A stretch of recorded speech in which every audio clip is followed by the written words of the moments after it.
Hey, uh, hey, hey, I here. Just you know, I'm just gonna present this one without context, and here you go. You just,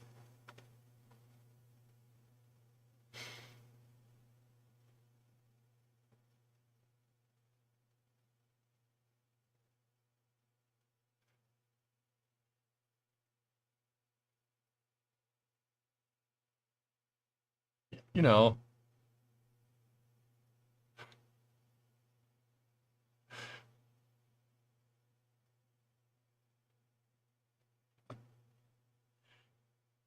there's that, there's that. I got an idea. I got an idea. I got an idea, and it might make it better.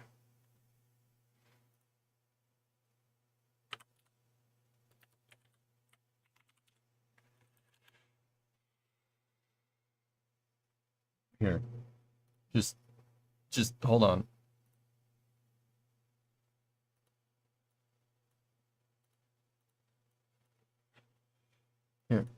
Here, here, now you get it with sound, Ready? Oh, I've been married a long time ago. What do you come from? What year to go? What do you come from? Bacalado. Oh, I've been married a long time ago. There you What go. do you come from? What do you go? What do you come from? Chickenado.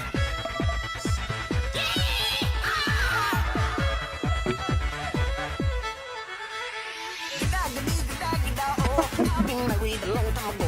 What do you come from? What do you go? What do you come from? Chickenado.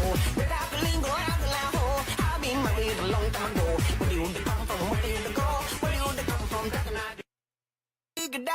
Oh, I've been married a long time ago. What do you come?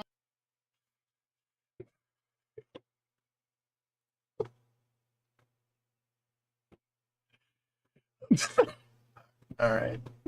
All right. All right. You know, you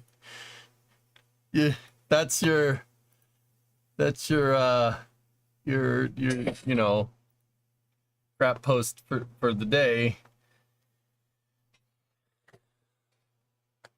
Are you proud of the internet? Need something to wash your eyes out with?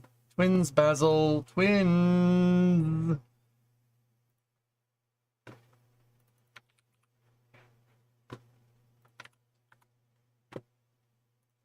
Here, I can fix it. I can fix it. I can fix it.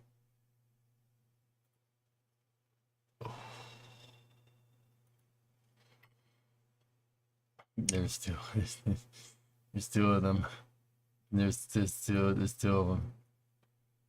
Oh. There's dude, Link. Oh. I lost it. Where was it? Oh crap, it was in the feed. I gotta go find it now. I don't know where it went. Yes, I lost it. I'm sorry. I lost it. The dragon link. Oh well, whatever. Look at dragons.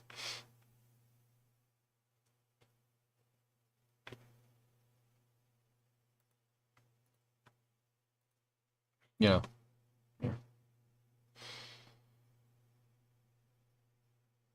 I want to touch it. Yep. So that's the Polaris Dawn dragon, and then the NASA Crew 9 dragon. Wait, did they build more? SpaceX has 5. Hold on. List of dragon capsules. SpaceX has, I think it's 5 Crew dragon capsules. 4 of them are operational. 1 of them is being built right now. Discovery, go at throttle up. Those 2 are in operation. So here's a list of dragons. So there's 201, which is the one you see in SpaceX's promo videos all the time, right? And then 202, 203. 203 is the one that they use for testing. You've seen that. If you haven't seen it, they use it on the ground. It's like basically a fully operational capsule. They use it for human in the loop testing. So like if you're testing out a mission profile, you put the crew in the capsule and then simulate a real mission. It's basically the ultimate dragon simulator. 204, we don't talk about that one.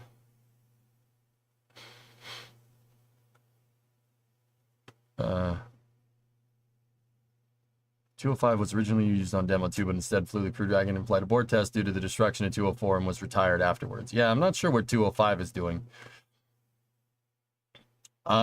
Endeavor is up at the space station right now. That's up there with Starliner, with Calypso. Resilience is that one. That's Dragon Resilience right there. That guy. Yeah, that's the one that flew Inspiration 4. 208 is cargo. 209 is cargo. They have 3 cargo dragons. And then 211 is cargo. Endurance.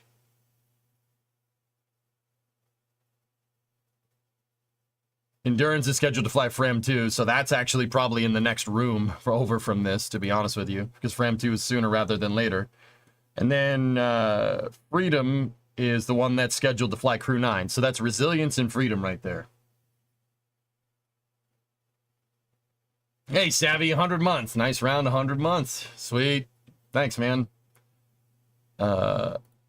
And then 213 is the next one. 213 is the, ironically, the shuttle Endeavor of the crew. On behalf of every Aussie, don't show that again. Sorry, mate. Sorry about that one. Sorry, I don't mean to laugh at your entire country, but it's pretty funny, man. Pretty funny, mate. Pretty funny. But yes, okay, that's fair.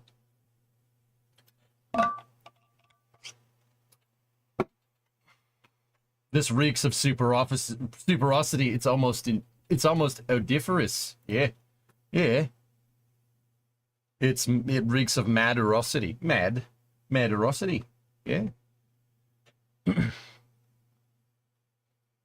So, yeah, we got 4 operational right now. Endeavor, Resilience, Endurance, and Freedom. And then this one is... SpaceX actually opted to build another one.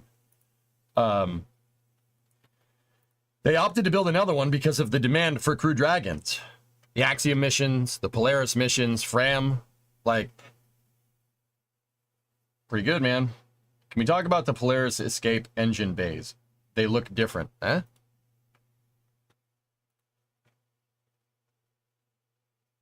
What's different about them? These ones have the FOD covers on them. That one, Crew 9 is still going through processing in this picture. It's not finished. This doesn't have the FOD covers on, and that's why there's a trash bag over it. See what I'm talking about? They got the plugs in the Super Dracos up there. And they haven't installed that piece yet. Or, well, I'm not sure if they installed it. It looks like they paint over it. What is Fram? So the Fram 2 mission is an oil filter. No, the Fram 2 mission is a Polar Orbit Dragon mission that's going to fly later this year. It's another crew, commercial crew mission. Not commercial crew like NASA. It's a commercially funded mission. Fram 2 is going to a polar orbit, 90-degree inclination. Nobody's ever done that. Not even Gemini. No one's ever done that before. How do they get those so clean after flight? They clean them and they repaint them, dude. Is it just paint? Discovery, go at throttle up. I doubt it's just paint, Goalie. I mean, it looks like it's paint, to be honest with you. But I'll bet you it's a special type of thermal coating or whatever. Either that or it's just tractor paint. I don't know. Probably not tractor paint. I'm pretty sure tractor paint... Well, tractor paint might survive in the vacuum. We don't know. Tractor paint's pretty strong. Hey, Tara. 87 months. It's got to be some sort of...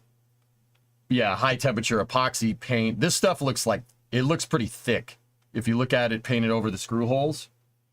It looks to be like a lacquer or an epoxy or something. Now, it's probably not any of those, dude. I don't know what it is. It's some type. It's super awesome aerospace grade paint. But yeah, this one is just in a different state of processing, guys. That's all. Yeah, it's this one. Polaris is finished. That capsule's pretty much good to go. This one has a little bit more processing. But yeah, you guys want to know what's crazy? Both of those have been to space multiple times. Like multiple times at this point. Dude, I've been bugging you for almost 8 years. It's obviously engine paint from AutoZone. You know what, Hellfish? I wouldn't be surprised if it's something similar to like engine enamel. I wouldn't be surprised. Why wouldn't you do that? Seriously, engine enamel would be perfect for this because it can withstand high heat like really well. I bet you it's an aerospace grade version of that. I'll bet you it is, now that I'm really thinking about it. Because if you look at these pictures, right? You look at that one, that's the same plate. The screws are in the same spots and they've been covered over, so they have to paint it, and it's definitely spray gun applied. Like, look, you could see the sprayer. Like, you could see the, not brush strokes, but you could see where the paint kind of moved around a little bit. That's definitely applied with a spray gun. They didn't brush it on, that's for sure. Dude, I'll bet you that's engine enamel, or at least something similar. Like, you'd be surprised how often it's something Well, first of all, you'd be surprised how often something like engine enamel was something that came out of the aerospace industry. WD-40, for instance. I mean, it's good to 2,000 degrees. Yeah.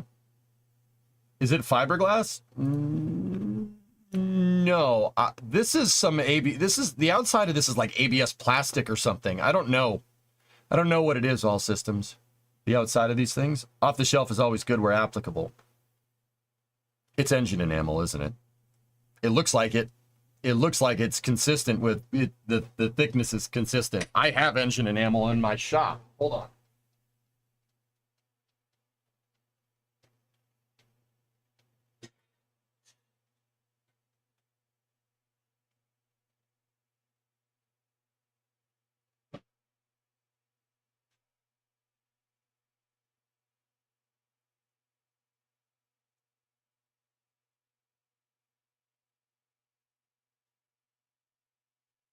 So there's a style of automotive paint that you paint motors with, right? I held it up to the microphone for some reason. Whatever. This stuff is good to 288C, so it's got to be like a better version of this. ABS melts at like 100C. Yeah, Alien. I'll bet you it's some type of, not ABS, but it might be, I don't know. Maybe not around the engines. That might be a metal plate. But dude, we've seen when the Dragons come back, it burns the paint off of this. It's some kind of composite plastic or something. It's probably some high strength stuff like header paint. Yeah, pretty much, dude. Where are the emergency escape engines? They're tucked away in this nacelle. They're right there. There's just a cap on them because you don't want like a fly. You don't want like a bug or a bird flying up in there, so they put covers over them. They're called FOD covers. Or in the industry it's called a plug. I don't call it a plug because it's the internet and people, plug the nozzle. Yeah, nope. So, yeah, it's a FOD cover.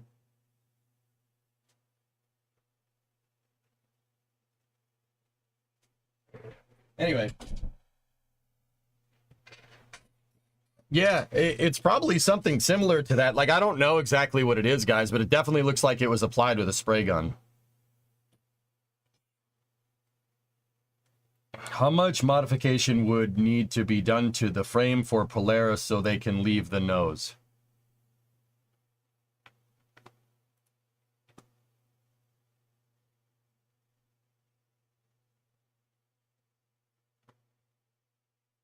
What? Leave the nose where?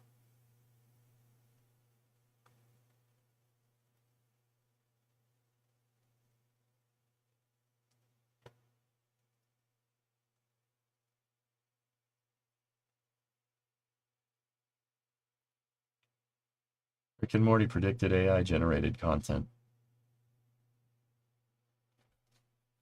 Oh, yeah, they kind of did, right? Welcome to the cosmic abyss, whatever that is. Goalie, I don't understand the context of what you're asking. I really don't Would they have had to take this one all the way apart down to the frame to modify the hatch?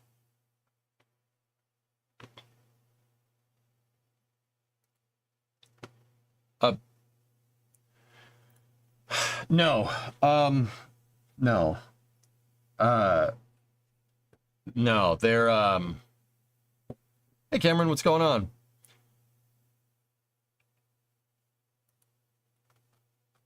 How do I say this? No. Here, look. Okay, so take a look at this dragon that's trying to dock.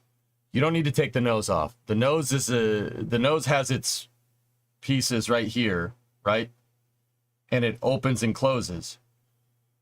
The docking port is on a flange, and that flange is interchangeable. It's interchangeable. The NDS, the NASA docking system, or the International Docking System Standard, has a common flange for attaching to things.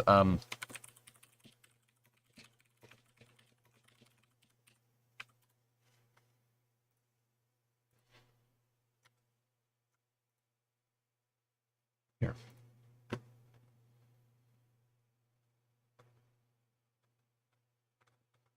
This is the IDSS PDF.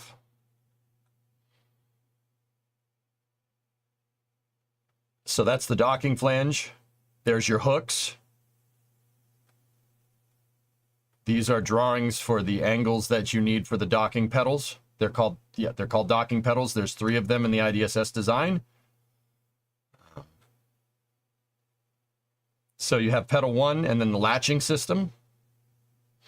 Between these pedals, this is course adjustment for docking for port alignment, or for hook alignment in this particular case. And these smaller pedals right here are the mechanical latch strikers. So this is course adjustment to line up. That's fine adjustment to line up.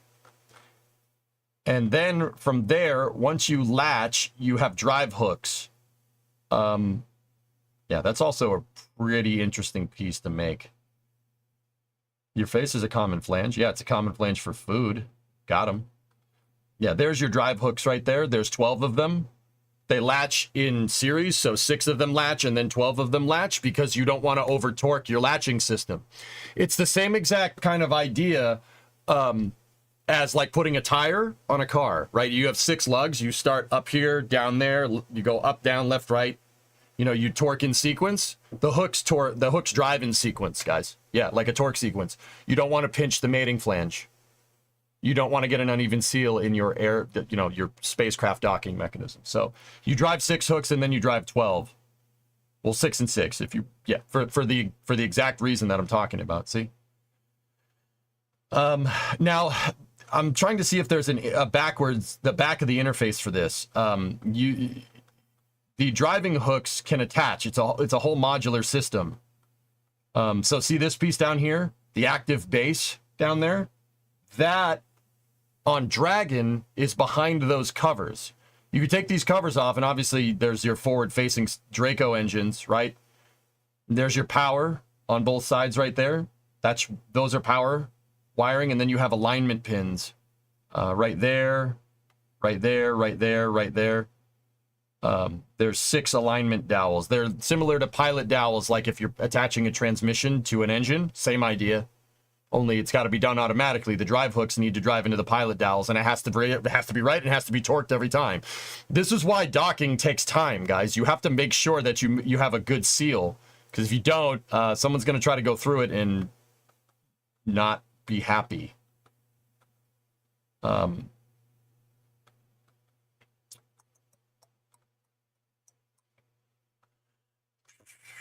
Interstellar moment, yeah, right.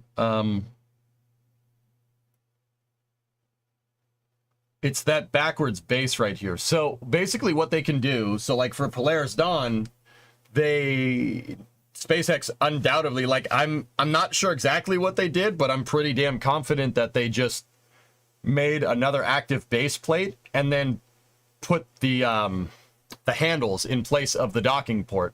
That's all. Pretty sure that's what they did.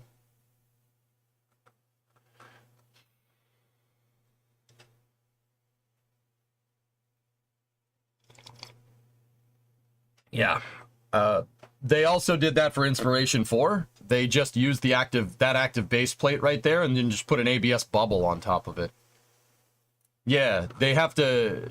Actually, this is just on a side note. This doesn't necessarily apply to what I'm talking about. But sometimes... And this is why Dragons are refurbished and not necessarily reused. I mean, they call them reused, but you have to... There are certain bolts in certain places on Dragon that you have to undo and retorque after every mission. So they're good for one use. Don't ask me how or why I know that, but you need new bolts for certain things every time to like hold stuff together because they'll untorque themselves or they'll stretch too much because of the thermal cycling. This is space. Going, I'm in space. You know, uphill into the vacuum, right, down through re-entry, back down, back to the atmosphere. Like, yeah, some of the bolts, the thermal cycle that they go through mean that you have to take them off and put them back on, put on new ones. Hokey gifted a sub to Mayor, Hokey gifted a sub to Pigzig, Hokey gifted a sub to Creeper, and Hokey gifted a sub to Loonpod. I'm in space. Jeez. How's your day going? I'm fine. Are the docking ports bidirectional like in KSP? So the International Docking System Standard is an androgynous port, so you can dock, or it could be docked to, or it can dock other things. It depends. So IDSS has, There's active IDSS and passive.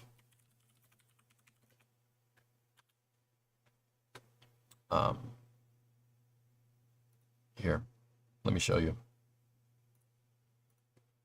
So the ISS obviously has a passive IDSS on it, but here, take a look. Watch. You can see that base plate that I'm telling you about, guys, about over there. See that? See this plate up there? Here, let me just back it up a little bit. Let's go over here. There it is. See?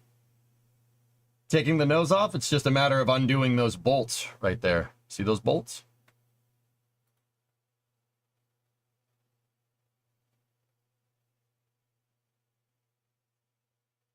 Could two dragons dock to each other in theory? You'd have to do it manually, but sure.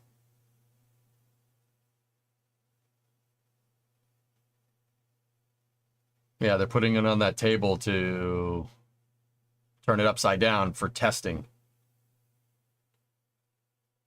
I don't know why they did this in stop motion, but hey, whatever.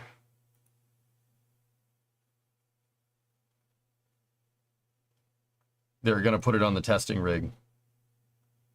So did the pedals end up being in the interior pressurized area?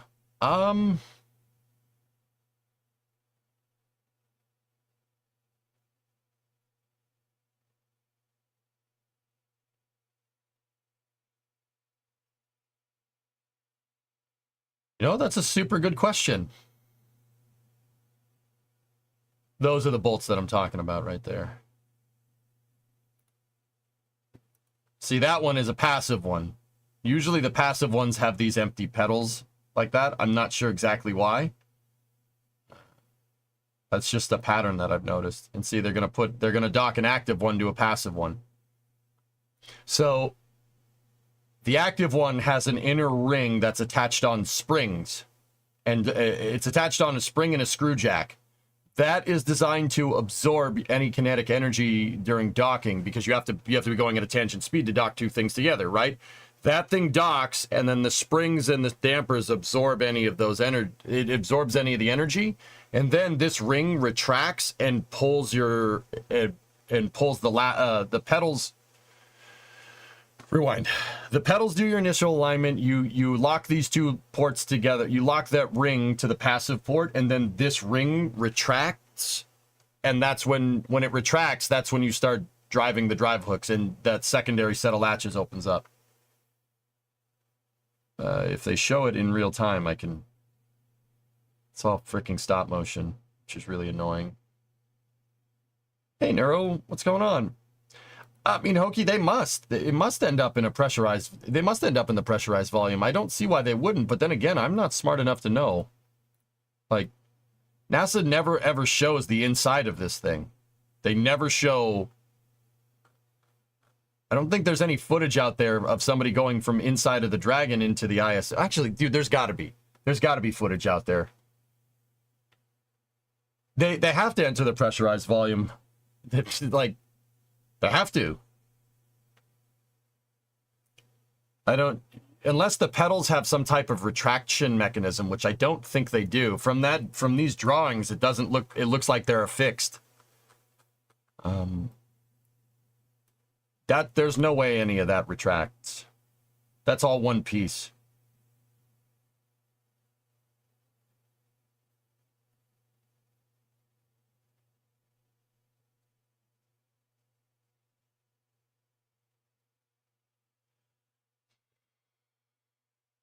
Yeah, Hokie, they have. Like, I don't see how they wouldn't.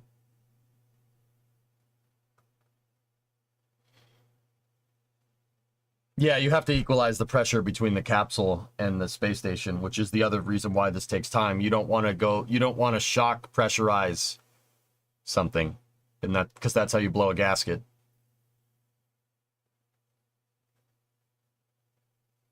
Maybe search for seal in the document.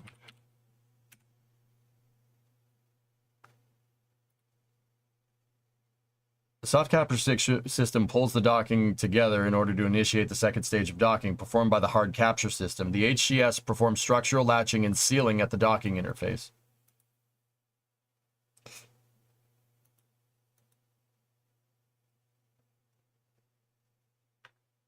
Here, it's not a super great angle, but it's close. All right, well, we have to work here in a second.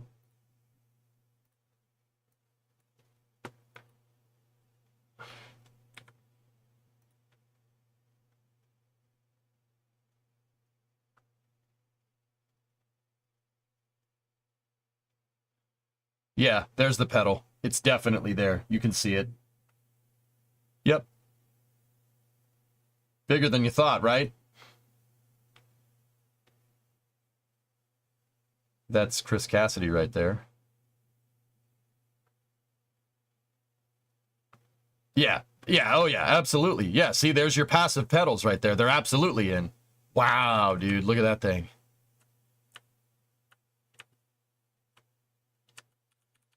They look like billet anodized aluminum if I'm looking at that right. See the milling marks? Look at how perfect that is. It's beast mode, dude.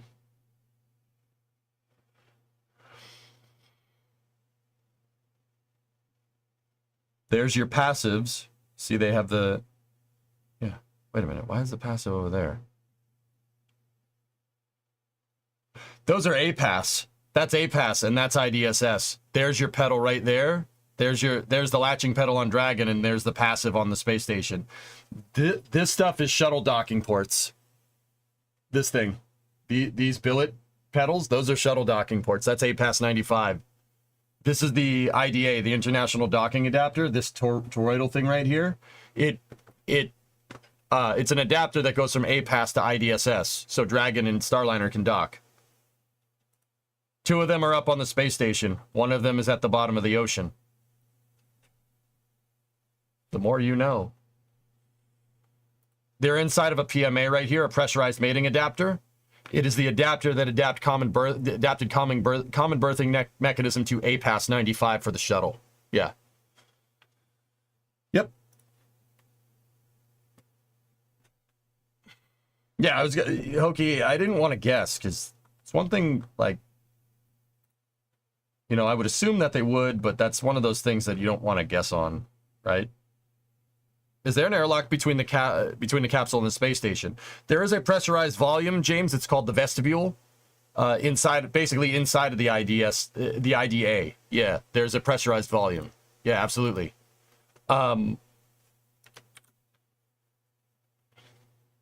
So this is your pressurized mating adapter, and then where Chris Cassidy's knees are right there, that's the vestibule right there. That's the part that needs to be pressurized when they dock. You need to equalize the pressure inside of this right here. And then once the pressure is equalized between Dragon, the vestibule, and the space station, you can open up. Dude, it has to be perfect. Because if it's like 15 PSI inside of Dragon and like 10 PSI inside of here, and you open the hatches and you get a high change in pressure real quick, that could blow a seal somewhere. You don't want to do something like that. Now, do they know it'll blow a seal? No. But do you want to risk that either? No. So, yeah, that's why docking takes time. You got to equalize the pressure. You have to make sure it's perfect. Because taking the time to make sure that it's perfect means that you don't potentially run into other problems that could be unknown somewhere. So when docked, in theory, if one of these things needs maintenance, could they take it off or work on it even though they are out in space before docking?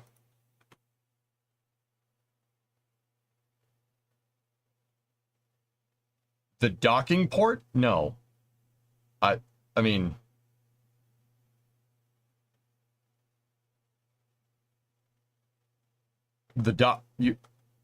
You're talking about removing the entire thing? While you're on orbit?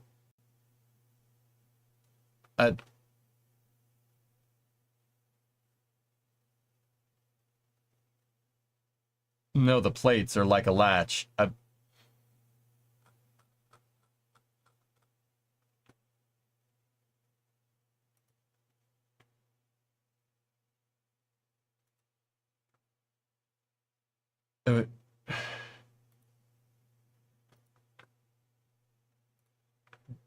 Removing this whole freaking thing from a spacecraft while you're on orbit is asking for trouble. Even if the thing is malfunctioning, that's asking for trouble.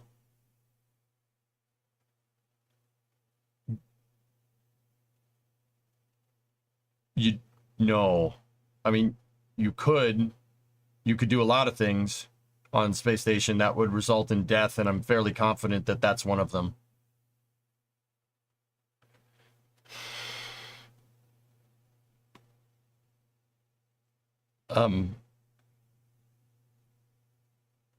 If they need to replace a pedal after a hard docking, no. Dude. No, goalie, this is not, like, dude, NASA doesn't think like that. You're thinking, oh, I need my docking, like, okay, here's a little bit about how you go about engineering a spacecraft, guys. This is it kind of sounds stupid, but you can't think defensively. If you think defensively when you are engineering a spacecraft, you will get someone killed. Like, I don't mean, that's a little bit of hyperbole on my part, but if you're thinking, what's your thinking behind doing this? Oh, we might need to replace the pedals in the event of a hard docking. What events on a spacecraft or on-orbit operations would result in a hard docking scenario? Why would you do that? Discovery, go at throttle up. If you have to do an emergency manual dock and you have to crash, basically do a naval, the equivalent of a carrier landing on the ISS, the docking ports breaking is probably the least of your worries, because something else has gone catastrophically wrong for you to do something like that. That's how you got to think about it. Like, there's times to build redundancy into these plates, and I'll bet you they're designed for any manner of hard docking, probably within 1 to 5 meters a second if I had to guess. But once again,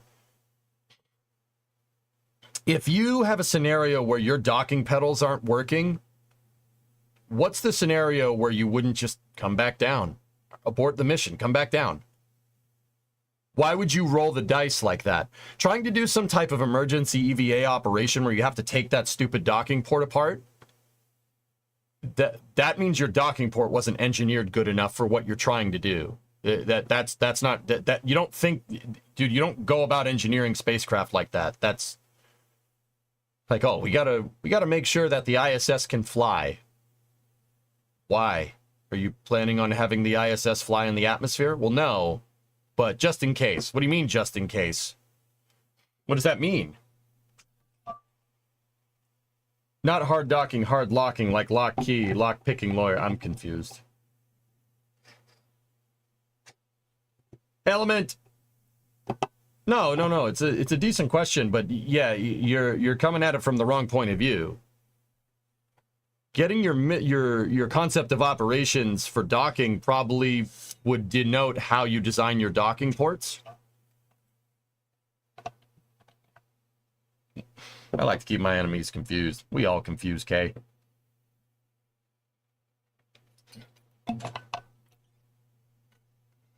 Yeah, if you have a scenario where if you have a scenario where you have to take the docking port, where you'd have to take the docking port apart on orbit, the only thing that would constitute doing that is something that has gone catastrophically wrong with your mission, and in which case, probably just abort. Just come back down. Come back down. Just come back down. Yeah, just don't bother. Yeah, anyway, let's get Unity and everything fired up. Let's get Unity, let's get Maya. Yeah. Let's get going. Let's get the tunage. I bet you we can finish that damn hinge today. Let's go back to the start there.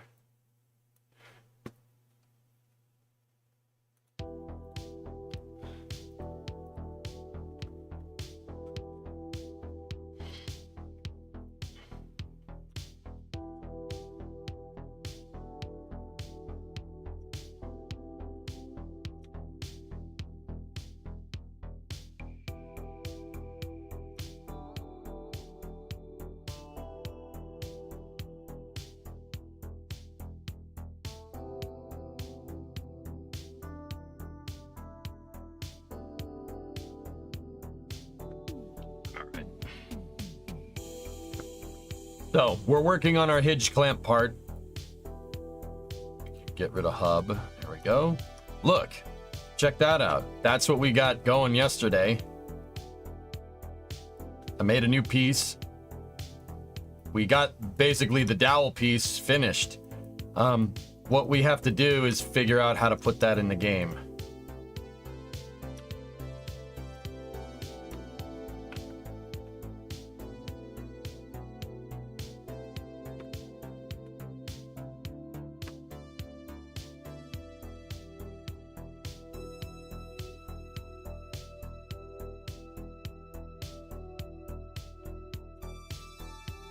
I tried, like I said, we tried to make it look like it belongs there. And I'm pretty sure that texture is good to go, with the exception of a couple of things. I ended up saving it at 800 by 600 because I'm a moron. But, yeah, other than that, we got to get that piece textured up. But I was having trouble where we left off yesterday. I was having trouble exporting this damn thing. Unity, hello. It's not my fault GIMP sucks. JSpeed.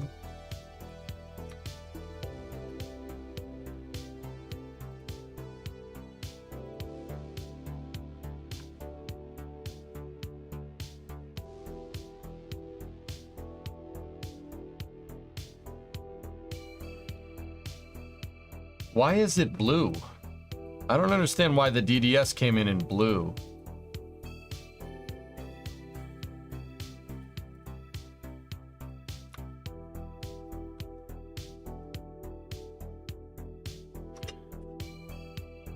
I don't... Whatever, let's open up this piece.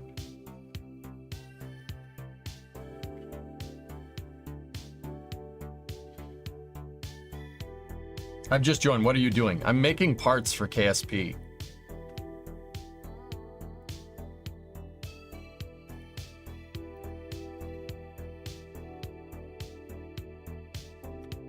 Well, we're stuck at 800 by 600 now. And there's no way it's gonna upscale it.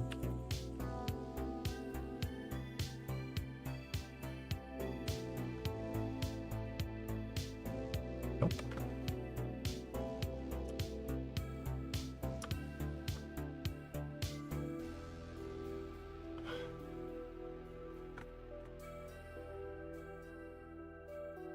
There's a similar issue with DDS files in Unreal. They always come out wrong when importing. Can you use something else instead of DDS? Hey, Erez, welcome back, dude.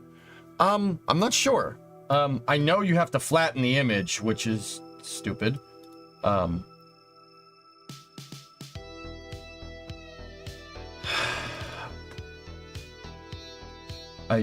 really don't like that GIMP forces you to do this. You have to flatten the damn thing to get it to work.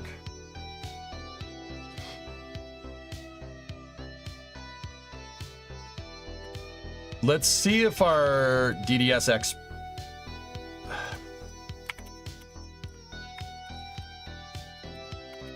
This is not Clevis, this is the dowel part. I noticed that I named it wrong yesterday. So we're gonna export as DDS, select file type by extension.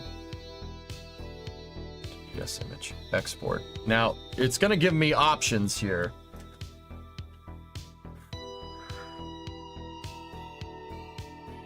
Preserve.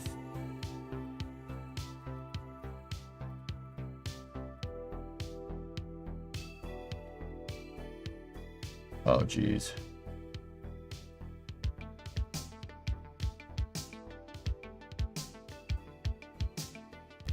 Send it.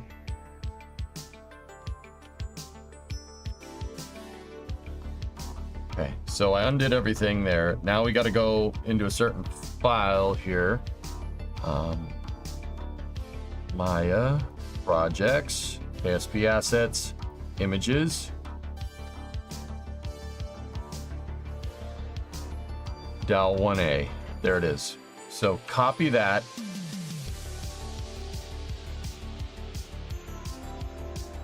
Open up Unity, go into the mat folder, show that folder in Explorer.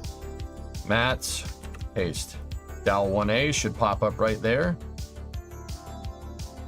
Select the shader, go there. It's Fucking blue again.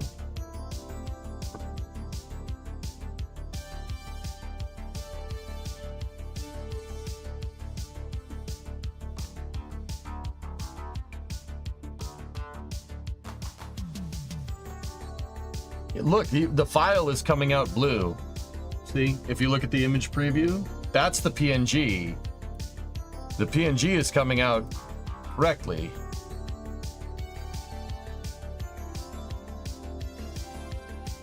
Maybe if we, yeah. Mess with the color space on export. That's my guess.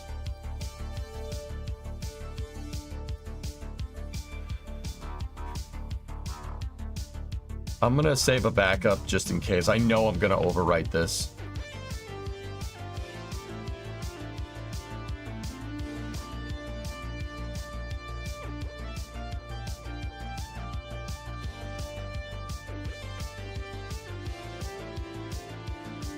Delete that layer. Delete that layer. Flatten the image.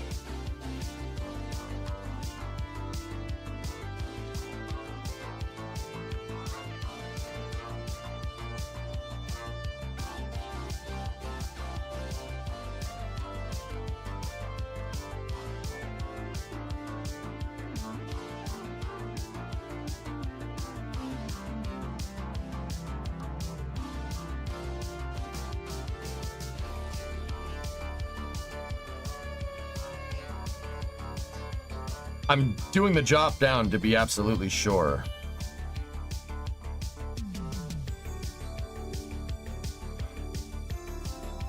All right, I gotta Google this.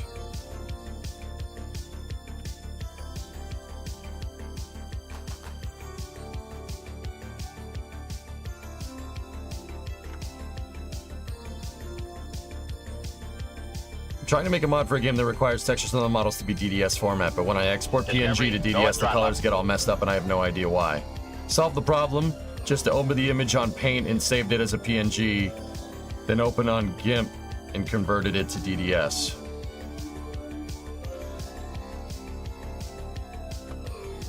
RGBA 8 will work fine. All right, man. Let's see what we got. Can I try that one first, Erez? Let's see if that does it.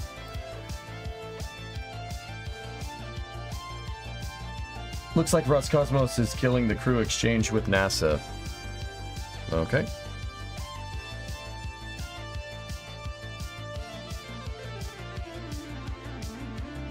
Not too sure. It usually works fine in most cases, but I'm not sure about DDS. Yeah. All right.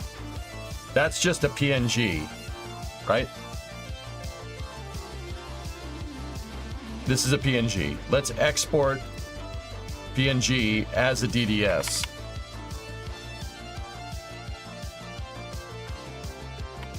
This is the dowel piece. Hinge dowel 1A DDS. Export, replace it. Let's just use the default, see what happens.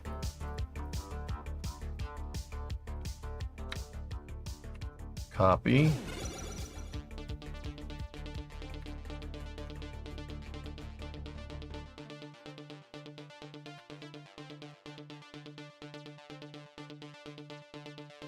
All right, go into Unity. Oh, what?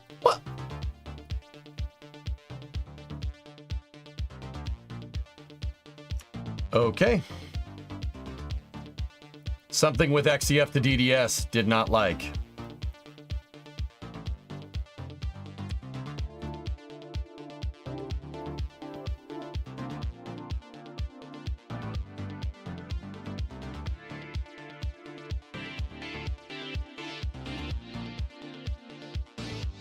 I exported, I exported as a PNG, and then I opened the PNG in GIMP, and then I exported it as a DDS, and that worked. I don't know. I have no idea. Anyway, okay. Now, let's take that part. Go to the master object. We got its collider boxes. Oh. Notice something. Those colliders need to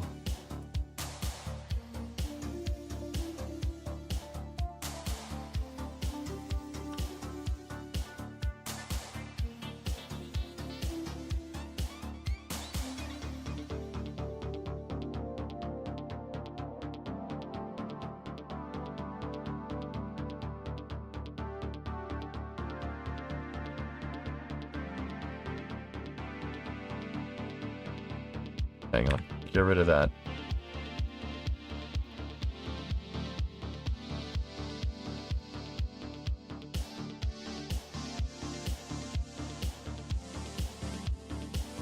Slider 1A.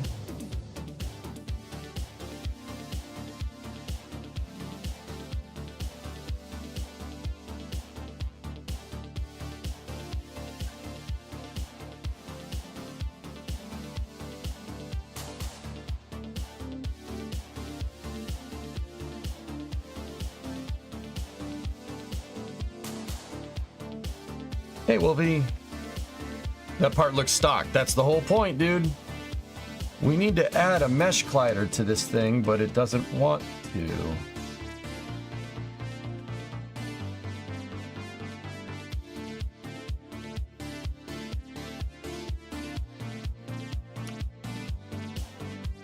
Probably would ask 100 times. Sorry, what are we working on?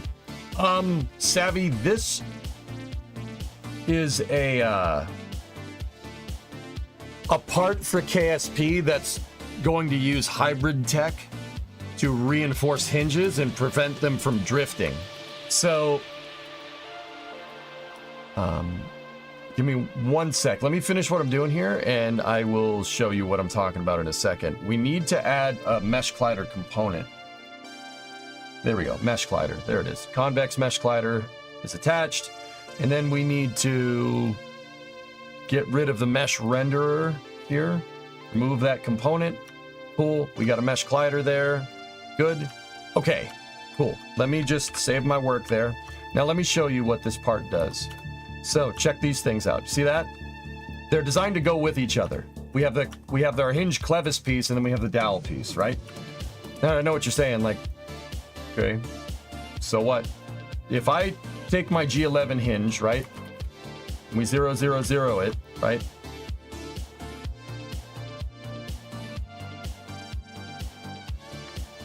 And we just remove the colliders so you can see the model. It's designed to clamp a hinge in KSP. And I designed the collider boxes for the clevis piece, right? This piece, and then the dowel piece to basically work inside of each other. The convex mesh colliders on the clevis are basically, see all these little different pieces right here? They're designed to clamp around the dowel. So if you bring these parts into KSP and you do same vessel interaction on these pieces, right?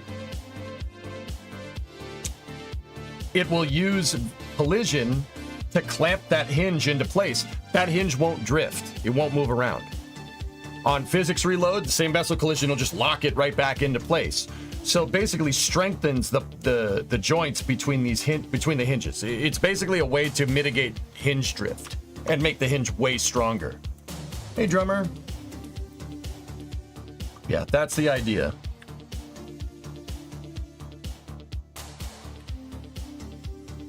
Hey, SN15.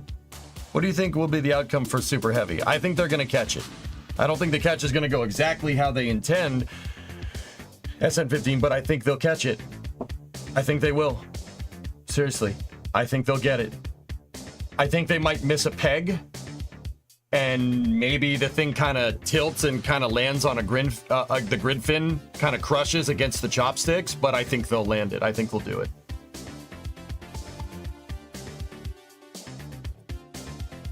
Any plans for fixing the pistons? Ooh.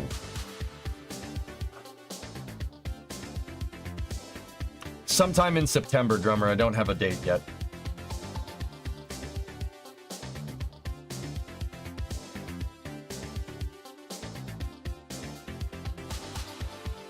Geek, we might have to accelerate our race team plans.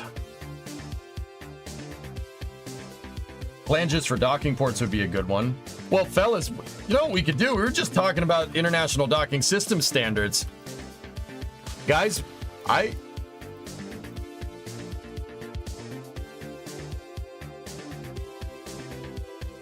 So what's stopping me from modeling this as a piece, at least as a passive latch, right? I'm not sure I'm good enough to be able to make the drive hooks and everything work, right? Like that. But What's stopping us from making like a 1.25 meter part that you put the small docking port inside? And when the hooks drive together, it pulls the docking ports in. It's really nothing stopping us from making that. We can do that. We could make this IDSS a toroidal piece and make it so at attachment points you put the small docking port inside of it. So when you go to a Dock 2 spacecraft, they will automatically align with the docking pedals and snap together for precision docking alignment. If we really wanted to do that, I mean, that's what the real thing does. That's what the real thing does. The real thing has no problem doing that. That's what the real thing does. That's what they do in real life. You're never going to get it super precise because there's too much orbital perturbations to get this thing always exact. You always have a little bit of margin of error. That's why it's not just the IDSS. Soyuz has a probe and drogue. The probe and drogue allows for misalignment.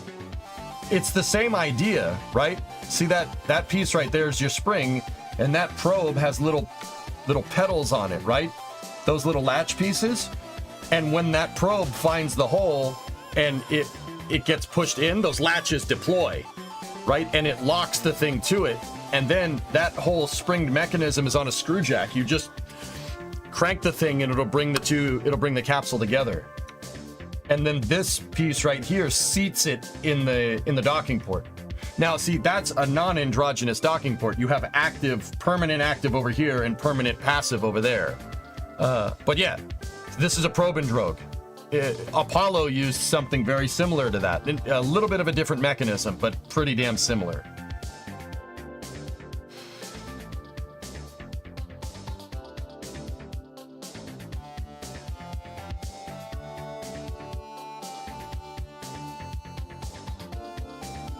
Yeah, that's the Apollo probe and drogue. Same exact idea.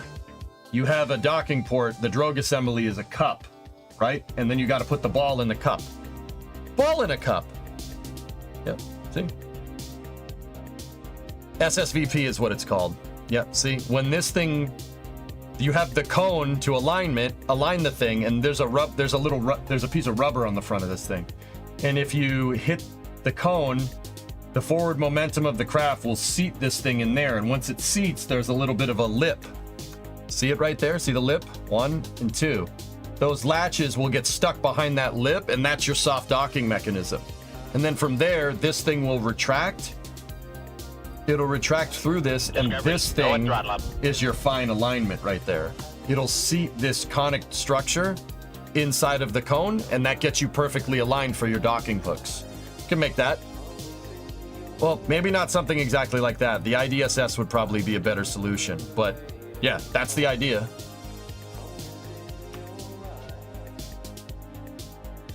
Like, the other mods have the IDSS and others, but as separate parts. I want to see an add-on for standard ports. Think about adding it to a stock game, and in fact, an engineer could retrofit save files with a new port.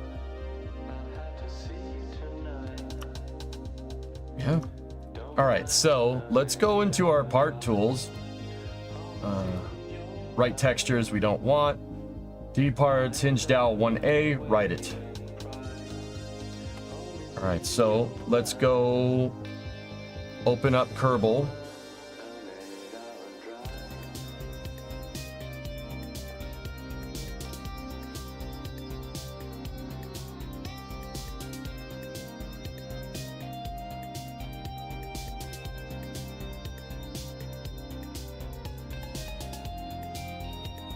The CFG file was modified yesterday. hingedowel1a.mu. The mesh is hingedowel1a.mu. Part EJ_SA. This is a hybrid tech upper hinge. We don't need the trademark. Eric Johnson hybrid tech. This part is used for reinforcing the G11 hinge with hybrid tech attachment rules 1111, 500 kilos. I need to look up the surface attachment node variables and what those are, because this thing attaches like a panel, and that's not what I want. We're gonna have to fix that, but that's okay. Save that. So the CFG is good to go. Now we just got to get our DDS, Hinge Dowel 1A DDS texture file, copy it, and then paste it in the D parts folder. Take those 3, copy those, Kerbal, game data, EJSA, parts, Hinge Dowel, paste, replace.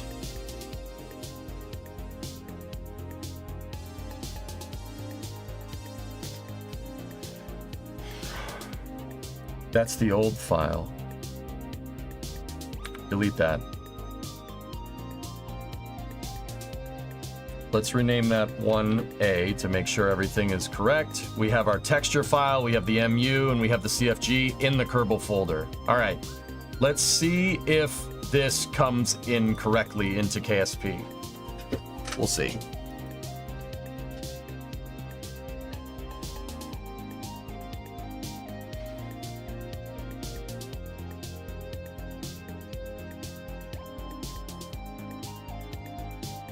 Yeah, Drummer, I have version control implemented in the fact that the GIMP export folder, so if I export something in GIMP, it doesn't export to the target folder that I need for it to be read in Unity.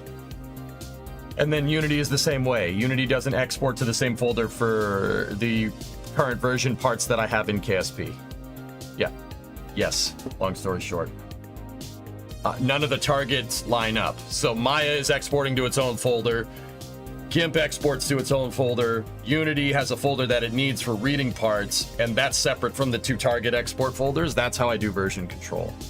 That, and I have an obsession with naming everything, dude. The naming conventions have to be right. If it's not, you're gonna go look at it later and you're gonna get confused. That's simple. Hello, what are you doing? Fantasy. What am I doing? I'm making a part for KSP. I'm making a part that's designed to go with a stock robotic part. You'll see. It's hard to explain it without kind of showing you, but I got you. Twitch news.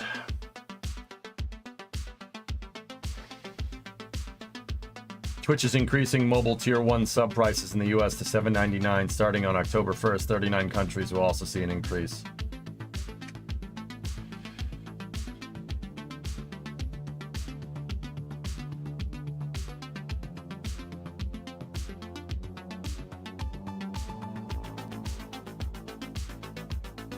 Do streamers get more? I'm not sure. Guys, I'll be honest, if it's 70-30 splits off $7.99, unless Twitch wants to renege on its contract, if the split is still the same, that's a fair bit of wage increase for your boy.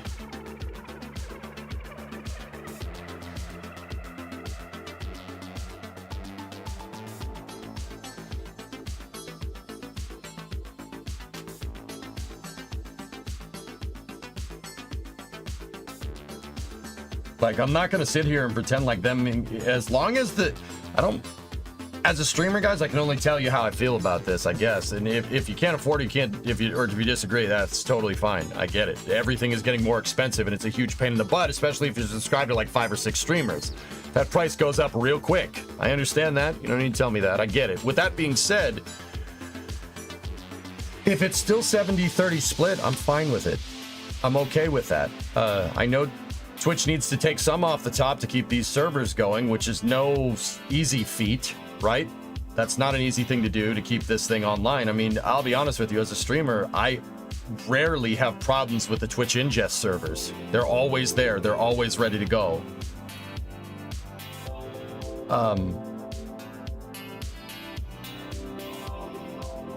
So as long as it stays 70-30 split, I'm good to go. Yeah, that's fine with me. That's a lot more money for me. I mean, you continue to receive the same net revenue share on subs and gift subs, so the price increase means you will receive more per subscription.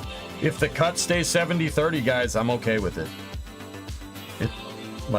Yeah, that's a pretty good wage increase for me. Like even Partner Plus, Partner Plus was like a 20% raise for me, guys. 20%. Like that's not a joke. So, anyway.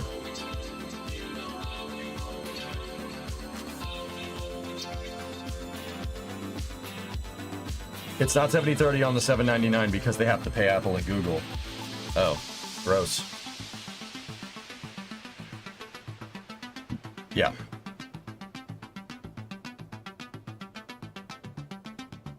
App tax. Oh, gross. Sub, find another way to sub. Ugh.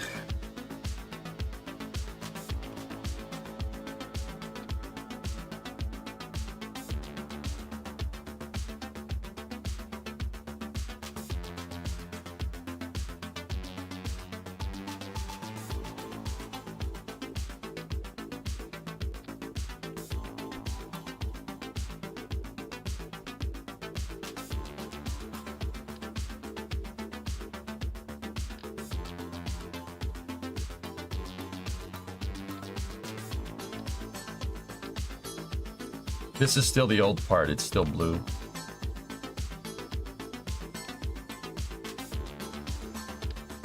So this is designed to work with the G11 hinge and basically use same vessel interaction for part reinforcement.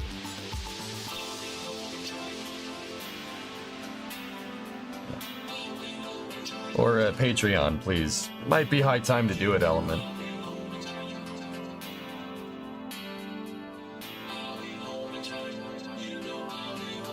It did not load the texture, though.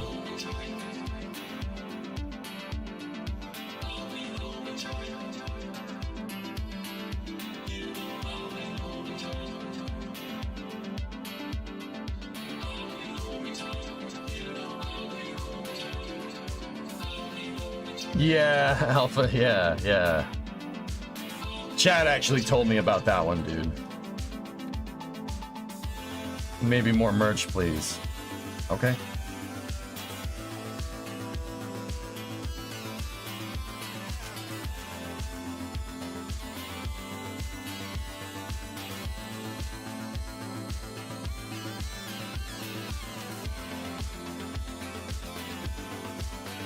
It didn't load its texture, though.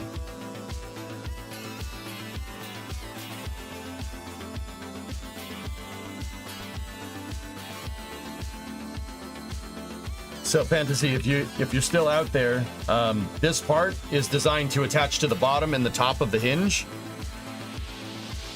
And what it's supposed to do is basically reinforce it. It's going to reinforce the hinge with this pin right here. In Kerbal, there's a thing called same vessel interaction that they added in, I think, Kerbal 1.2. SVI, first of all, it's in the game because of me, and I'm not gonna sit here and pretend like I didn't do that. I told the Kerbal developers that it would be really hard to get something to work like that, and they told me I was full of crap, and then did it. Yeah, true story. Anyway, yeah, same vessel interaction is in the game because of me. Yeah. Not gonna sit here and toot my own horn, but anyway. So what this allows is a part to be collidable. The hitboxes are active with any other part that has the same vessel interaction box turned on. So basically what this does is if you hook the hinge into these two parts, it uses collision detection between the hitboxes on this piece and that piece, the HybridTech upper hinge and the HybridTech lower hinge, right? To strengthen that hinge. That's using in-game collision detection to make sure that hinge doesn't move around. So if you want a nice smooth operation with your hinge, yeah, you can get it by attaching these clamp pieces.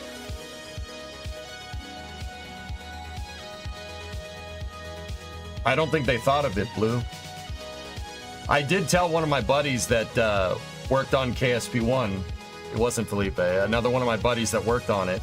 I was talking to him and he's like, that's actually a really cool way to do that. That's a really good idea.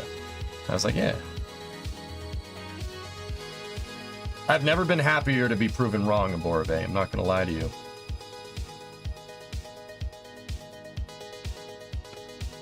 But we got a little bit of a problem. It did not load the texture. That's what it looks like in Unity. And if we export if we export this, write texture, maybe if we click write texture and we write the texture as Hinged Owl 1A, write it,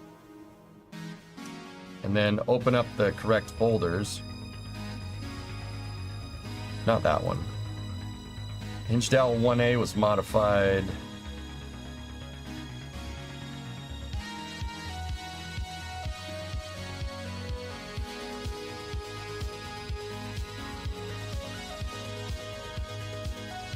$112. Copy that one. Kerbal, game data, DJ, parts, Hinged Owl, paste. If I include it writing the texture in there, maybe it'll look for it automatically. Place the file in the destination. Okay, now we go back into KSP, dump this thing, go over here, set it for DDS, not PNG. There's no option to do that. Have you seen the 777X news? Negative. EJ the Kerbal modder, I honestly can't believe it, and if I told myself 5 years ago I wouldn't believe it. Well, here we are, dude.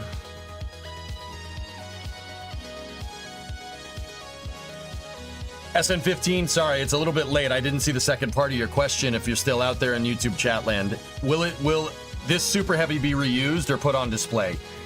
My absolute guess is that if they get the booster back in one piece, they're taking the whole thing apart. Strip it down to bare metal. Everything. There's always an opportunity to learn. You're going to learn a lot from getting a 220-foot tall first stage with 33 engines coming back for the first time. You're going to, yeah. Boeing grounded its full 777X test fleet because of structural damage.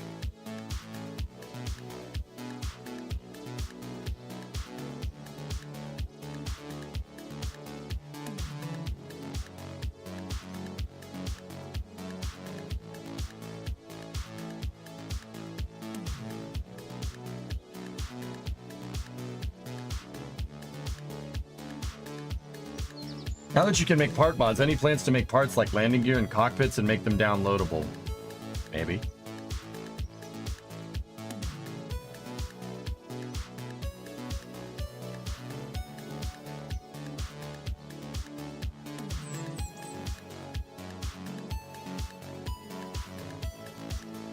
Where's Unity? Oh, it's right there. No, it's looking for TGA compressed, uncompressed, smallest, MBM, PNG, smallest. 777 is a different airplane than the 777X, drummer. It's not just structural, the wing pylon is cracking.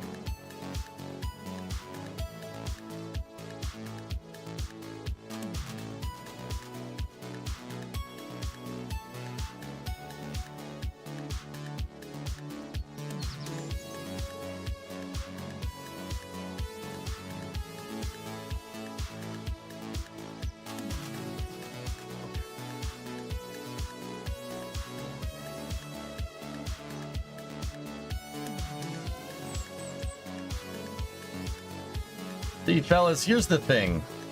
They found it in testing. Probably a good thing. I don't know much about airplane engineering. Not as good as spacecraft engineering, but my mind immediately defaults to you probably shouldn't be having that problem when you're in flight testing. Just putting it out there.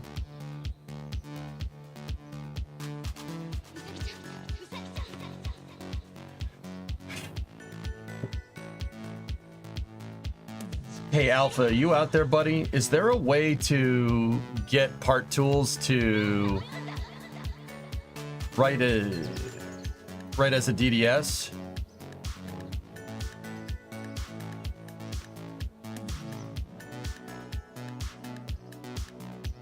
You say the difference between the 777 and the 777X is the difference between the F-150 and a Raptor. No.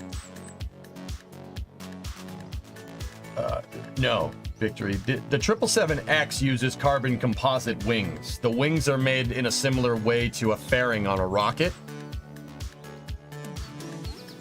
And, you know, I'm not going to sit here and say the 777X wasn't a good idea, but And it's very easy for me to say this in hindsight. No, it can't. I don't think even Unity can support DDS. So how do you get an MU to read the right texture? I'm having a problem with that right now. It's not exporting my texture, which is weird. I'm missing a step. I know I'm missing a step.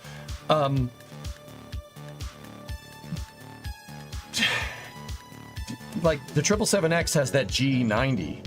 It has a GE9X, which is the biggest jet engine ever made. Like ever. Somebody didn't put two and two together that might not work correctly with carbon composite mounts.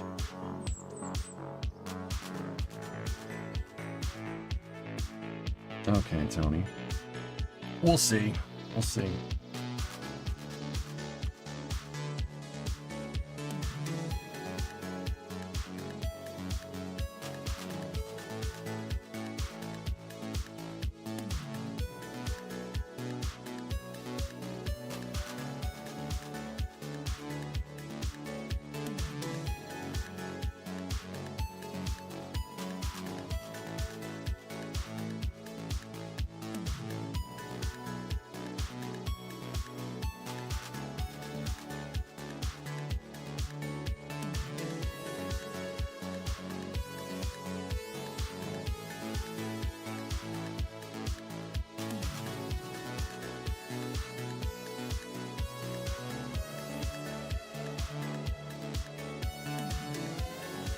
I haven't read it, Victory. I'd have to look. I've seen this forum post about the MU plugin. 502 bad gateway for that.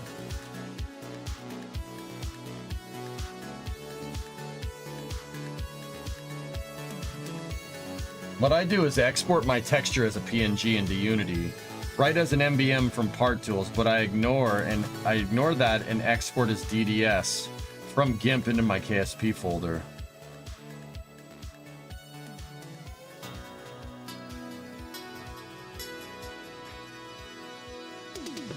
Well, I'm not doing that. Okay. I've done everything but do they write as an MBM, so let's see.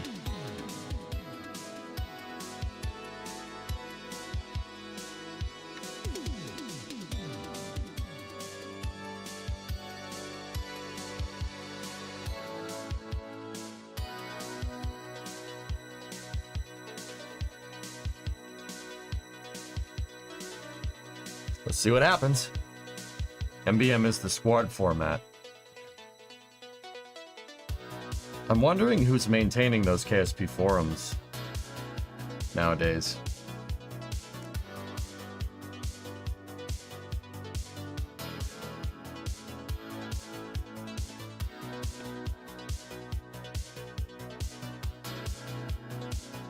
Alpha, that sounds right. If I'm not just saying that because you said it. I remember having to do something weird with this stuff to get it to read DDS, and I think setting it to MBM, that seems right.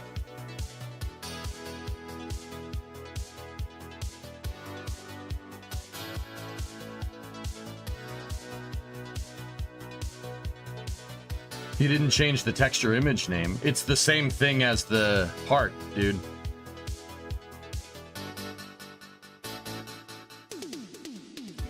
So apparently you have to flip it on the horizontal, then save it as a DDS using BC3 Linear DXT5. Wow. I don't.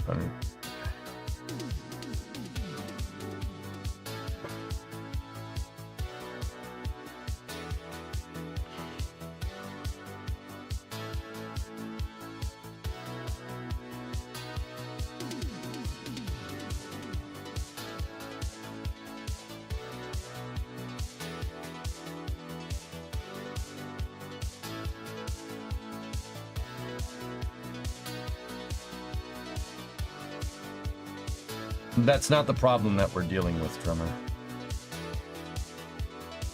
But yeah, we know.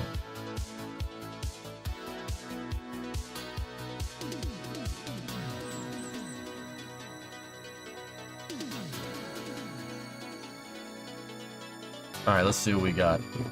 Alpha, thank you for your help, by the way, dude. I appreciate it. We're gonna make some magic, dude.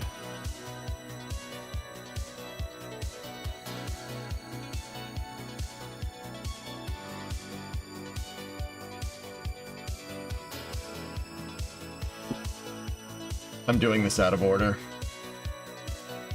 I'm doing it out of order. Something is wrong. The part isn't even showing up, Sneaky, which means its CFG file is messed up.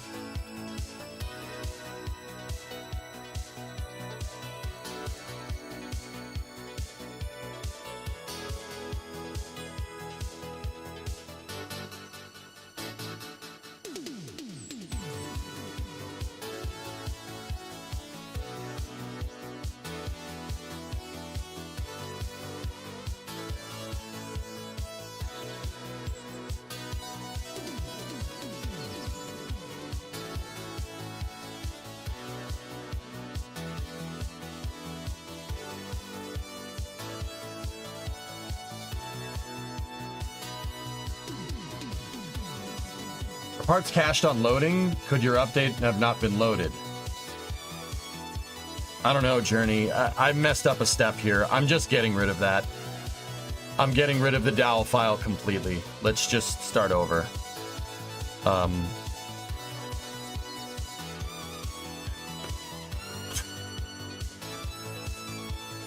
Let's do this right from the start. So we have our PNG file in GIMP. Let's export. We're exporting hingedowel1a.dds. I'm exporting it into my Maya folder, new KSP assets images. Replace it.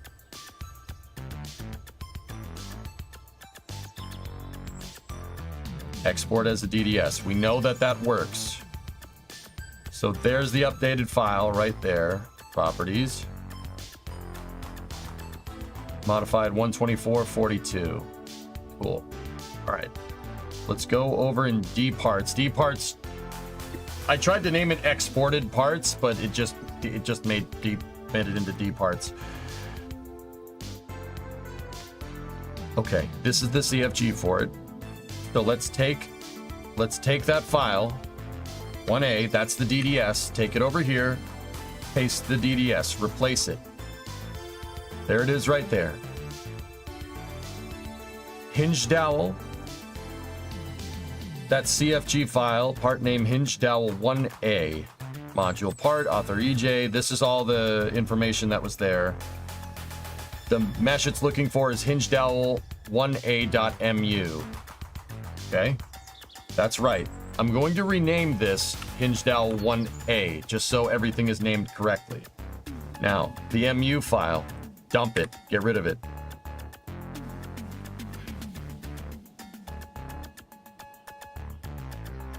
And what we're gonna do is in Unity, I needed to load its texture, and I'm not sure why it's not loading the texture. Let's go in here. Part tools. Hingedowel1a is the name of the part. The extension is going into the dparts folder. Write textures as an MVM. And go from there. Write it.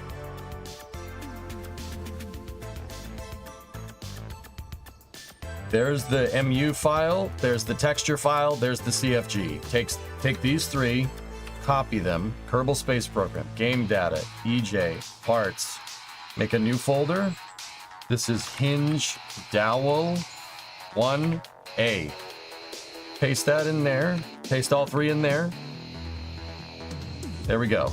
All right, block that out, go into KSP, reload the database, and we'll see what it does.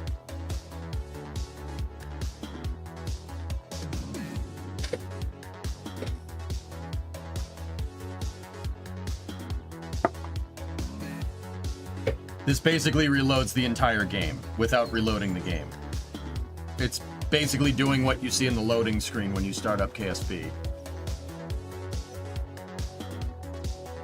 In Kitten, you had a tier 2 101 month sub. That was 37 minutes ago, but yeah, it's still good.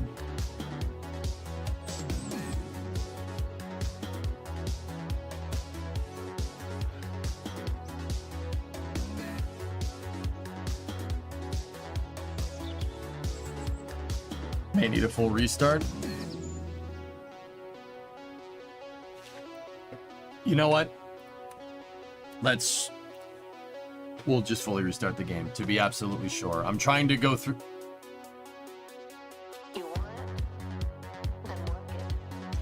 Yeah, let's let.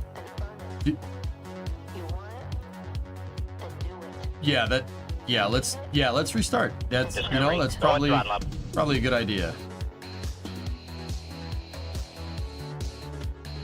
That's a lot of water. Hey, Likes, what's going on?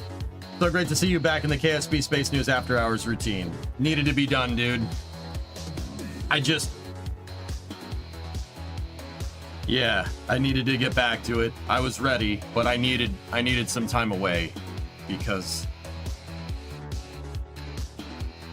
there's a hole in my heart and pain in these eyes from Kerbal 2 doing what it did. The pain in the eyes, look at them. Anyway, yeah, I needed some time away, dude. But yeah, we are so back. We are so back.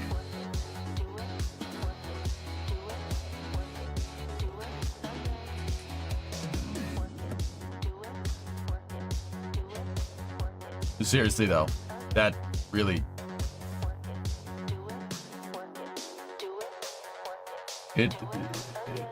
what happened with KSP really shook me to my core a little bit because I could no longer, like, in the past, doing After Hours, playing cities and everything else, right? Like doing all this other stuff, I could always fall back on Kerbal. Like, it'll always be there. You know, in Kerbal 2, like, that's job security for me. And then when it became Kerbal 2 Int, that's no longer job security. It's a little scary. A little scurry. A little scurry. Yeah, Le Mans should be fun. Yeah, Geek, I just needed some time away. I had to kind of sit there and rethink everything and kind of waited for the dust to settle a little bit. I'm not going to lie to you guys. So, yeah. I'm really happy that we found some fun doing this, dude, and you guys are into it, so. Next, you will move to Boca and become full-time NSF. I don't think Brimo will let me do that, Zizep. I'm sorry, Zizep. I'm afraid I can't do that. KSP2, is KSP2 officially dead? I don't know. I have no idea. Couldn't tell you.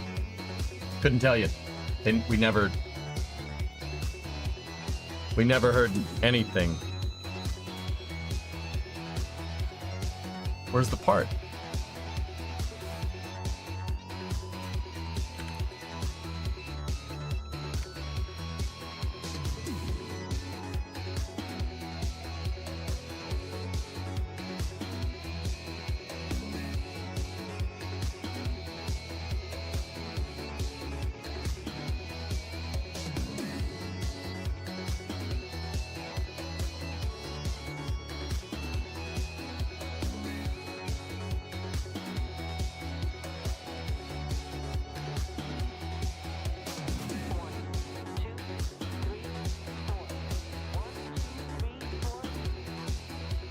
Something is wrong here.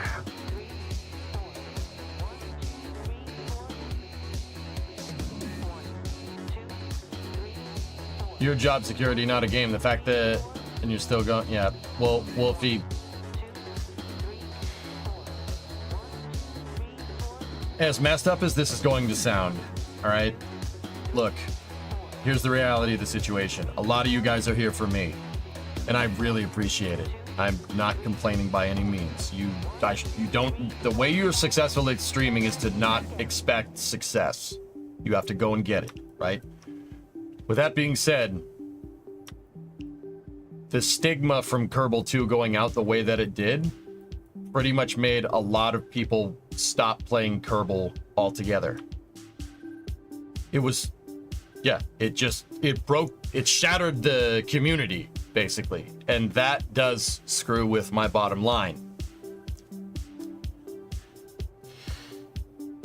Like, I don't like making this about money. It's really not, like, you don't go in with the expectation of success into this job. That's not how this works at all. If you go in here expecting a cushy salary position, you're going to be very disappointed and you'll probably fail. with that being said, dude, look, man, it's not me. It's just people have a stigma from KSP because of the way KSP 2 went down, and they don't want to play Kerbal anymore. Look, man, in the run up to Kerbal 1, in the run up to Kerbal 2, I was playing Kerbal 1, and I was getting, like, if we want to reduce this to its base element, dude, run up to Kerbal 1, I was getting 800 viewers a night. 800 viewers concurrent a night. Doing my Grand Tour thing, doing the shuttle with the space station, right? Kerbal 2 came out, it stayed that way for about 6 months.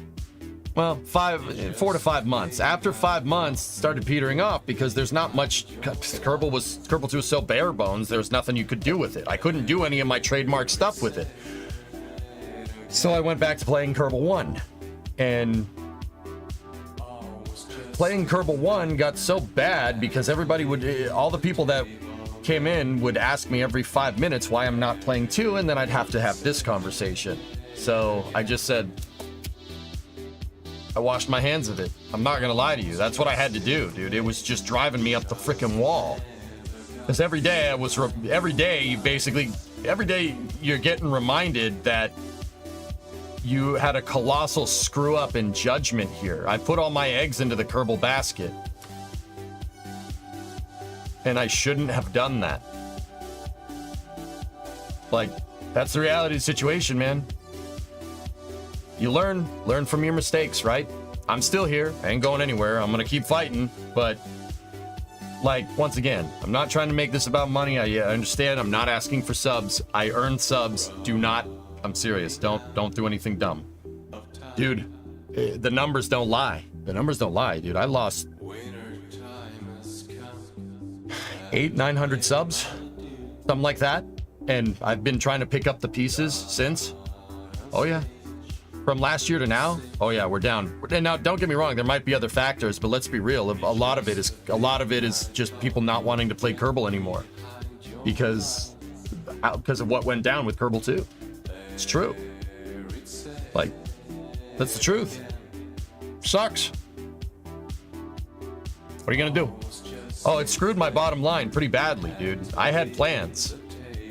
I had plans for things, you know, but what are you gonna do? Don't expect nothing in this business. The rug can be pulled out from you at any time. And it was, so I'm dealing with it. This is space. I said don't do that. Don't do that. But yeah, I appreciate with all my heart the people that are here because you want to see me do things. I really appreciate it. I'm forever grateful, seriously. And I'm not complaining by any means. It's just, you know, my personality only gets me so far. I kind of typecasted myself as a Kerbal streamer. What are you gonna do?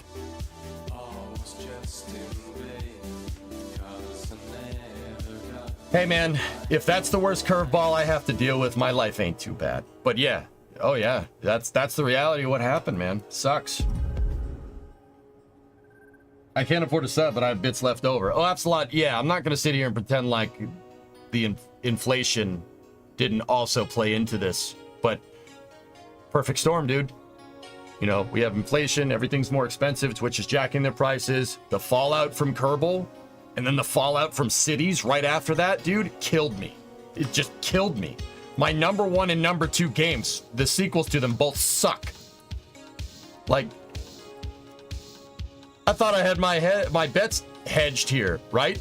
But the same thing started happening with Cities. You know, in the run up to Cities 2, same exact thing, dude, same exact behavior, right? You know, I was getting good views playing Cities 1. Cities 2 comes out, we play Cities 2. I went into it, I put 500-600 hours into that game. And then we realized that there's some glaring issues with it. And that's it, you know? Did you check your Bleed Purple status? No.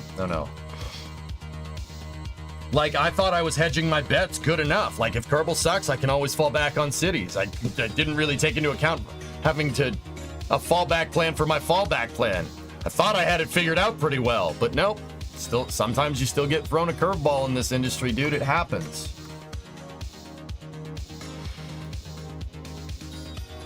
Yeah, so once again, Wolfie, I didn't mean to like make this thing a whole thing about me. I don't like I'm only talking about this, but dude, it is important to understand that, you know, like there's a lot of you that are here for me, and I'm forever grateful. Like seriously, my job's awesome. It's as awesome, dude. It's a lot of work, but it's as awesome as you think it is. Like sitting here doing this all day, it's fun. It's fun and it's a good time. And I still 10 years later enjoy doing this. I could do this for another 20 years. No problem. No problem at all. Right? But also, you know, for every couple of people that are here for me, there's a lot of people here that are here for Kerbal. Numbers don't lie. And maybe it's how I play the game or something. I don't know. You know, it happens. I've been here since 2018. 2018, couldn't support more. Alien, here's the thing. Here's the thing, fellas. I ain't asking for a handout. Hell no. I don't roll like that. I really don't. I don't expect nothing from you guys. However, Alien, you even if you can't support me, coming in here and boosting that view count up for me, even if you can't support, you can't sub, whatever, that's fine. I'm still grateful because you're giving me your time. Time is very important to me.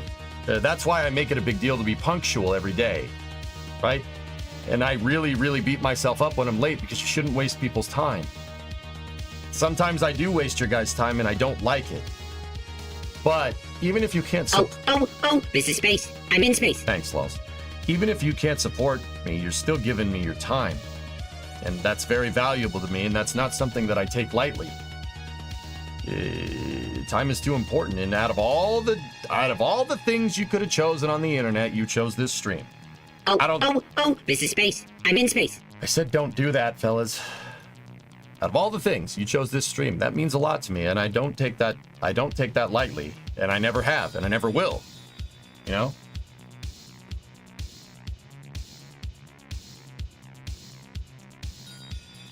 James, you're not here over in YouTube chat. You're not here for the gaming. That's cool. I'm here because your ability to teach knowledge of Rocky. You've taught me more in the last 6 months than I've learned in the last 38 years.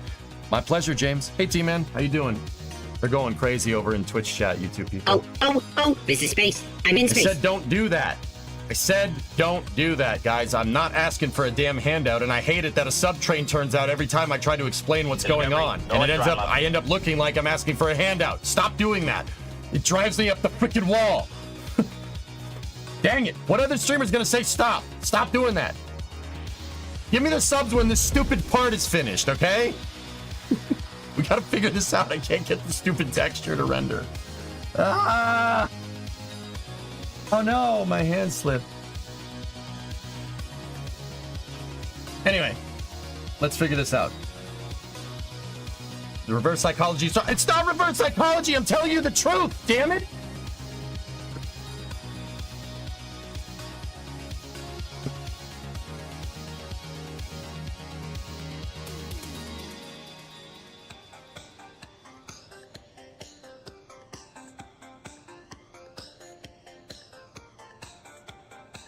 Thanks, Los. Discovery, Wisp go at throttle 62. Get subbed on, nerd. Whatever. All right, so something is wrong with this. I'm not... Listen, Tranquility Base here. The Eagle has landed. Hi. Hi, Zyzep. Listen, Tranquility Base here. The Eagle has landed. Okay, I won't do that. So, I'll do this. Discovery, go at throttle up.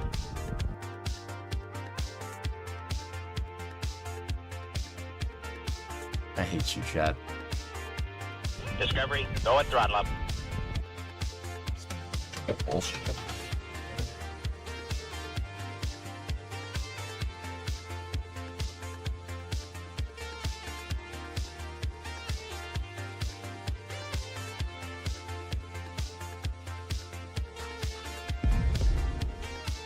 You're not the boss of us. Thank you for all the support. I appreciate it. I want to succeed on my own merit. It's very important to me personally. So, Hokey, thank you. Thank you for making me look like a jackass. I really appreciate it. Also, thank you for your support. And everybody else. But yeah, giving me your time means a lot.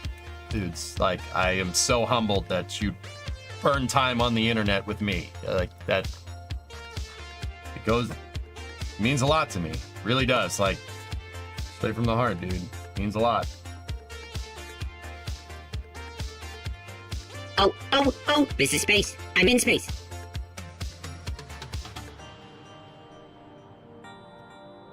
It's your port.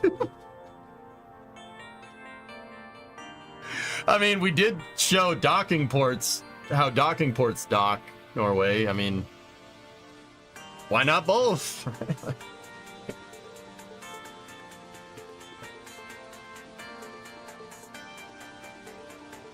So, I mean, you can get spaceflight knowledge and docking knowledge at the same time.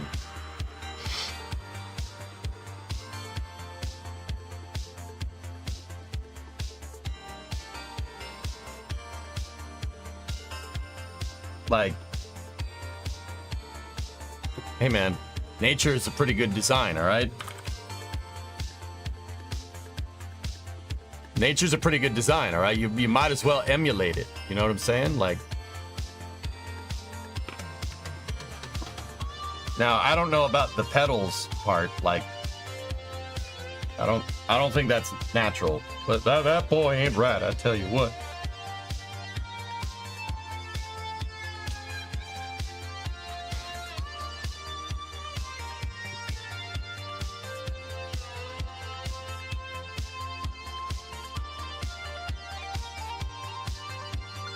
Discovery, go at throttle up.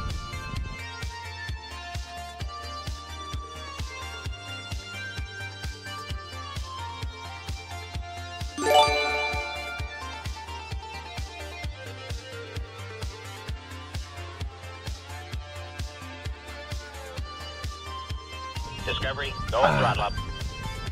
Nice. Hot.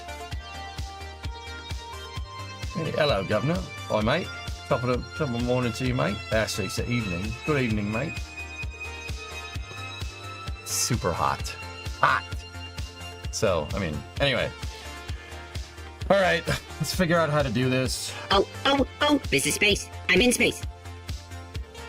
If I had to guess, and once again, thank you for all the support, dudes. We got to figure out why the texture. So the part isn't even loading anymore. I'm putting it in the Kerbal folder and it's not loading. The structural piece isn't even there, and I'm not sure why. So we're gonna have to go through and look. Hinge dowel 1A.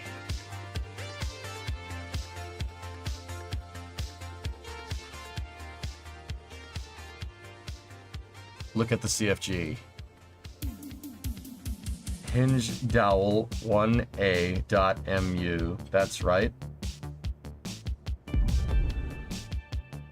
Evening, sir. Why is there space porn on your stream? Hot. Sorry, it's a bit lewd, mate. A bit lewd. Probably shouldn't be doing that in a public place. Huh? How do you export the texture? You could search the log for the texture name and see if there's errors. Yeah, okay. So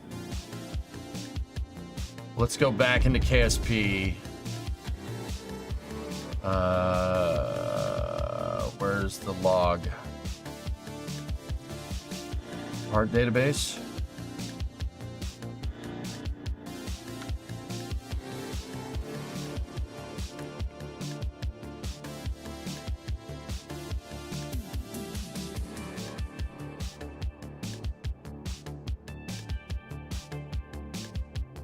Found these laying on the floor. I assume they're yours. Thank you.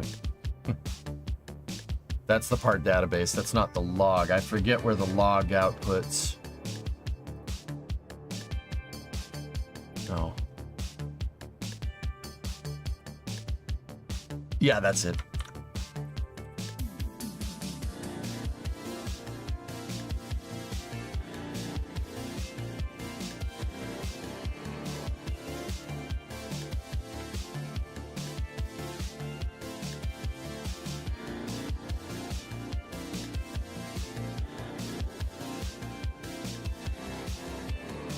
Oh. Configure the search engine right, maybe, and it'll work. Okay, that's the thumbnail.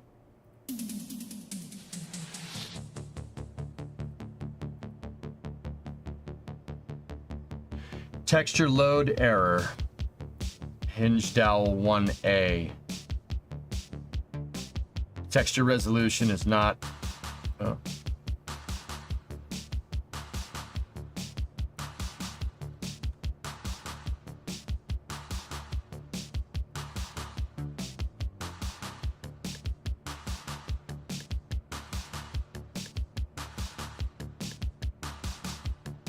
Texture load error. Program files. Parts hinge dowel 1A. 1A.dds.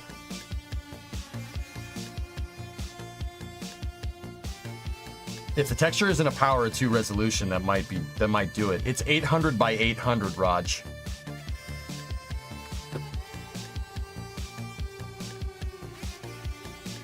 Yeah, Mike, it's in the right trajectory, right directory. Sorry, too much space talk. Load mode 1, hinge dowel 1A, file error, unable to read.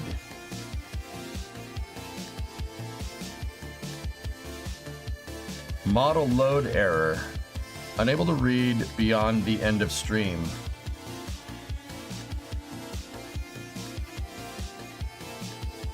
System IO binary render BR Unity game object 0 Unity transform parent.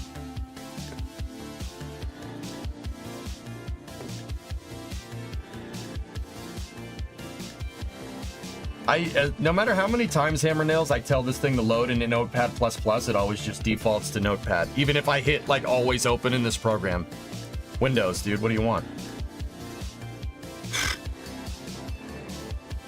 What happens if you remove the texture? Well...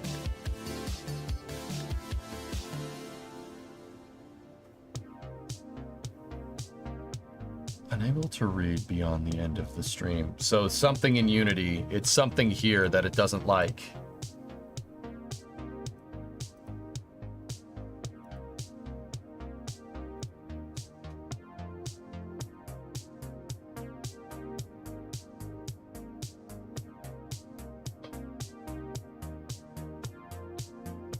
Try to make it 256, 512 by 512. Make it 512 square, 1024. Okay. This is the PNG file. So scale image. Oh.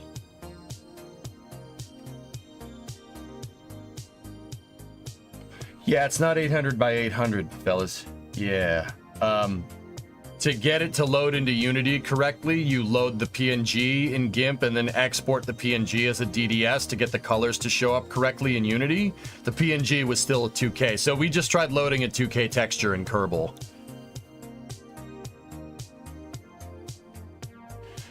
That's probably the problem, if I had to guess. That that probably is why it didn't work. Yeah, Kerbal's not really designed for 2K textures, so let's export as hingedal1a.dds and replace the current one. And then you guys said something, Phil, DXT1 compression.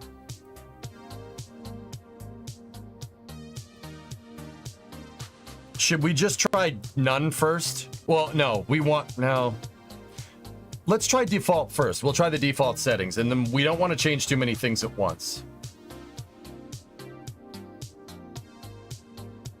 Let's just roll with that. It should probably be DXT5.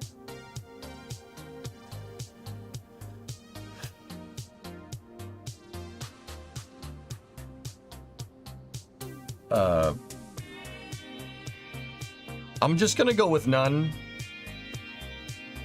Everything I do in AC is DXT. Definitely change one thing at a time. We gotta diagnose. We're just gonna go with no compression. Uncompressed at 512 by 512, right? That's what we put it to? Yeah, all right, cool. What are you doing, sir? Making parts for Kerbal Space Program, dude. I'm making some new parts for KSP that I want. All right, so now let's go undo. Yeah, 2K texture. You know, not gonna sit here. Yeah, 1 meg. Okay, cool. Copy that. Let's go into KSP. We're gonna go right into game data. Is it like a spacecraft? Animate Kerbal is a game where you make spaceships. It's a sandbox spaceship building game that kind of teaches you about how spacecraft actually fly. Oh, that's 16 megs. Yeah, really. And I'm making some parts to help me make spacecraft better, I guess. Yeah, KSP is a video game. I have it loaded up right here. But yeah, you build spaceships in this game and then send them up into space, which is super cool. How it works is like how a real spacecraft would. Well, if you get it right, the orbital mechanics in the game are a pretty good approximation for how stuff works in real life, which is pretty neat. I thought you worked for NASA. No. Not recently.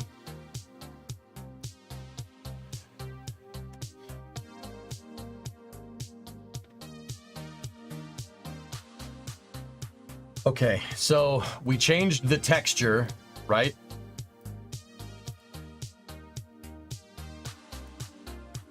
Get out of that. Now let's just reload and see what the log says with that 1K texture. DXT5 is for normals and speculars that have an alpha. Oh. Is it hard to make parts for KSP?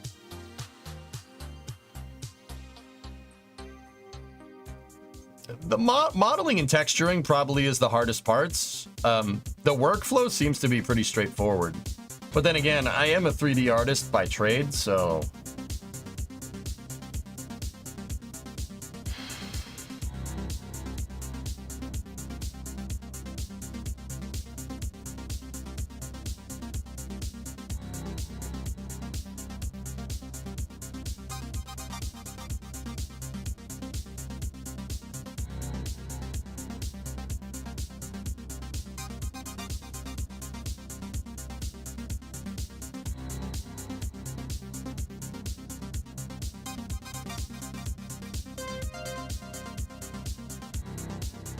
what happens here.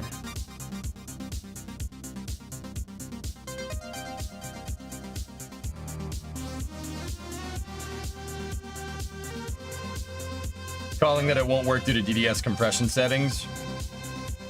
Well, we won't know for sure until we see it. Assetto Corsa, Bilbo.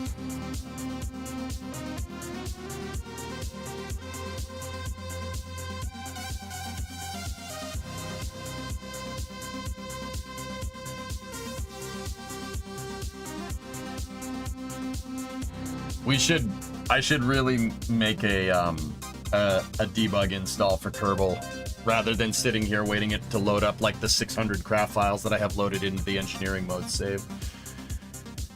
KSP part modding is simple. I even learned how, and I'm no artist. I knew nothing of 3D modeling. Yeah, it's pretty straightforward, man. You can make some pretty cool stuff if you really know what you're doing, Alpha. But yeah, good stuff.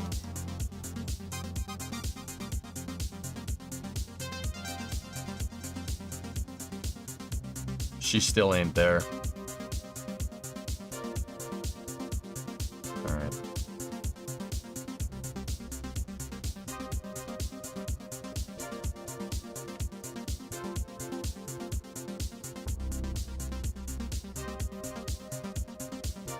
Texture loading error. Again.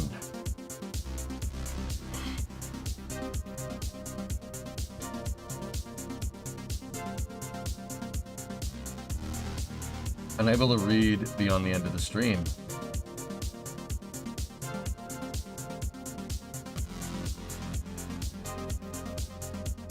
You're gonna go to sleep? All right, good night, anime.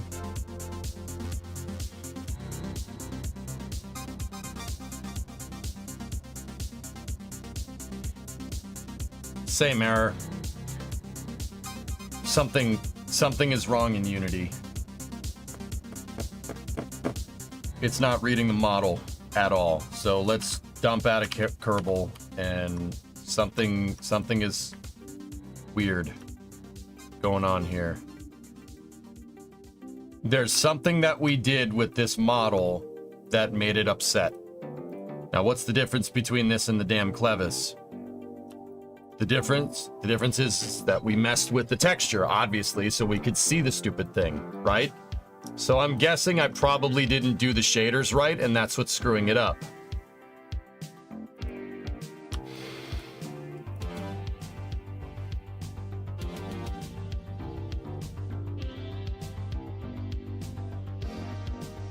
Hang on, there is another thing that I want to mess with. This doesn't really have much to do with...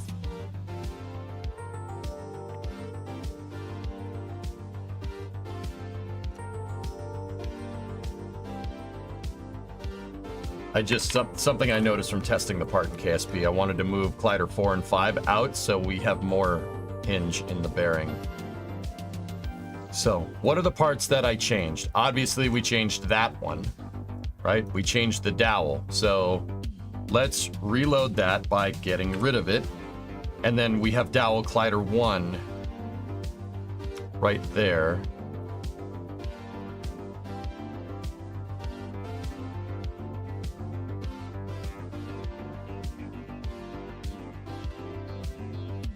Hinge dowel master has part tools loaded correctly. PNG, or set it as an MBM, right? Deleting a prefab will also screw up part tools. All right, so let's do this from scratch then. Let's make a new game object. Game object, create empty. This is hinge dowel 1A. Save the game object, put it at 000. So hinge dowel 1A is at origin point. Okay, let's do this right. The only parts I'm gonna take, we're gonna duplicate those, copy them, paste them there.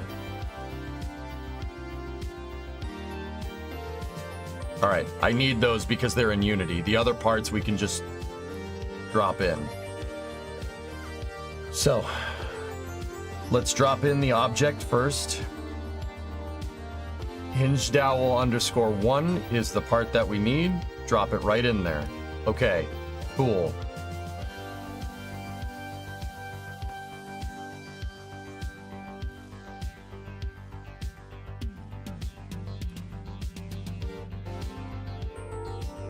Collider 1.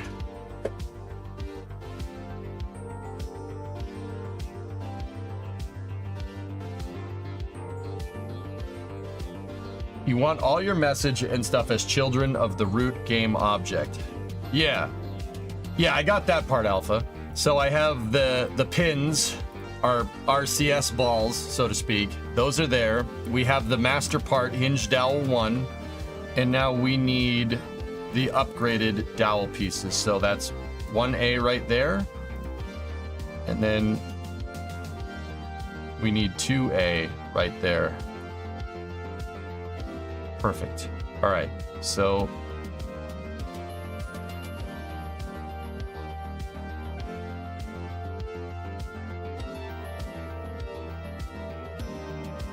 you've deleted it since. Okay. Yeah, James, we'll see, dude. We'll see. So, all right, here's what we're gonna do. Let's take these out. Get rid of the prefab instances. We don't need those. I don't know why it's bringing those in as a prefab. That should be an empty. Get rid of it. Get rid of it.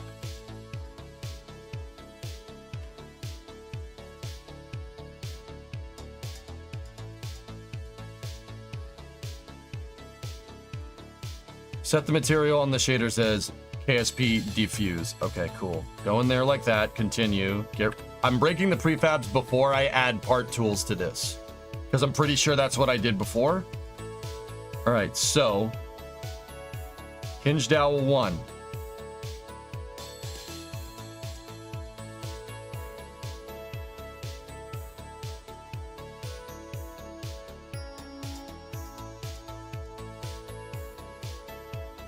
Why can't I set the shader?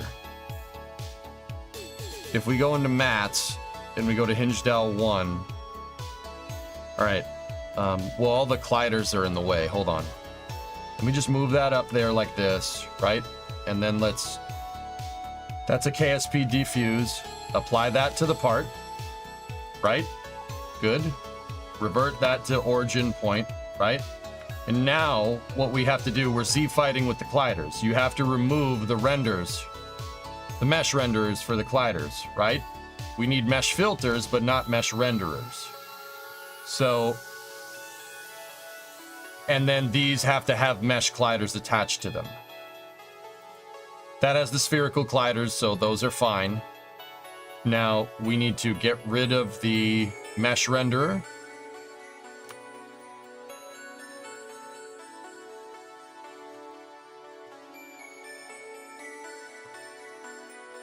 Okay. Hinge dowel 1A DDS. It's still loading the 16 meg version. Okay, so let's delete that. We don't want that, right? Go into images. That one is 1 megabyte. Copy it. Go to mats, show in folder. This is the materials folder. Paste.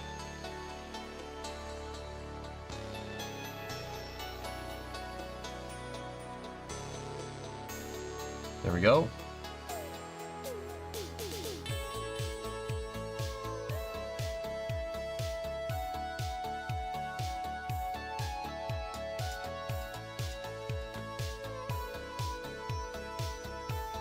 That is the right texture. Okay, cool. Now, we need to go to the colliders. You need to remove the renderer components and add physics. We need a mesh collider, and it needs to be convex for Kerbal to read it correctly. Okay, that's done for the top. Collider 2. Remove the mesh renderer. Physics, mesh collider, convex. Good. All right, done. Collider 3. Remove our mesh renderer component because you don't need to render a hitbox, at least visually. Mesh collider, convex. Okay.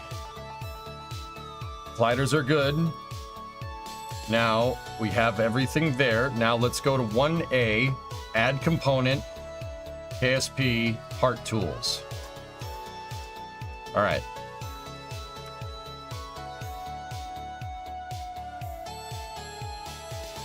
Write it to D parts. And this is hinge dowel 1A. Select the texture format as NBM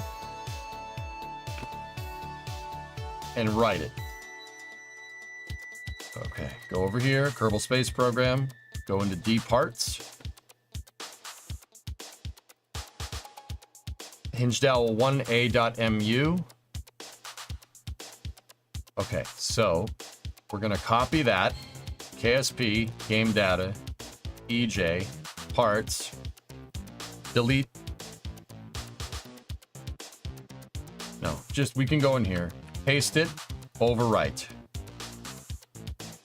We have the updated texture file in there, and our CFG is reading hinge dowel 1A.mu. DDS is the same, and our configuration file is correct. All right, cool. We basically made the thing from scratch. This thing is junk. I just toggled visibility there. Okay, that's everything. So let's go into Kerbal. Zap that out, open up KSP and see if the part shows up. That is, for the most part, minus the shader and texturing thing, that is exactly what I did when we got the part working in KSP for the first time last week.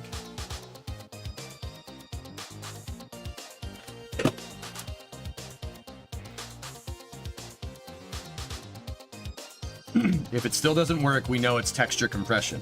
Well, Alex, we are having two problems, right? We were having one, there was obviously something weird with the texture, and then there was something weird with the model. So in the Unity scene, we remade the model from scratch, so to speak, right? I redid everything. So if we don't have a model problem, but we have a texture problem this time around, we know that it's the compression, right? We're isolating variables here. Yeah, worst. That's the worst case scenario. If they're related, then I'm not gonna be too happy. But whatever.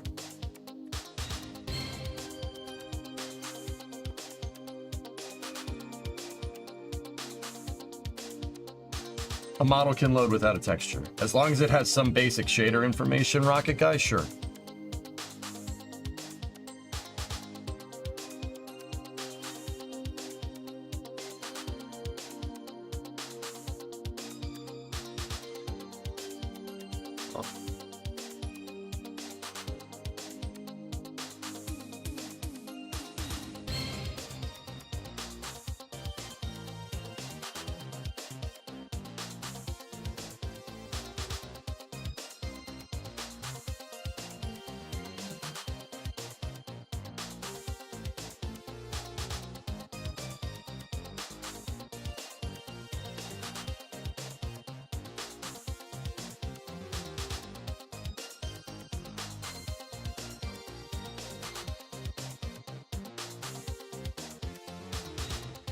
Yeah.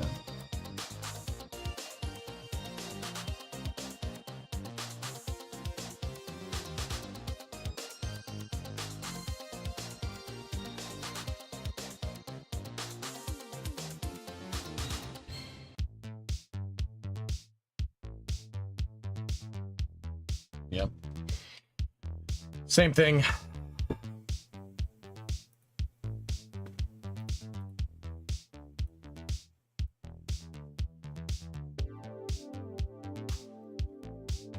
It seems to not like that DDS, yeah.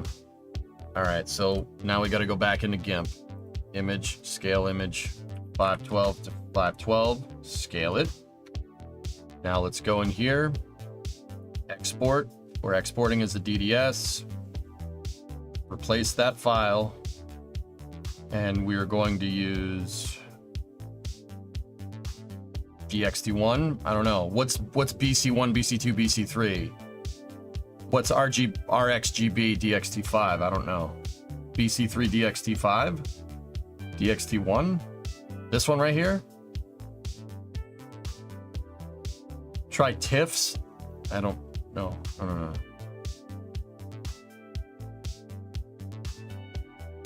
The first one. Okay, done.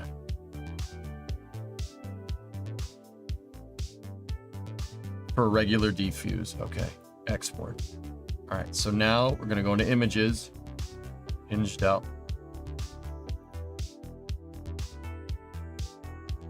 I noticed it didn't thumbnail it. It's showing the part now, or it's showing the texture. That was the one we just updated, right? 210? Yeah, okay, cool. Copy that one, go into assets.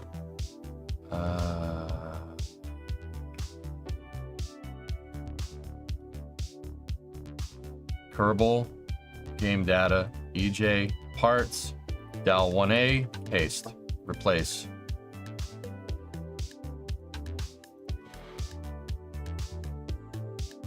All right, let's do this.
Oh, what was that?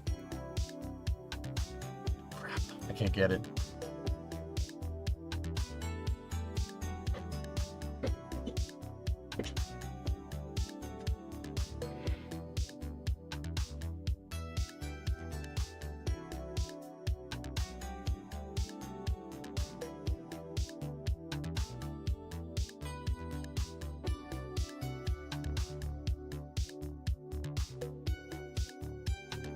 I didn't see it. Crap! I didn't see what it was. No.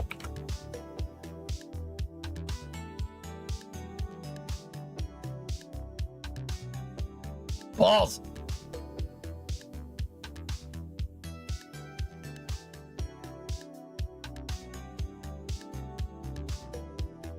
It needs to be a square texture, Alex, and frankly, it's not a very detailed part, so the texture doesn't need to be too high res. I made it lower resolution, so just to rule out the whole 2K thing. But I think it doesn't matter at this point. I think it's the compression. I think you might have been right. Normal temperatures in March and above normal precipitation. That active storm track will keep cooking on the East Coast here in March as well. Dal 1A, Kerbal, KSP, bind, hinge dowel, down.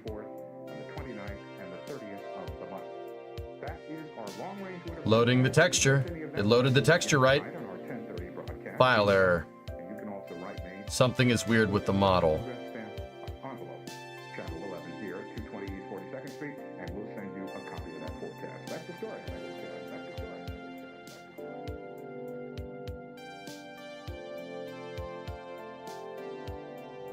Cool, T-Man.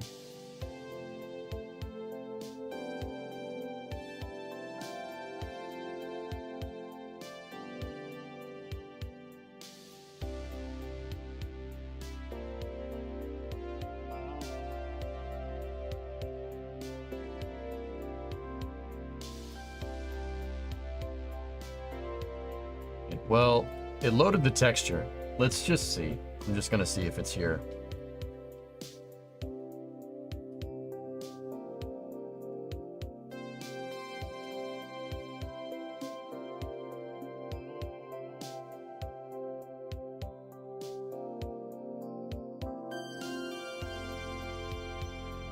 I'm not sure what you mean, Thor.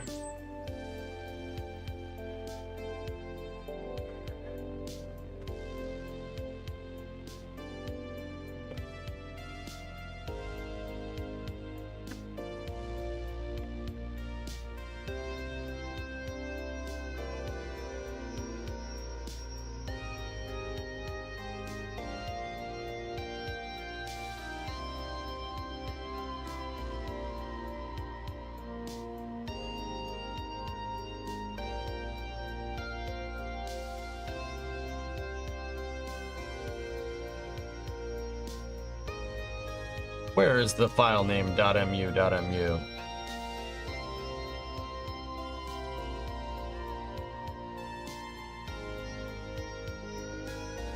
Oh.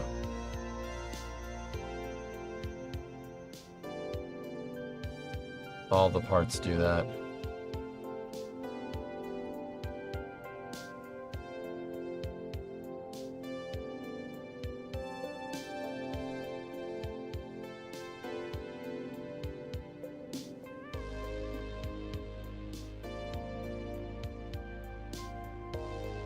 Think.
No, guys, it can't be. The Clevis is named .mu, and it read that part just fine.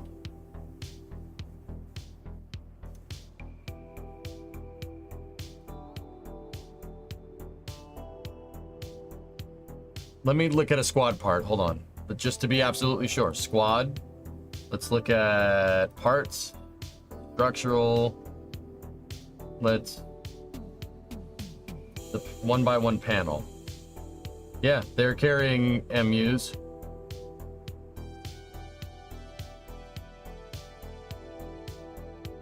Model.mu, structural panel 1. Yeah, there shouldn't be any problem here. It can't be that. At least I don't think.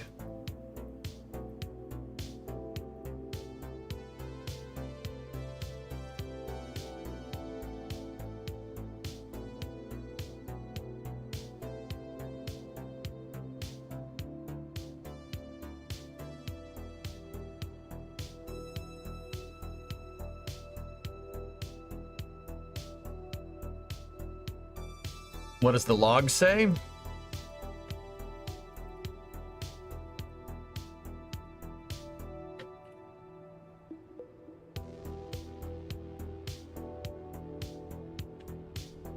Right here. Unable to read beyond the end of the stream at system.io.binary reader read byte. It's the game object. Read text. Oh.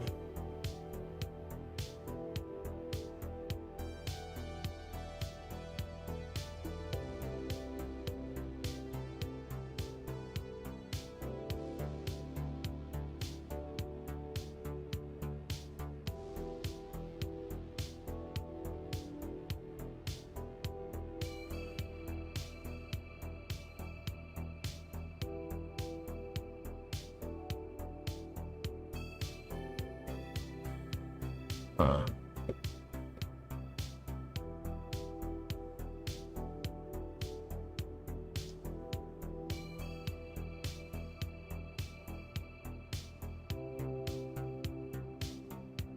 I mean, it's obviously something with the texture.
Where is this getting hinged owl map UV painted? Above that error is a texture resolution error. It was behind the fine box. That's for not my part though. That's for wind tunnel. My texture loaded just fine. Load texture, hinged owl 1A. It loads the texture just fine. At least if I'm looking at that right. That's something with wind tunnel. KWT underscore icon is not loading because of the texture is not power of 2.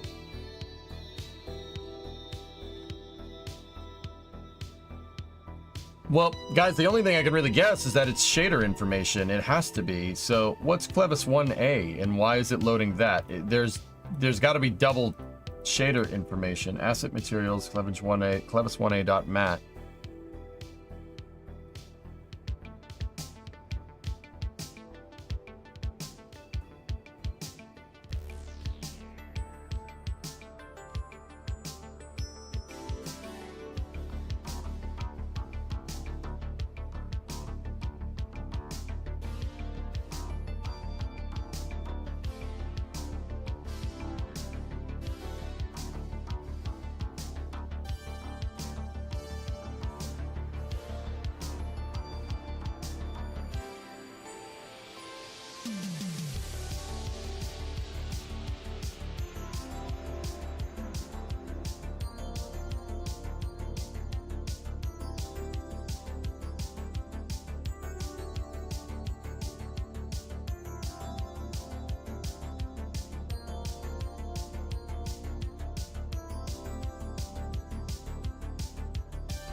All right, I'm gonna do another test here. I have this with just a regular Fong shader, okay? Let's go into this and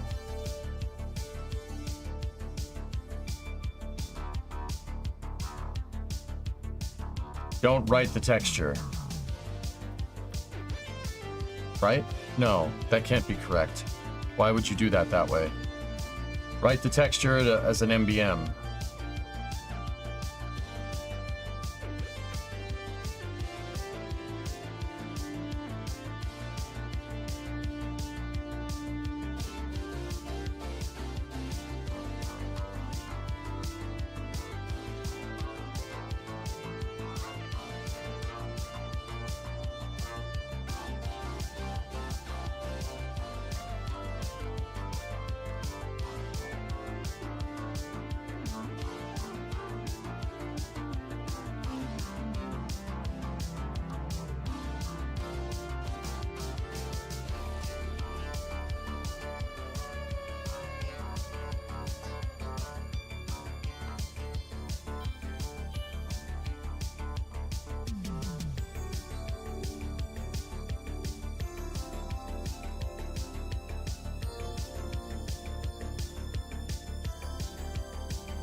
I'm moving the material around in Unity because I think we might have a little bit of an issue.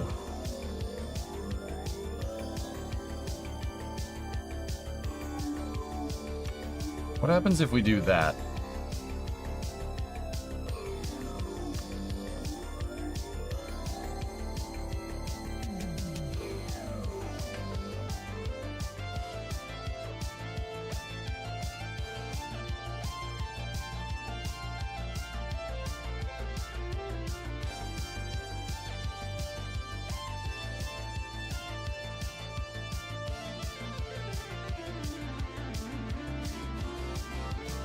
I applied the texture directly to the part, and then if we do a shader diffuse, KSP1, KSP diffuse right there.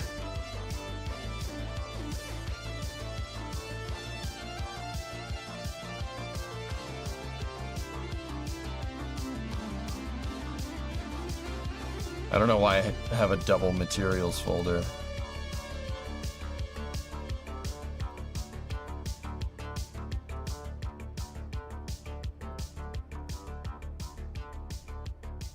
What are we coding? I'm trying to get my part to jump to get into KSP.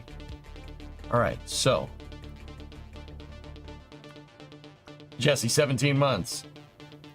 Part tools can be very finicky about Unity versions, but we got it to work, dude. We got it to work a second ago. I got it to work without the shaders, right? We got it to work and put in the blue right in, right? So let's go here.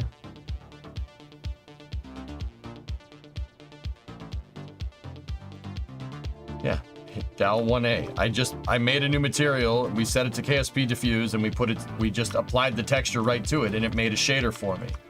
All right, cool. Let's write X out of Kerbal. We wrote a new part, new MU right there, 228. Copy that. Kerbal, game data, EJ, parts, Dal 1A. Replace. I deleted the shader and I reapplied it. And I told it to write for an MBM.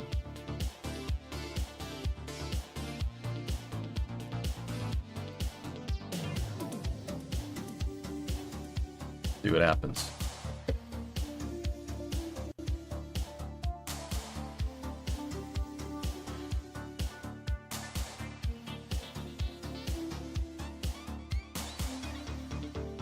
Gotta wait for Kerbal to load up, dudes.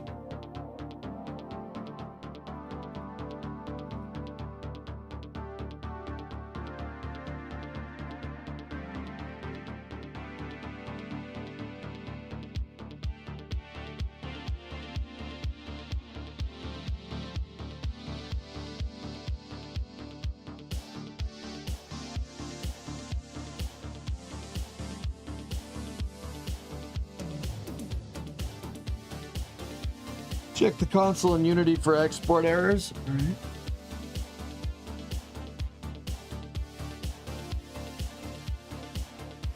It's not. It is an unpowered hinge, Roscoff. They're just structural pieces. You clamp them to the hinge to get the hinge to use same vessel collision, so the hinge is stronger. Like what we did with Hybrid Tech with the RCS balls and the thermometers.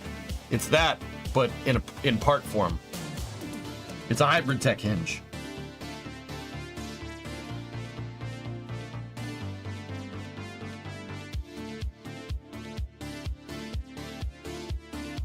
No, guys, I don't think so.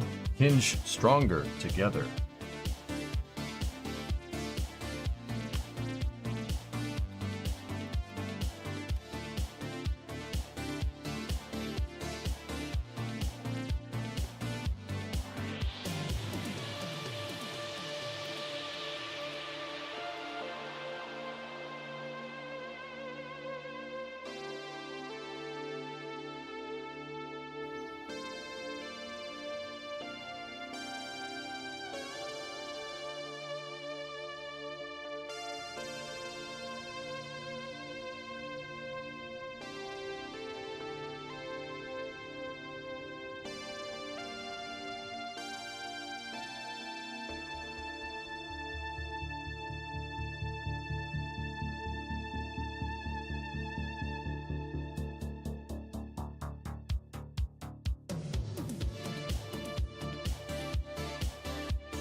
I'm going to put the blue texture, the UV checking texture, back on there.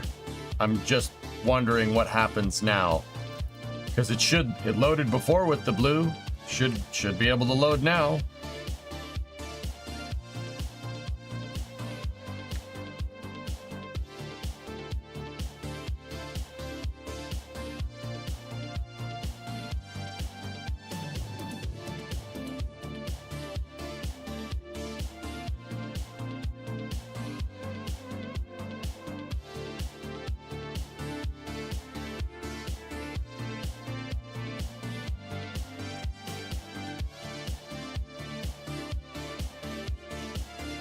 I hate troubleshooting like this, man. But that's part and parcel with modding any game.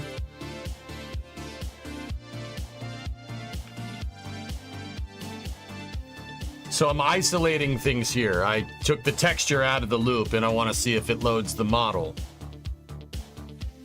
If it doesn't load the model here, I'm gonna get very confused.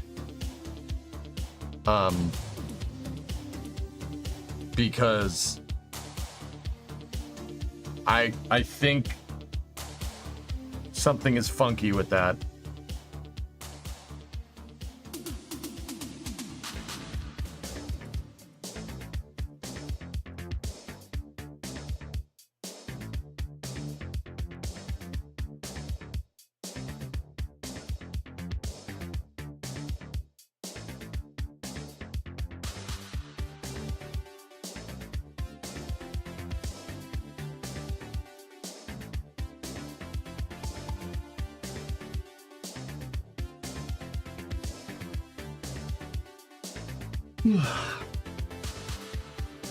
We'll find out what's going on, dudes.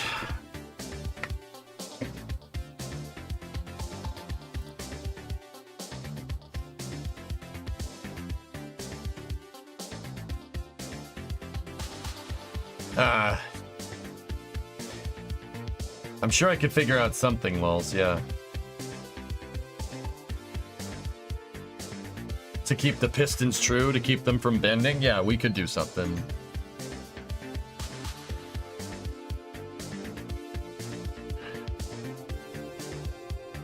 It's the texture.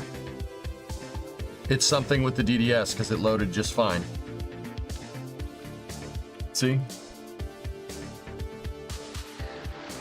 Yeah. That's what I thought. Oh yes, I know. 700 million people approximately joining us tonight. Some in summer, some in winter. Try disabling the right textures option in Unity. I think that's what's screwing it up, Phil. Our first group, our first stop, will be on the grounds of the world-famous National Palace Museum, where which houses Chinese treasures dating back some 4,000 Yeah, it's years. designed to clamp the hinge, dudes. Let's hit the road. Yeah. That's what it's designed to do. We're clamping the hinge. And then you set these for same vessel interaction. Set that for same vessel, the lower, and then set that for upper. Are you building parts for Kraken Tech? Not Kraken Tech, Hybrid Tech, Jesse. It's designed to make... This clamp piece around the hinge is designed to make the hinge not drift over time. The hinge won't be bendy and flop around.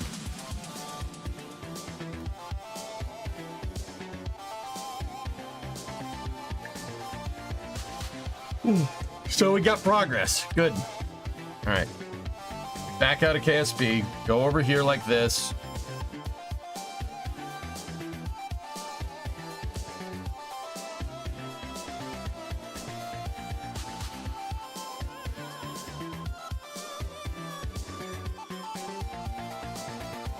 Okay.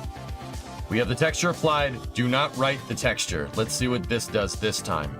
All right, so we made a new MU file.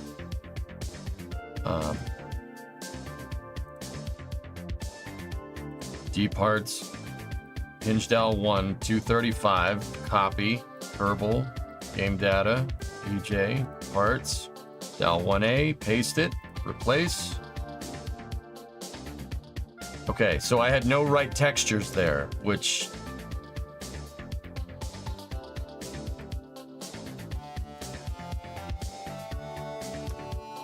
But I still had the texture applied to the model.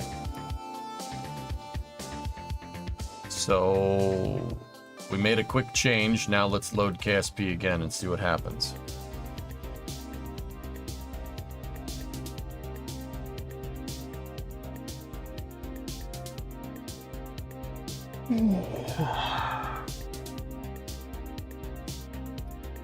Troubleshooting.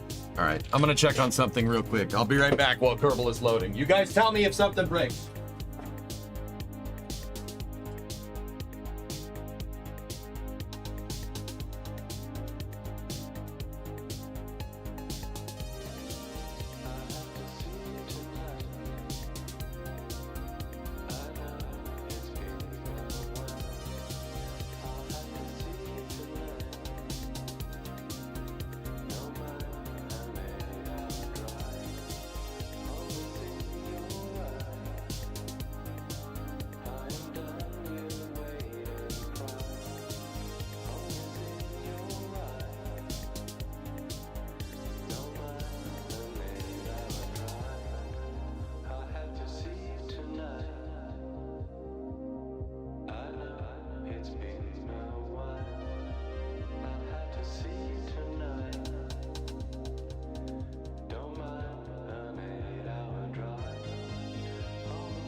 Hey, Ray, thanks for the raid, man. How are you doing?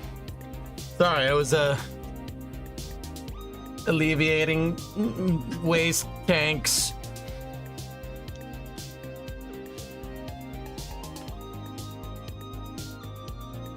Something broke somewhere, I'm sure. Yeah.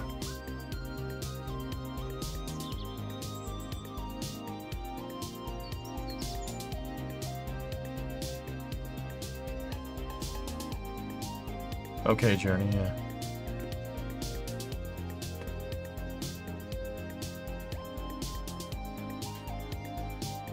Yeah, the AI video, J-Speed. Yeah, that's nightmare inducing.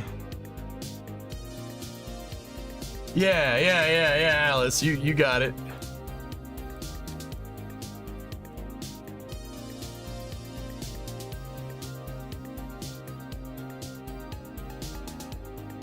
So who was saying about who was saying the thing about DDS files being backwards?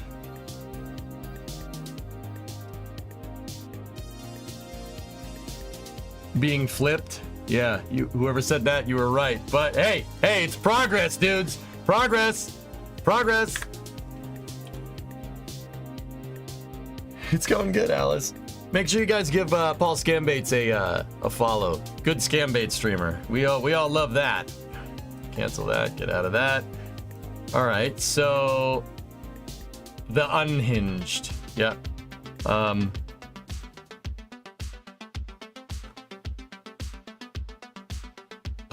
So we're gonna have to flip this texture.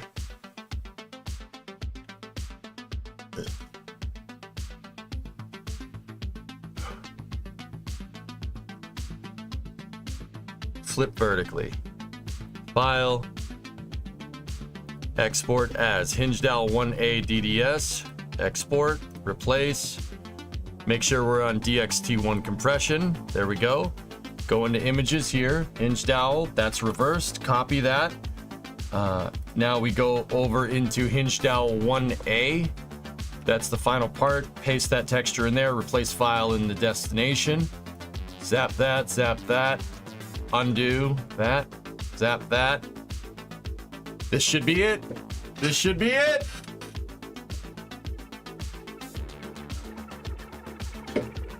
Ray's one of my faves, and you're a member. Alice Ray is great. +1 to Scambaiter, signed to sysadmin. Yep. It's very cathartic watching those. My favorites are the ones where they get the webcam of like call centers, and they're like, hey, I see you. And the guy's like, no, you don't. No, you don't. You don't see me. And he's like, oh yeah, I see you. You're wearing a red shirt. Nope. No, you do not see me. I am not here. Those are the best. Yeah, Helvish. Yeah, that video, you know what I'm talking about. Yeah, I see you. I'm see, look, your webcam's on. I can see you right now. Yeah, Jim Brown. Yeah. You guys saw that YouTube video where he got the HR lady's laptop. It's so good, man. It's pretty good. Pretty funny.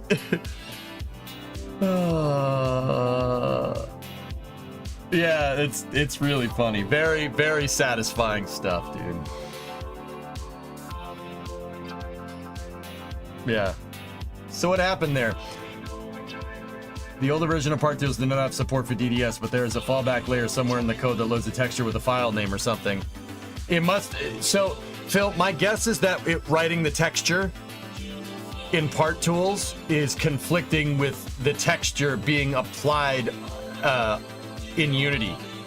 It looks like the information from that model with the shader and the texture being applied to it, you don't need to write in Part Tools. It tried to double write it, so it tried to apply the texture twice, and it did. Yeah, that as far as I can tell, that's what's going on. But yeah, it's working. We're working. We're good. Nice, Selfish. Yeah, deleting the entire database. It's fantastic, dude.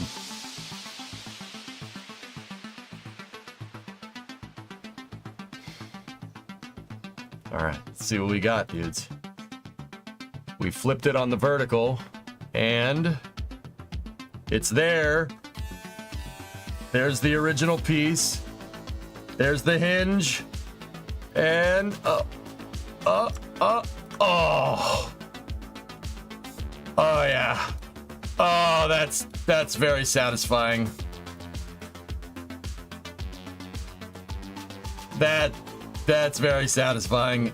Yep, and it looks like it should attach to it. That's the best part.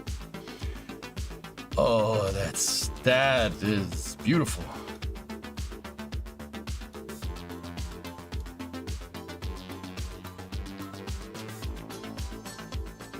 It's supposed to look like it attaches to the hinge. It's supposed to, I hand painted the textures to be exactly the same. I think my dots are a little too small though.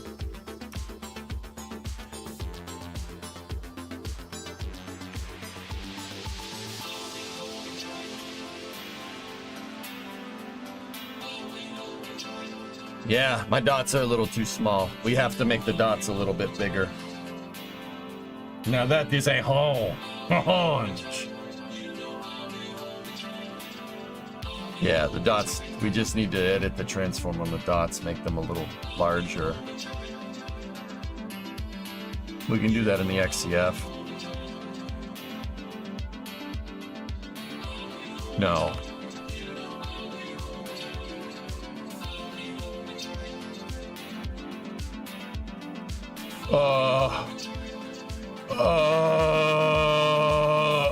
His has a normal map on it too. That's why that looks like it has depth. Maybe that's the reason. Maybe that's the reason why his dots are so defined and mine aren't. In fact, yes, that is the reason. But my zigzag is going the wrong way. And then honestly on this side we need the plus and the minus, so I'll probably get rid of this and apply this to that piece when we go and make it. But other than that, dudes, we're golden.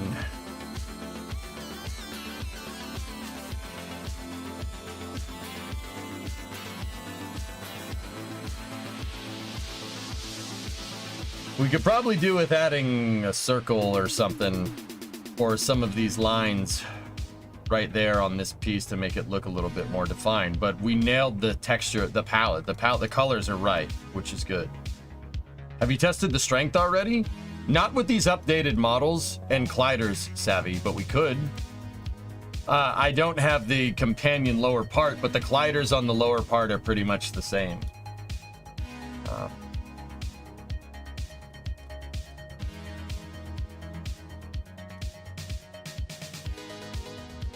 I mean, you want me to test strength here? I can load up the crane file and we can replace this stuff, but I'd prefer to get well, I was about to say I want to get the texture done for the lower part, but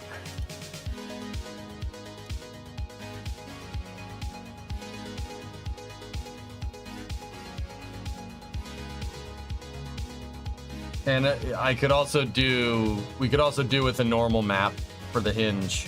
The normal map will help define this a little bit better. Yeah, and once again, the holes, the pilot holes are too small for me, and we need that normal map. I'm interested in a test, but only if it's ready. I did upgrade this. I changed the colliders around a little bit between this model and the old blue model, dude. And the colliders for the lower part of the hinge are exactly the same. So we could mess with it if you want. So let's do this. Ready?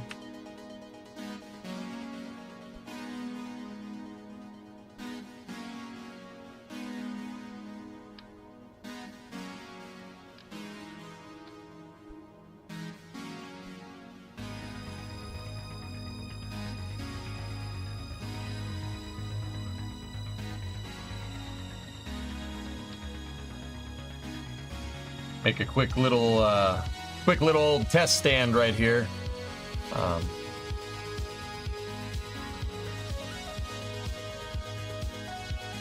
Set same vessel collision there.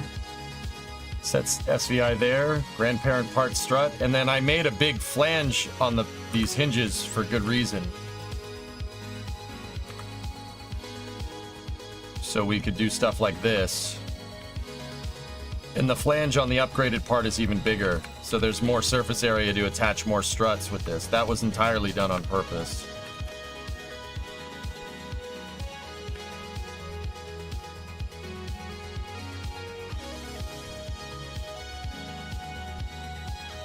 Because I knew I'd be making some type of launch pad or something with this thing, dude. So now what we'll do, let me go here like this. Just grab a bunch of fuel tanks, put the fuel tanks down here on the ground. Right?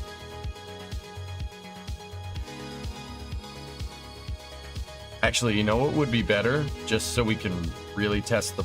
Well, it doesn't matter. We'll start with this. Take a Rocco 64, empty it, right? And once again, the flange plates are here for a good reason.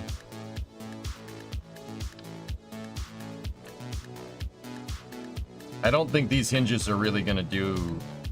These struts are going to do much.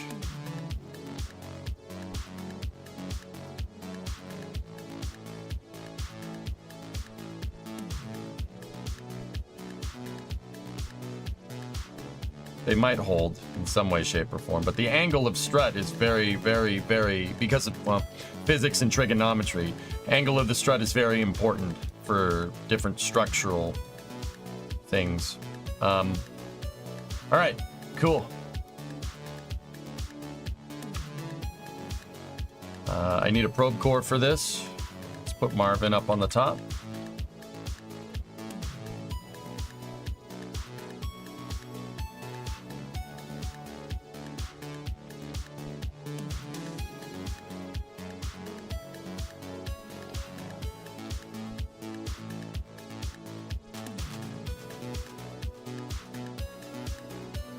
Go. We have a Marvin probe up at the top. Give him some batteries, and I don't know, just put solar panels on there.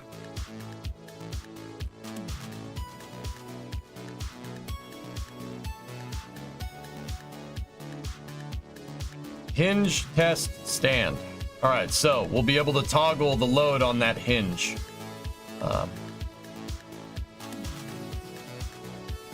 You know what? Let's add some provisions.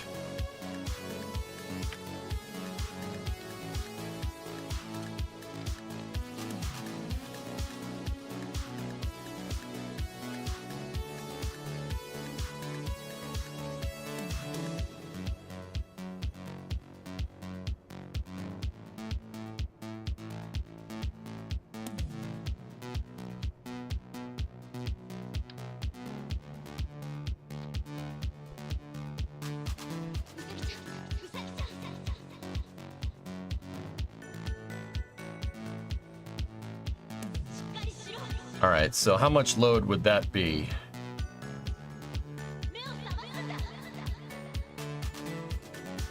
Okay. We have enough fuel to fill all those tanks. All right, Marvin, watch. It seems they all have normal and specular maps as well. Yeah. We can set normal and specularity. That shouldn't be an issue now that I understand that you don't write the texture to the part with this version. Okay, let's go look at the hinge.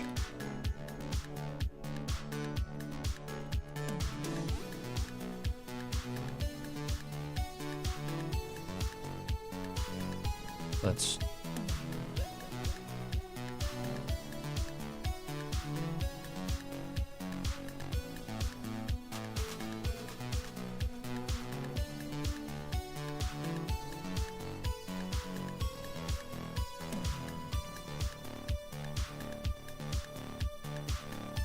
So this hinge right now, dry mass is, each one of these tanks dry is 2 tons. So 2, 4, 6, 8, plus 4. So we have 12 tons hanging from that hinge right now.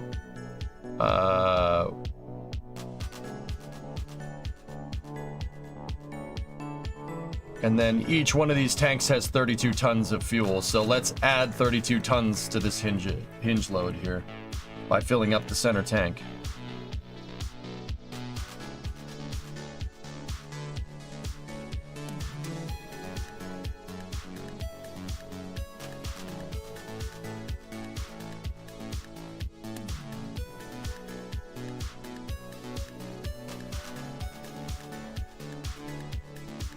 So 2, 4, 6, 8, 12 plus 32.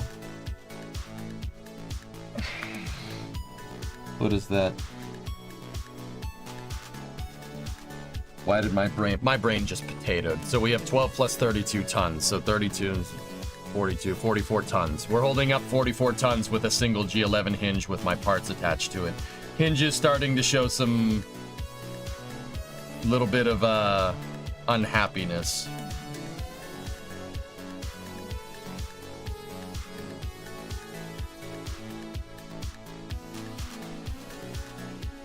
Can the hinge move?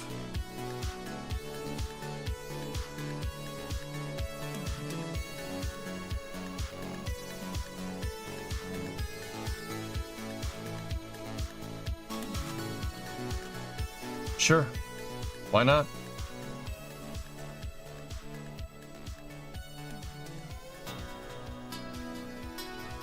It's riding around in there a little bit, but it should be okay.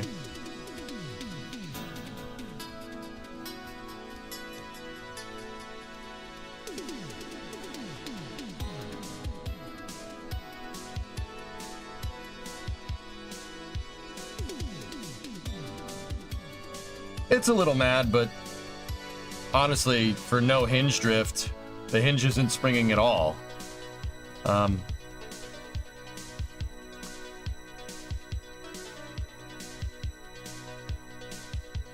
Okay, let's load this up. We'll change the mass while the thing is rocking back and forth and see what it does.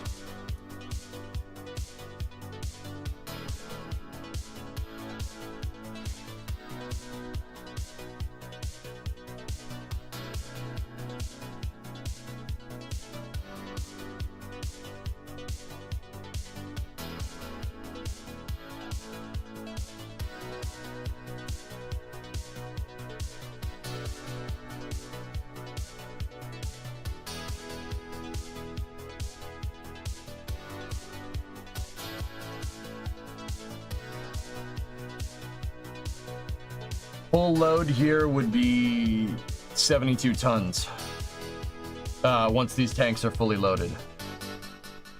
I mean, there is some deflection in the hinge, but not much.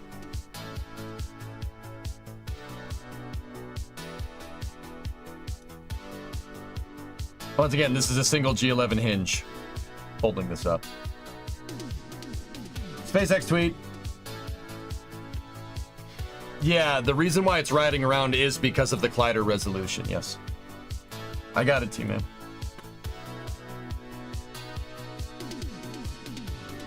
Oh yeah, 96, not 72. Yeah. Well.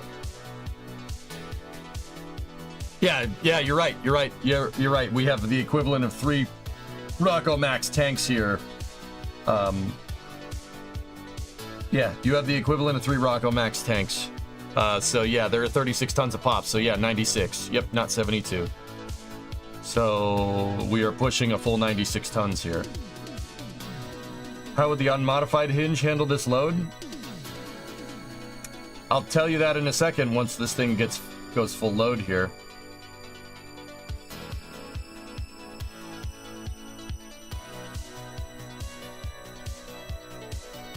Oh yeah, Louisa, these are parts I've wanted to make for KSP for some time.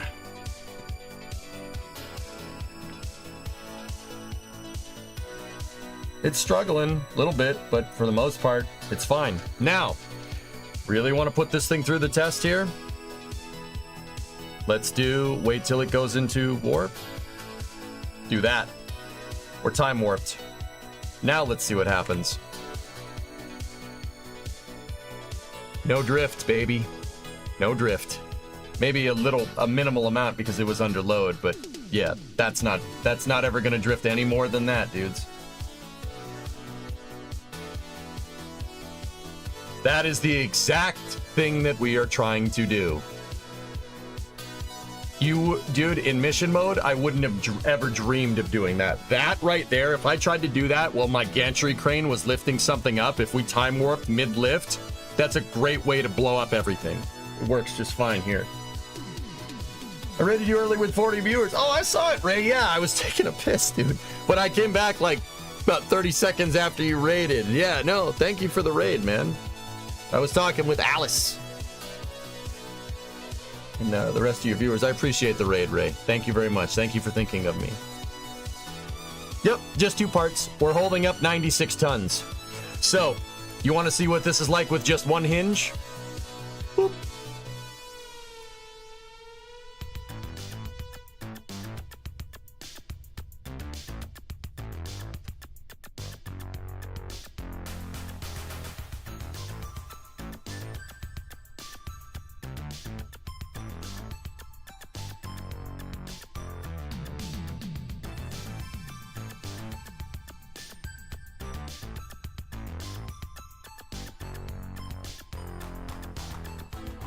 It will not snap back, Pigzig. I'd have to unload it. If I snapped it, it would snap out and stretch the hinge. We have to get the center point on my collider here, because I use this just a spherical ball as a collider. If we get the center point closer to the inner edge, like right now, and we hit it, nope, it still popped out. There we go. We popped it back in. Oh, we popped it back in. Now let's really push this thing's teeth in. Ready?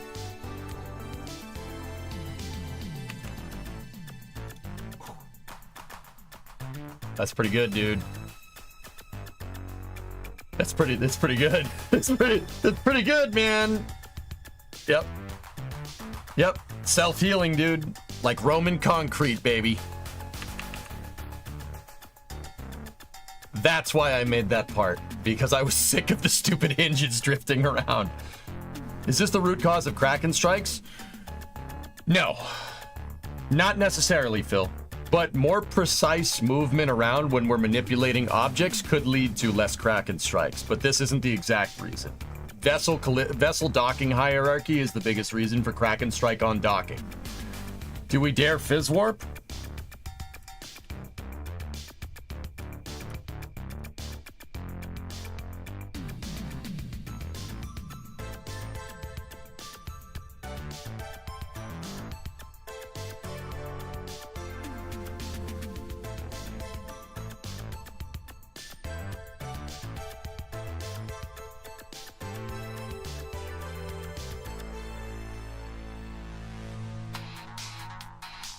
Pretty good, dude. It didn't like it, but it did it. It really was upset. It was really struggling there under fizz warp, but it didn't mind. Yeah. Now make custom landing gear mechanisms using this on one of those big planes you have. Could you try a quick save and a quick reload? No? But we can.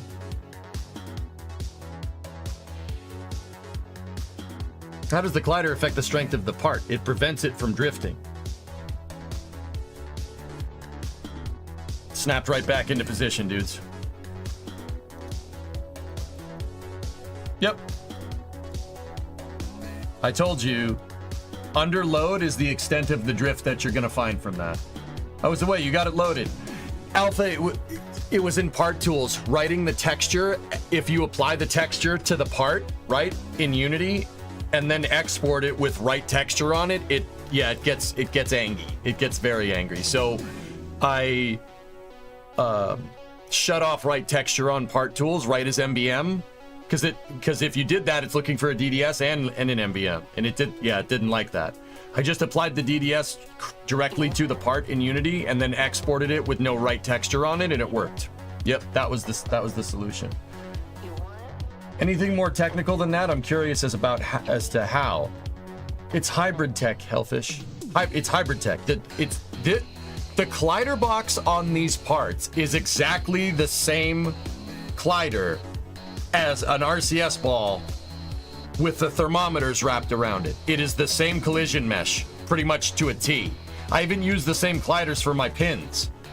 The collision mesh on this part in Unity, if we go and look. So, look, see the spheres? I have 2 RCS balls for my pins. See what I'm talking about? And then, if we zap that out and we look at this, you see, we look at the clevis right here. Look, I made geometry that's thick enough to read a collision detection, and those are basically working. The collision mesh is working exactly like thermometers wrapped around a center tube. I'm telling you, the secret here is that, all in the colliders, because you cannot make a concave collider in KSP. KSP using Unity doesn't understand a concave piece of equipment. So I had to do it exactly how we do it in KSP, with a bunch of parts in symmetry around a hole, just like that. See? Now, how does that make this stronger? Well, it makes it stronger because I took this and we have same vessel interaction here. It's the same thing as hybrid tech, dude, but it's custom parts that are built for hybrid tech. For instance, the collision detection between that RCS ball and the thermometer collider here, right, is what's keeping this hinge in place. If I go here and shut that off, this is what you'd get if you just attached a hinge. See? The joints between the upper part of the robotic part and the lower part of the robotic part are springy. Why are they springy? Because it's PhysX. Devs couldn't do it in any other way. You have to use PhysX because PhysX with Unity. I mean, they probably could get a custom module for it eventually, but this game isn't being developed anymore, so we got to deal with the PhysX joints. That right there, the springiness of these parts, is why hinges drift. Part of the reason why.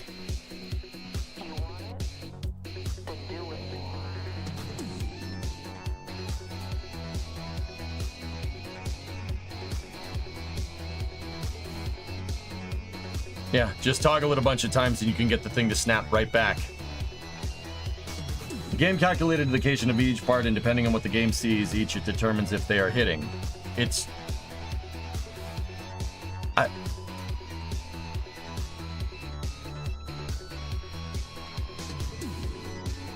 My clevis is kind of itchy. Whose isn't?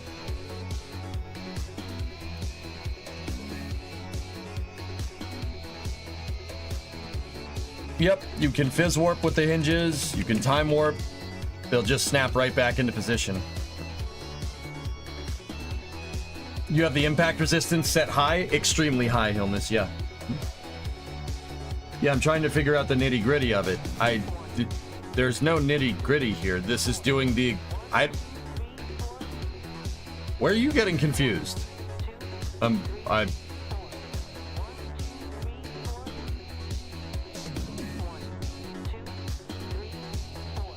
I don't know. I don't understand where you're getting confused here. Nice clouds. Thank you.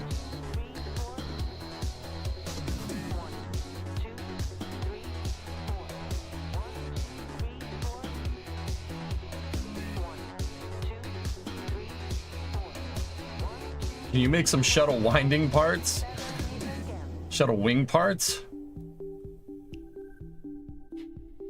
Can make anything you want, Journey. I'm good. I've just started with something basic. Remember, we still have to texture the lower hinge here.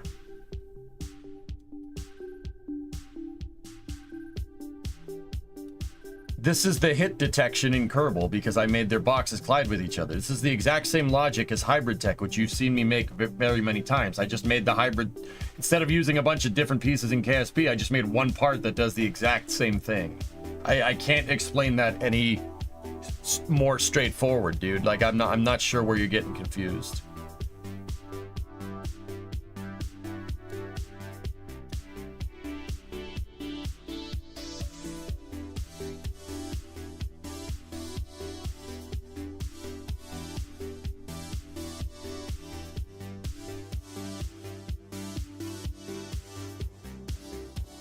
Yeah, it's very simple. This part is colliding with that part because they have same vessel interaction on. That's it. That's all. That's it. That's the joke.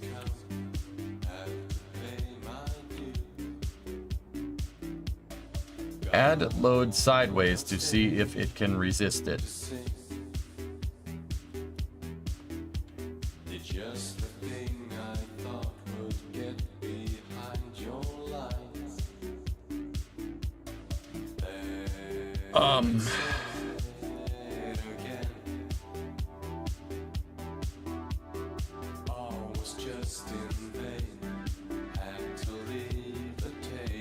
Hey Striker, 81 months. Thank you. We still got to get the other part going. What is he building? This is a test rig for testing the strength of my hinge reinforcement parts, Steiner.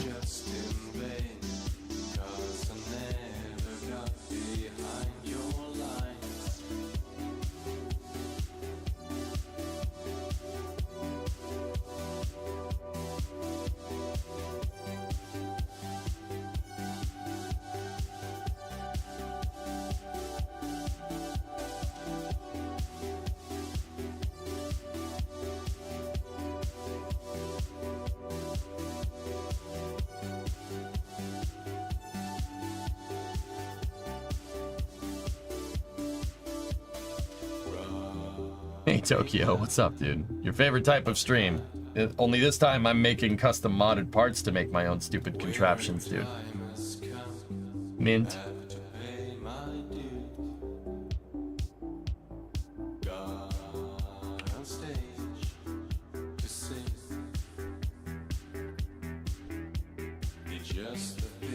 Hey Biv, how's the custom parts coming along? Good, man.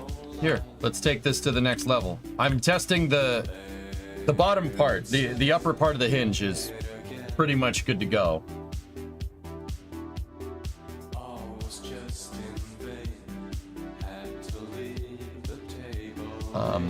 Let's up the ante, I guess.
Do convex curves collide with each other properly?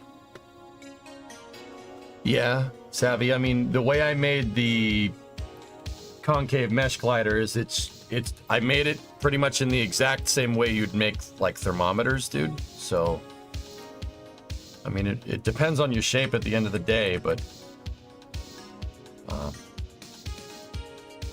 the collider, the collision box for this looks exactly like that. The collider box for the clevis piece is that.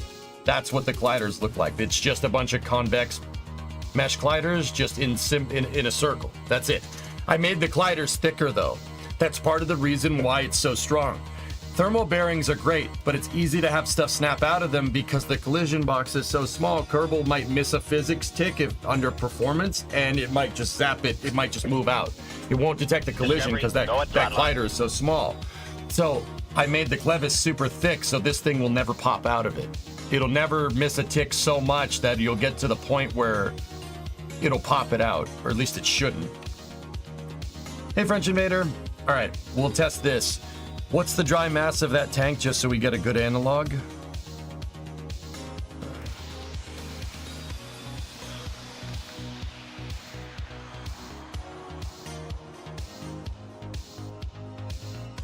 $260.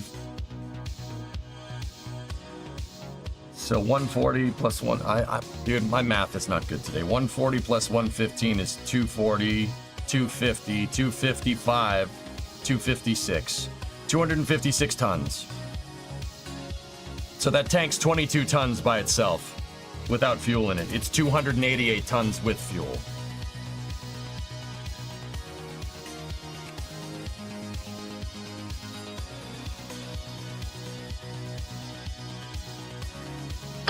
French Invader this is gifted space. 5 subs. I'm in Thank space. you. Just type math in chat. Yep. I understand the thermometer collider. I'm wondering if several baguette-shaped colliders around the ball would make it smoother. Purely a thought experiment. Oh, I see what you're saying.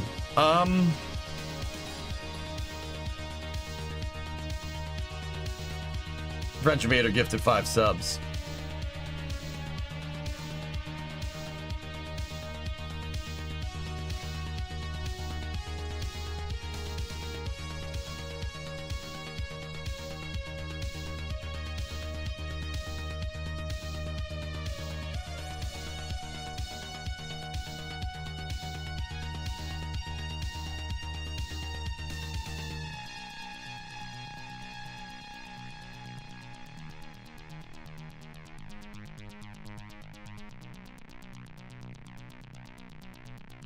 So, Savvy, here, let me show you. So, if I have my center pin, right, and right now my colliders look like this.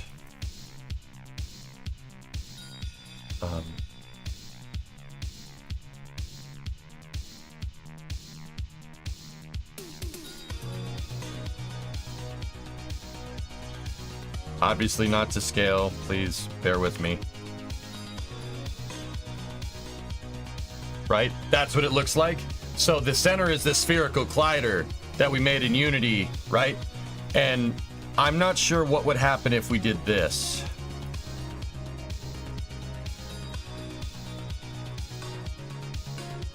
I'm not 100% sure.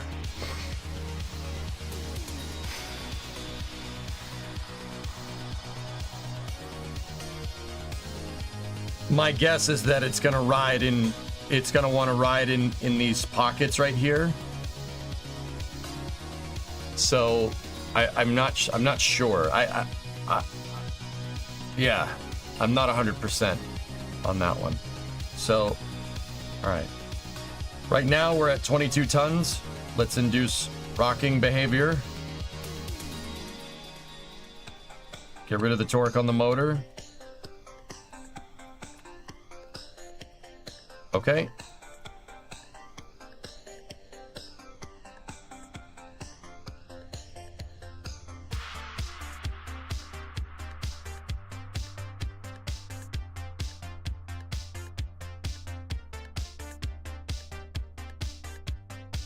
$140 tons.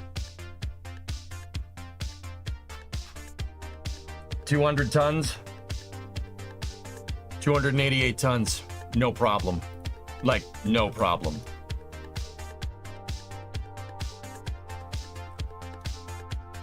Yeah, full 288 tons right there, just rocking back and forth on the hinge. It's deflecting, the hinge is bending, or at least it's trying to, but the colliders are preventing it from moving. It's definitely under load there, but yeah. And we basically shock loaded it too, which is pretty impressive. We went from 22 tons to 288 tons in like 10 seconds. In real life, that would be a shock load here, and you'd get extreme shearing forces on this hinge, but it doesn't look like it happened. Now, don't get me wrong, it's definitely upset. So here's what we're gonna do. Ready? Let's see if she pops back in. Oh yeah, yeah, pop back in, no problem. It's the joint up there that has problems. If anything, you're getting drift north of this part, interestingly enough.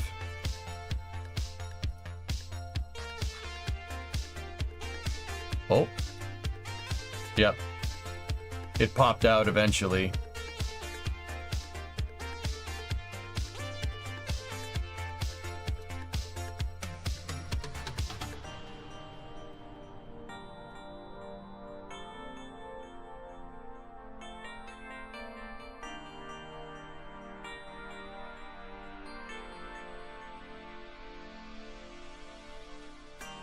We don't talk about that game in here, kitty.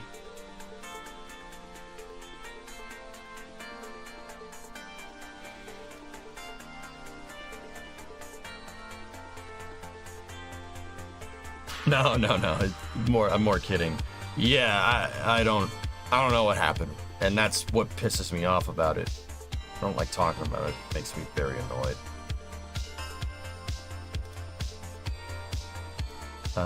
We don't know what happened. They never told us what happened. They just got rid of everybody and then called it a day. Didn't even bother telling the community what was going on. It's pretty messed up. Pretty messed up.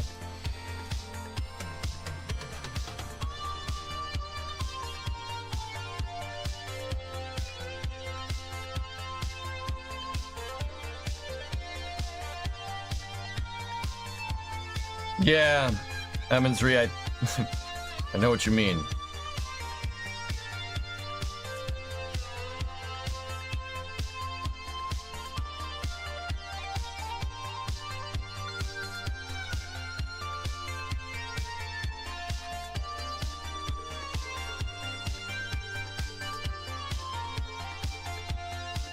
Okay, hit SVI. Oh, look, popped right back into position.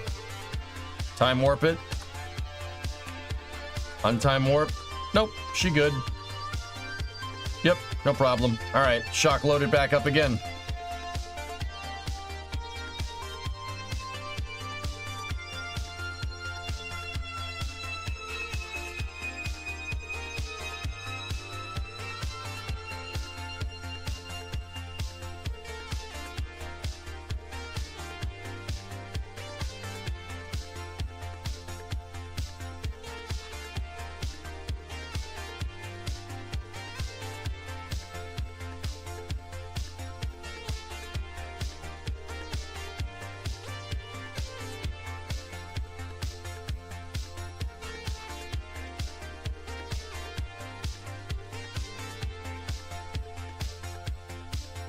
I'm happy. You guys happy? I'm happy.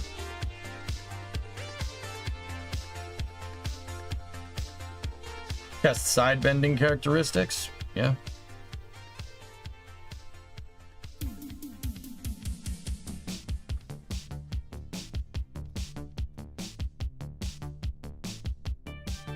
Yeah, that's pretty good.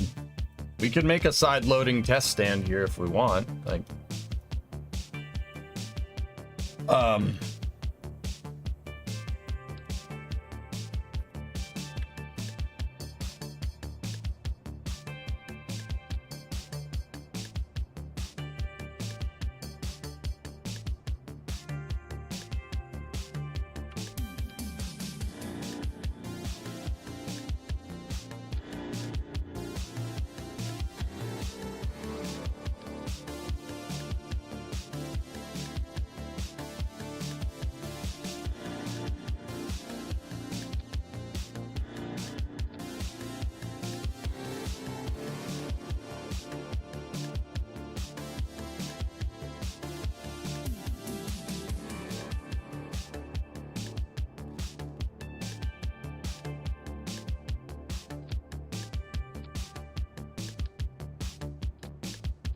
now, I'll be honest with you, I really don't think it'll work. You'd have to tee up 3 or 4 of these in a row, but we could do that. I'll show you how. But I think this initial test is probably not going to work. Also, there's a quite big possibility that when we go to load this up with fuel, the whole thing tips over. Yeah, send it.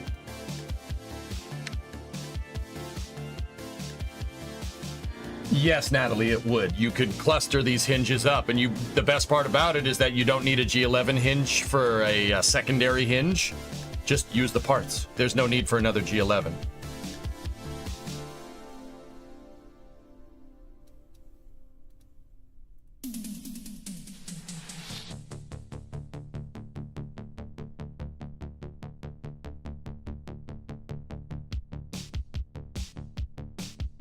Yeah. Yeah, that's what I thought. Good, Pudmund. So here, watch. Here's what we do. Copy this, right? Separate that, get rid of that. Get rid of that. Take this piece, right? Same thing. I gotta mess with my attachment points because they're pretty atrocious.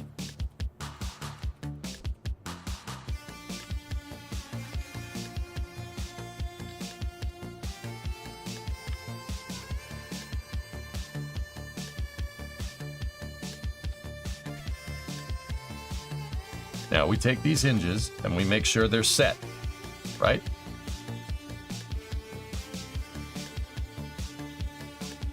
Make sure they're set to absolute, and make sure we absolute snap them into position. Just like that. We could even grandparent strut these things. If we really want to. Grandparent strut them, call it a day. Now, give me the upper attachment piece.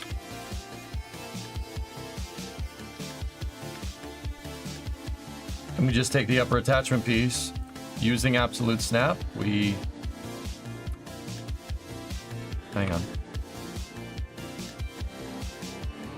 Absolute snap them into position, turn on SVI. Turn on SVI. These don't need a G11 in it. The G11 is really only for attachment, guys. That's all.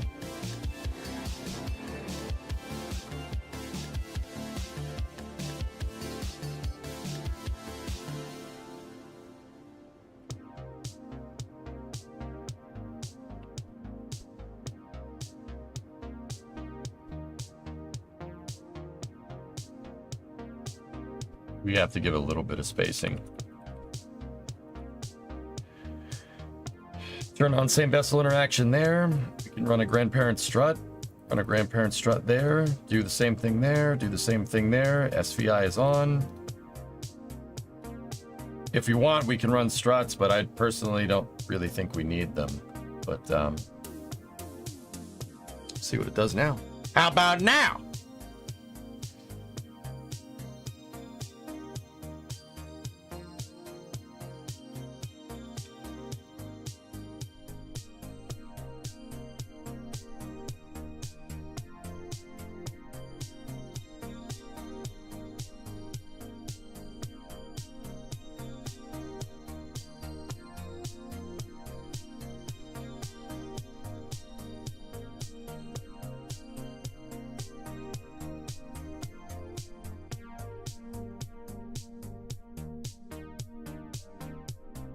How about now?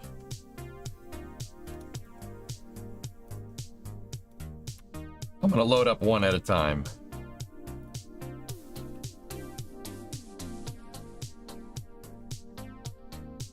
Oh, it doesn't like that. Oh, it does not like that at all. Oh my goodness. Oh, it's holding. All right, let's break it. Boom.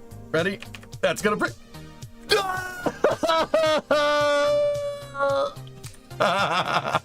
Nice.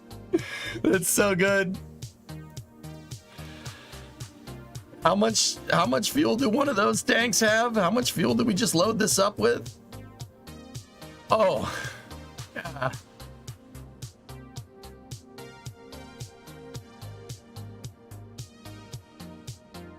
Six, 65, 66. Oh yeah. Okay. Yeah, that's fine. This will be that was like 72 tons almost. Yeah. 72 ton, you know, it's like 60 something or other. My math brain is not good today. But yeah, that's it's pretty good. I bet you it would hold it if we added another set. If we added 2 sets, top and bottom, and then strutted them appropriately, you'd probably hold up 288 tons, no problem. I'm not worried. So like, I don't know, if somebody wanted to make chopsticks on a Mechazilla, this part might be useful. Just saying.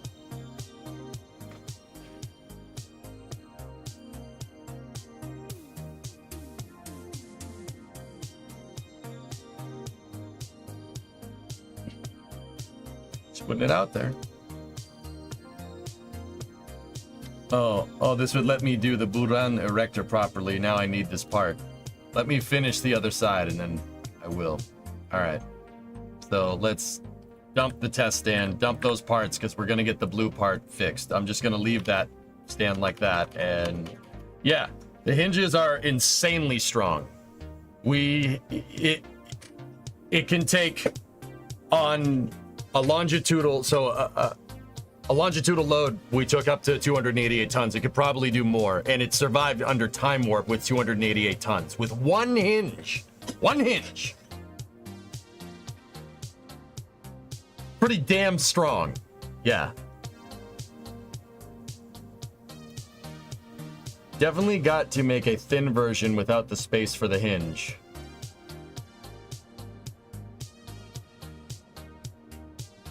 Yeah, we could.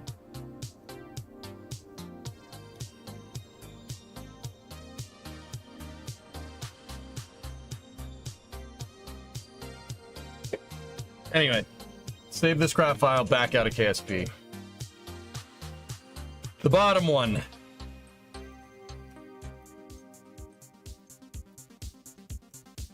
Check the other directional load for chopstick use. 72-ton shear load when the pivoting axis is perpendicular with gravitational acceleration. Took 72 tons to break it. So what is that? 90 metric tons are roughly 7.5 meters away from rotating point. You can calculate max torque. We're removing, taking into account tank mass, Rocket Guy, which is about 20 tons on that tank, about 60 tons of fuel. Yeah, it took 65 tons of fuel combined with tank dry mass, because mass calculation is from center of mass point, origin point on the object, right? So, yeah, it's pretty damn strong. You could do the calculations for it. What would you need? Trig? You need to use trig and some calculus there, I think. I don't know what. I know what it's doing. I wouldn't be able to do the calculations because I'm having trouble with addition today, man. Let me put it to you like that.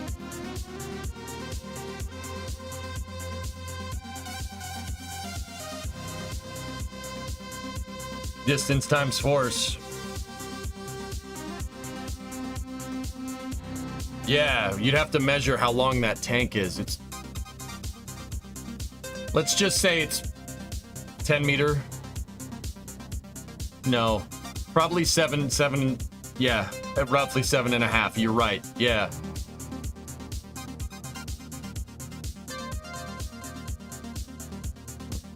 Pretty strong, dude. Pretty strong hinge.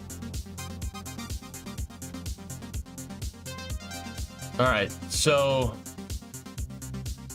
where do we want to go from here? We could upgrade, we could start texturing the other piece, or we could finish texturing this piece.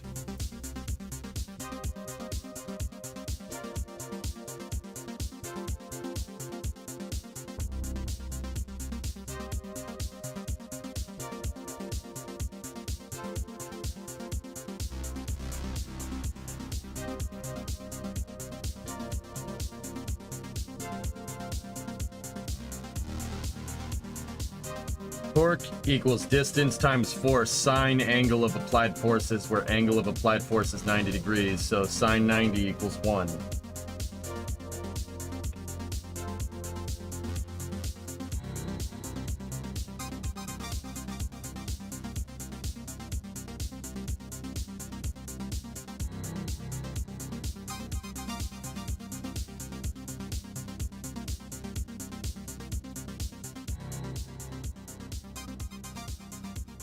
The commander can choose the music of this freely. What was the what music did the guy play?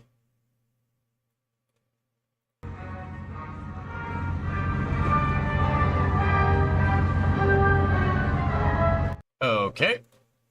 Yep. All right.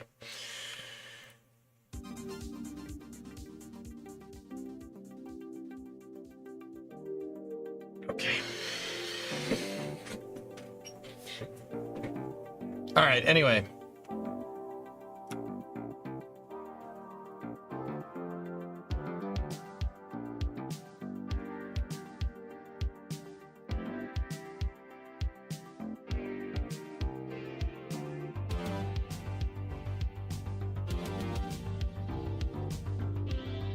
So yeah, what do we want to do? We could finish that, or we could start texturing the other piece.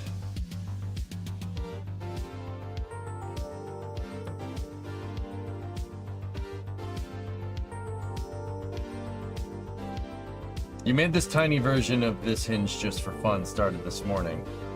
Oh, look at the, hey, oh, Chloe, oh, look at it, it's tiny, it's so small. It's so small. Yes, yes, awesome. Look at that little guy. HybridTech Hinge 01 and 02. Look at that. That's for the G0. It's so small. That's so good. Cool. Right on. Hopefully people learn something about putting parts into KSP. I don't know if I taught you anything, Chloe, but hopefully. If not, it's still cool. It's still a cool piece.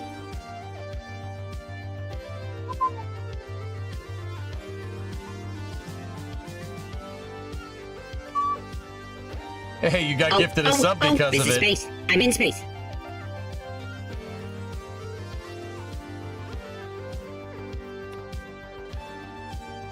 Can I link a rocket video on YouTube? Get perms from a mod, sure.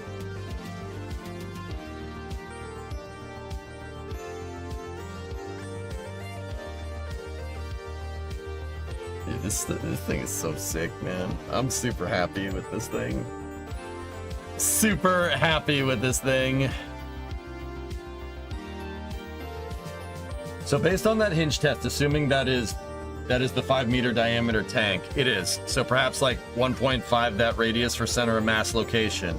That torque is 7.5 meters times 85 metric tons times 9.81 meters a second squared, which equals about 62,247,500 Newton meters, or 4.6 million, 4,607,920 foot-pounds of torque far out. Holy crap, that hinge is strong.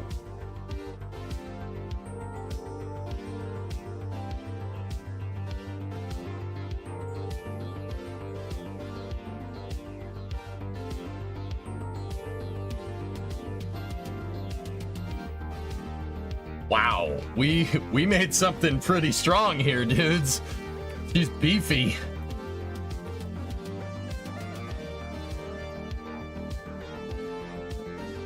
That's a lot of dimp.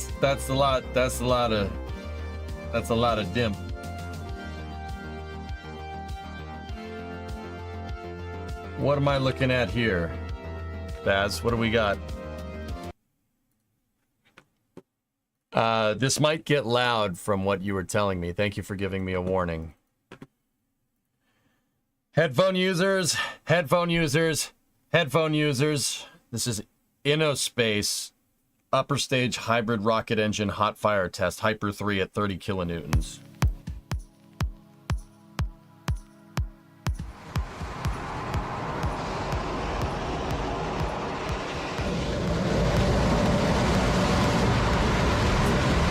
Igniter.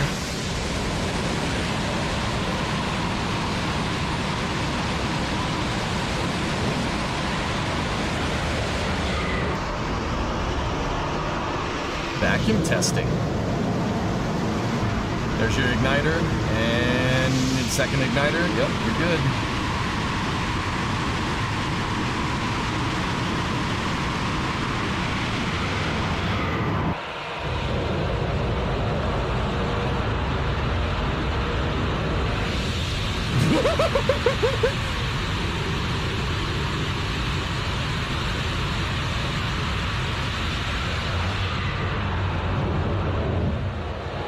Hybrid engine, electric pump cycle. That elect pump cycle. Wait a minute, it's not pressure. It's not a pressure fed hybrid. Oh, whoa! Look at the big brain on Brett. That sound though.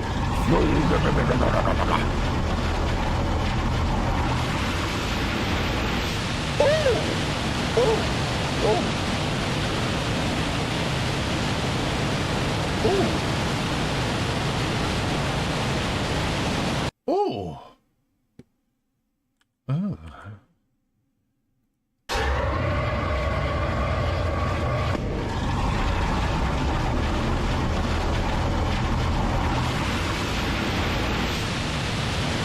Rocket guy, three-stage igniter. Am I looking at that right? 3-stage ignition.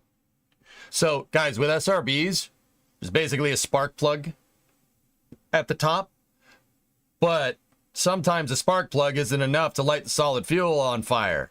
So sometimes that spark plug feeds a smaller SRB that's encased inside of your SRB to make the initial ignition bigger and bigger and bigger over time, which is why you see here, gotta love all that melting aluminum or whatever metal oxide they're using.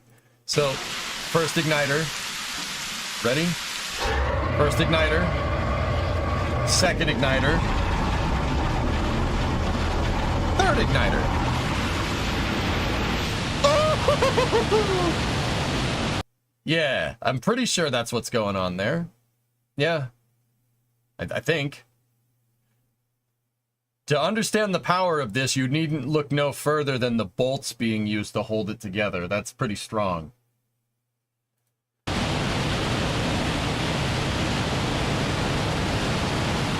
And it's using electronic oxidizer injection, which is, it's pretty trick, dude. It's pretty cool.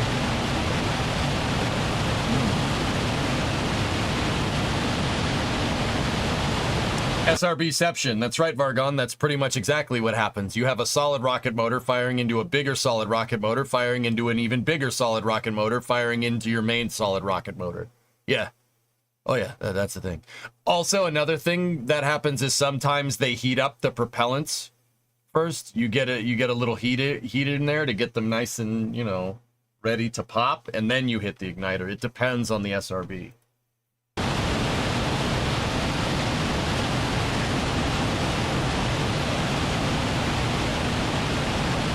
First would be the fuel lead, then the igniter. They could have multiple igniters, but I think it's a ramp-up time to ensure all oxidizer in the cavity is burning that they bring the fuel flow up to full throttle.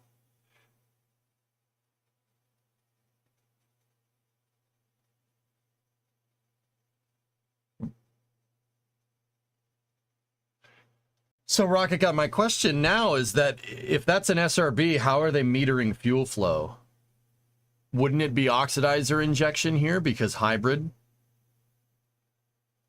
Am I not I'm not I missed something. Guys, I fear I might be wrong about the ignition with this particular design. Other SRBs do igniter into igniter into igniter.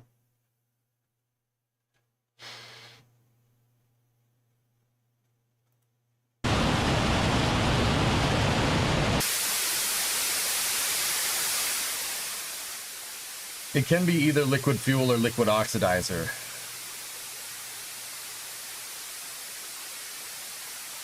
I guess you're right. Yeah, I kind of assumed that this is some type of nitrous injection system, but if they're using a pump, it's clearly not oxidizer. Unless they're injecting liquid oxygen into this thing. In which case it's hard to say because they don't really show it.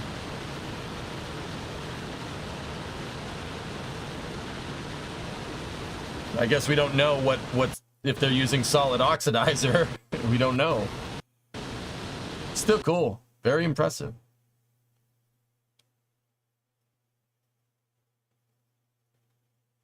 Yeah, Endo, I remember.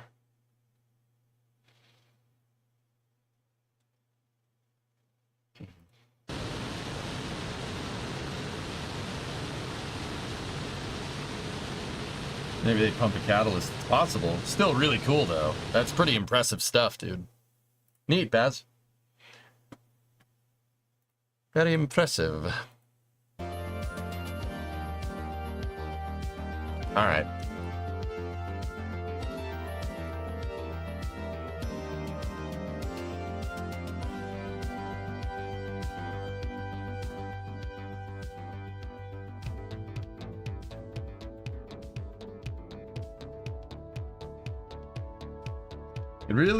It isn't really an SRB, which has the oxidizer and fuel mixed into it. Typically, they're liquid oxidizer like LOX and just fuel in solid form. Yeah, so you need both to flow and mix to burn. Yeah, okay, I get it. I get what you're saying. You still need to get some flow in the combustion chamber for... Would it be atomization, Rocket Guy?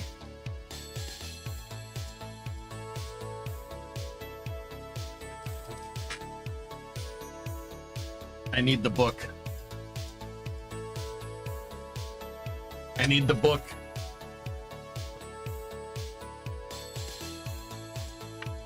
The locks for sure. Yeah, how do you atomize into a solid? That's... Suppose you just spray it on it, right? Like...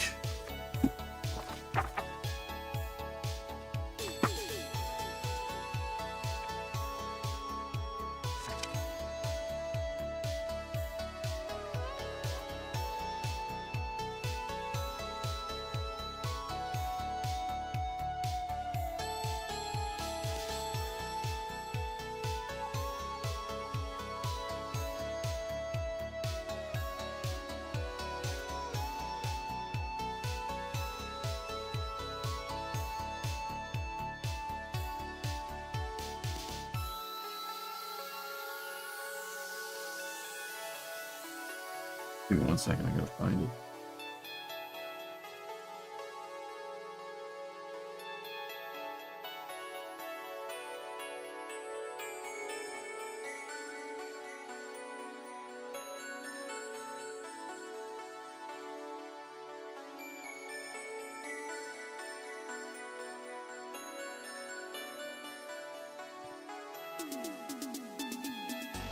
I need a different book.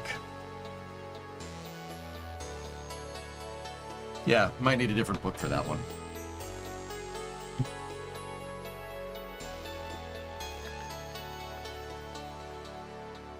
Yeah, we might need a different book. Just saying. Liquid impact is not solid, so I might need to go find an SRB book out there. But anyway, let's get back to work.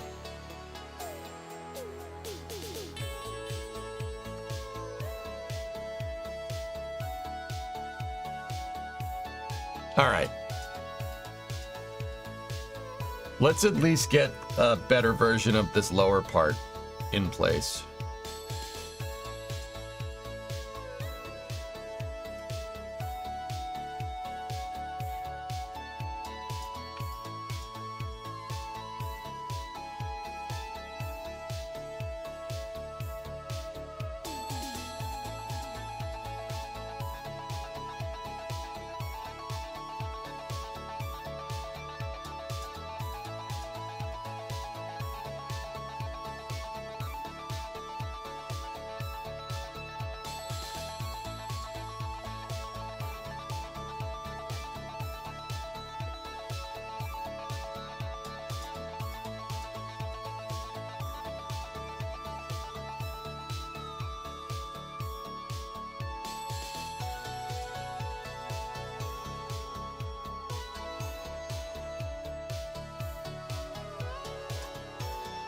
I'm getting an upgraded version of the hinge.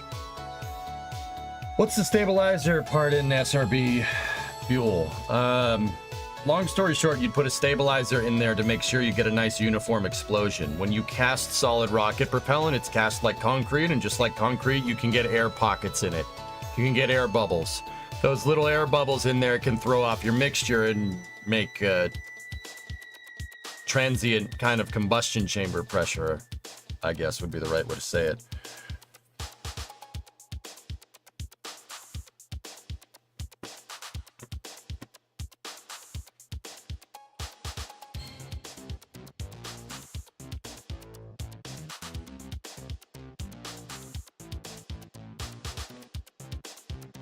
So you put a stabilizer in there to make sure that that takes up the space instead. You have rocket propulsive elements. It's in the house because I have a digital copy of it, Rocket.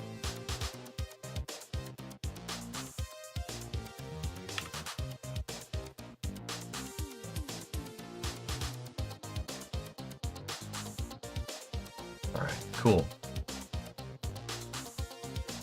Binders like hydroxyl terminated polybutadiene, HTPB, act as a matrix to hold fuel hold the fuel and oxidizer particles together in a solid mass. The binder keeps the propellant grain structurally stable. Oh, that too.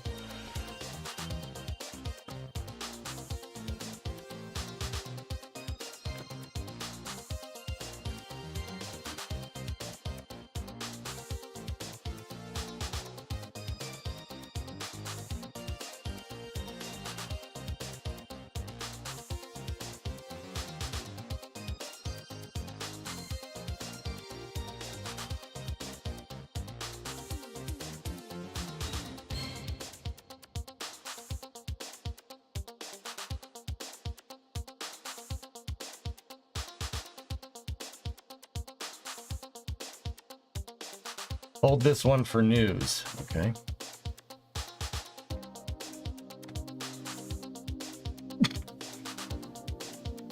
All right.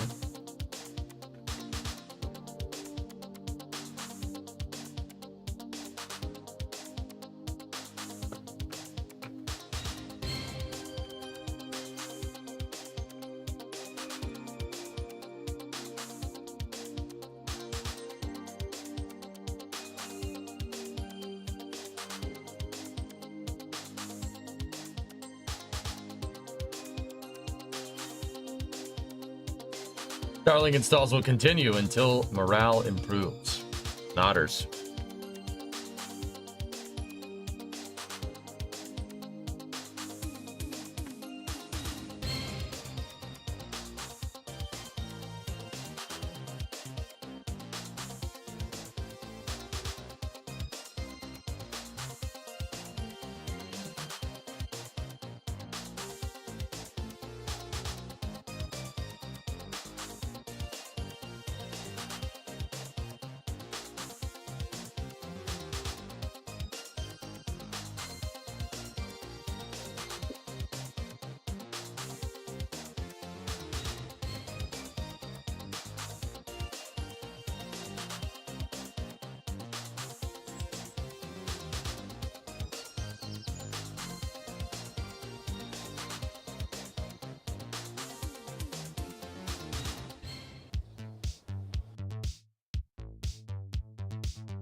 Purple.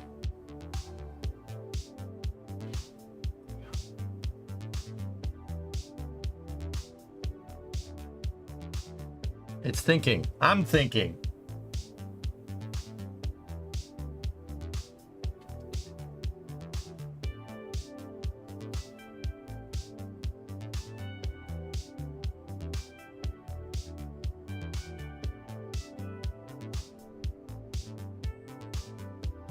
You never get stuck while thinking?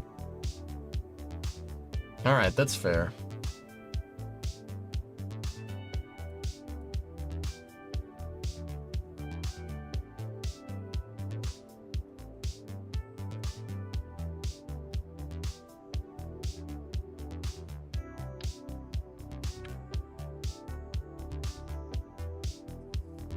So, can I spend the time between now and Space News playing with the parts?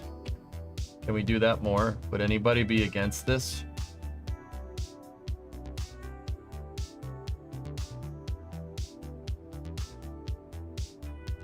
No? No? No? Cranes?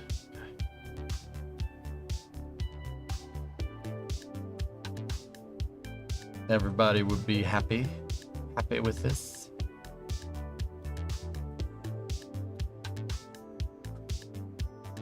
Can't wait to see the SSTO fly off the pad again.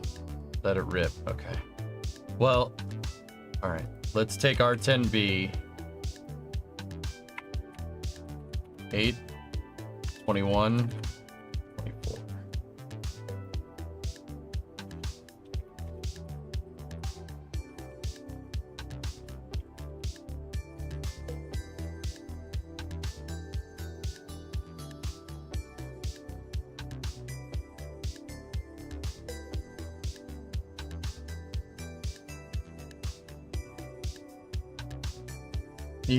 Rocket Guy's waiting for EJ's two-part guide points to replace those thermometers in RCS balls.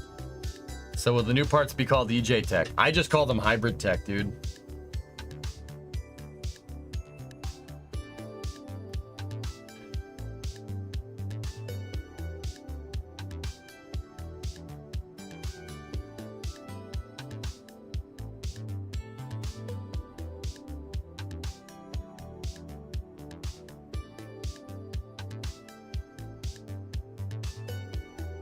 Okay. Can't remember how I did this. Yeah, Lulz, we could do that. I was trying to get some photos of the Parasids this past week. It's saw a long chain of satellites pass around at 5 a.m. local PDT. What day, Honda? From southwest to northeast. Yeah, I know exactly what that was. What day it is. What day was it? I can tell you the exact rocket launch. So, this past weekend, Saturday. All right, give me 1 second.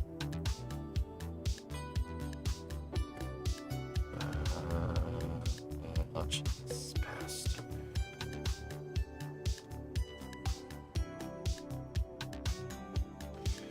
It was on Saturday. You saw.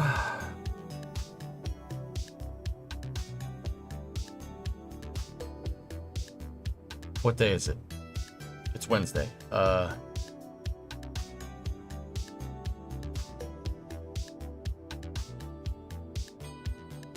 Were the satellites uniformly spaced, Honda? Like, uniformly spaced in a chain? And finally, for March of 1989, near normal precipitation, I should say, I'm sorry, near normal temperatures in March, and a Very uniformly. An active storm track will keep cooking on the East Coast here in March as well, and the storm dates, the 5th and 6th, 10th through the 12th, the 16th through the 18th, 22nd through the 24th, and the 29th. How many of them were there, you think? 30, 40, 20? If you missed any of that, we're going to do it again tonight on our 10:30 broadcast. Be with us, and you can also write me and include a self-addressed stamp envelope. Channel 11 here at 220 East 42nd Street. It was on the 17th, probably around 30, hard to say. So that was a bunch of different satellites, dude. Yeah, you saw the transporter mission. Actually, no, transporter wouldn't have been going in that direction. Southwest to northeast. No, you saw 10-5. You saw Starlink satellites. I'm 100% sure. This mission also was a bunch of different satellites, the Transporter 11 mission, right? But that was a Vandenberg mission, and it was a 97-degree insertion. It's a retrograde orbit, so there's no way those satellites could have gone from southwest to northeast. Starlink, on the other hand, is in a 54-degree inclined orbit, so check this out.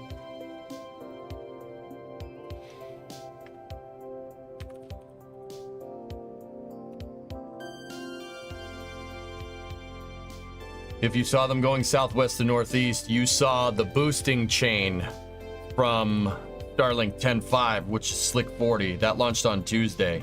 Took a long time for those satellites to boost, though. Yeah, you saw Starlinks, dude. Starlink chain is really cool to see. It's very interesting. Those satellites have, or I could just go to the title screen. Those satellites, Honda have collision avoidance systems. So basically what SpaceX does, they stack them up in Falcon 9 on a payload attachment fitting, and then they have like tensioner rods that just let go. They start spinning the stage around end over end, and the satellites are obviously on the end. They have the tensioner rods and they let them go. They just fly off the side and burn up, and the satellites just pull out like a deck of cards, almost like 52 pickup style. And they bump into each other, they move around, they bounce off of each other, and then once they get far enough apart away, they all turn on, right? And then they all level, and they detect the other satellites around, and then they basically fly in formation. Dude, it is, I'm telling you, man, it's wild stuff. The satellites are like turn on like a drone swarm, and then they use their thrusters to line up, and they go around in a chain a couple of times. And each time they go around in a chain to get the proper spacing, one satellite boosts, Go and throttle up. right? To get the right spacing, they'll boost it to the higher orbit, And then every time the chain goes around, they'll boost another one, and another one, and another one until there's no chain left. It's wild stuff. I mean, actually, to be honest, they don't exactly work like that. They all boost over time, but that's the idea. It's like follow the leader, but with satellites. So they're coded to fly in formation like that for a couple of orbits. This one is really weird because that's a couple of days. That launched on Tuesday. And you saw it on Saturday. That's a long time for the train to be training. Usually it's only for a couple of days, but yeah, that does happen. Yeah, oh yeah, Starlink trains. Really cool stuff. Hey, Honda, thanks for the sub, man. Yeah, those satellites are like a drone, like a satellite drone swarm. That's the only way to have like collision avoidance working correctly when you have a satellite constellation that looks like that. They have to automatically be able to detect themselves and then steer themselves out of the way. That's part of the reason why Starlink is allowed, because you'd think launching 3,000 bajillion satellites would cause some pretty intense problems.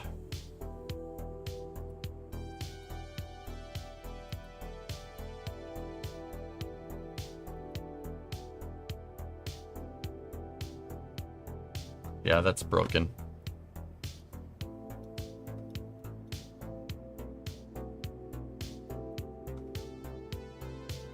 Yeah, see, there it is. I wasn't getting it exactly right. That's Starlink.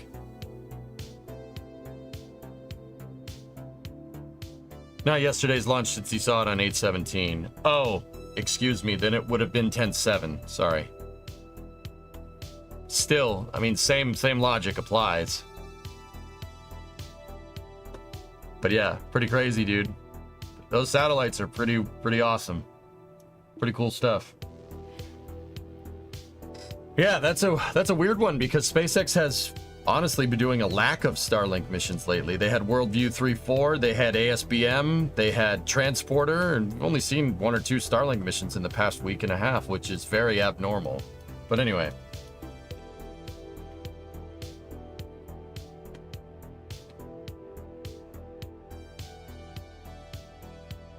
So in essence, Starlink knows where it is because it knows where it isn't. It not only does it not know where it is and not know where it isn't, it also knows where the other Starlinks are and where they aren't. True story.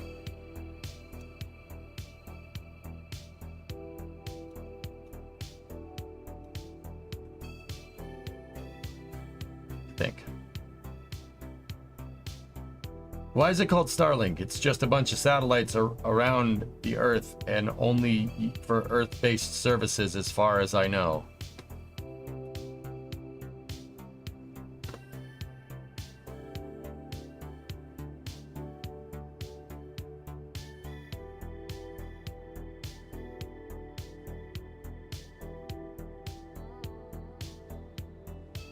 Why are you named Ilona?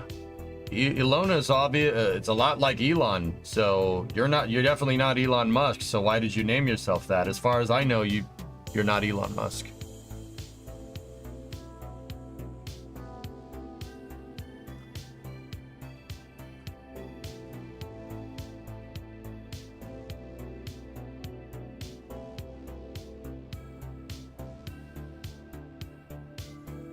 Ilona, I think you take things way too literally. Way too literally. Like, yeah. Elon, revision A. It raises false expectations.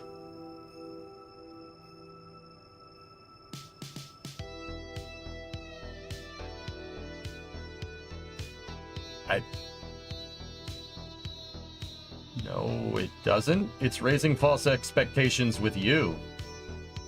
It's a proper noun. You can name it whatever you want. You could name it Bananarama for all I care, but you'd probably make a big deal out of it because it has nothing to do with bananas or having fun.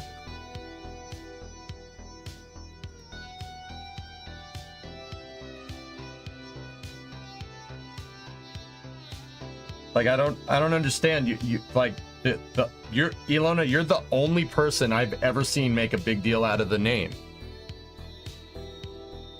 And what happens if SpaceX uses it for communications across our solar system? It's very clear from Polaris Dawn that they're looking to expand Starlink for optical communications for trans-Martian flights in the future. It's one of the main objectives of the Polaris Dawn mission launching sometime next week, right? So is it possible that maybe it'll expand into a stellar communications network across our solar system? It's possible. So is it false advertising? I don't know. Should they change the name? Brand recognition. Changing the name after a product is well established seems to not be the right idea. Twitter. But it could happen.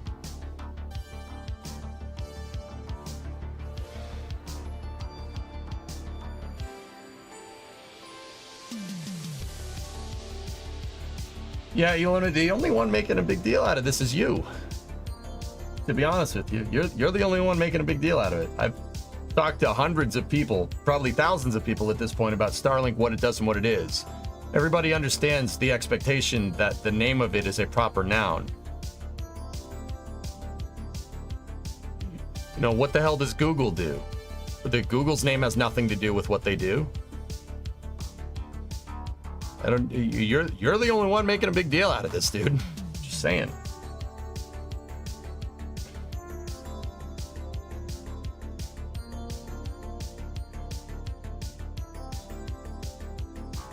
That's the beauty of the English language.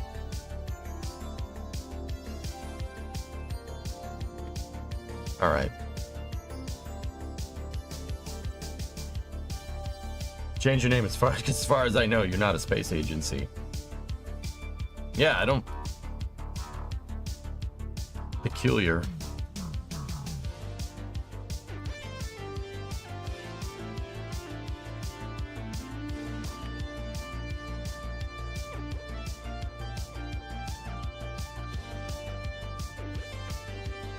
Jody, I'm gonna use my hinge parts. I don't have the second part textured, but it's 4 o'clock. We got to do space news at 5. So I think I'm going to refit one of my launch pads, because this was the solution before I made the hinge. You find parts to make hinges out of in KSP. We don't need to do that no more. We don't need to do that no more. You know what I'm saying? Oh yeah.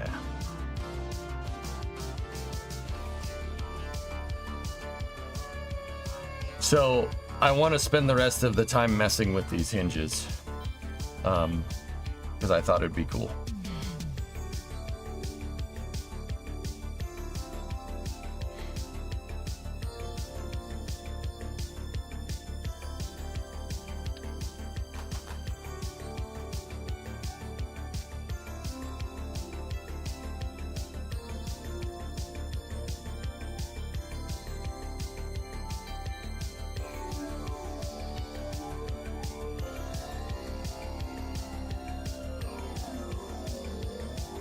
Problem. No collision mesh here. Something is wrong with the colliders on the lower hinge part. So I'm gonna save this. And we need to pop out of KSP for a second.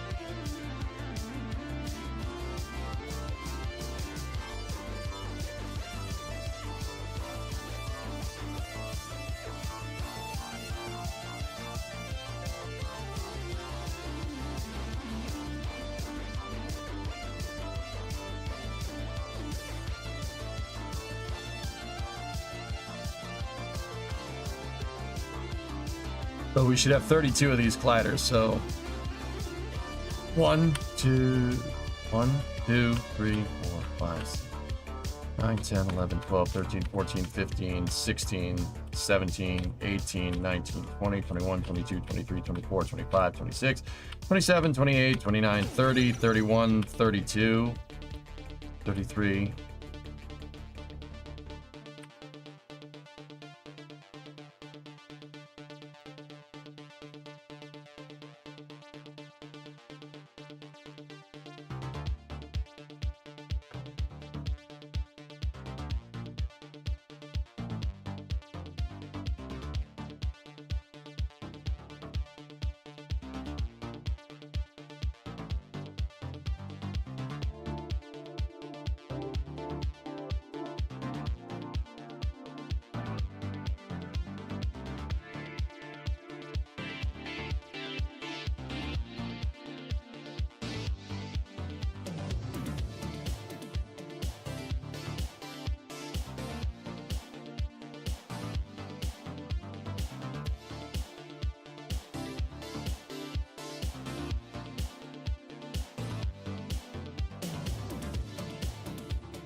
16-sided mesh, right?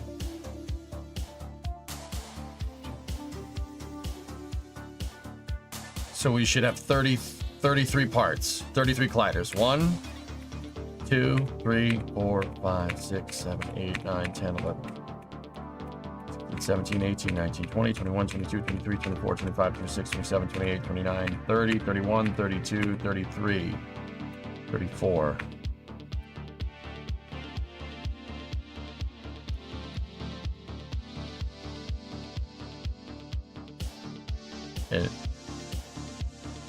Hang on. 1.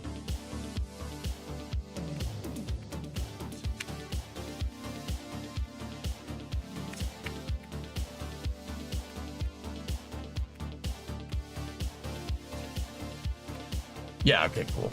All right, we're good. Sweet. Clevis master part. Don't write it. Put it in D parts. Write that out. Go here.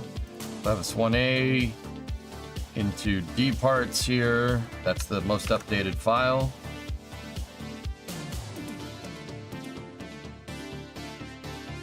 Paste. Replace.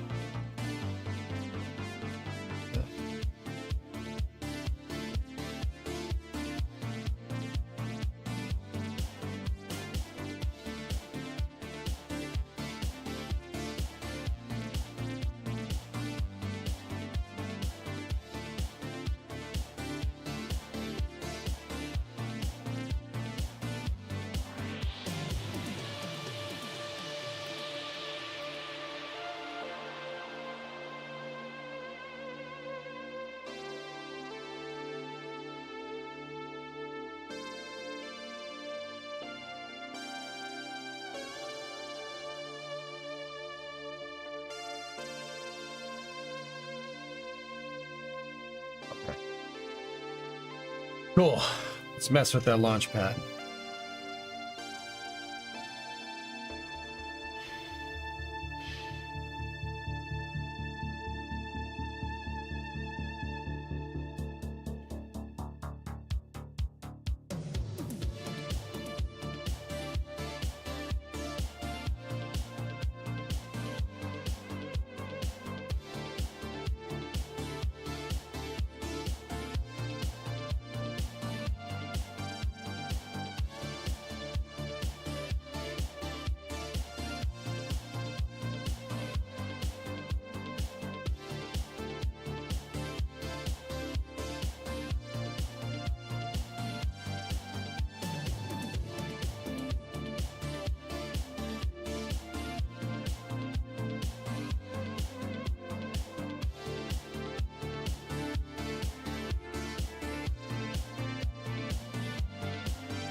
Get this before you face the wall, comrade.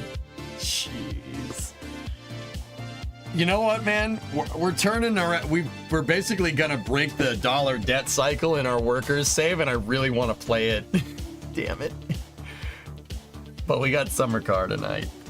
I want to play it. I want to play it. I want to play it. Oh, I'm resisting the urge because we have to stick to the schedule. Stick to the plan, chums. The pipeline can't wait. Oh, I want to play it so bad. Oh, you're not taking MSC from me. No. I'm not saying that. I'm all I'm saying is that I want to play it. I want to play it. I know you guys don't want it. I know. I just want to play the damn game. That's all. Freaking adulting, man. Sucks.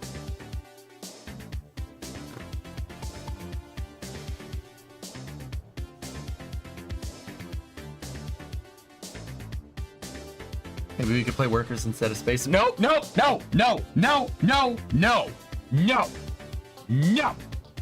refuse. No.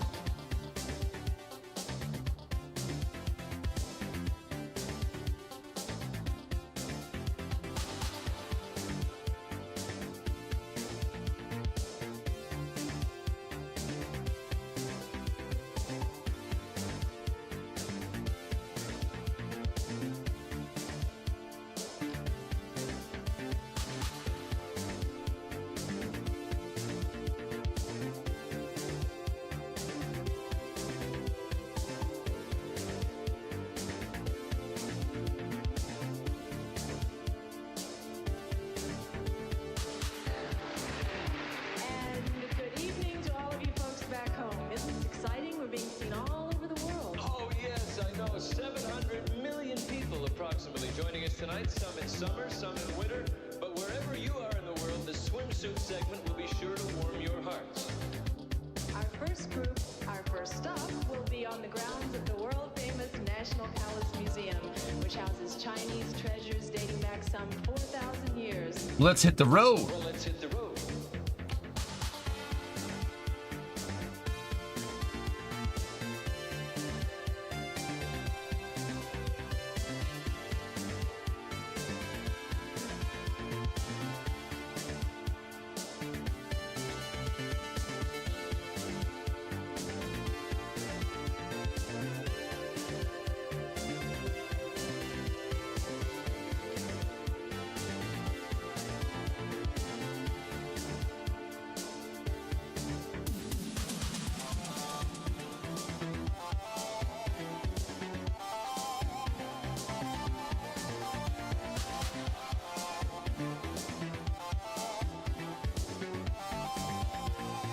I really have to redo the attachment on these parts.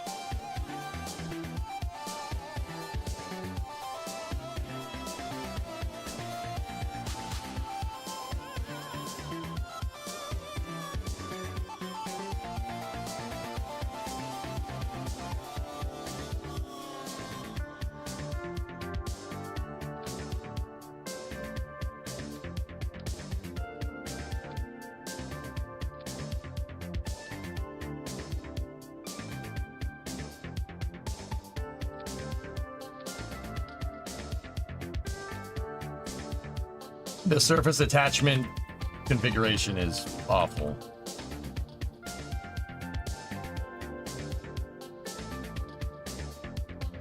So right now what we're doing is I'm reconfiguring this pad to use the Hybrid Tech hinges. Based off of what I saw, I don't think we need a centralized hinge piece here. Pretty sure the rest of this should click all this right into place every time. Before I redid this by putting another set in here, I really don't think we need to do that. Yeah, in fact, I'm pretty damn confident we don't need to do that. Based off of the loads that we saw that were encountered during our testing, pretty sure we're good to go.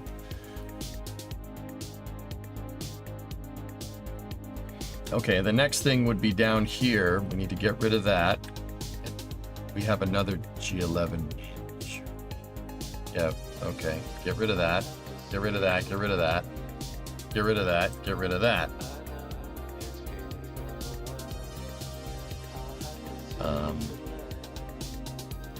Okay.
Yeah, baby.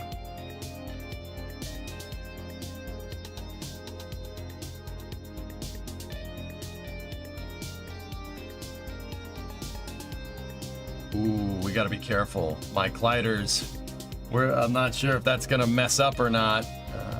We'll see.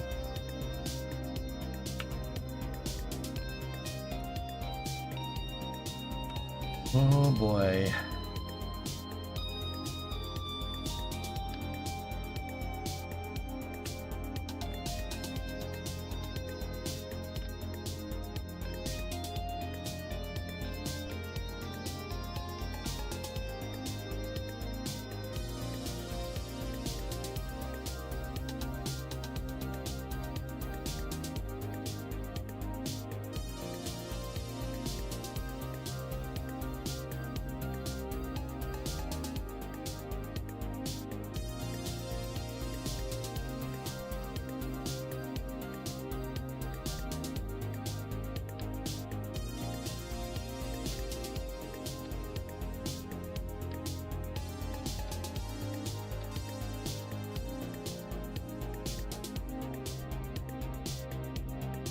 Strut that to the outside.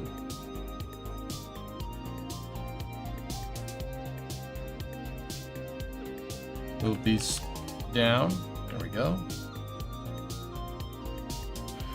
Okay. All right, guys. I think we're good. Yeah, so we brought it down from like 930, 970 something to 928. Do you remember that nice long stretch of I-15 and I-40 when we were just starting the journey? Well, that's where I am right now, but this time I have air conditioning. All right. Cool, man.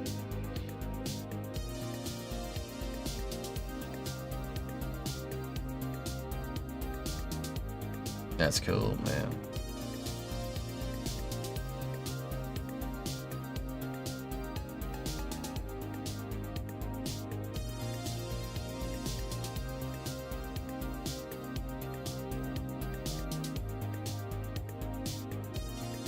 All right, dudes.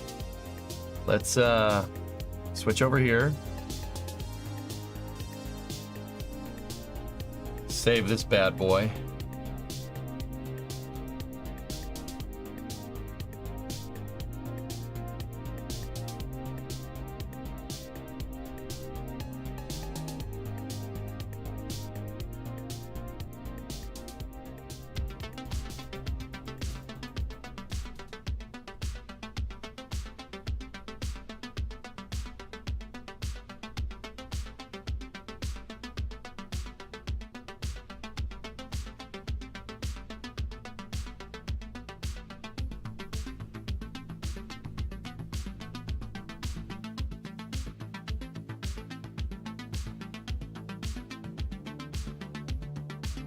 If you strut that, nothing will move. No, we're good. We're good, dude.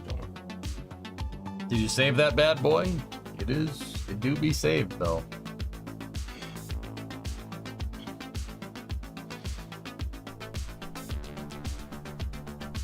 Somebody shout Star Trek? Star Trek! No, I don't think so.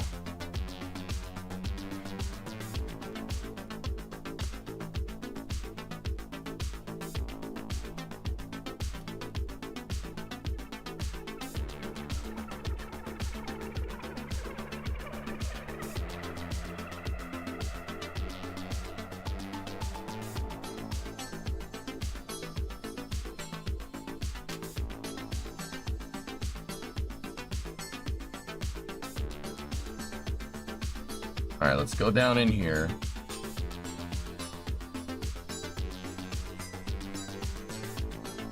Okay. All right, let's open up our Reading is Fun books, SSDO procedure books, to page 69. We're going to begin our integration operations here. That starts with extending.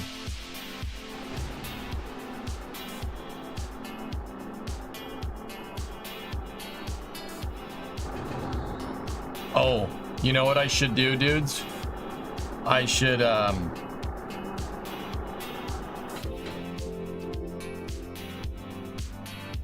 hang on.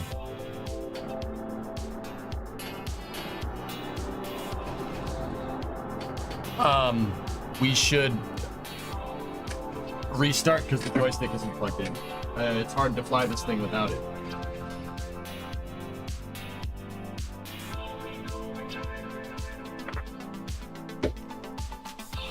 For some reason, my computer doesn't like plug and play all of a sudden. Not going to read too much into that, but you know, it's probably something not good. So I got to restart this computer here to do this right. So let's just leave that as is, right? The whole pad looks like some sort of Star Wars ship. Cool.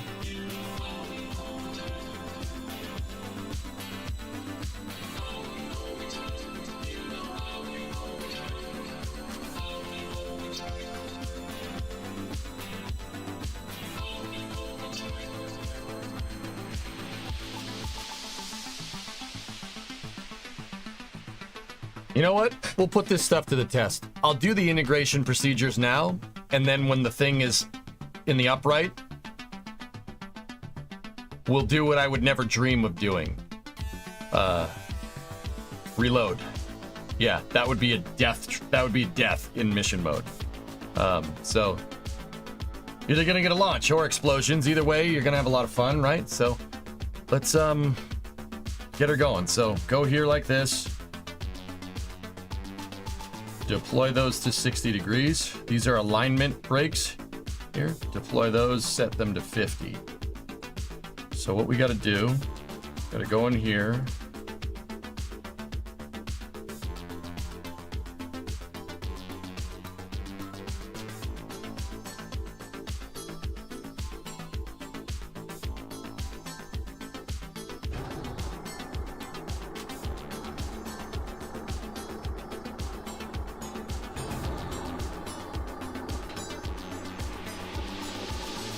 It actually does look like a Y-wing.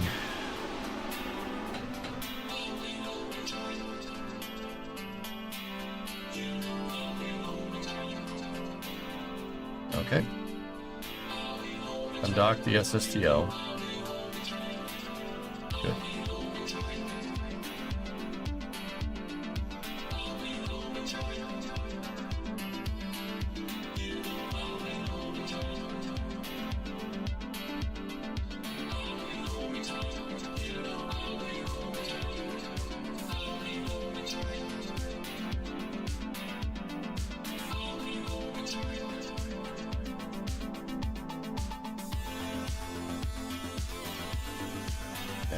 SSTO is out of the way. It's, well, not totally.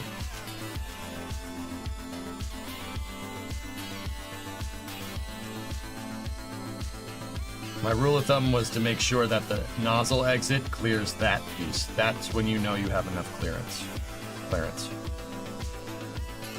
Okay, cool.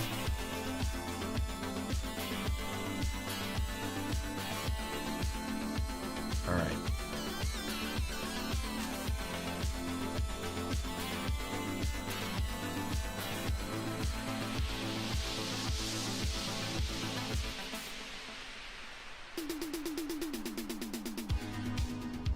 Set those to 70.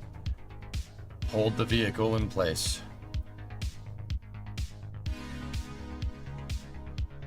Okay, cool. Now,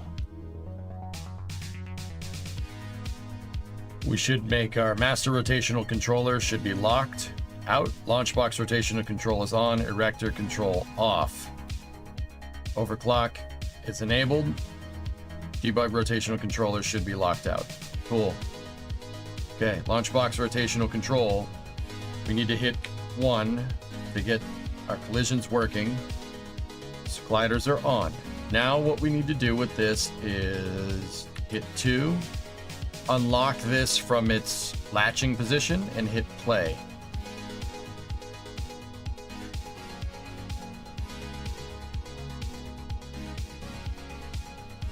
Oh, come on.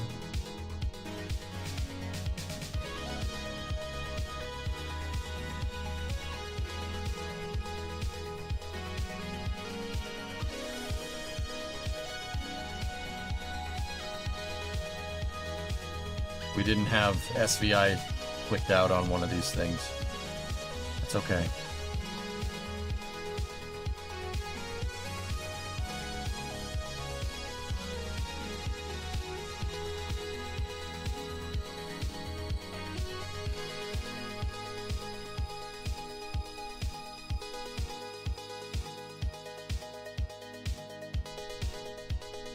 AGs are working correctly.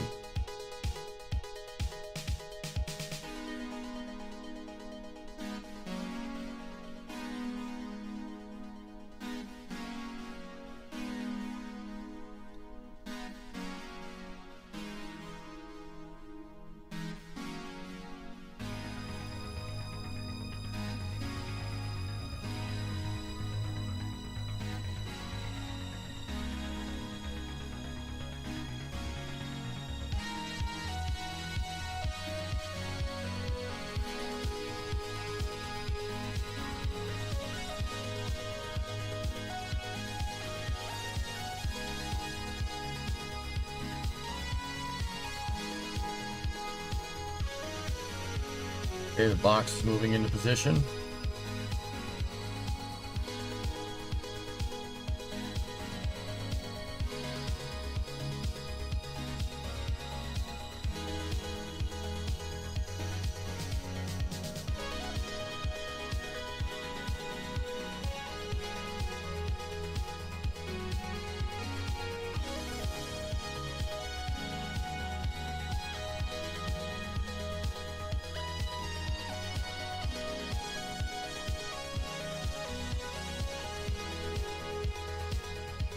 Oh, those hinges are working excellent, dude.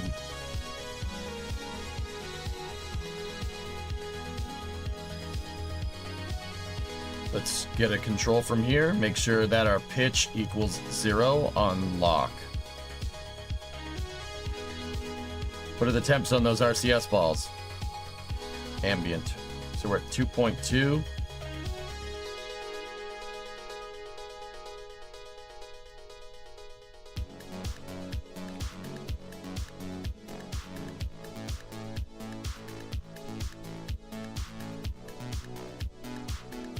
Want to make sure that number is as close to 0 as possible.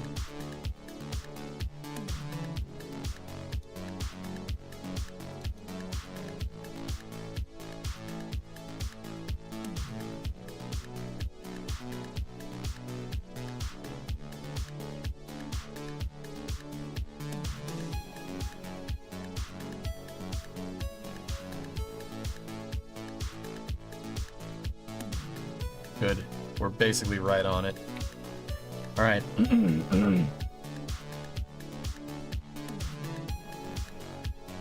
Take that hinge.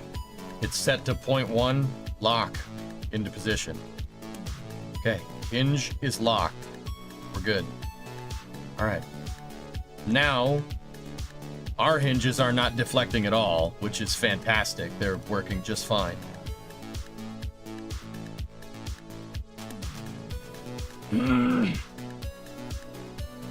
Should probably put something here to make it not look like those hinges are floating in 3D space, but whatever. Okay, now what we're gonna do, switch back over to the SSTO, right? Remove the brakes, and we are going to push. Sure. Set these back to deploy limit 70. We're gonna push these here a little bit so the SSTO gets in line.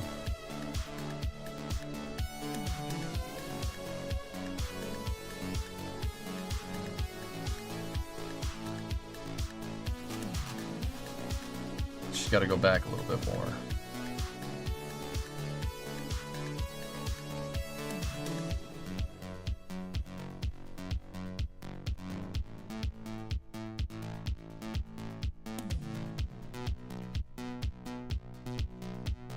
All right, get the pushers. 3P6.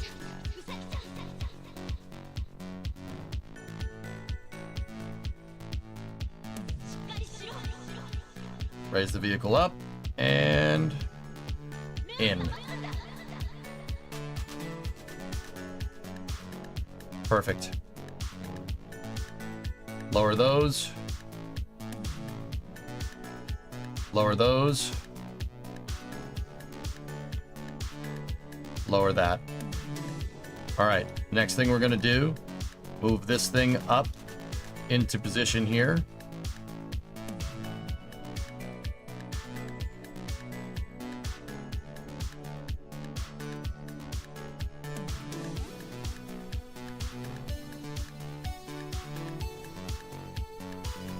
Okay, lock that out.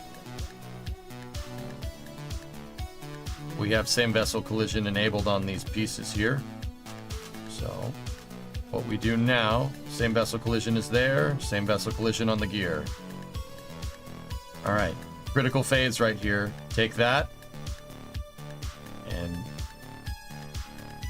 unlock it.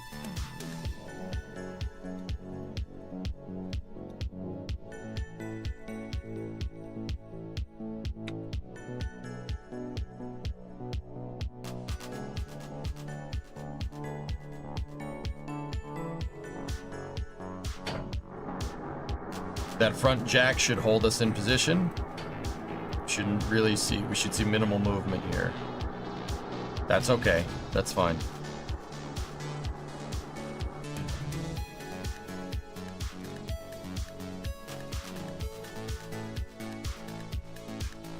Okay, our launch box rotational controller should be on.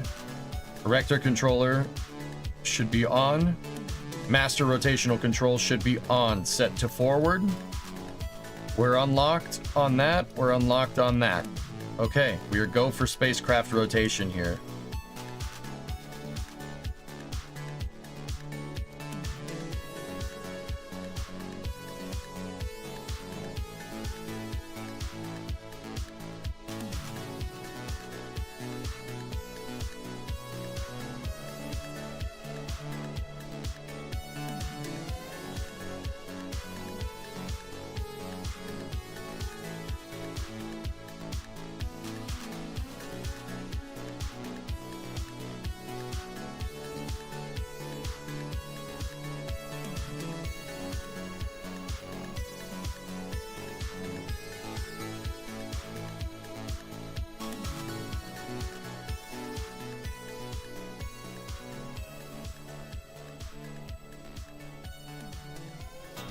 That control point on our rotation docking port there. Spacecraft rotation and box rotation has been initiated.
Yes, Rocket Guy, that's correct.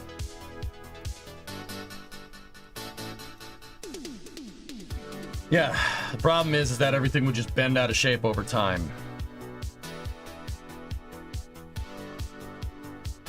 Technically, I should have another set of my hinges right here, but because these parts will still drift, but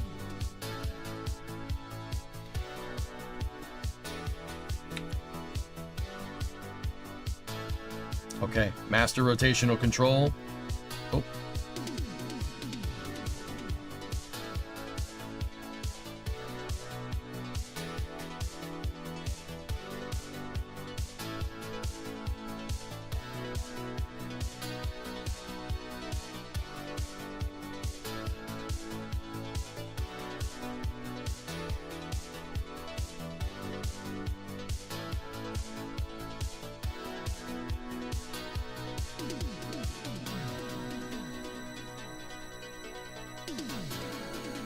Vector undock.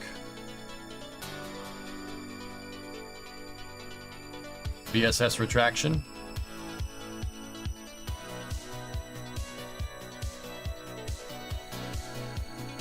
I mean, Rocket Guy, the other thing to take into account that there was some slop with the hybrid hinges because I didn't make them.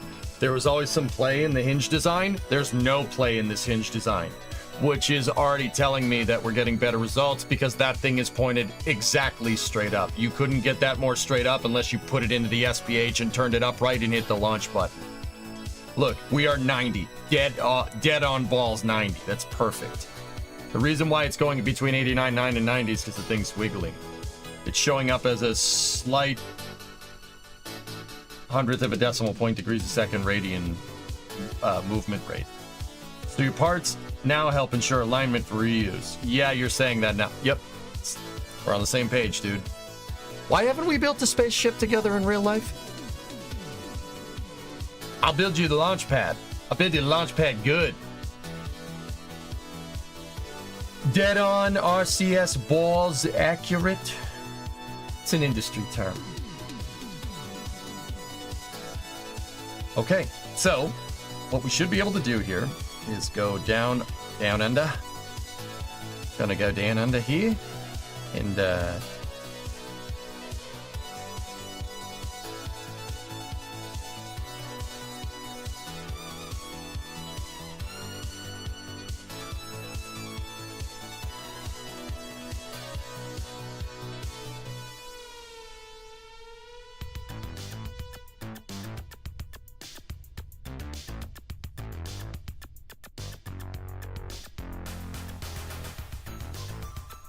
that hinge won't lock. See, we're still not perfect. Something else is throwing us off. If I had to guess, it's the collision down here in our interfacing point, because I have another hinge. I have a toggleable collision RCS ball that basically is a latch. You have same vessel collision disabled when it goes through it, and then when it sets in the thermometer, you re-enable it. That prevents the pad, the whole launch box from tilting during engine ignition.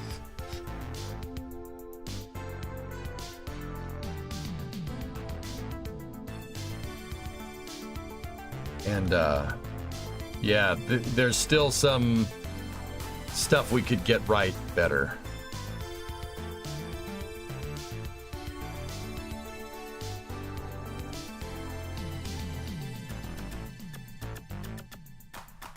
We're 0.3 degrees off. That's it.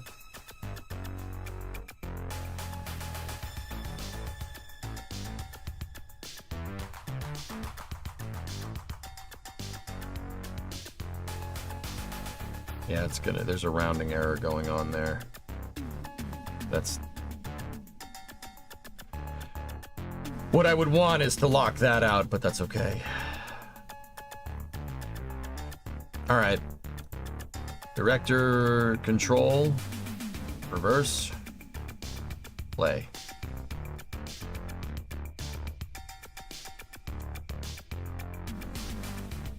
Custom SVI hold down pin. Yep. Latching mechanisms. Blue. Sure.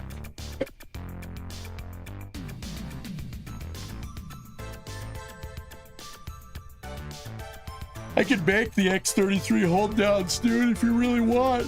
Oh gosh. I could make the X33 hold down points if you really want. Like, that's not a big deal.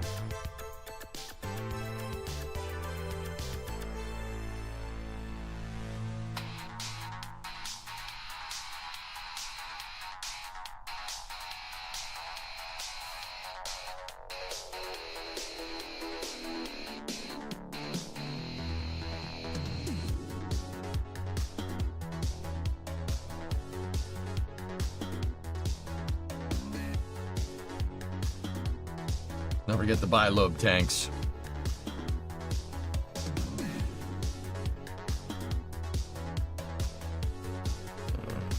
If I could make carbon composite bilobe tanks for this thing, we'd be pretty much cheating at that point, Chief. It's 90 flat, Alex, yeah. Much less play in the hinges, dude. We're still getting a little bit, though. The reason why this thing is showing a 3-degree difference, once again, is because of these hold down points in the grip pad collision mesh. We probably don't even need the grip pad anymore. In fact, toggling vessel collision on the grip pad may have knocked it into alignment. Here, pin that while the transporter erector is retracting, and then set that.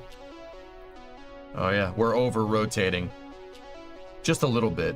We're over rotating. That's all.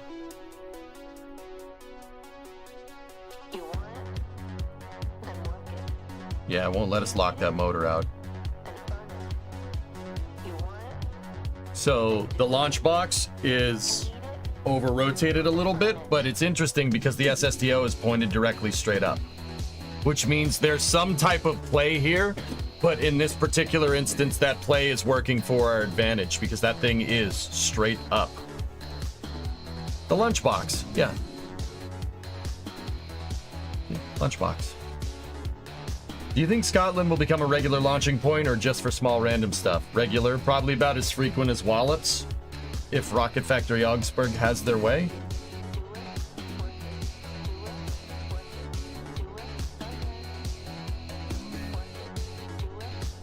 Okay. T's in the downward position.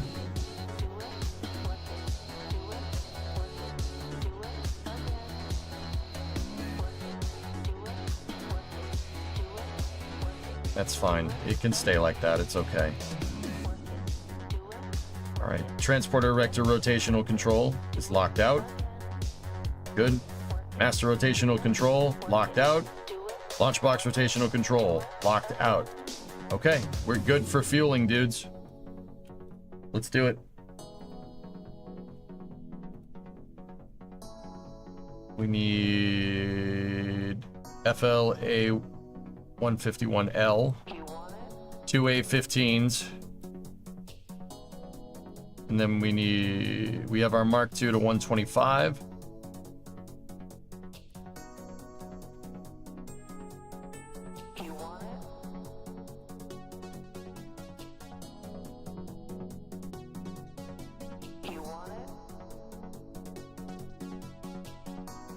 X200, X200, X200, X200.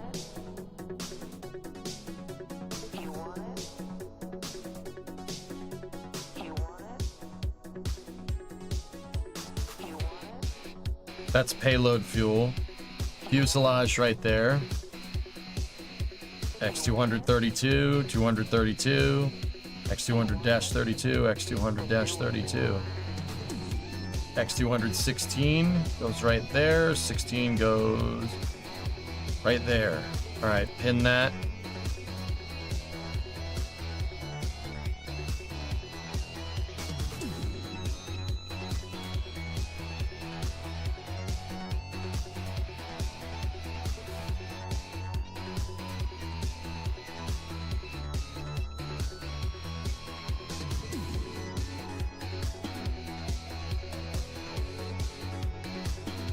All right, let me just clean this up.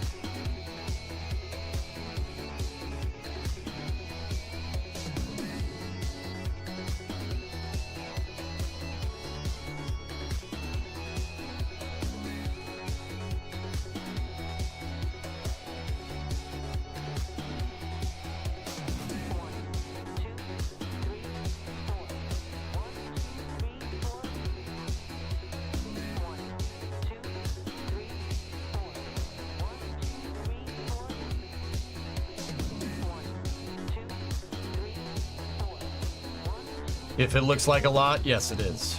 This is the to make X-33 style fuel tanks, I combined a bunch of different fuel tanks to get this to work right.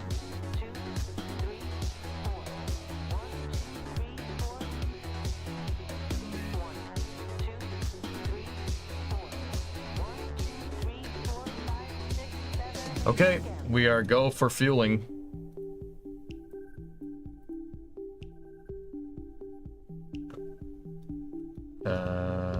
We need to open up the fueling fill and drain valves. Enable our cross feed. Enable cross feed. Okay, fill and drain valves are open. Go for fuel. Could you automate this with CALs? No, we'd need to use KRPC to do it, Jim Boy. There's a payload on board, Den. We'll deploy the payload and then we'll come back down.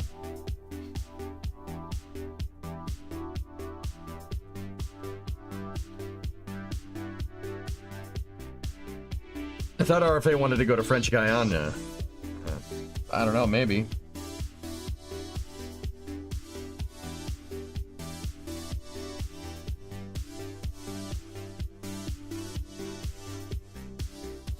It's Windows! Order today!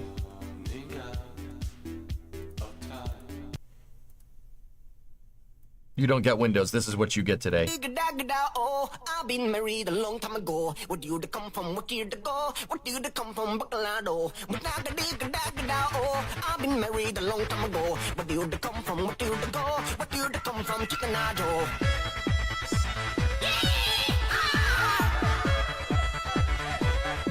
Sorry. You don't like that? All right. It's fair. Well, hello. What's up, Adam?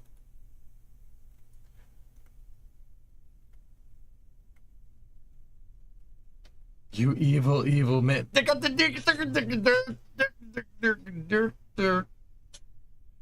No? Fine, jeez. How much do you want to listen to Windows music? Makes me happy. Oh, nice, Adam. There you go. How much do you think Microsoft Windows is worth? Wait just 1 minute before you answer. And listen to this incredible music. Windows.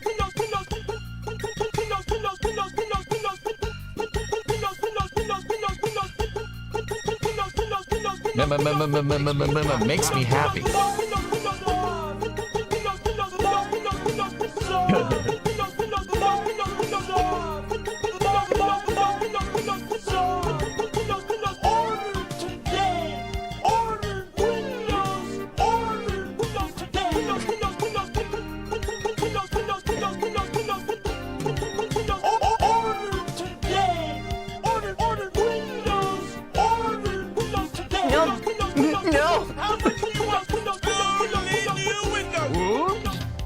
as Windows integrates reverse season. Can you believe it? Well, technically, No! Don't answer. Now we can paste this Ferrari into Windows Light. Wow. Not really sure what that is. No extra time. A card file, no pad, a clock, a control panel, a terminal, that's right. Order today. Order Windows. Order Windows today. It's an incredible value, but it's true. It's free screensavers. Free screensavers. Order today. Order Windows. Order Windows today. I got you, Stella. Wow. That's right. What? It's just $9. Oops. I just can't afford it. Wait just 1 minute. I love Windows from Microsoft.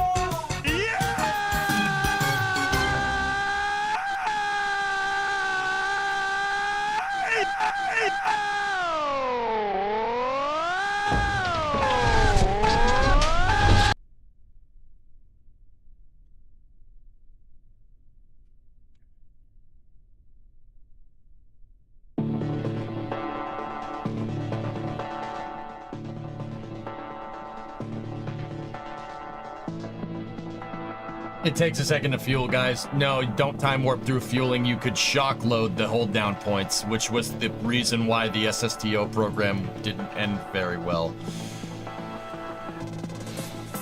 See, yeah, see that? They're already struggling. They're struggling. They're already struggling there.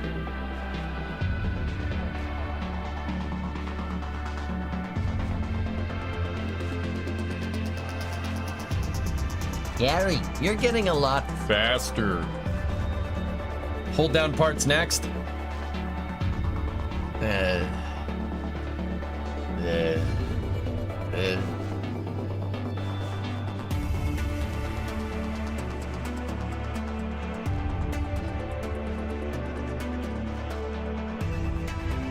don't know, dudes. Do we want to just make a bunch of parts to make the SSTO work, or do we want to, like, oh, I don't know, like go make a shuttle pad or something?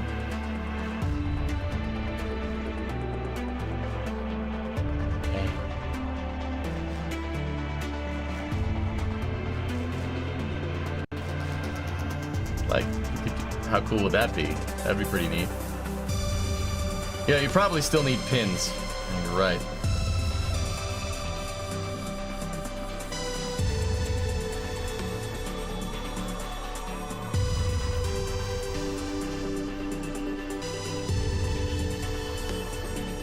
Make a modular launch pad parts. Yeah, I know. I mean, doing all the small parts on the X-33 is a great way to provide their viability for other launch pads. Okay. Lightweight pin, very heavy cup. Okay.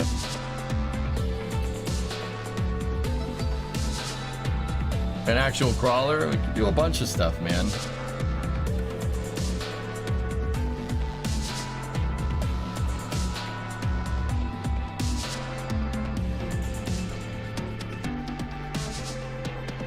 I forgot how to fly this thing, by the way.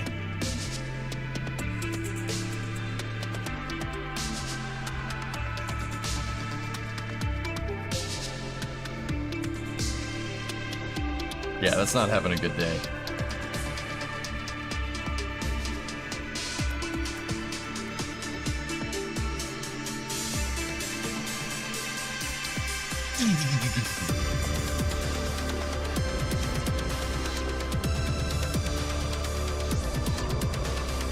Hit the space bar. Duh. Oh.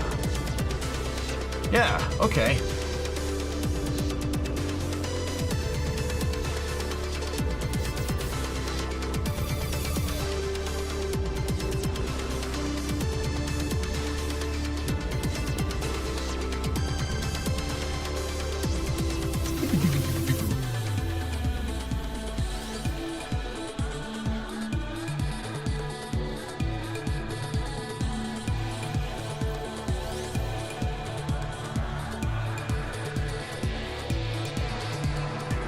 What do you guys think? Let's see.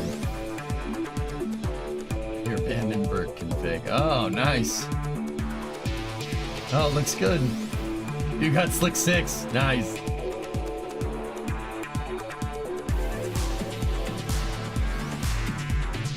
$500 status.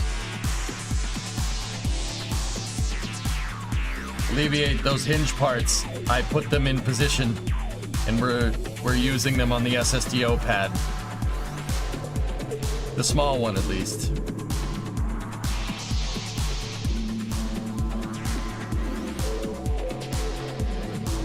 I don't know, Daitor.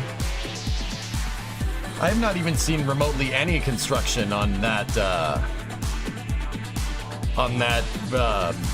mobile service tower for 39A. Seen nothing of the sort. My guess is that we haven't seen any construction for it. It probably means that they're doing something different.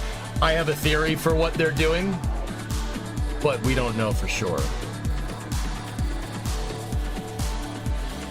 So we could make throttleable SRBs in an accurate diameter orange ET. I mean,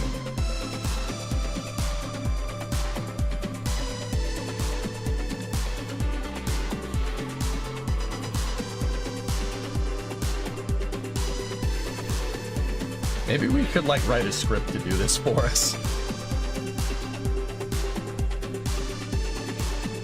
Hey, you gotta have, it's a slow fuel flow. We're flowing hydrogen, all right? It's an SSTO after all. We're not flowing hydrogen at all. I just made that up. The reason why is that in Kerbal, when you flow big tank to small tank, your feed rate goes down. Small tank to big tank feed rate goes up. It depends on the volume of the tank comparatively to another one. So if you have a gigantic tank feeding a small tank, it's gonna go really slow. So this is my fuel farm right here, or the pad fuel farm right there, and the rest is all the tanks for the SSTO. Discovery, go at throttle up.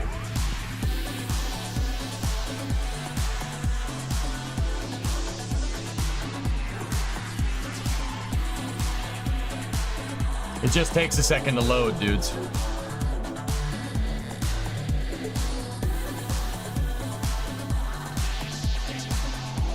In real life, people, yeah. In Kerbal, no.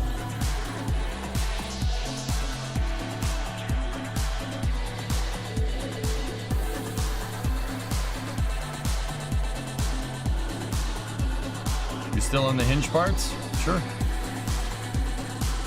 My hinge parts are right there. See? We have to do a couple more texture passes on them to make them really look right, but yeah, they do look pretty good.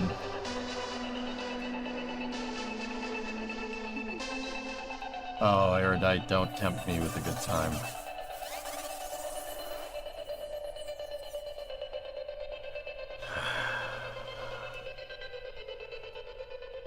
I see, yeah, no, I see what you're doing.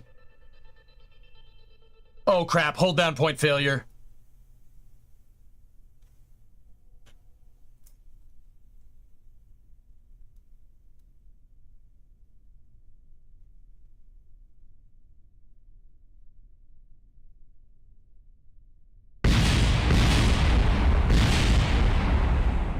That's what doomed us.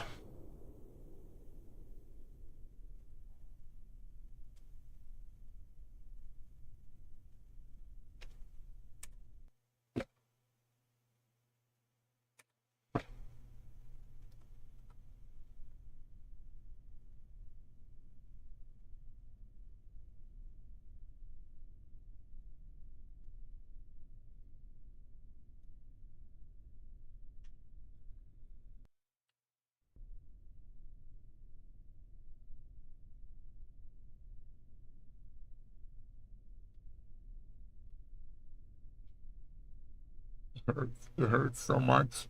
It hurts. It hurts. Hurts. I guess we're making hold down points next.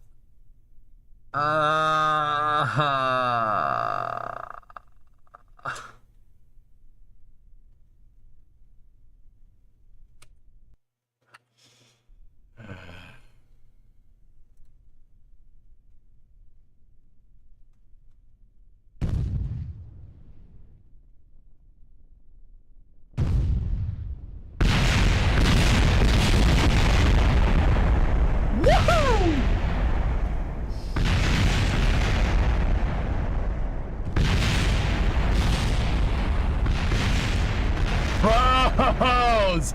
Let's go! Yeah! Awesome! Wait. Oh, yeah! The hinges are intact! I am invincible! Was it good for you too, chat? Oh, that sucks. Yeah, I'm gonna have to make some pins or something. I don't know. I'm sorry, that was anticlimactic, except for the end. The end was pretty cool. Yeah, so I'd say the hinges are doing okay, but yeah, that's the problem I couldn't solve. Couldn't solve it in KSP. Yeah, just there's no part that can withstand the force of that thing pushing down on it. That thing is a lot heavier when there's a lot more fuel in it.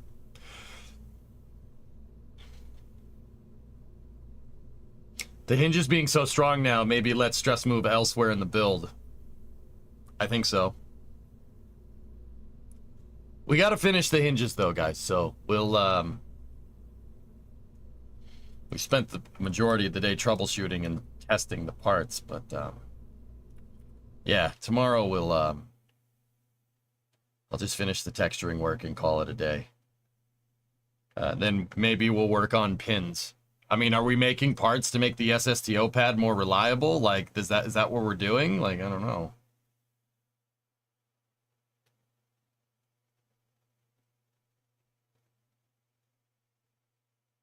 Hey, you got hinges to work. You'll get the hold downs to be fixed, no doubt. All right. I mean, if this isn't mission mode or anything, guys, but we could, yeah, we could get this working. You'd say they'd be good for all pads?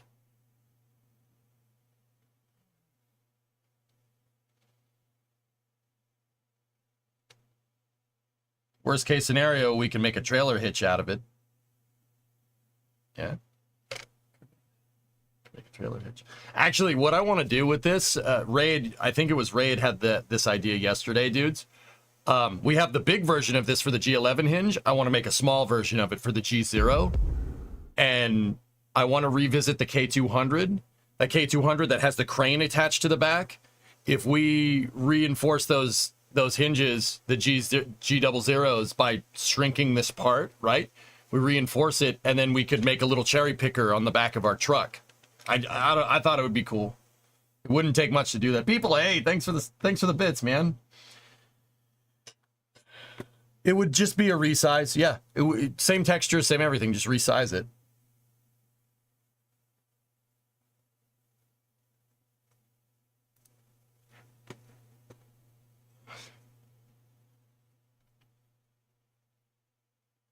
Yeah, we would need to study load distribution. But yeah, I think the hinges ended up being so strong, it pushed yeah, the tolerances on them are so tight, it made another thing not as tight. Tight! Actually, guys, the right way to do this would be to have two sets of 4 pins. We would need pins at the bottom of the launch box so the launch box can set correctly and line up correctly, right? And then we'd need another set of pins on the hold downs for the actual SSTO. Yeah, that would be how I would want to do that.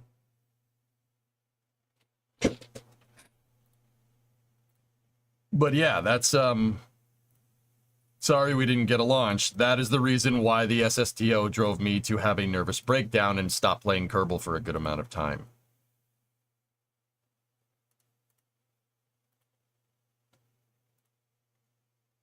But anyway, we'll finish up the textures for this hinge tomorrow. Oh,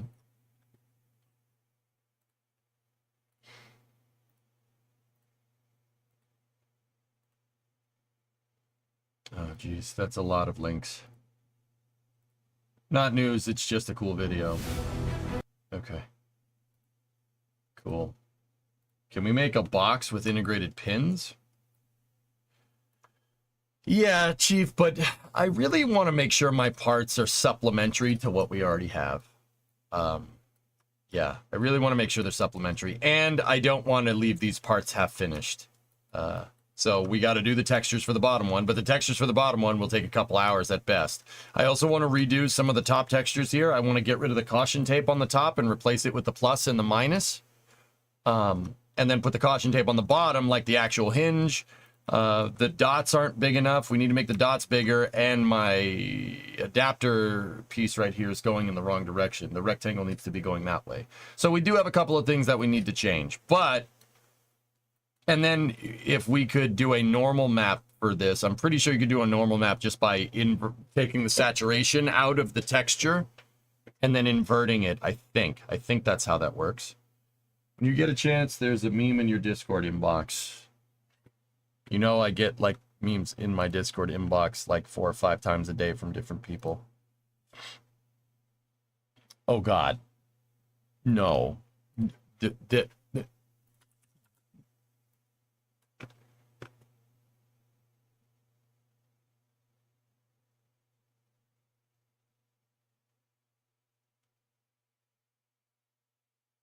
I want the caboose. So I would really like to normals I created from a height map. Yeah, so if you grayscale your texture alpha, that should do it, right? You got to grayscale your texture. That should make what we want. I think.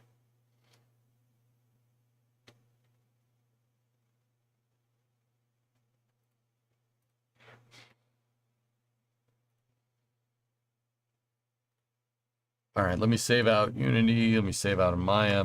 Yeah, a pin is not just simply making a ball in a cup, dude. We need to... The X33 pins they're frangible nut. So, yeah, we got to figure something out there. Maybe an auto strut to overcome it. But, yeah, here, take a look real quick, and then I'll title card us. I'll go down to the house real quick, and then we'll start Space News.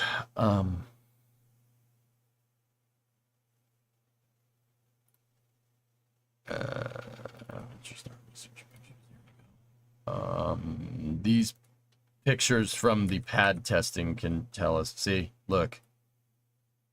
So you have your pin, right? And then there's a frangible nut in here that holds the pin in there. And the reason why these are so thick, the reason why they're so thick like that is because when the nut explodes, it's like a shotgun blast going off, and you want it contained inside of a box because you don't want it for explosions happening near the bottom of your vehicle.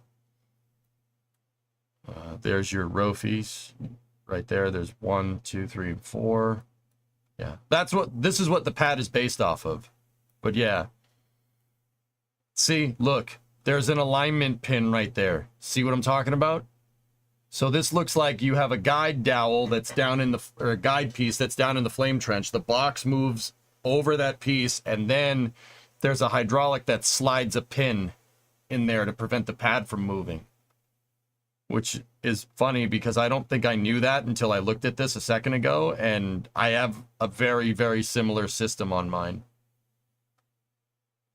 That's kind of cool. Convergent design. I mean, that's going to copy design.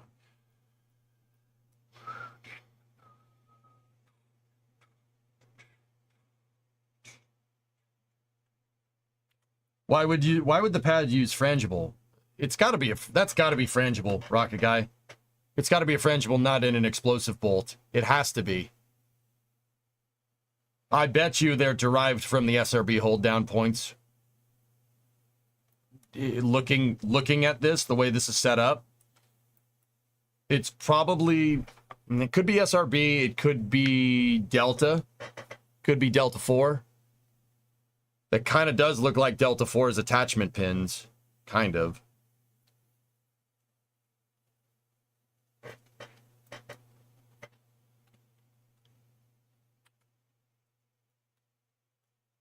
The X33 pad is really cool. It's actually a super awesome design. Yep, see, there's your pin in your key. Neuralink second patent is doing trick shots in Counter-Strike. Okay. Yeah, see.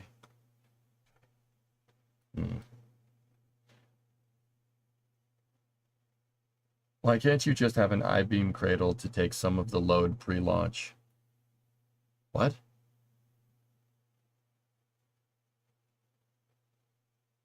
This was the vehicle hold down point, Rocket Guy. Yeah, those 1, 2, 3, and 4.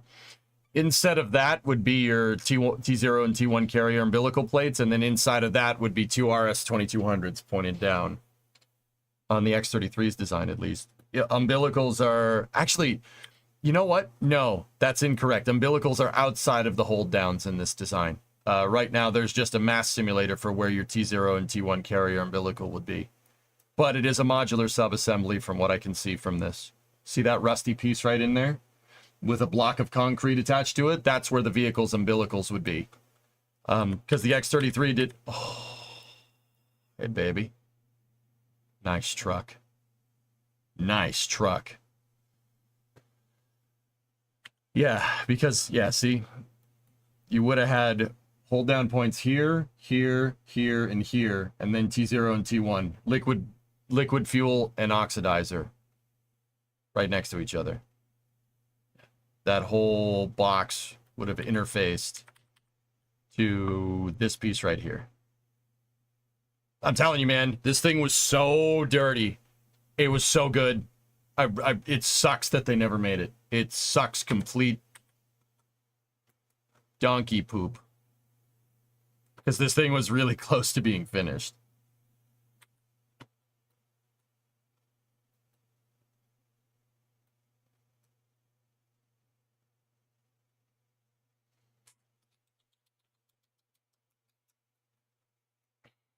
Sucks.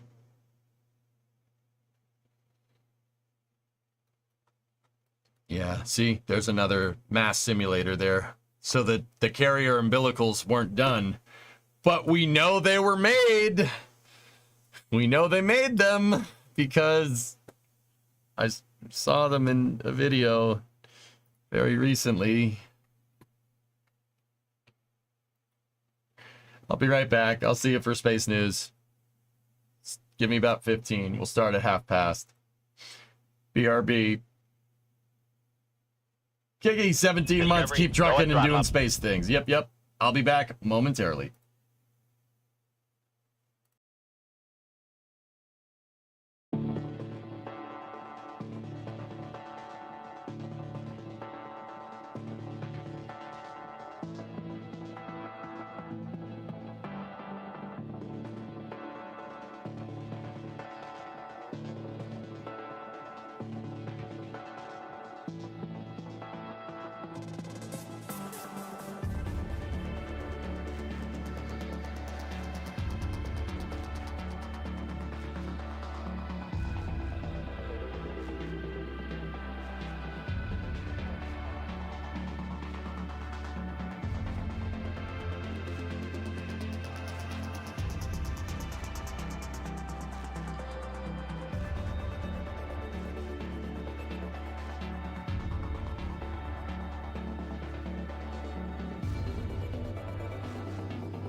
Discovery, go at throttle up.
All right.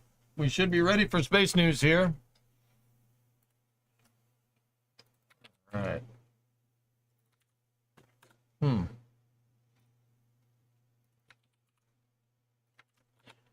Let me get all of the links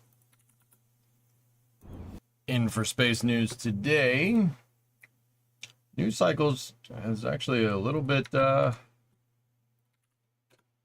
bigger this time around than it was yesterday, at very least. Got updates from Firefly, we got updates from Blue, updates from SpaceX. There's some Neuralink stuff kind of weaved in there.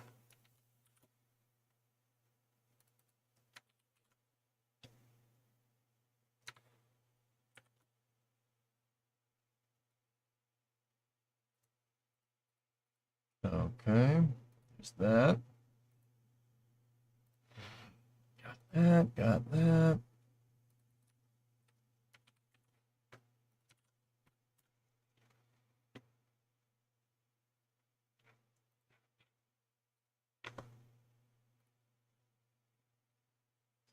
What's for dinner? I had a handful of goldfish for my lunch today. If you really want to know. Also, the reason why I got a handful of lunch, I didn't actually go down to the house today, like I said. The paint was dry on parts that I've been painting. And if we go into the shop, you can see that the Camaro has its nice headlight bezels done. Yeah, I told you guys I'd sand them down and paint them. And I did. The bezel and the bucket. See the headlights? Here, take a look real quick. I'll show you.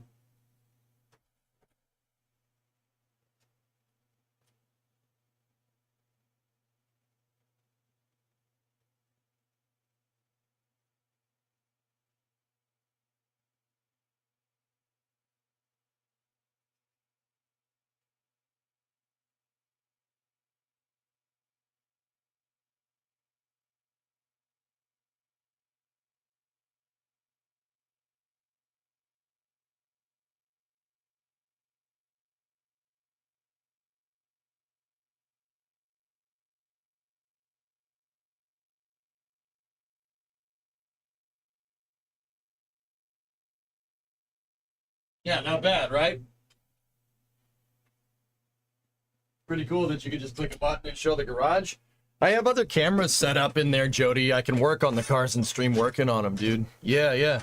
Oh, yeah, it's an NDI plugin on another computer in the garage. Yeah, pretty sweet. Like, we could go full screen garage and just work.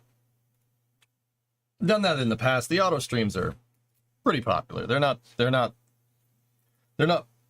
A-game content. They're no modeling or space news, you know what I mean? But yeah, you should be. Yeah, the computer's over here. Yeah, see, I have another camera right there, and then there's another one over there. Yeah, all good. But yeah, I'm working on this white Camaro here, and the whole front was all funky. But yeah. All right, so let's get into some news here. So there's some kind of interesting news here. So there's a Bloomberg article that was released here. Check this out.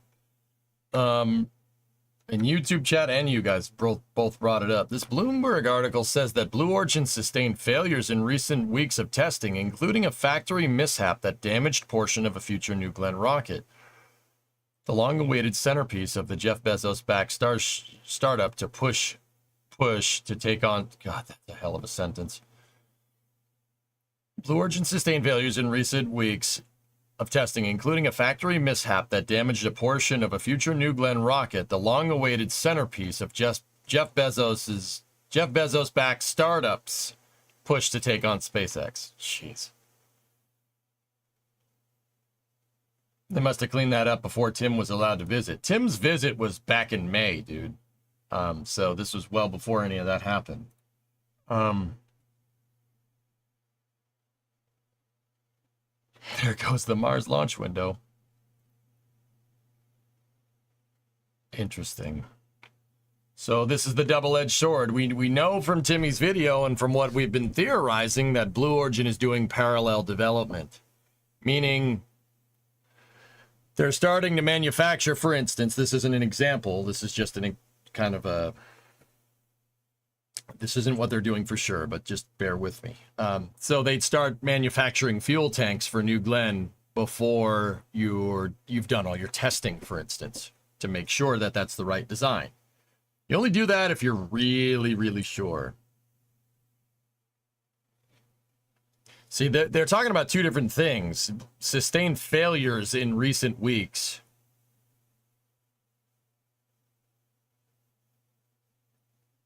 Failures, plural, including a factory mishap that damaged a portion of a future New Glenn rocket. Failures, plural.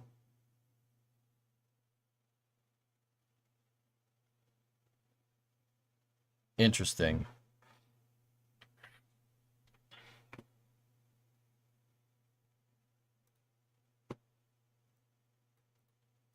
I wonder what other failures. Maybe they didn't have good testing. What do they test down there? Well, we know they test the GS1 interstage and the GS1 engine section. We saw them do testing on those, so it's probably not those.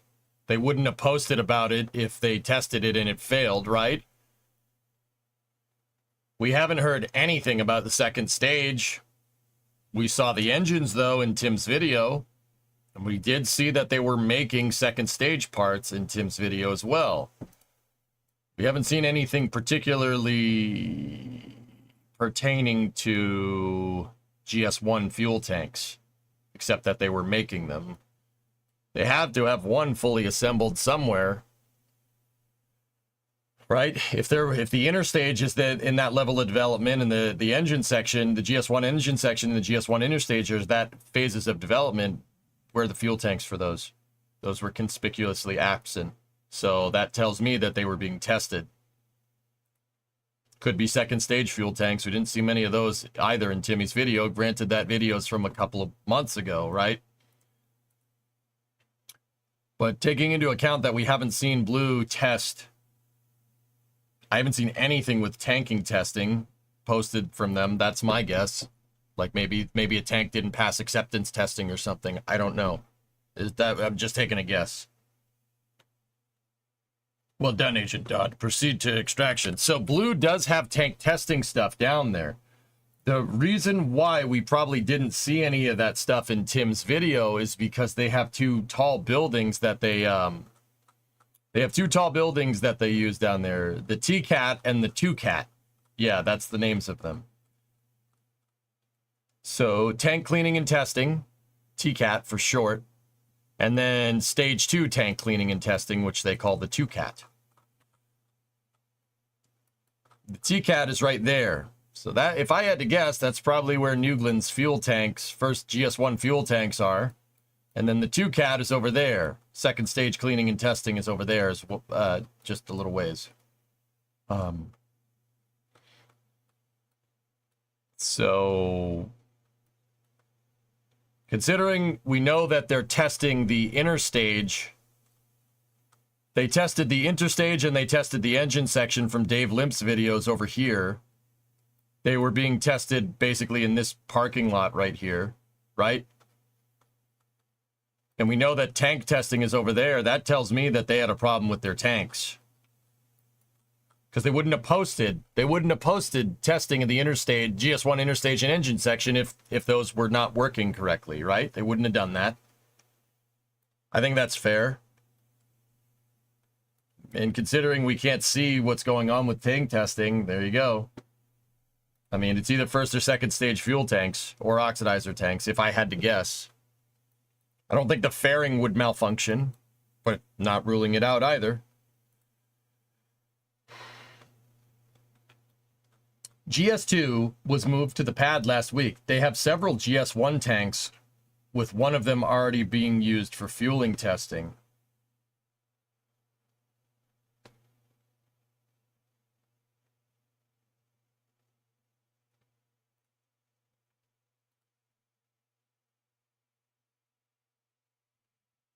When's the last time we saw any GS1 tanks, Thomas?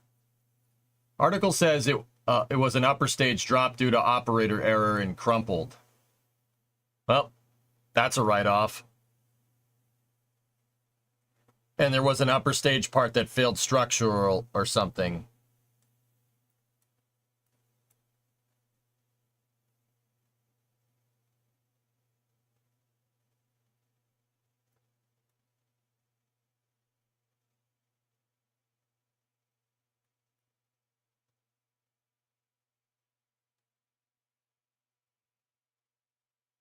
Last time we saw one was in pictures under tarps near the factory, if I recall correctly.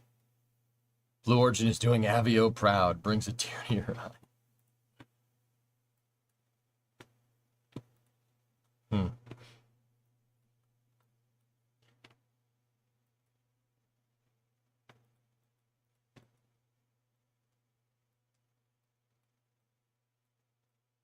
Hmm. Hmm.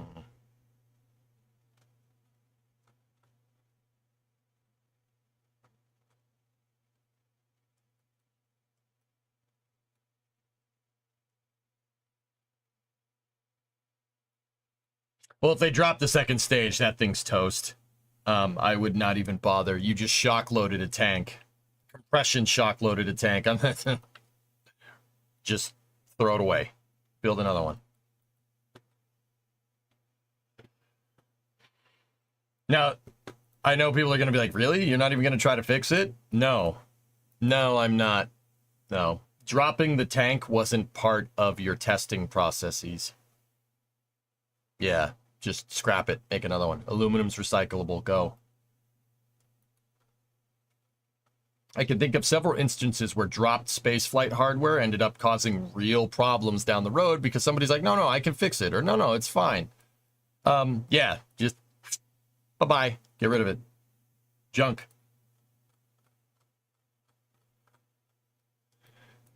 Are we assuming it's second or third flight hardware and the first flight hardware is okay? Well, from what I can tell here, it seems to be it's fuel tanks. We can't really say which way one or the other, but I mean, also the article says failures, plural. It very explicitly states that. So somebody dropped the second stage. They obviously didn't drop the GS2 flight 1 stage because we saw that get moved, right? We saw that get moved around. So we saw that. Yeah, that's right. We did see that. That's flight hardware. So my guess is stage 1 tanks did something they didn't want. That's my guess. Sell it to EJ to hold used motor oil. Yes. Link to the article.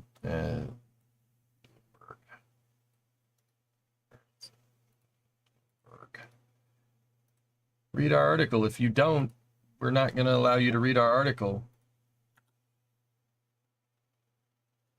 Or pay for our article. If you don't, we're not going to allow you to read it.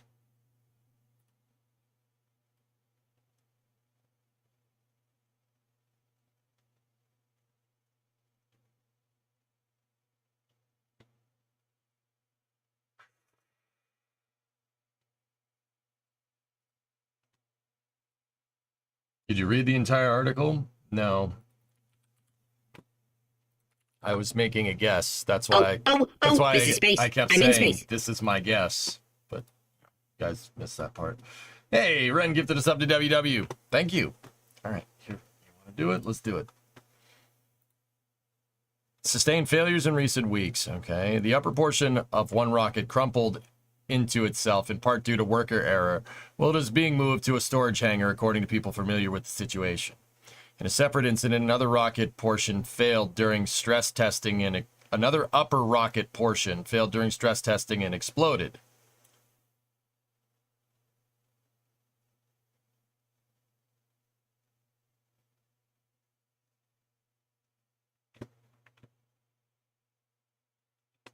No, it's fine, Forge. Well, in parallel development, you'll always have that. But repairs are underway, another person said, noting there were no injuries during either. The previously unreported incidents illustrate the hurdles Blue Origin is grappling with while ramping up production of New Glenn, which is 4 years overdue. At the same time, the new chief executive officer, Dave Limt, has hired a slate of executives to shake the company out of a years-long R&D slump. Rushing to meet a tight deadline for Escapade in October. Yep. New Glen's launch is roughly set for 2 months from now because at the time, Mars will be close enough to Earth. Yep, it's a phasing window for proper orbital phasing. That's what it's called. After October, the planets won't align like that again for roughly another 2 years, 26 months. It's not clear whether the recent incidents would impact the launch schedule. 2 mishaps involve hardware slated for the second and third flights of New Glen's. Yeah, test with the third flight rocket. Yep, see, it's parallel development all day. Which is supposed to happen after the October debut. A Blue Origin spokesperson said it's on track to launch New Glen's this year and is working hard to make that happen. Okay. I don't think it's GS1 stuff after reading that. Yeah, second stage tankage. Interesting. Do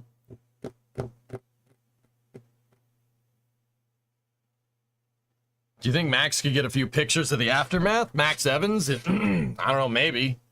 I'd have to ask. If it's inside of the 2CAT, though, Milan, then we ain't getting anything. It's a closed building. We ain't getting any picture of it.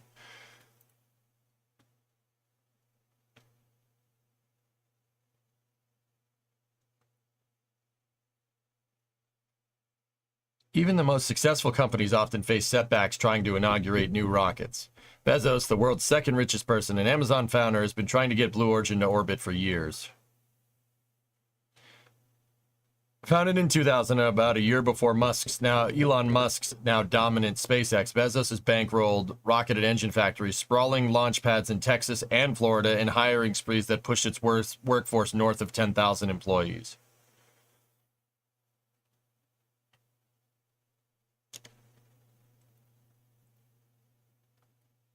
Blue Origin has grappled with development delays, sluggish corporate culture, and explosive setbacks, including the recent episodes at its Florida rocket factory.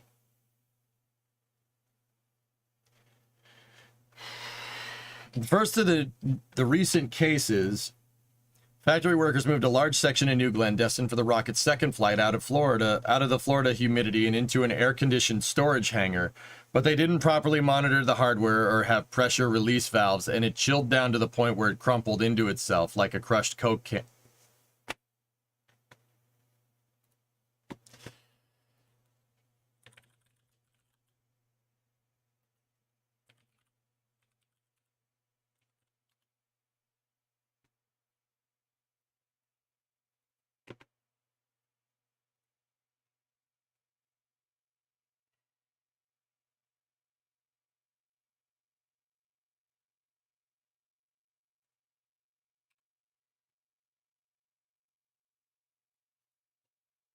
Hang on one second.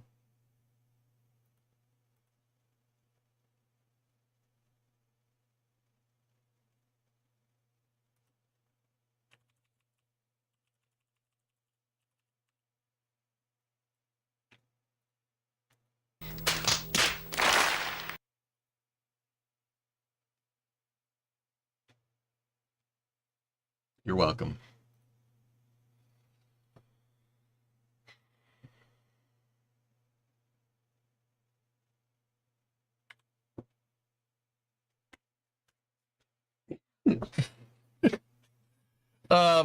So yeah, that's not knew it was coming. I had to know, but I'm sorry. It was appropriate. I wish I had that like teed up so I could hit a button and it just pops up on screen. You know, like the bad day to stop drinking. All right. Factory workers moved a large section of New Glenn, destined for the rocket's second stage, out of the Florida humidity and into an air-conditioned storage hangar, but they didn't properly monitor the hardware or have pressure release valves, and it chilled down to the point where it crumpled in on itself. Oh my goodness, nobody hooked up HVAC to a tank.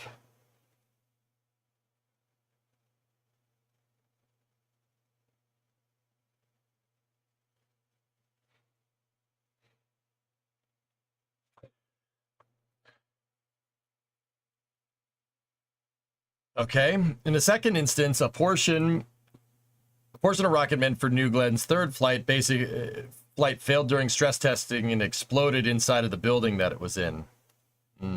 Destructive testing indoors. Fellas, I'm gonna go ahead and say that that probably is not what they wanted. Yeah. Here.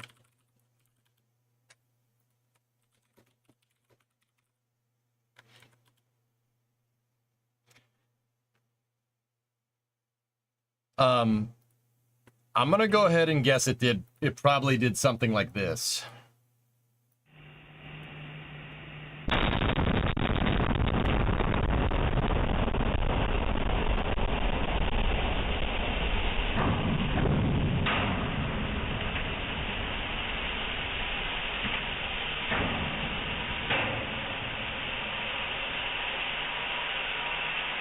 And then it probably did something like this.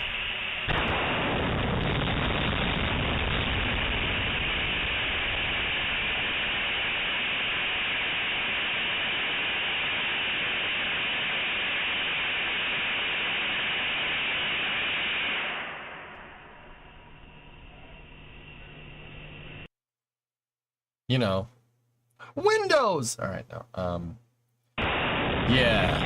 Yeah, if it did something like that inside, you got a big problem. So that is from the SLS core stage Hydrolox. The SLS core stage hydrogen tank pressure test. Yeah, where they basically filled the tank to like 300 times the pressure that it's rated for. They filled it with nitrogen. And left it like that and predicted its failure mode within like a 0.01%. They filled it up and they basically said after 3 hours this thing should explode, and then it exploded 3 hours later. It was actually a really, really good test. They basically predicted the failure mode perfectly, which is great analysis. Great analysis by Boeing, might I add. Yeah. With the help of Marshall, but yeah, pretty cool, huh? So, yeah, that means they were conducting a similar test probably inside of the 2CAT, which is that building over here, and it popped.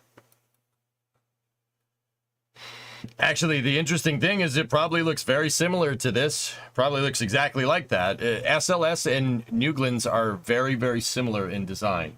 They're a friction stir welded aluminum lithium orthogrid design, so it's very similar.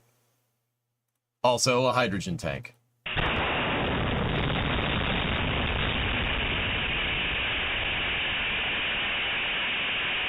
That's aluminum, by the way. Doing that. That's aluminum that's about that thick, being blown out like paper.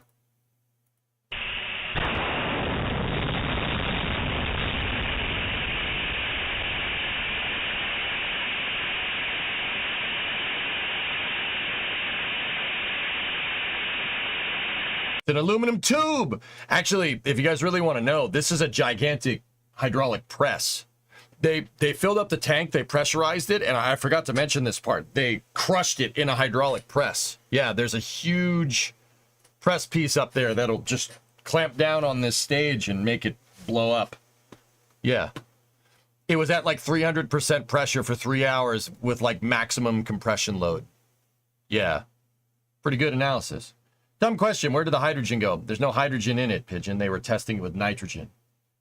You don't want to test this with hydrogen, because if you did, it would explode. Yeah, but probably don't want that. Nitrogen is a good enough approximation to make it work. Yep.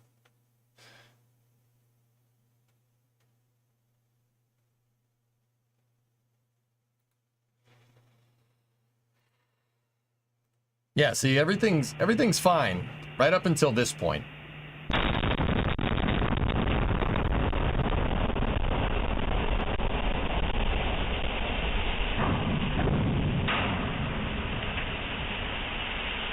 Something like that, Wolfie. I forget the exact specifications to the test, but it was within like a 0.1% degree of predicted outcome, which is insanely good analysis. That's really good doing your homework.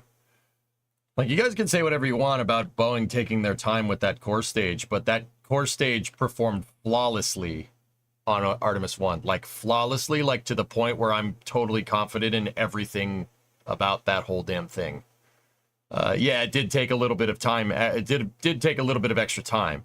But that tells me that there are people at Boeing, at least working on the core stage, that really know what they're doing. The upper stage? Can't, yeah, nope, probably not.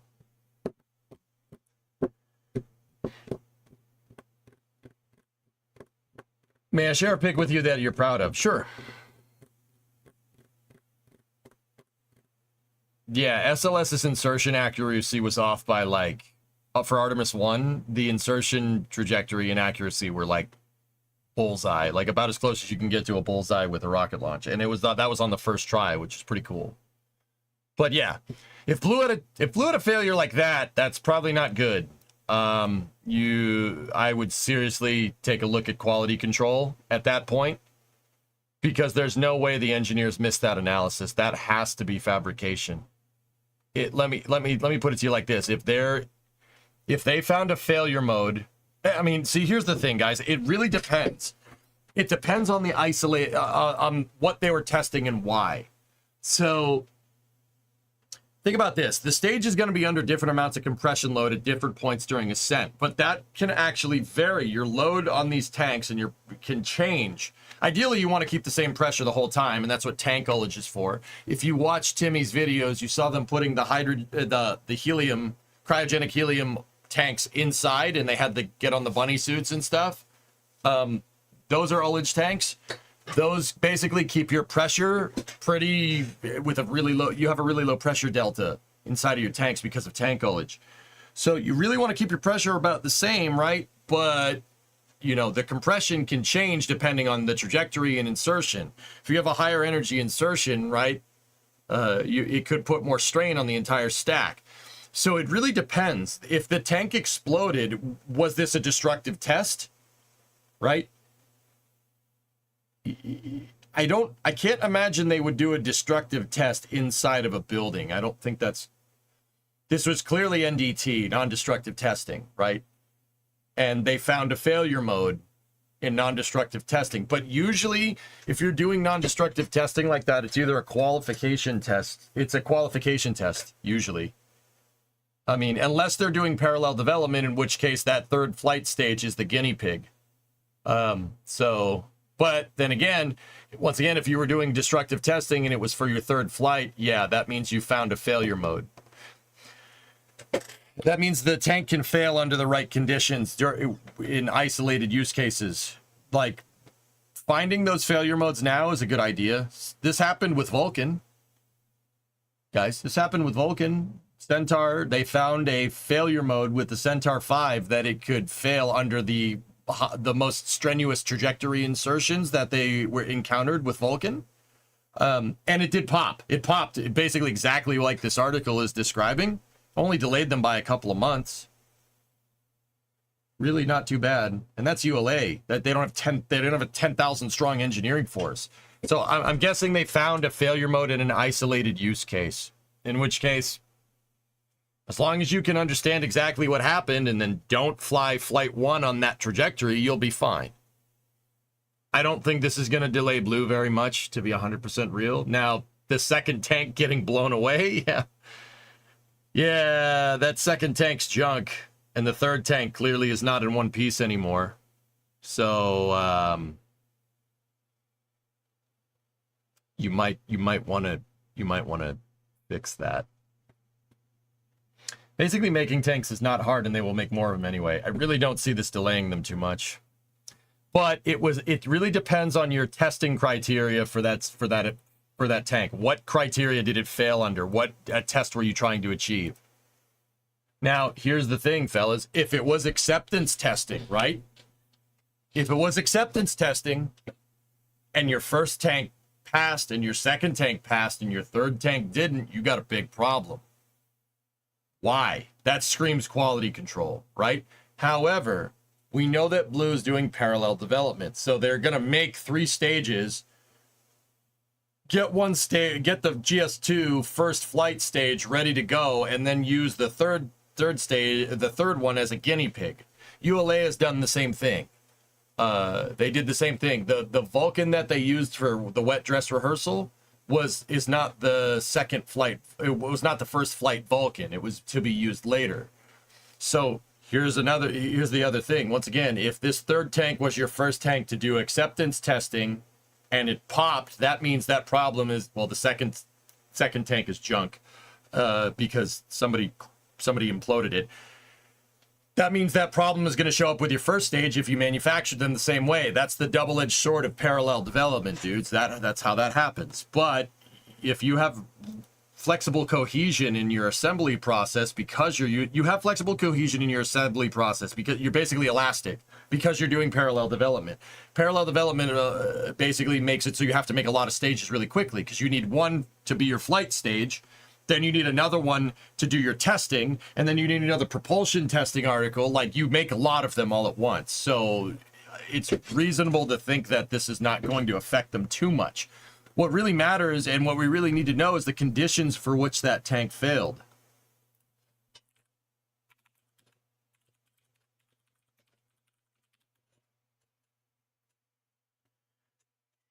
That third stage might be a lighter variant. I would not be changing anything with stage design once you've locked it in. Hellfish, start manufacturing the design once you're confident it's good enough. And especially if you're doing parallel development, you shouldn't change much. Sorry, yeah. Like I said, it really depends on the testing criteria. Natch, what is this?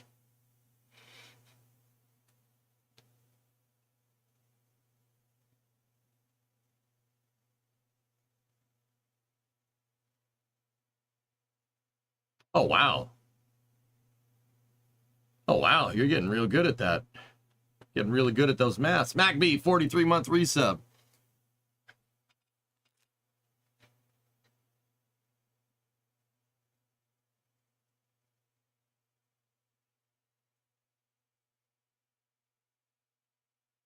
Didn't Jeff say they deleted the ortho grid on stage 2 after upgrading the BE3U? He did. He did say that, Phil.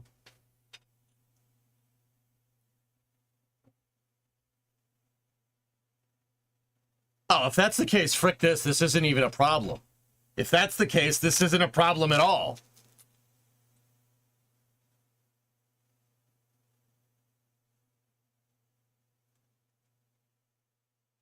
Yeah. Yeah, if they're making drastic changes like that, yeah, and he did say, you're right, he did say that. So if their third flight tank failed with the TCAT, in the 2CAT, it's because of that change, which, yeah, that's fine. Yeah, no problem.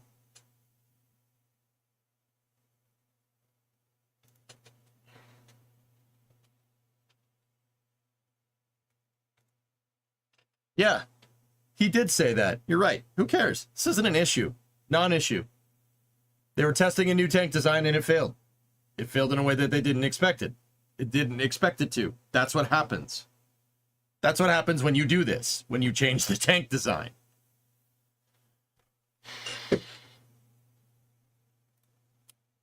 Interesting. All right, I've read enough. Yeah, I don't think this is that big of a deal. Yeah, I really don't think it. Discovery, go at throttle up. It was a new tank design. They found a failure mode in their tank design after they changed a fundamental manufacturing method for their tank design. In other news, water is wet. Next Starliner update when? No idea. Bet it would have been a cool video. I'm telling you, it probably looks like the SLS flight stage unzipping itself, if I had to guess. The SLS test article. Not flight stage. All right. Anyway, so I don't think this is that big of a deal. Now, that second stage thing, yeah, that kind of sucks, but stuff like this is the growing pains of trying to scale. It happens. I really don't think this is a big deal, especially because Jeff said they changed the design on the third tank. On the third GS2 flight stage. Whatever.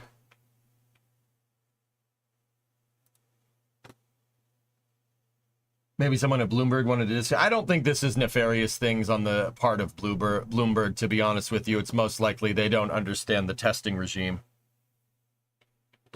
I think it very much has to do with that. Anyway.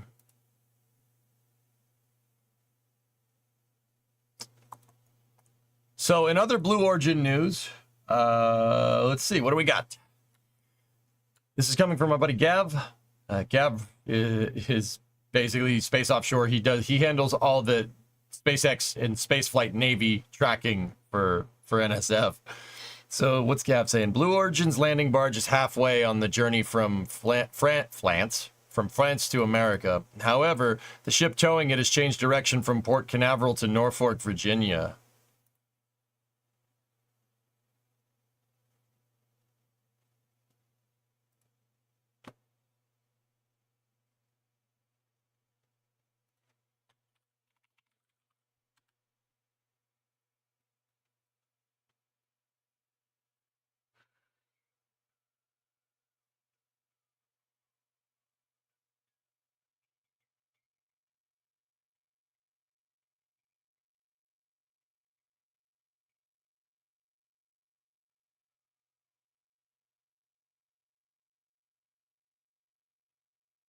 Weather guy here?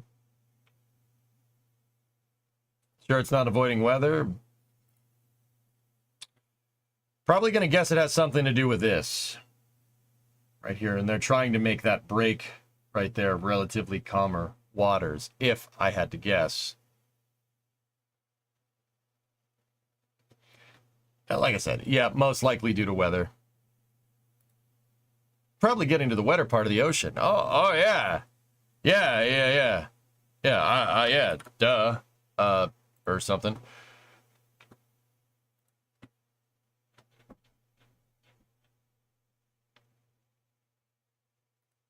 All right, cool. Hey, GB, what's up, man? So, yeah, they're diverting because there's Angie Ocean down there. All right, I don't think that's anything big. Hurricane Ernesto also passed through the area. I'm in space. Hey, Poison gifted us up, GB Wolf. Thanks, man. All right. Heck yeah. Okay. No problem. So, we're going to switch gears here. This isn't exactly space news, but it kind of is. This is Neuralink here. Prime study progress update, second participant. Last month, Alex, the second participant in our Prime study, received his Neuralink implant. The surgery conducted at Barrow Neurological Institute went well. Alex was discharged the following day, and his recovery has been smooth. With a link, he has been improving his ability to play video games and began learning how to use CAD to design 3D op. Frick you.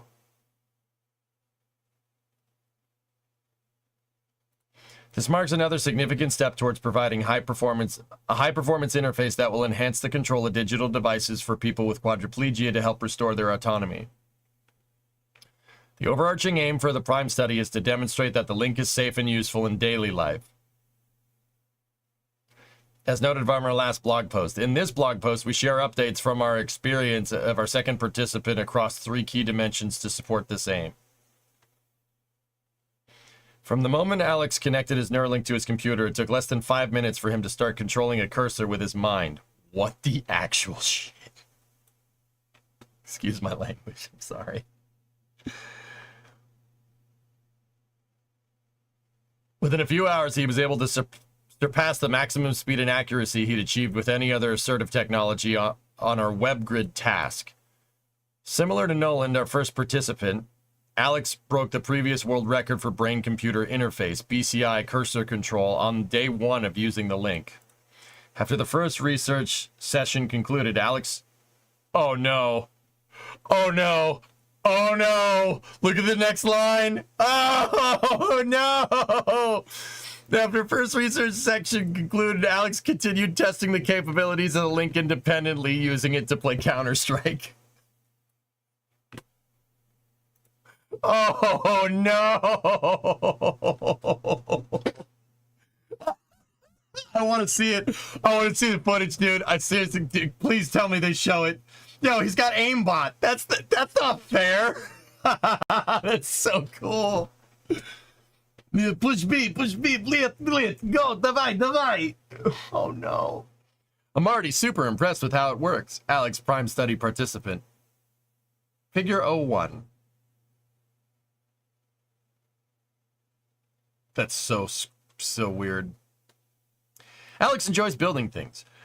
Before a spinal cord injury, he worked as an automotive technician, fixing and tinkering with various types of vehicles and large machinery. Since then, he has wanted to learn how to design 3D objects using CAD, so he could work on projects without needing to rely extensively on his support system. However, the level of control offered by his assistive technologies made this challenging. On day 2 of using the link, Alex used the CAD software Fusion 360 for the first time, and he managed to design a custom mount for his Neuralink charger. Oh, all right. Which was then 3D printed and integrated into his setup. We are working with Alex to increase his productivity with the link by mapping intended movements to different types of mouse clicks, e.g. left, right, and middle, thereby expanding the number of controls he has and enabling him to quickly switch between various models in CAD software. In his free time, Alex continues to use CAD software to turn his design ideas into reality. We hope that in time, the link helps many people create in their areas of interest and expertise, and we're excited to work with more people to help reconnect them with their passions. No, I don't want to see Fusion. Ah, here we go.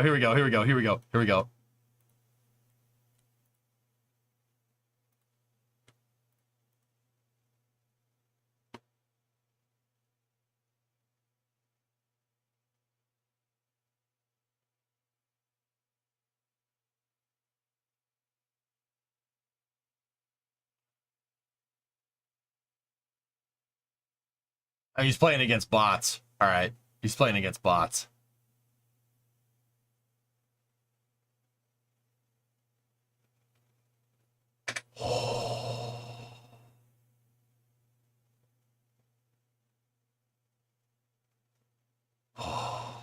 But still, that's really freaking impressive, dude. For what it is, that's pretty impressive. Pretty impressive. Yeah, pretty good. That's pretty cool. Let's check the CAD one. Hold on, let's see. Let's see Fusion. This is very topical.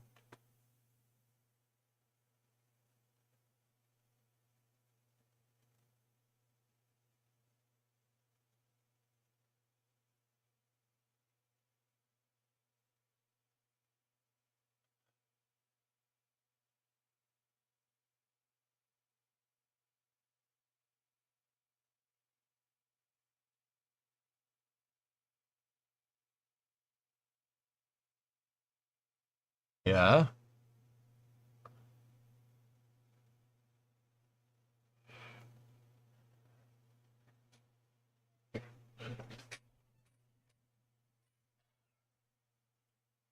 He's working in CAD. He just made a circle and he's going to use it to do something. Yeah. How in the heck does this even feel? All right. Windows. All right, so here. Put your hand up. Now move your finger. Like that. That's how it feels. Yep. That's the whole tool. It's the whole tool. You're a whole tool. Got him. No, it feels exactly like doing this, dude. It's the same feeling. It would be the same thing as you using your hands to use the mouse and keyboard. That's what Neuralink is connecting into. It's connecting into your motor cortex. So it's this part right here. So like where you'd have a headband right here, that's the motor cortex. So this part of your brain, this wrinkle in your brain kind of right here, is basically the it governs movement functions. So like walking, it's just any movement of muscles. It's up here in the motor cortex, right? So somewhere in there's a neuron that connects that you use to command authority of your pointer finger.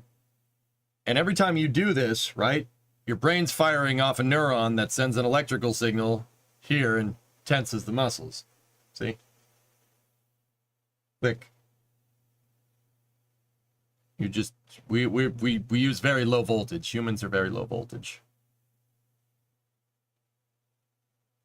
So the same part of your brain that's doing this is what he's using to move that mouse. He's just thinking about moving it like you'd move it with a mouse. He's thinking about moving a mouse.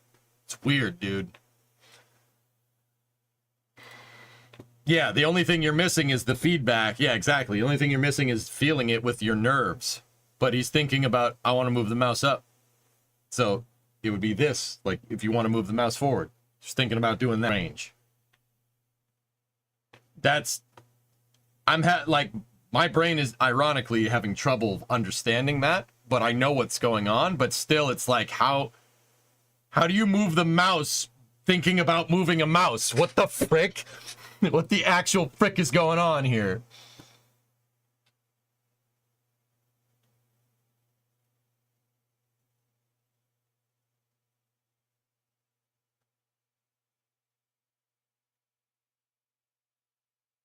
Do you have inner monologue?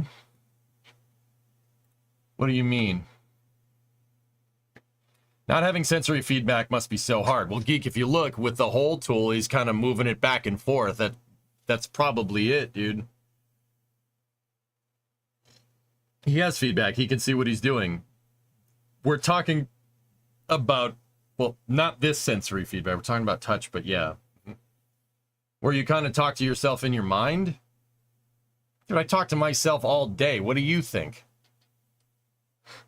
I talk to myself all day.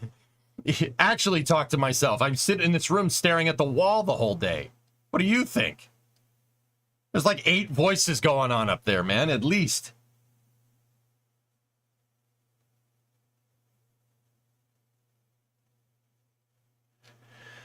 So we know we are low voltage, so that's good. Has anyone done a study on the fuel economy of a person walking while drinking water? I don't know where I'm going with this. Well, Crane, there's this thing.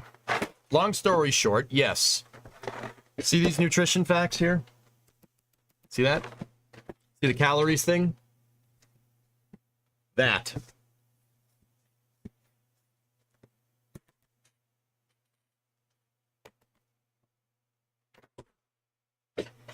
Yes, long story short, that's what that is. That's what that means. That's energy. That's the amount of energy. Calories is a form of energy. In Europe, it's measured in kilojoules. Probably makes a little bit more sense, but screw them. Calories.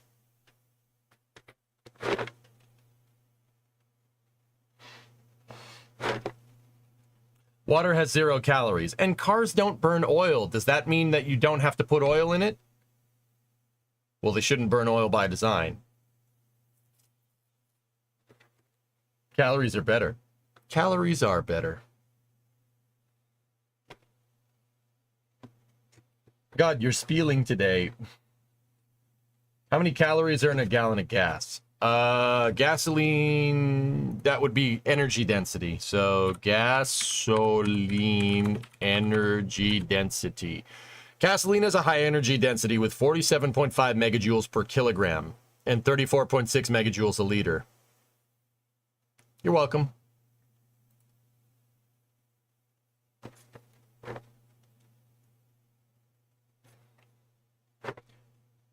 Yeah, if your car is burning oil, you got other problems in fuel economy. Water isn't. We don't just use water for energy. Water is used for other things with this. Like how, you know, yeah, you burn gasoline in a car. Gasoline is petroleum based, but it's not motor oil. You know what I mean? Same idea.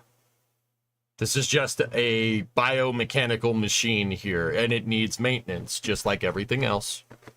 Sorry, needs maintenance. Your ball joints wear out. The ball joints wear out eventually once you get old. It's the same thing with a car. It's not rocket science, man.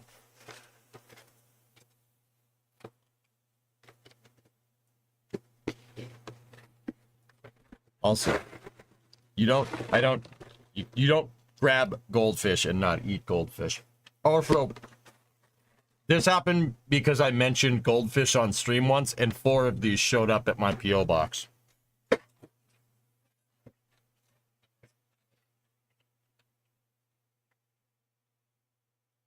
Yep. Yep. Yep. So, while we're on the subject of energy density, you want to see something cool? So, what was gasoline, real quick? It was 34.6 megajoules per liter, or 47.5 megajoules per kilogram. Uranium contains 3.9 million megajoules of energy per kilogram.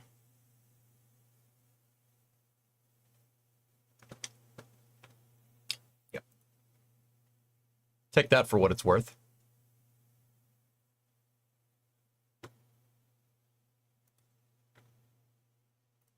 Relevant XKCD, baby.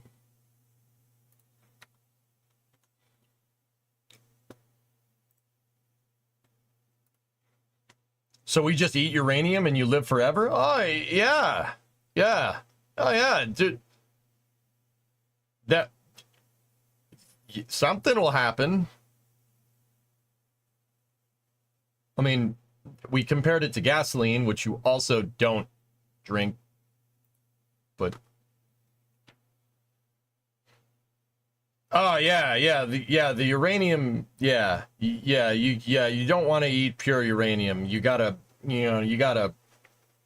cook it, and you gotta refine it. You gotta strain it like noodles, and then it becomes uranium hexafluoride.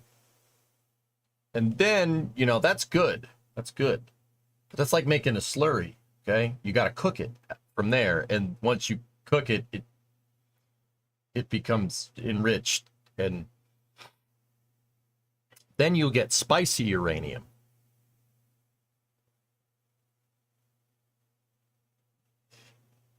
La uranium pica mucho. Yeah. Do you bake the uranium before you cook it? No. Yellow cake for dessert. What is MSC? My summer car. Radar Woo. Yeah, don't mind the Cherenkov radiation. It's fine. It's just a blue glow. It's just it's for ambience. Okay. Anyway, super cool super cool. I don't know how we got to uranium from someone designing Infusion 360 with their brain, but that was a pretty awesome tangent. Not gonna lie. Oh yeah, there's the part that he made. It's a mount for his Neuralink. That's super freaking cool, dude.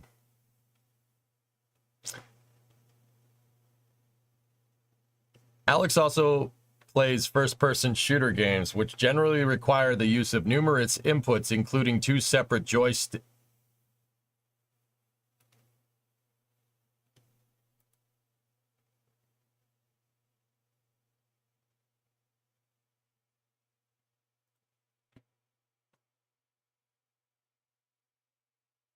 Oh, yeah, it makes sense, Hired. Yeah. Frickin' console players. Frickin' controller plebs. Bro, mouse and keyboard. Mouse and keyboard is the way for shooters. You are wrong if you think otherwise. Yep, that's inalienable. That is self-evident truth. You're gonna try to shoot people with this thing. Have fun with that. Mouse and keyboard is superior on every level for playing shooters. Now, for playing a car game, the keyboard sucks. This is when this is warranted because of the dynamic input. All right. Anyway, 2 joysticks. Okay. Before receiving the link, Alex enjoyed playing these games using an assistive device called Quad Stick, a mouth-operated joystick with sip and puff pressure sensors and a lip position sensor for clicking. However, a key limitation of the controller is that it only has 1 joystick, restricting Alex to either moving or aiming at any given time. Oh, jeez. Switching from moving to aiming involves letting go of the joystick and then sipping or puffing into a separate straw to toggle the functionality. Now Alex is able to use the link in combination with its Quad Stick to move a name simultaneously.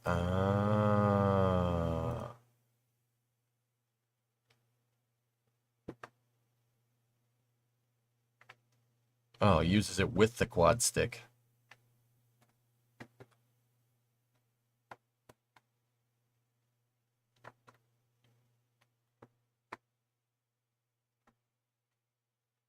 With our first participant, Nolan, we observed a degree of thread retraction that temporarily reduced his BCI performance.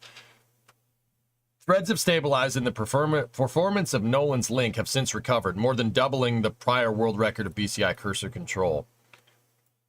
To reduce the probability of thread retraction in our second participant, we implemented a number of mitigations. So, guys, threads are... No, not the stupid app. Threads are... So, like I said, motor cortex, remember? What they do is they basically sew a bunch of receptors into your motor cortex. That's what Neuralink does, okay?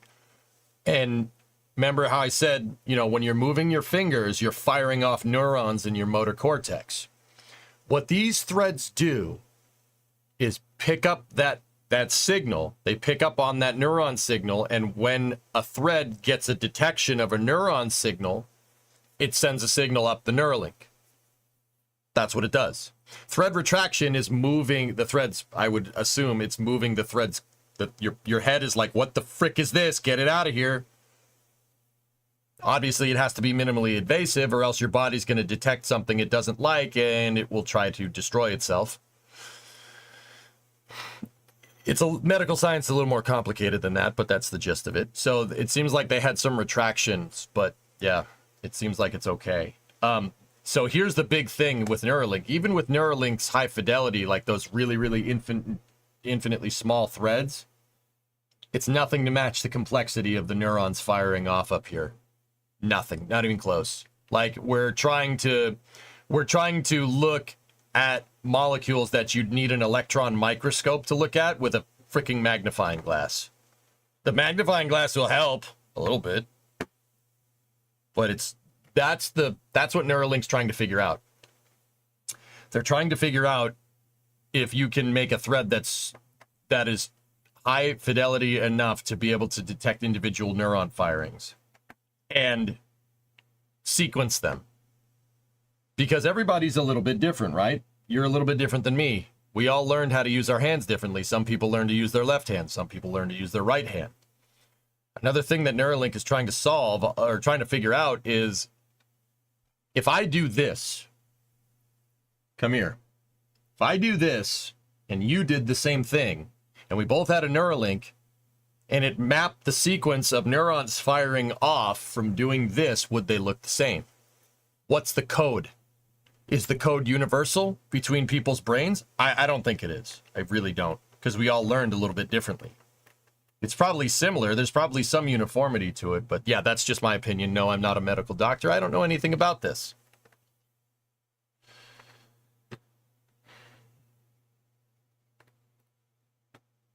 You know, is the neurons to make you do this, right? Is it the same as somebody else doing this or this, right? That's the kind of questions that Neuralink is asking, if there's some uniformity to it, which is still really cool. But yeah, the threads aren't high fidelity enough to be able to even sequence anywhere close to the amount of neurons firing off when you think about like a potato. Seriously. You know how many neurons you're firing off just because I said potato and now you're picturing a potato in your mind? A lot. Like, think like a car engine going off, like there's a lot of neurons firing if you picture a potato in your head.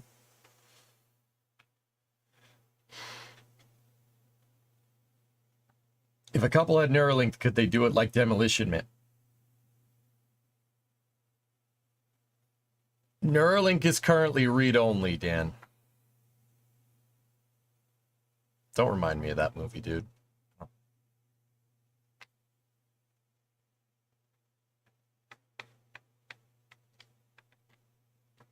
Don't remind me of that damn.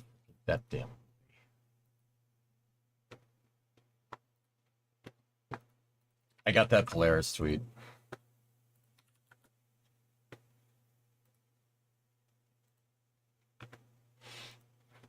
They don't even know how to use the 3 seashells. Anyway, cool Cool progress update. It's cool. Someone's playing Counter-Strike with their mind out there, which is actually pretty rad.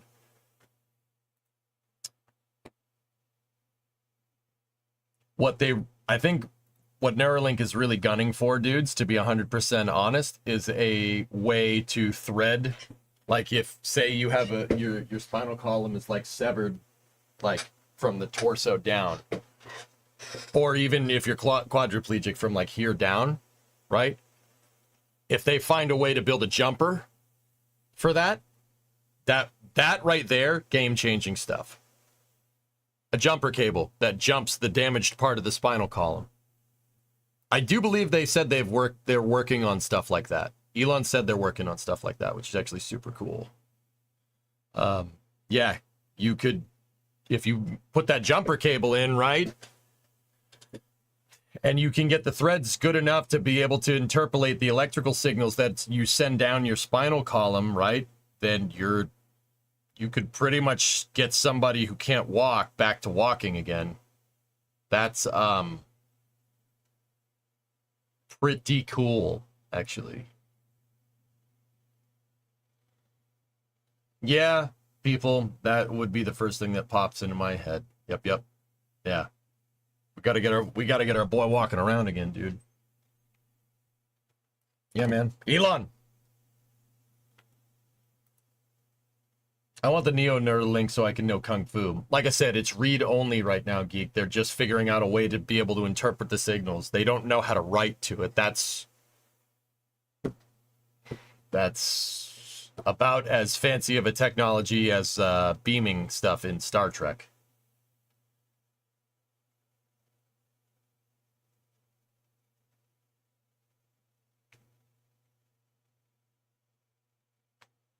They're also working to return sight to people by linking a small camera to the back of the cortex. It's nuts. Yeah, Dan, he will find a way.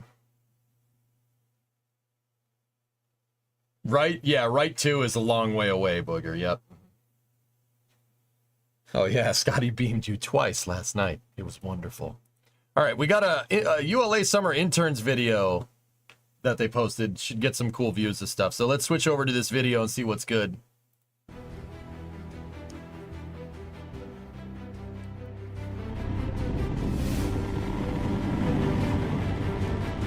ULA internships are 10-week internships where you can learn about the company, learn about the culture, and kind of what goes into the daily activities of an employee. You get to do all the normal tasks. You get real assignments, real projects, really get in the weeds with a bunch of the other employees. Most interns typically would do... They can write? That's, dude, that's so ridiculous, man.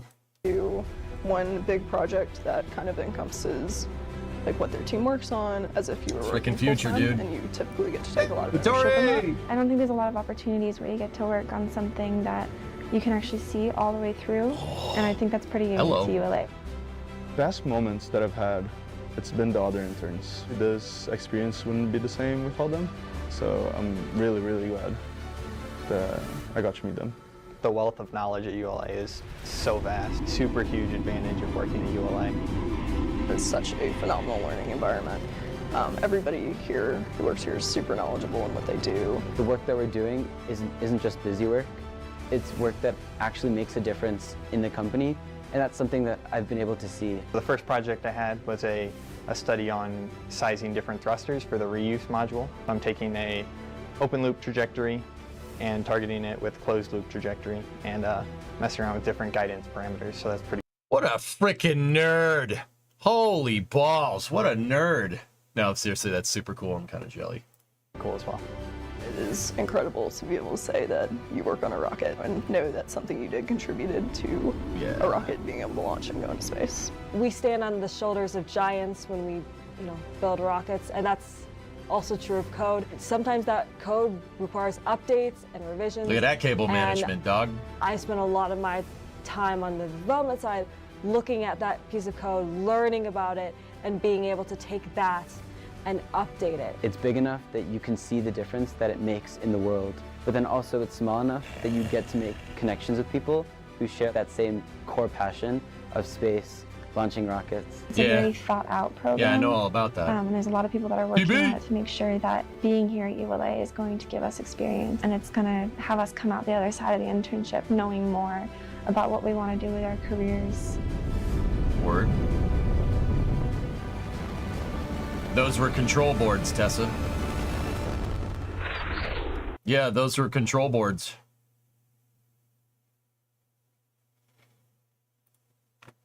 Yep. Remember, they talked about control boards? GSE for Atlas. Talked about the control board. They had an undervoltage. There you go. That's not the exact one. That's a control board. It's not a server rack.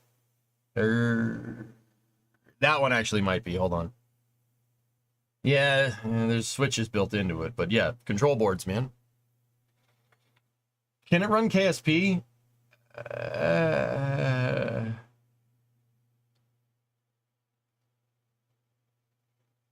Huh?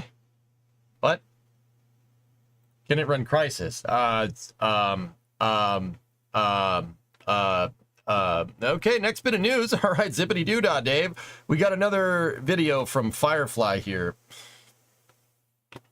Let's see. We're not just moving fast on our Miranda engines. Our medium launch vehicle MLV structures are also making strides. The team has taken everything they've learned from Alpha's carbon composites and scaled them up for MLV. They stole my damn name, by the way. I had a launch vehicle in Kerbal and I called it MLV. And I called it MLV like a year before they announced MLV. Somebody at Firefly watches the stream and stole my damn name. That's probably not how that happened, but I'd like to think that's how that happened. The first stage propellant tank is now on the stand at our rocket ranch and ready for development testing. Then we'll qualify the full-length structure next. Exciting times are ahead. All right, let's hear about them exciting times.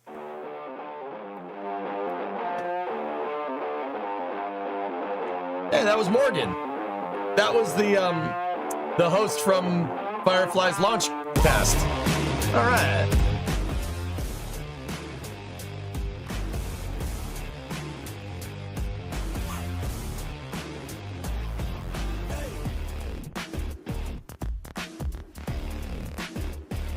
Very nice. How much?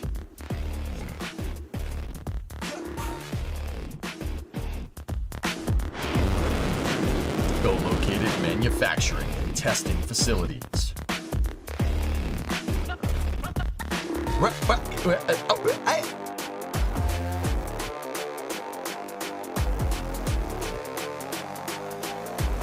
Go for hamster.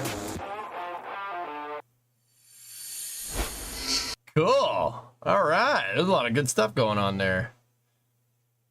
What diameter is that, fellas? Is that a 3.7 meter tank test article? That looks to be 3.7, like, or somewhere around there, 3 to 4 meter. They're pushing full-scale testing till next year. MLV needs to fly Cygnus in June of 2025, since that's when the last Falcon 9 contract ends. Is this in New Zealand? No, wrong, different company. This is in Texas.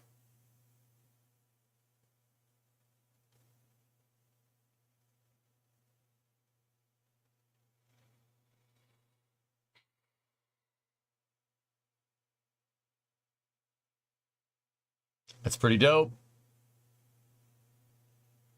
Yeah, 375 core diameter. It looks to be about the same as Falcon 9, if not maybe a little bigger. Is Armadillo Aerospace still a thing? No. Armadillo hasn't been a thing in a long time. That was, why am I blanking on the guy's name? The guy that made Doom. Carmack. John Carmack.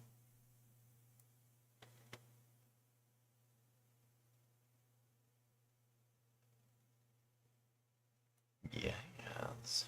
That's a pretty high fidelity test article, guys. It's got the vent lines and everything on it. Nice. Yep. Using 2 cranes with a load spreader. There you go. Turn it vertical. 1 telescoping crane. You can always tell how big something is or how heavy it is. Well, you can tell how big it is because of the way it is. But you can tell how heavy it is by what crane they're using and the amount of counterweight. That's just a single That looks like a 4-axle telescoping crane. That tells me that that thing is superbly light for its size, which kind of reads because, you know... Hey, what kind of torque wrench you got there? Yeah. Is that a breaker bar or a torque wrench? Rock. Anyway, yeah, cool. So the woman that they showed in this, that's her name's Morgan. She hosted Firefly's cast, which is actually super. She hosted it with Das, which is pretty sweet.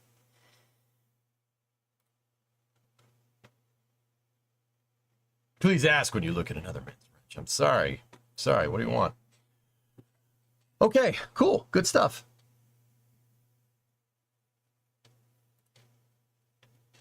Okay, little bit more ULA stuff, and then it's pretty much SpaceX stuff from here on out. So check this out. Take a look. Tori Bruno posted some pictures of them putting together or doing the painting process on a Centaur 3. So that's stainless here. Actually, it's applying spray on foam insulation and then painting it if you really want to know.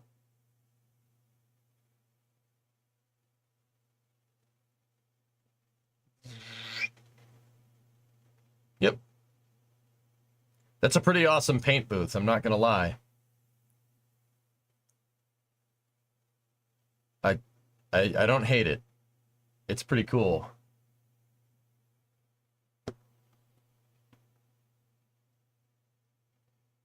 Word. That's pretty neat, man. That's pretty cool. I'm sorry. It's pretty neat. You know what? You know where my mind just went, dudes? You know where my mind just went? This is bad. You know where it just went? What if I made... I mean, it's a rotisserie, right? It's a rotisserie jig. What if we made, with the welder, we made a jig to do that, but with a car and not a Centaur tank? So... you could have a car, you drive the car in, you jack the thing up, you attach it to the thing, and then it could flip the car over.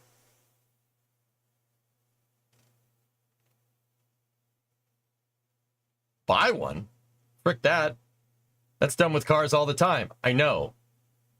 I know that you can buy a rotisserie for a car, Hellfish. What I'm saying is, frick that. Why don't we make one? Why don't we make a rotisserie? It worked for Project Binky. They made one.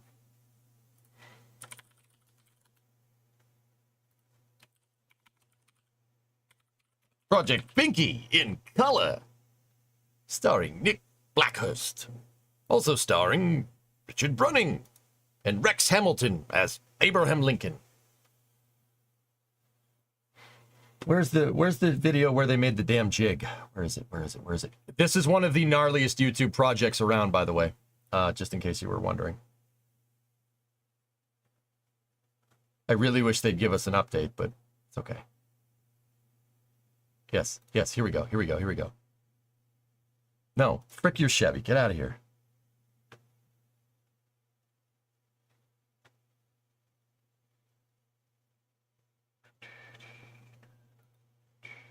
Hang on. We got to find it. Yeah, there we go.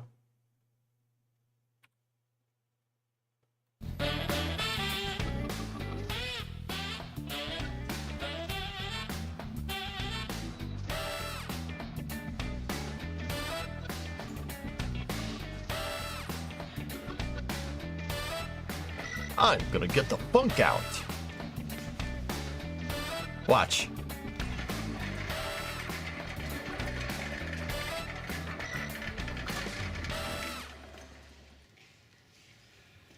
Like Peter Falk was fond of saying, just one more thing.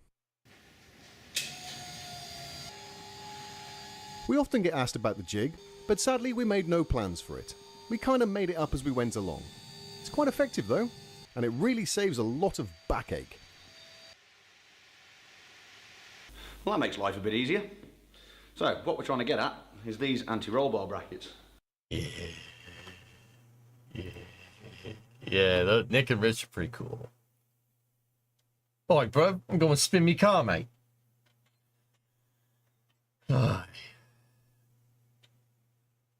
Why couldn't we make that? We could make that. I could land that plane. I could land that plane. Hey, listeners, what's up, man? Land that plane. Isn't that sick? They freaking made that. Like, bro, we could make that. That might be a little bit beyond what my technical expertise. You know what, man? Screw it. We should try. It'll be awesome. It needs an engine. It's got an engine on it. Can you imagine you drive the car in, you attach it, you know, an old car, you just make a jig to attach to the front bumper, and then, you know, just...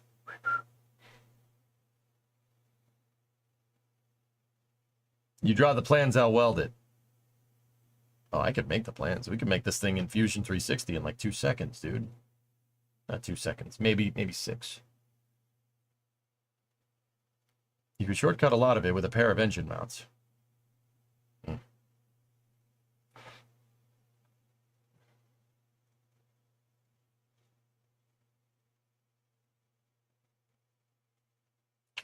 Dang, that thing is cool. The click. We often get asked about the jig, but sadly we made no plan. Oh, that thing is so legit, man. Oh, it's pretty awesome.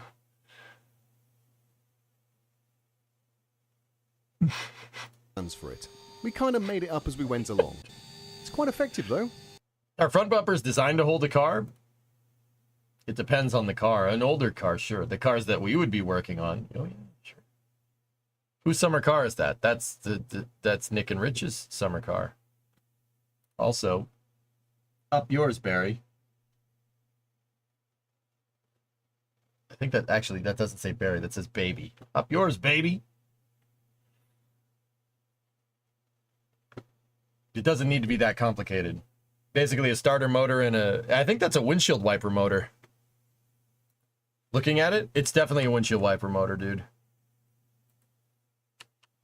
Asked about the jig, but sadly we made... Yeah, it's a freaking windshield wiper motor. It's a step motor, so you can make torque.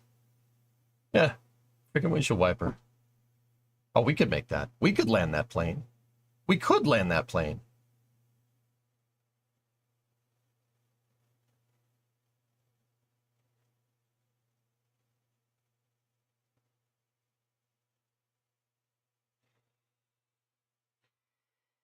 Might need a lathe to make the threaded adapter right there. I want to do that to the Coronet. Tessa, be amazing.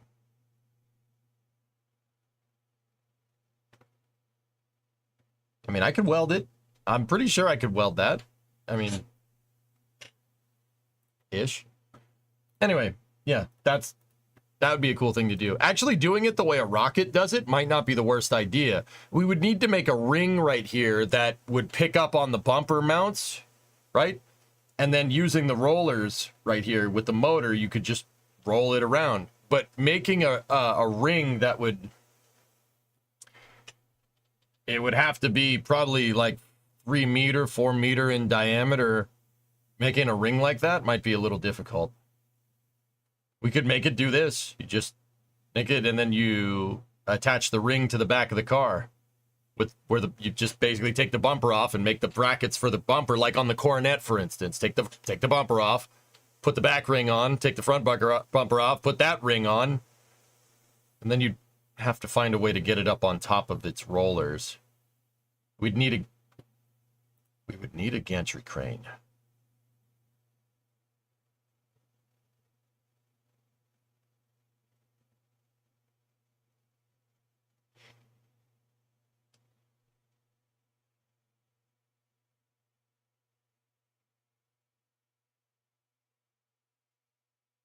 The hard part would be finding the balance point through the long axis of the car.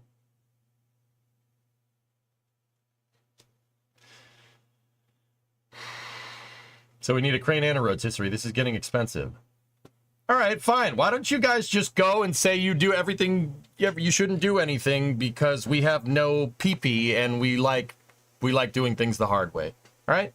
Yeah. Why don't you just go keep telling each other how much this can't be done over in the corner over there where I don't care. Just gonna make it myself. You guys suck. Make it off stream. Whatever. No problem. Check this out. Starlink installed on an aircraft carrier. Yeah, there you go. Pretty cool.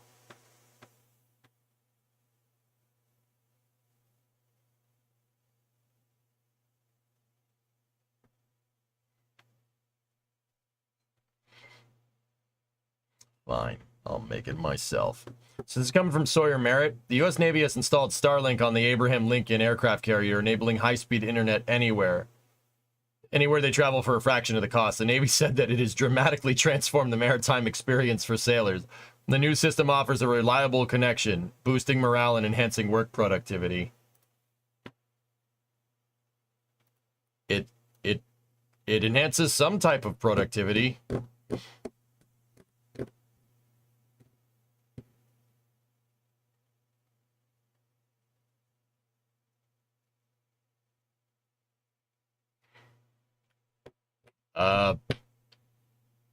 Get your mind out of the gutter. Bro, you thought of it. I thought of it. Do not try to moral high ground me on this one. We're on the internet. Don't try to, don't get your mind out of the gutter. Yeah, okay. Anybody here that's watching this stream and tries to take the moral high ground in that, regarding that matter, bro, you need to check, you need to wake up and look what stream you're in, okay?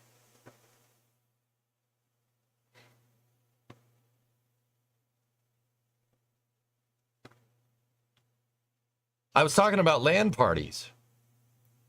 You know, you could play Counter-Strike with your mind from the aircraft carrier. What did you think I was talking about? Gutter is one of the call-out positions on DE Inferno.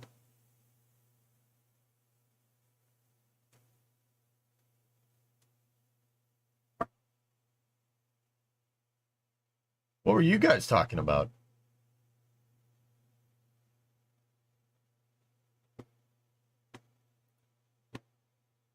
No, the Navy installed Starlink on their own vessel.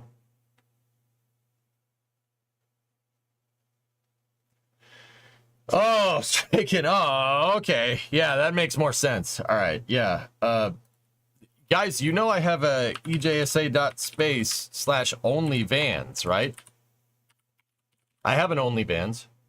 Yeah, here. It's not safe for wrenches, though.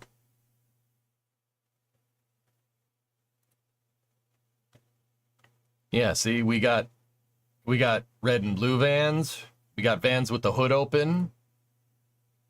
You know, we got lifted vans that have had some work done with a rack on the bigger rack on the top. We have vans with the barn doors open. Look at that. We have vans that have been around the block a couple of times, but they're still good. You know, we have a box van. We have vans that bounce around. Secondary action. Do you have the A-Team van? Well, yeah, of course. We have vans that plow. Yep. We have surfer vans. You know, we have just plain old vans, if that's your thing. Conversion vans, a little more headroom. You know, what?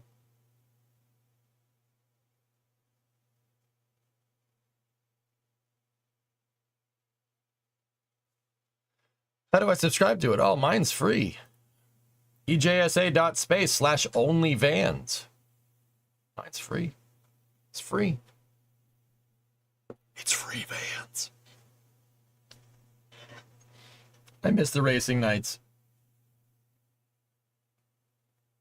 Do you want to bring back GTA racing?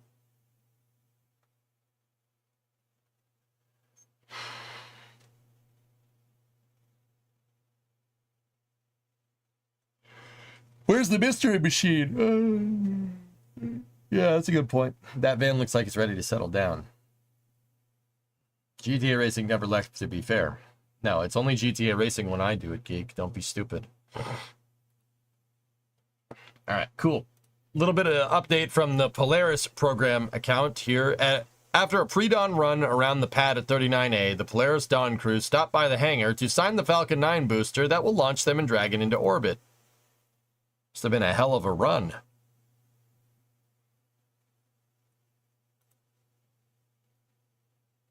Word. All right. Cool.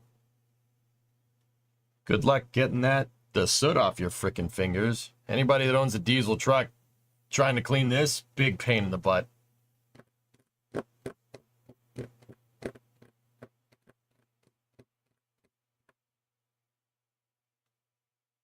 Being former Navy, I'd be jealous if I didn't know that was going to be mostly used by official uses and officers, and the rest would be filtered as directed by a bunch of Puritan boomers. Not touching that one, homie. Not touching that one. I don't know what you're talking about. I have no idea. I don't know what you mean.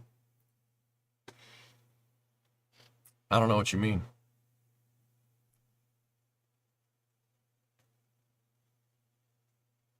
I don't know what you're talking about. So in this picture, this was actually this morning because this coincides with SpaceX's Double Dragon picture from this afternoon. The Polaris Dawn Dragon is over there. See it? Second stage is right there. First stage is there. Just got to bring the transporter erector in and we're good to go. Oh, if you haven't seen that shot, by the way.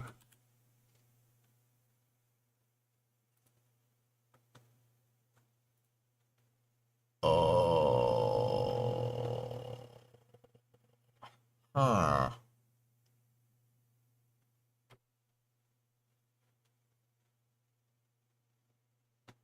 Both of those dragons are used. They have both flown into space multiple times.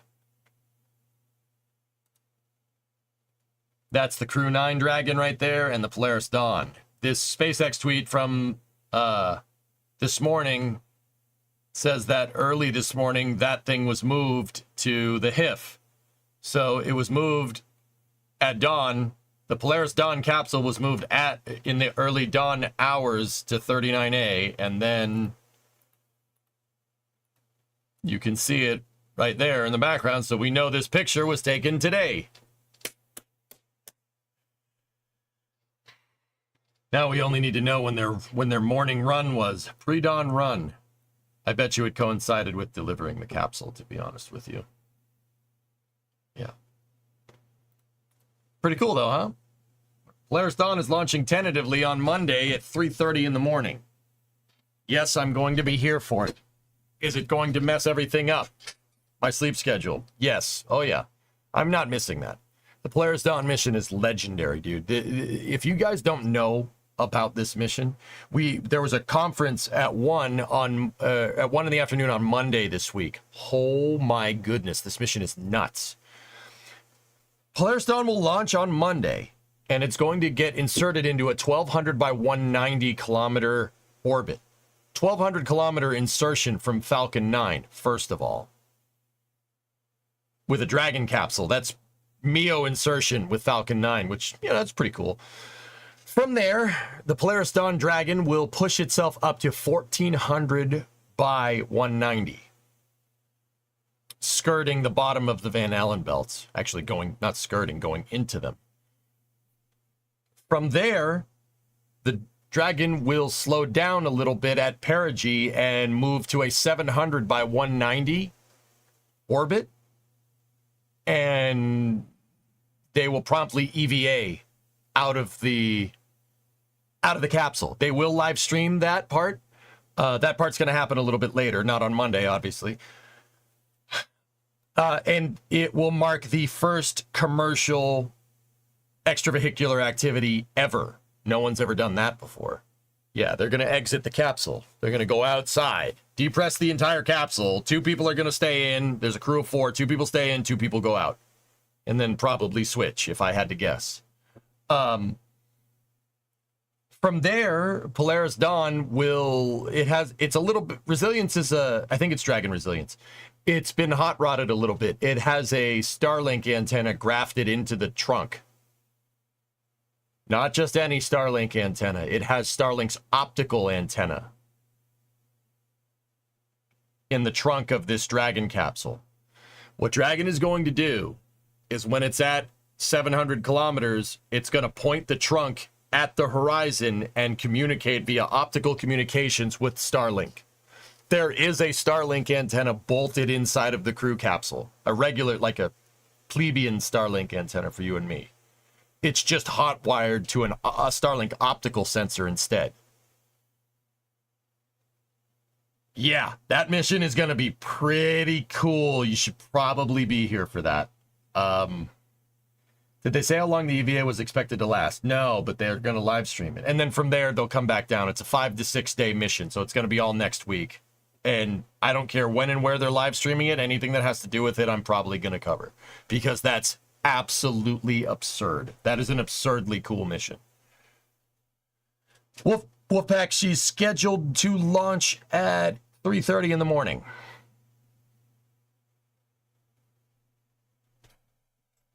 And, oh, wait a minute. It's time for Pupper Cam. Hey, get back here. Get back here. Hey, say hi to me. Say hi to Daddy. Hi, Titan. What is this? Treat bag. What are you doing? Well, you could say hi to you, Titan. Oh. Hey, get over here. Oh, yeah, now you're paying attention to me, huh? Now you're paying attention to me? I got a treat. Oh, yeah, sit. Hey, sit down. Titan, sit down. Sit. We're working on it. Hey, sit. I wasn't ready. Sit down, damn it. Titan. Hey, sit. Sit. Boy. Okay, up here. Get up here. There you go. There you go. Good boy. Jeepers creepers. How you doing? I'm fine. We're on our daily daddy visit, and then... Hi, Taito. Hey, come on up here. Hey, get up here. No, I said get... Man, don't you love your dad?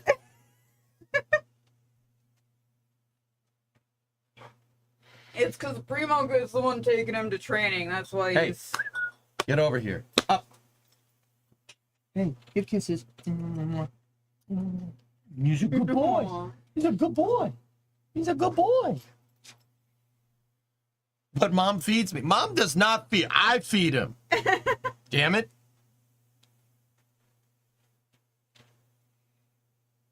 Everybody feeds the dog. It's ridiculous. Anyway.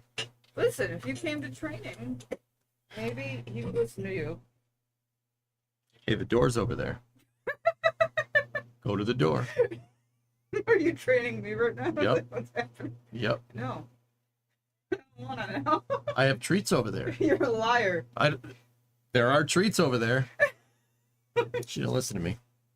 Nobody listen to me. I got more cracks than a freaking comedy show over here. I get no respect, I tell you. No respect. You ate the last of the apple pie. I did. You told me to. Is that before or after I told you to eat the pizza? No, that was the other night when you said eat the apple pie, so I did. Oh, okay. You ate my Toblerone. Not all of it, and there isn't any left. I didn't finish it. What? You finished it. I didn't finish the Toblerone. There's none left. You did. I didn't finish it. Yes. So is there some left or not? I'm confused. There's none left. I didn't see it in the fridge. I assumed you finished it. I have not touched that Toblerone since I put it in the fridge. When it was like a full Toblerone. Maybe it is there. I don't think it's there anymore. She came back from Europe and brought me Toblerone as a gift, right? Okay, but if you put it in the fridge... And then I put it in the fridge and she freaking ate it. If you put it in the house fridge, it is now the community Toblerone. That is not true at all. That is. What are you talking? Fine. So is the apple pie. The apple pie was fair game then, so you can't give me crap about it. Ridiculous. You see what I have to deal with here? I'm a hungry man. I need food. I'm a man. I have feelings. Yeah, I know, Titan. Send her back to the EU to get some more. Obvious solution. Yeah. Go. Come on. Go. Love you. Ah, gross. Taika, what are you so... Dude, this dog, I don't know, like, I don't know if it's because he's a working dog, but he, like, so he'll sleep during the day when we're both at work. And then I get off work, and he's like, all right, we're going to go outside for an hour, and then we're going to come in for a half hour, and then we're going to go back outside. Who's training who? I know. But... He didn't do any of that crap when he was in here. So maybe I just... But then I just feel guilty. I'm like, this dog needs to be, like, running around like he's a half Australian catalog, and I'm not giving him enough exercise. He is a dog. He does not understand the concept of guilt. I feel like maybe he might.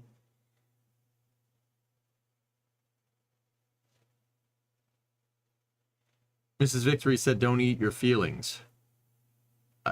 Okay, I won't. I can't. I'm on a diet.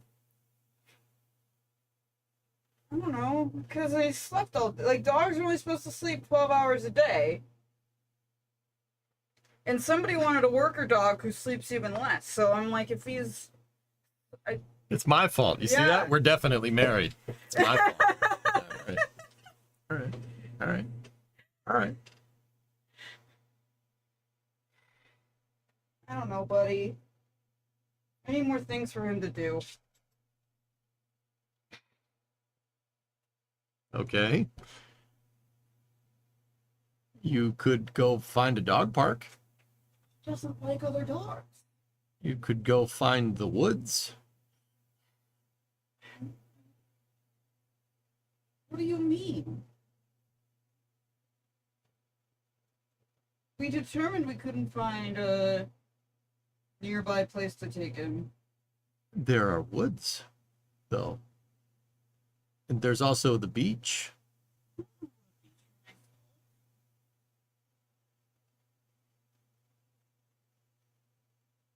Hey. It's sad to go to the beach by yourself. It's just like that. It's like Arrested Development where they're playing the sad Charlie Brown music. That's how I feel when I'm at the beach by myself.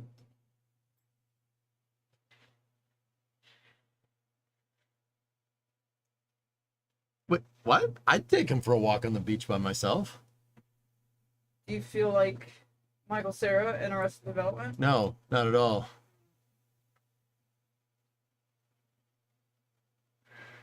You have the dog. You could get one of those fast off-road RC cars for him to chase. Oh, I thought I put like his blue ball that moves by itself on top of the fridge today, and now I can't find it. It's under it's underneath the sill of the cabinets by the dishwasher. How did it end up there? I don't know. Must have fell off when somebody opened the door and ate all the Toblerone. By the dishwasher? I saw it underneath the counters, yeah. Okay. Either that or it got kicked underneath the couch. I hate you.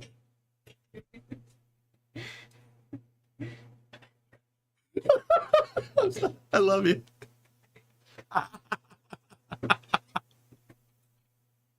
You know, some streamers, when their wife calls them, they goes, "Oh, it's my beautiful wife calling me." But what I get is, "What the hell do you want?" I'm busy. I got stuff to do. So I am do other providing. streamers. What? So do other streamers. Why not? Hello, beautiful wife. All right, I'm doing that to you when you're in a business meeting, and we'll see what happens. You think I should just... The difference is that you're always in a business meeting. I have times where I am not in a business meeting. Not recently. Got him. Meetings all the time. That's not true at all. You could try a doggy treadmill.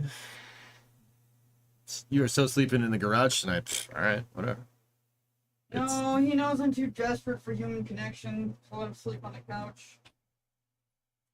All right, dog, let's go. Bum, bum, bum. Bum, bum, bum. Bum, bum, bum. Bum, bum, bum. Bum, bum, bum. Bum, bum, bum, bum. Hey, I love her. Come on. She's awesome. What's up with my crap all day? Don't tell her I said that, though.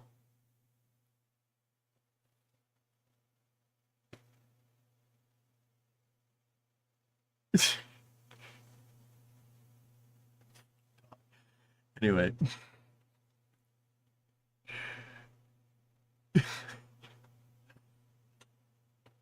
Probably fell off the fridge. Somebody trying to eat the Toblerone. I'm sorry, that pulled that one out of my tail. It's pretty funny. Oh, jeez. All right. So I got a little bit more SpaceX stuff here, and then there's that Rocket Lab stuff. I got that one, Creeper. Thank you for the link. I got it. And the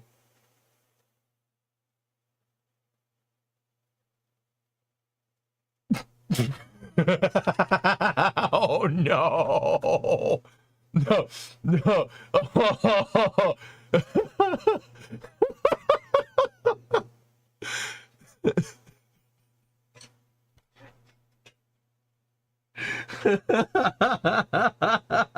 That's pretty good, man.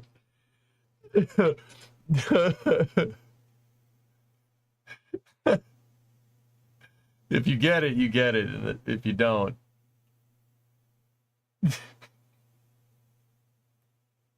that's pretty funny, man. Okay, anyway, let's keep going. We got more pictures from Polaris? Oh, all right. Well, we're on the subject. Our daily quarantine routine includes running around 39A, where so many historic missions launched. Yesterday, we checked in on our booster, second stage, and Dragon. We also signed our flight-proven hardware, a cool experience unique to SpaceX's reusable technology. Without missions like the Polaris program wouldn't be possible. Yeah, baby. Oh, dude, I would gladly go on a hike there. I wouldn't be able to run very far, but for those 5 or 6 seconds where it was like, it'd be, I'd feel invincible, and then I'd be like, just like that. Cool. That's when they delivered Dragon this morning. Sweet. 4th comment down. 1, 2, 3, 4. For those 6 or 7 seconds, I'm free. Will they have yoga pants in space? I don't know. An e-bike tour. Yeah.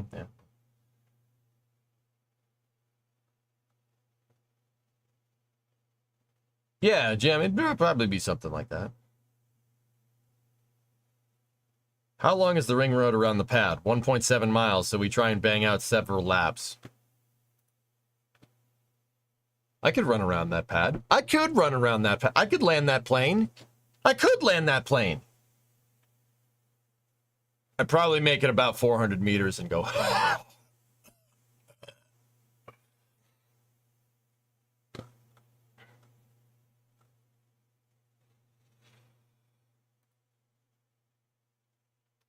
Oh, that's why you were asking about the... Okay.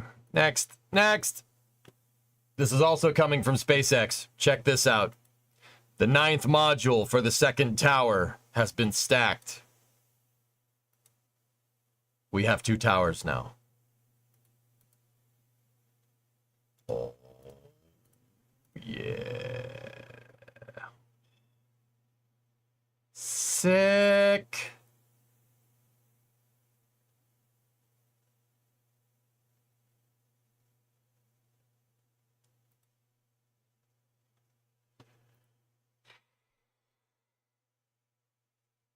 Oh, my frickin' wife's calling me. Oh,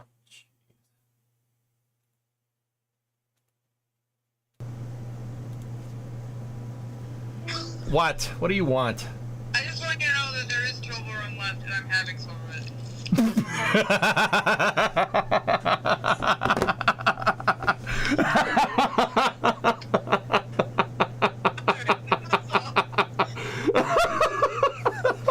Okay, that's fine. I love you too. See ya.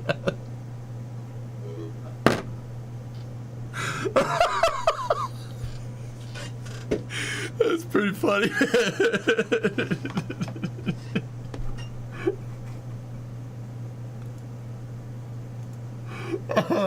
Oh no. Can't make that up, dude. That's my damn chocolate. Whatever. Whatever. It's fine. Revenge is a dish best served cold. Well, yeah, it was in the fridge, dude. She got you back. It's all right. It's all right. Oh, geez, I'm upset. Oh.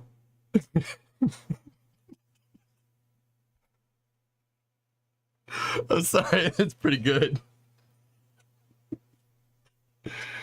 Oh, jeez.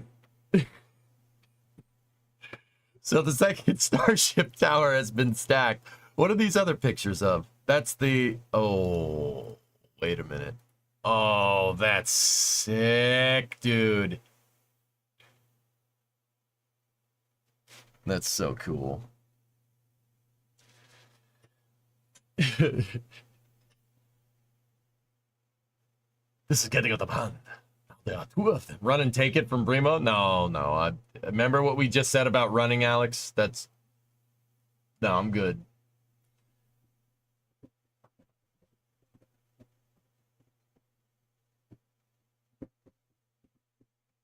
Yep, there's the two towers. Oh, that's so freaking cool, dude. I'm sorry, that's so legit.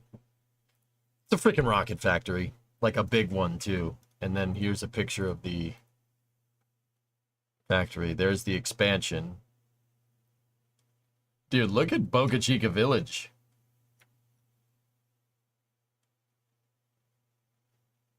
You know what? I need to look at Google Earth. Welcome to Earth. Look at all the freaking trailers. Tiny homes, excuse me. You know, in another time, they called those single wides. Okay? Just saying.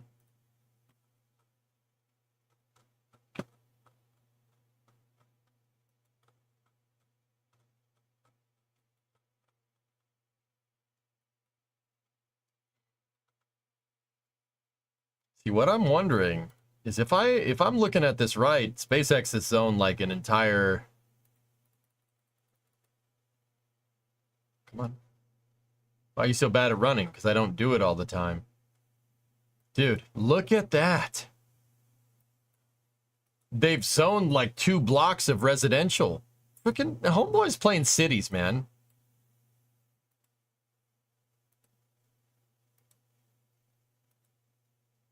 Look at it. It's freaking city skylines. Bruh. It's freaking city skylines. That's what's going on here. Yeah, I know. It was already zoned. Yeah. I know. Fun fact, guys. Boca Chica Village was originally supposed to be a huge city. It was supposed to be a gigantic city. Look. See where they have that boulevard right there? The double lane boulevard? Look at the lines. They took the surveying points from it way back in the day. See that? That's definitely made by people. I don't know if you guys knew that. Is that solar? No, they took down the solar. This is all houses that they built, dude. Like, you could see where the original Boca Chica houses were, and then they just built a bunch more. Which is super freaking cool. Yeah. What happened? The project went bankrupt. It was supposed to be a whole community, dudes. And they only ended up ever building like 10 houses, like 1 row of houses. But you could see they already did the surveying with the land and everything. The Boca Chica Village was supposed to be like all up in here. It was supposed to look something like that. Yeah, including like the dock housing and stuff. It was supposed to look something like Port Isabel. Like it would have been housing like this too. Here is the zoning. Oh, thank you.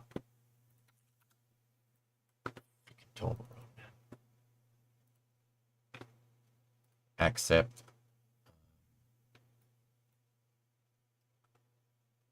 There was a hurricane and it messed it all up. Thank you.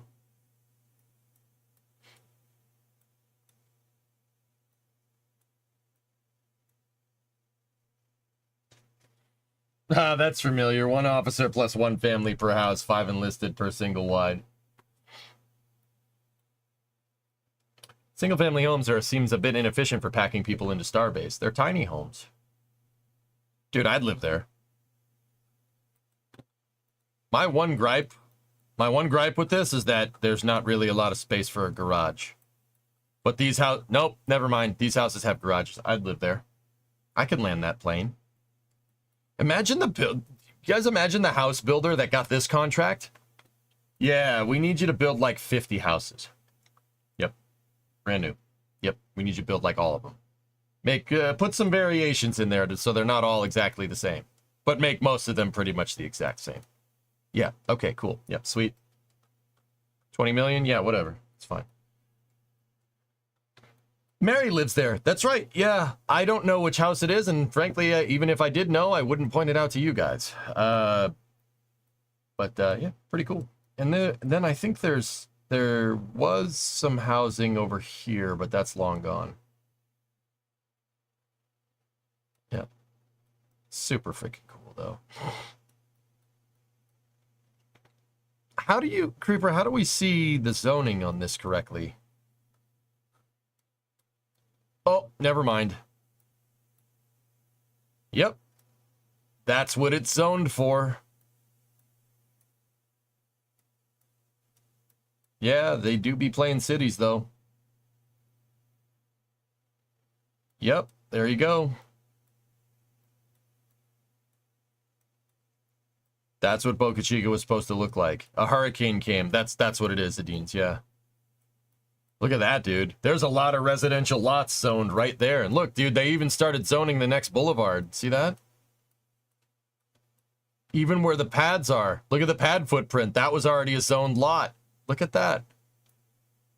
And they're zoning their zone lots right up to there. I guarantee you they'll never do that, though.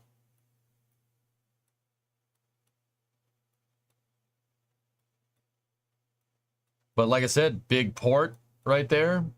Commercial zoning right here. The bigger lots are commercial. Smaller lots are residential. It's freaking cities, dude. Plain cities, man. That's what it is.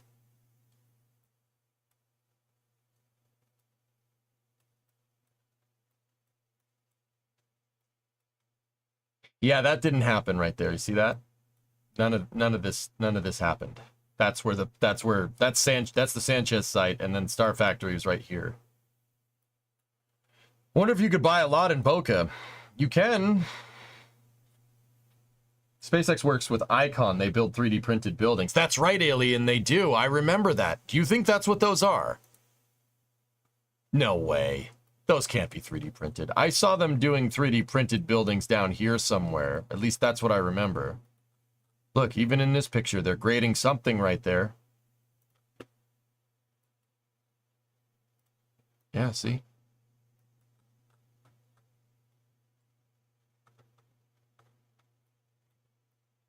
Street View it? There's no way Street View is updated.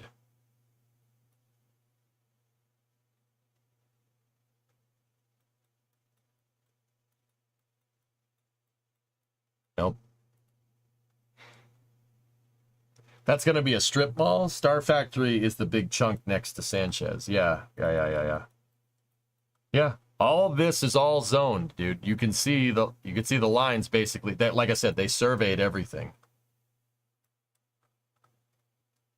Grading all of this, though, would suck. You would need to do a ton of dredging. But I do believe that they started dredging South Bay right here, and when the project folded, they were basically going to dredge it like Port Isabel. See? That's all human made right there. This was a sandbar. It looked like that. And then there's SPI right there. Same idea.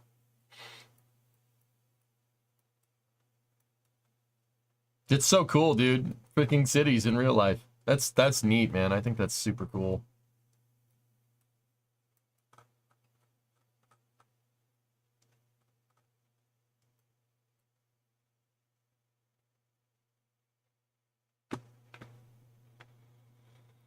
$100 acres for sale on Zillow for $6 million. $6 million for 100 acres, dude. Believe that?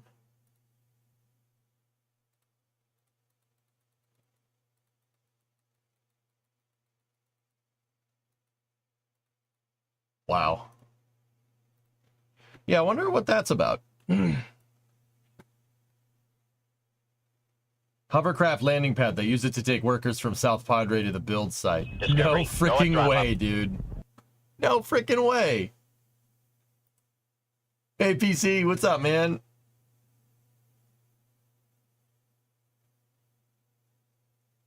Yeah, T-Man. That's awful. I wonder if they're going to extend this road. I would say from the grading stuff there that they absolutely are. Can you imagine if they pull through and they make all this? That would suck because you'd have to evacuate that every time a rocket freaking launches. Here you go. What the heck? Dude, I was out of the loop for Starbase updates for a little while, but now we're back into the thick of it. That's so cool, man. That's so cool. Oh, that's so cool. Can you imagine commuting to work in a hovercraft? That's awesome.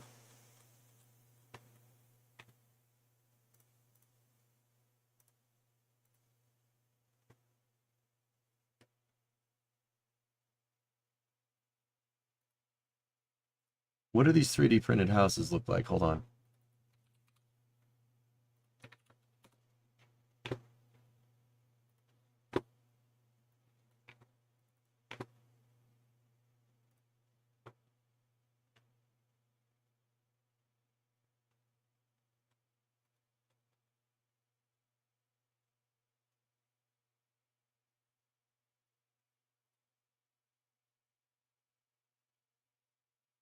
Holy frick, those are 3D printed homes.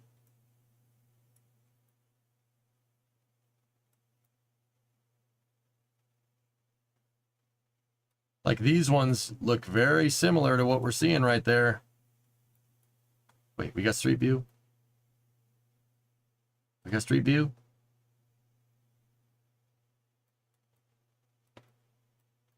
No, we do not.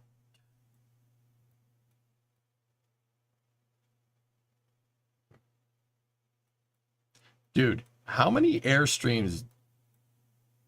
How many airstreams are there? There are airstreams. That's awesome. And that's not a coincidence. They're airstreams because they look like starships. And you know what? It's okay. That's okay. That's okay.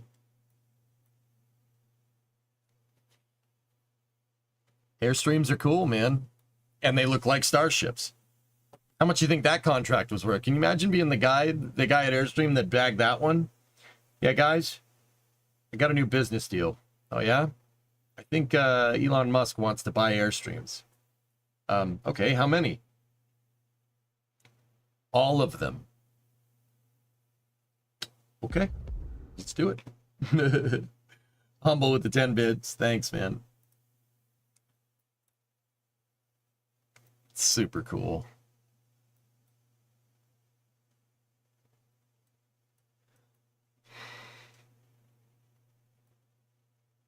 This game isn't realistic, man. The same house popped up 5 times in a row.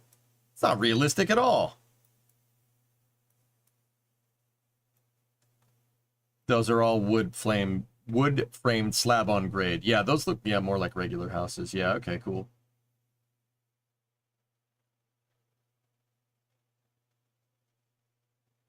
Cool. That's super interesting, man. Cities 3 be looking real nice.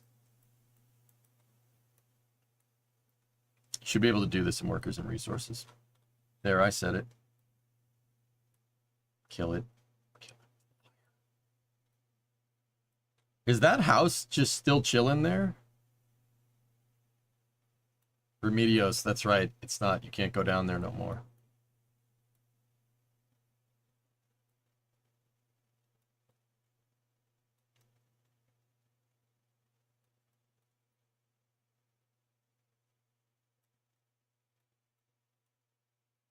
This picture is from June of 2019. Well, Well, that's that's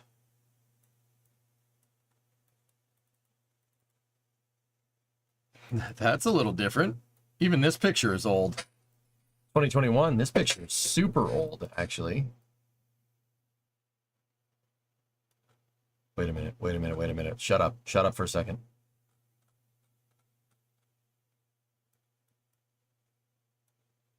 Nice. Freaking R series, baby.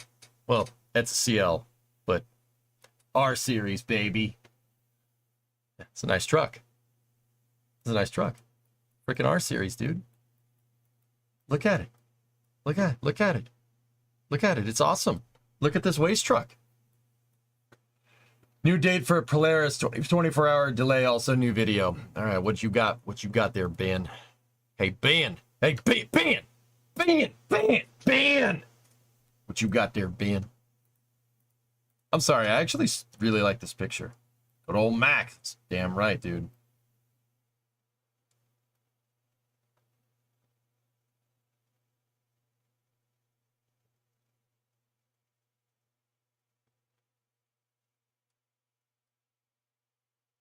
Mate. Ben. What you got there, Ben? Mate. Dude. Oh, wait. Fellas, when did that get there?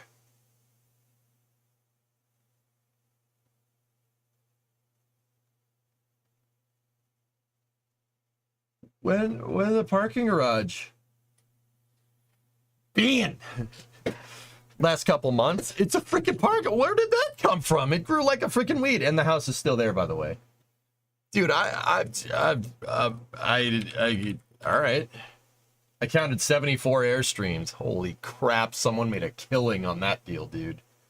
Mac, I ain't no Mac. I'm a Peterbilt. Mac's better. That one's better. I want that house. Yeah. So you said that hovercraft goes from South Padre Island, right?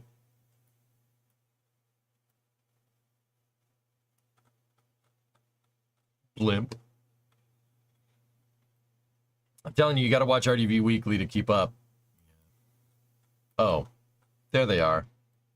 It's a campground. Oh, dude, these campgrounds must be mint, dude. Imagine towing the trailer in a boat. You got a launch right there. Hell yeah. It's probably a sweet campground.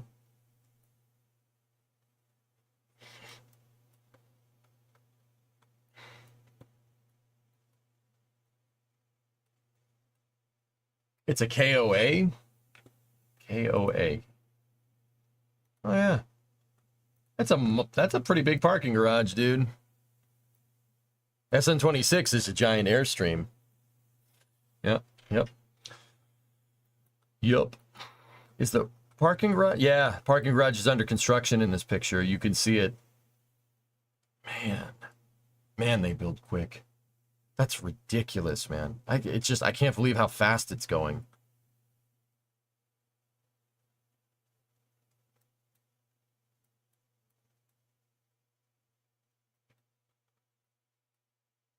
Dude, I could sit here and do this all day. This is so freaking cool. Probably still not enough parking. I mean, serious, how much staff do you think is on hand at Boca Chica? It's got to be at least 4,000 staff, not including technicians, like contractors and stuff. It's got to be up there, dude. Wait a minute. Is SpaceX grading more road? They are. Oh, yeah, dude. Oh, here we go. There's going to be more over here. It's enough parking that Highway 4 isn't laden with vehicles every foot. I remember that, dude, when there were just lines of cars parked out the front, dude. I haven't kept up with it in a little while, though. That's why I'm asking you guys all these questions now, because, yeah, there was a solar farm and a ground tracking station there. That's clearly long gone. Is the restaurant still there?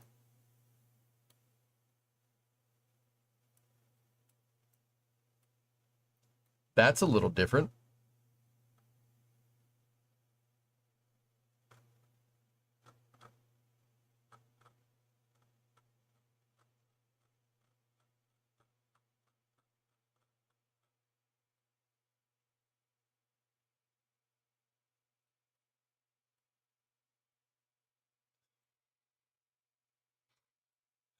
Place is nuts, dude.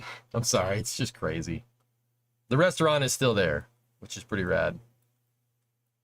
Yeah, there was a solar farm back here. No more.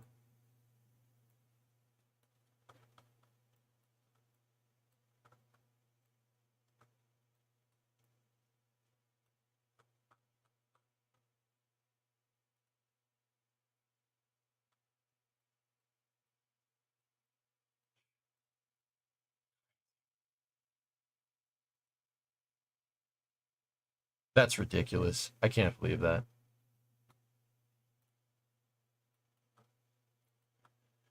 Used to be an air separation station too. By the way, the new engineering building has a big hallway the exact size of Starhopper. Seems like they're going to move it indoors in that, like that new Shepherd at Blues HQ. This building right here?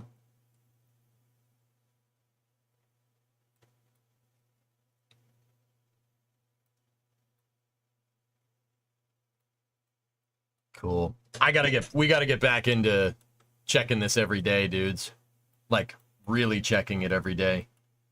Because, dude, there was a time where you could not add an extra parking space at Boca Chica, and I knew about it. And then I lost track of it sometime last year. Yeah, when I stopped, they had just started building. The tents were still up. They had just started building Star Factory back here when I really kind of got out of it. I don't know why, but whatever. It's crazy, dude. That's absolutely nuts. It's so cool. It's freaking cities in real life. I can't get over it. That's so freaking cool. Anyway. There's a triangular opening. This is from RGB.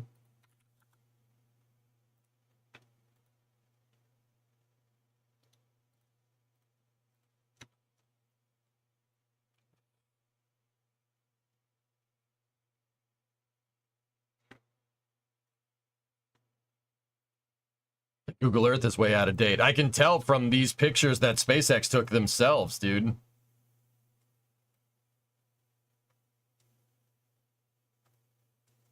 Unfreaking real, dude.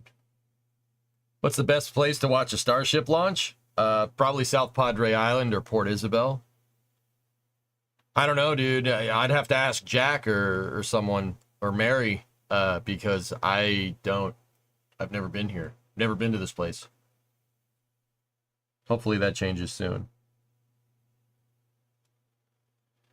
Go to Mexico? Yeah, Mexico is right there. See that green? That's Mexico. This is the United States. That's this river right here in the Rio Grande estuary is the border.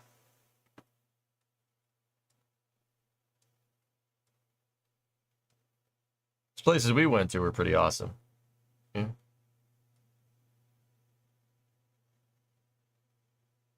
Yeah, NSF has a video about it, which is cool. Yeah. It looks like SpaceX might be grading this. They're grading that road. Actually, in this shot, that road is paved. It's paved. It's paved all the way to there. I wonder if they're going to follow through with the original plans. Wouldn't it be crazy to have Boca Chica Village built out? My only thing about that is that it's so damn close to the launch pad. I wonder if they'll build the road out and build more houses over here at an appropriate distance or something. Tim said don't go to Mexico in one of his videos. I would not be doing that, fellas. Yeah, I would not be doing that.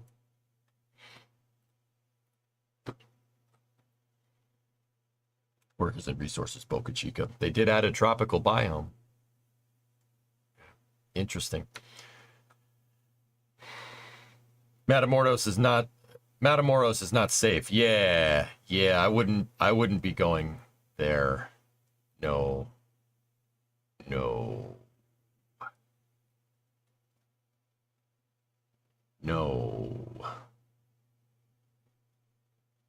Yeah, I wouldn't be doing that. Anyway. It's freaking cool, man. Freaking cool.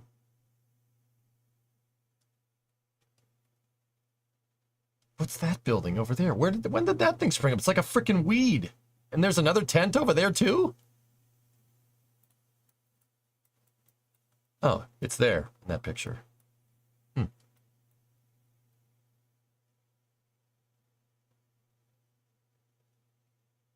Net 24th for Polaris. Yeah, okay. We got an update on the Polaris missions. It was originally supposed to launch on Monday, but now they're targeting Tuesday, August 27th for launch of Polaris Dawn, the first Polaris program's 3 human spaceflight missions designed to advance the future of spaceflight. The new date allows for additional time to teams to complete pre-flight checkouts ahead of the launch. Okay, cool. We got a video though. It's like weeds, but the good kind. Yep.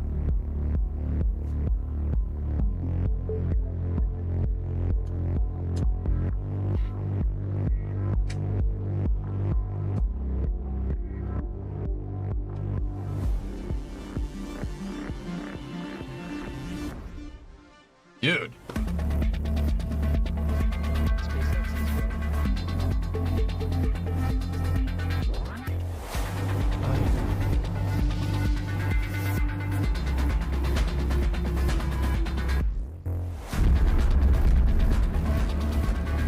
I like that part.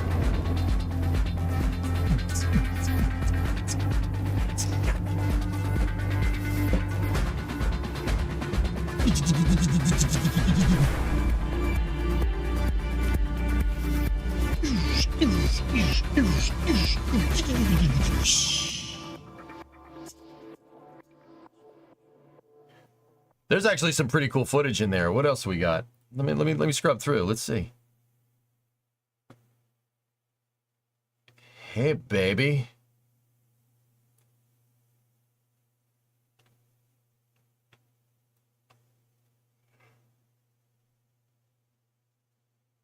Wow, that's one piece? Holy crap. See, SpaceX has gantry cranes. We need gantry cranes in my garage. There's the heat shield over there. And then there's that panel piece. Huh. I wonder what that's made out of, this piece. Also, Dragon's bigger than you think it is. Look at the people. It's a pretty big capsule. Let's see, underwater. That's an L-39. You can tell it's an L-39 because of the way it is. See? The L-39. You could tell that. I bet SpaceX would have a rotisserie. Use this one. Why? I'm working just fine with this.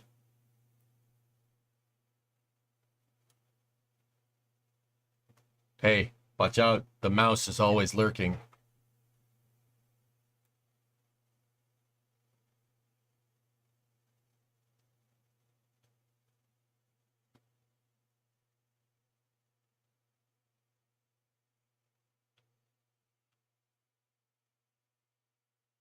What up, kid?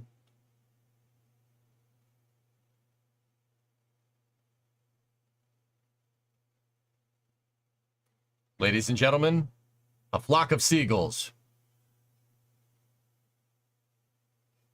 Dun dun dun dun dun dun dun dun dun dun dun dun dun dun dun dun dun dun dun dun. Shake it down, bow, bow. I walk along the avenue. I never thought I'd meet a girl like you. Meet a girl like you. All right. Cause on a hair and corny eyes, kind of eyes that hypnotize you. And I run so far away. I couldn't get away. Now you got it stuck in your head. You're welcome. It's a good song to get stuck in your head. Sorry, it reminded me of a Flock of Seagulls video.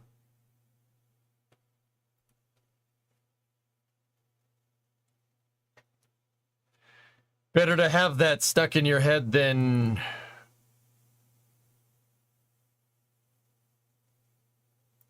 Oh, the video was muted, so the comedic timing is wrong, so... How much do you think Microsoft Windows is worth? Alright.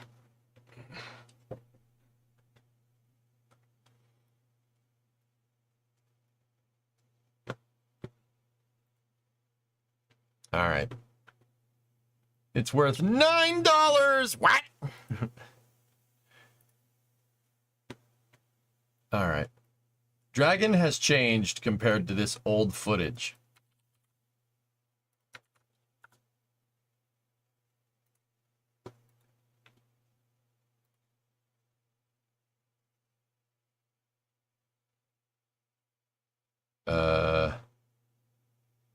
Maybe.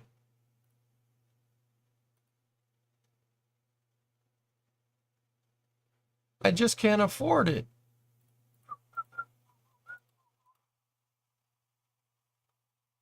Zip ties. Zip ties everywhere. Frickin' Joe. I was about to like this, then I realized it's a tweet from 2019, so we're not necroing the thread.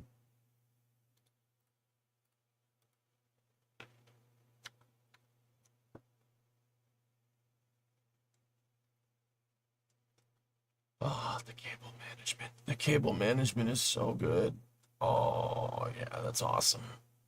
Sweet. Valves. Lots of valves.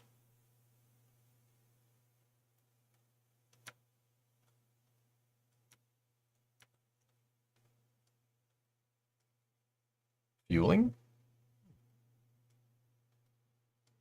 How many zip ties can you see in this picture? Yes.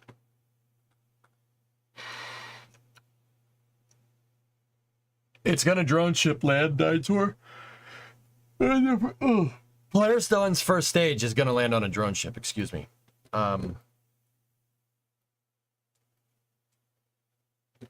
There's something soothing looking at pipework. Dude, even any machine, dude. Just looking at a machine with all the guts out like that, you're just like... Nice. Nice. Nice. Nice. Nice. Nice. Nice.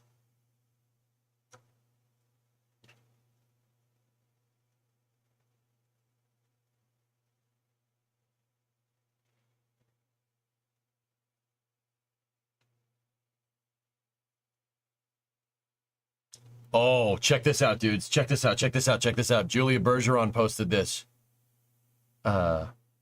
She's an NSF contributor. She takes all kinds of pictures, and she's on the cast from time to time. Well, that solves that mystery. Yeah, that building's supposed to have doors. Yeah.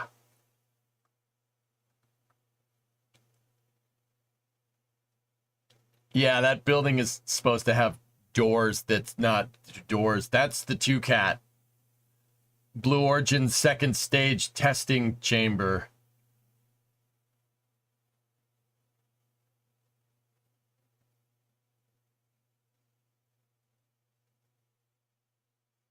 Oh. Doors that open like this, or like this, not like this. These are not the doors of a billionaire, geek. No, seriously, that's the two-cat. That's supposed to have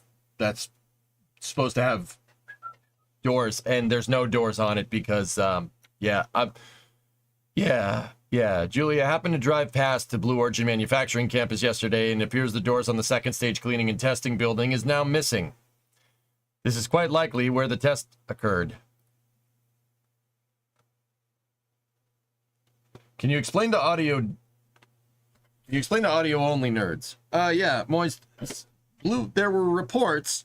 There was a Bloomberg article that says that Blue Origin's Flight 3 New Glenn was being tested somewhere and it popped. Yeah, what was supposed to be NDT became DT. Non-destructive testing became destructive testing. That building is supposed to have doors and a roof, and it appears to be missing. They're airing it out. Yeah. Yeah. Yeah.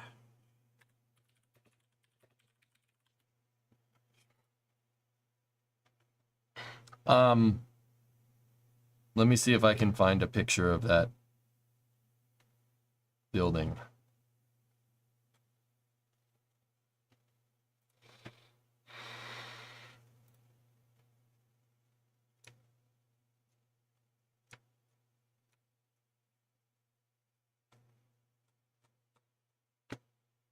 Here's an article from NSF here. Let's see if we can get some pictures.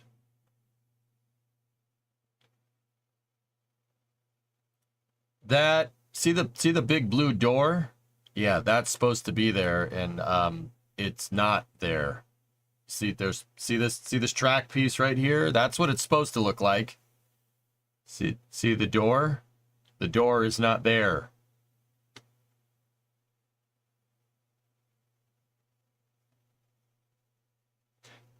That's a big door.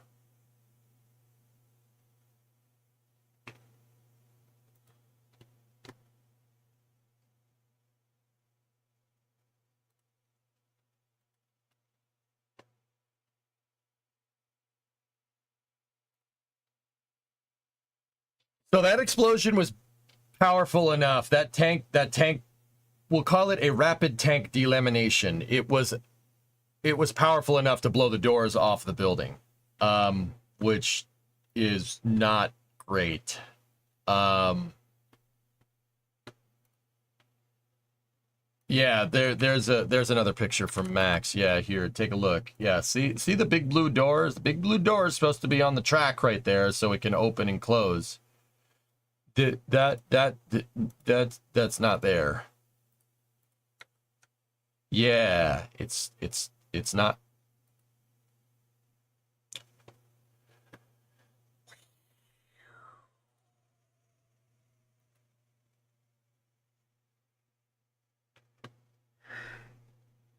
Yeah, that's not there no more. That's not good.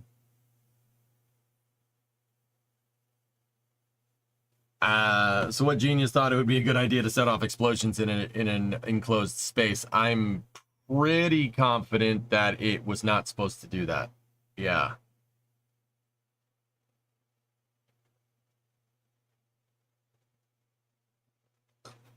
I'm pretty sure.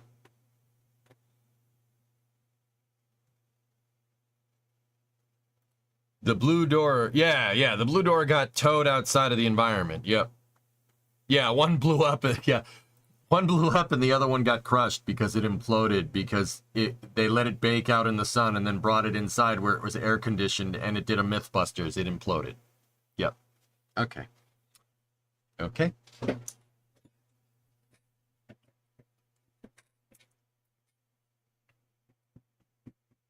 The blue door blew up.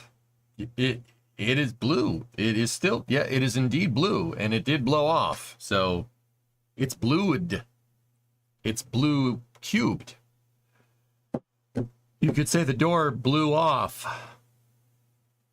Yes.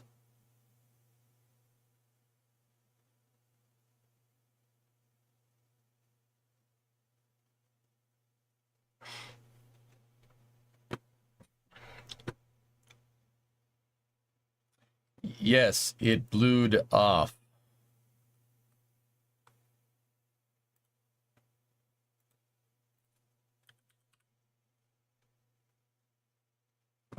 Should I reply to Julia with this?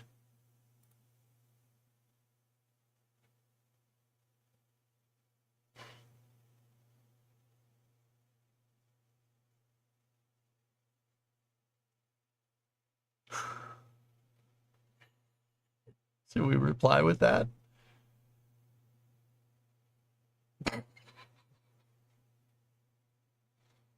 I'm waiting. If you say the word, I'm going to send it. Do it, you won't.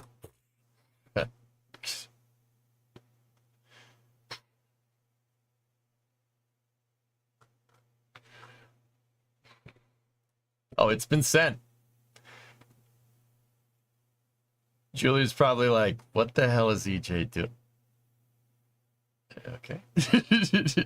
Hit enter, you cap. I did hit enter. It's there. Look. F-32?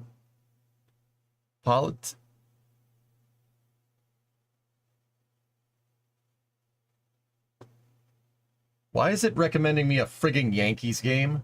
Ugh. Elon, what are you doing?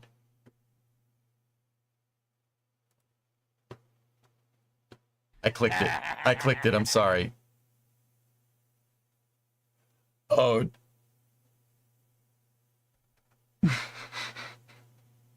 I clicked it, guys.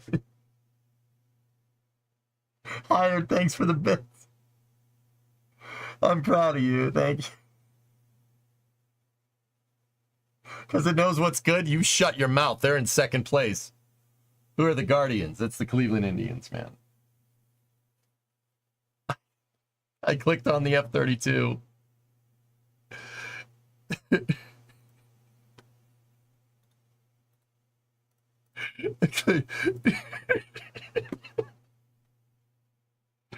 I'm not in the exhibit. I am merely observing. We are observing right now. That's all we're doing. It is pretty funny though.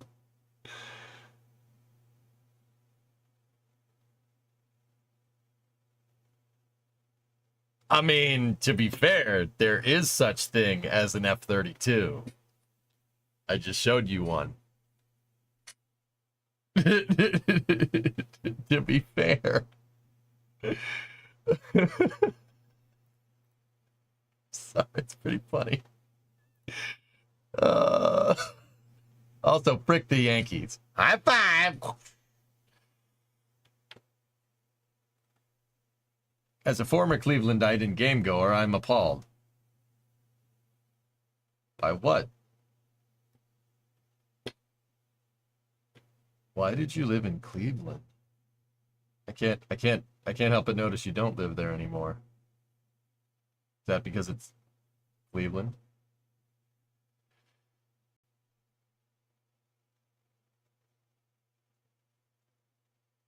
Frick you? Wait, we fricked the Yankees. We were just agreeing on something. Wait a minute. Why are we not agreeing? Why are we not agreeing anymore? Guys, I have to hate Ohio. Have you seen where my wife's from? I have to hate Ohio. I'm sorry. Sorry. You're from Cleveland. Why?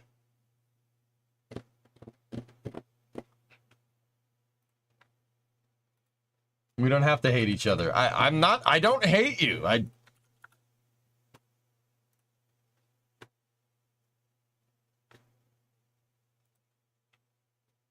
live in Ohio. It's fine, but I can't recommend it. It seems like an okay place, but I have to hate it. My wife's from Michigan. I have to. This is not a choice. It's like because she lives in Boston now, she has to hate the Yankees. I'm sorry. Some things are just out of my control. Okay? What's the Burgernator here? Oh, wait, no. That's Chris B. What's the Hamburgernator? Yeah. How do you hate something that doesn't exist? Looks like NASA is still not sure about the heat shield. They're requesting more data somehow. NASA wants clarity on Orion's heat shield before stacking the Artemis 2 rocket. Maybe? You know what? I'm not going to read the article. I'm not going to give an explanation. All I'm going to say is that maybe you should test it more to make sure that the heat shield doesn't do this again. Maybe you should, if you launched it more instead of less, you probably would have found these failure modes earlier in development. That's all I'm saying. No, I'm not apologizing for it. It's a good capsule. It's a good design. Fly it more. That's what I'm saying. Yeah, it's almost like we had a vehicle that was designed to launch this so we could test it a lot and do missions like Polaris Dawn with it before, we sent people in it to the freaking moon.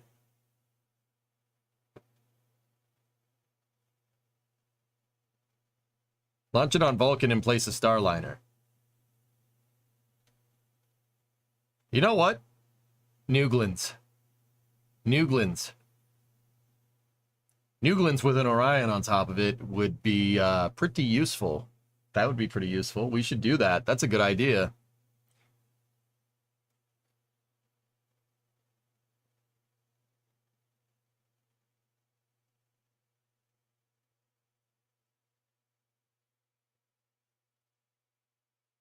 A New Glen's upper stage on Falcon Heavy?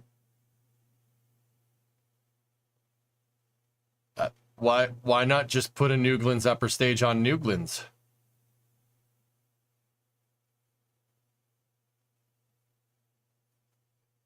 Why would we do that? Just put it on New Glen's.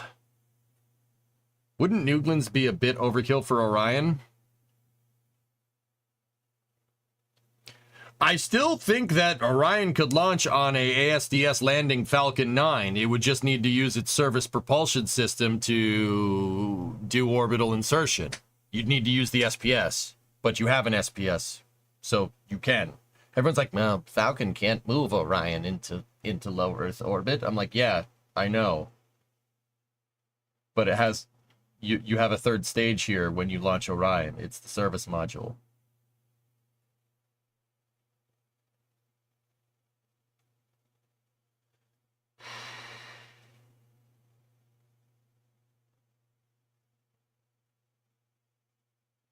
Put it on New Glenn. Screw it. I'm telling you, put it on New Glenn, put it on Falcon 9, put it on Vulcan, put it on all three of them. Screw it. But scaling it Orion's industrial base at this point is going to be extremely difficult. Yeah, it's great. Anyway, all right. It's 8 o'clock, everybody. I think that's good. I think we're good. We had 2 hour 30 from Space News there. Do you guys hear that? You guys hear it? Oh wait, no, not that. No.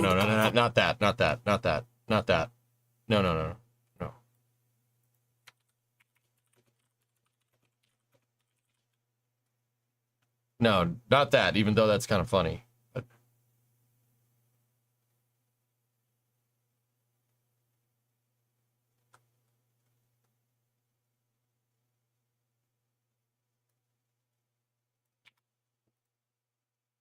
Give me one moment.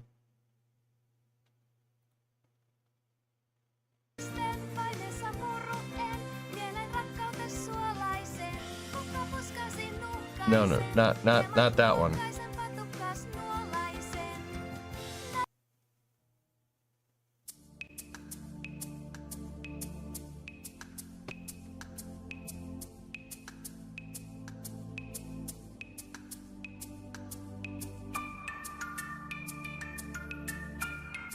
Have you looked at Starbase in Texas and American Truck Simulator? No, Lady Warrior, but I know it's there.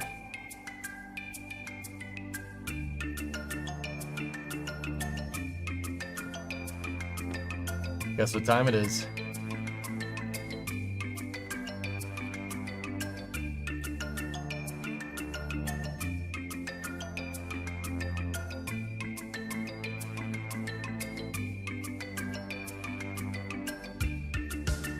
It's Wednesdays, so it is time. Or my summer car.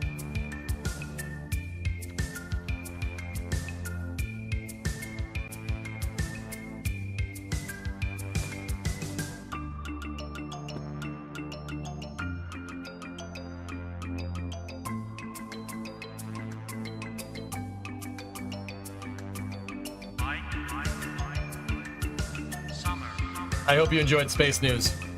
Let's get the racing rig out. Hi.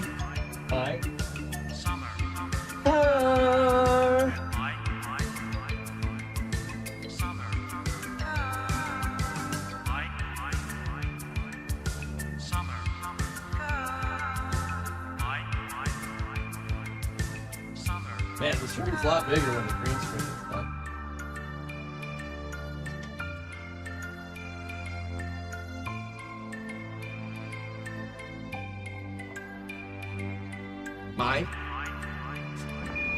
Listen, Tranquility Base here. The Eagle has landed. What the hell was that? Hello, it is Bill Perkeel Nelson. I am the leader of the My Summer Car Space Administration. Get me a bottle from Timo. And let's get crack-a-lackin'.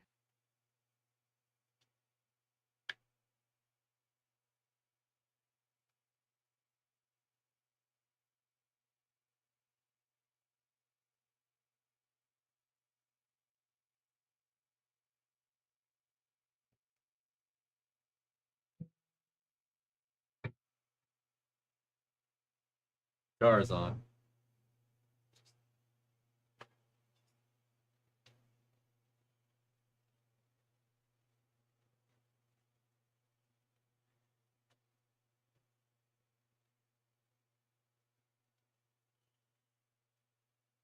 Thought I left, didn't you? All right, I'm really gonna go this time.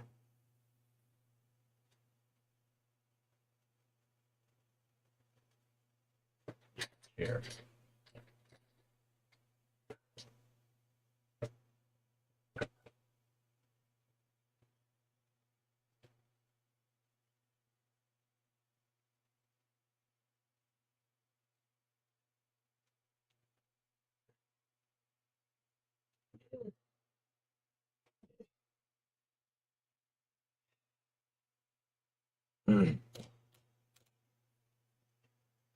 What's with all the wood? It's a desk.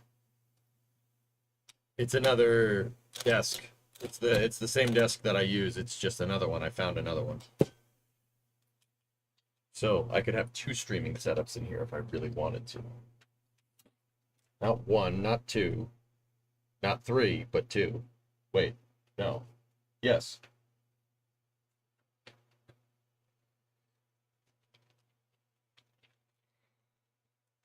Yeah, it's the same. It's another desk. I didn't really have much use for it, but it's a spare in case this desk ever breaks. I've had this desk for 18 years. It's never broken on me.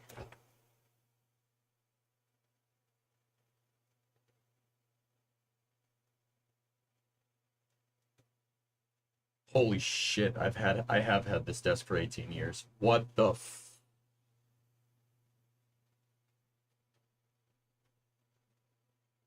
I have had that desk for 18 years. I bought it in 2006, in August of 2006.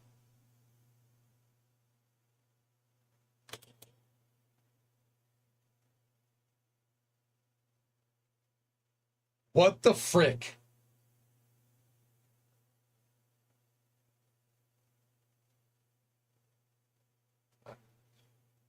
How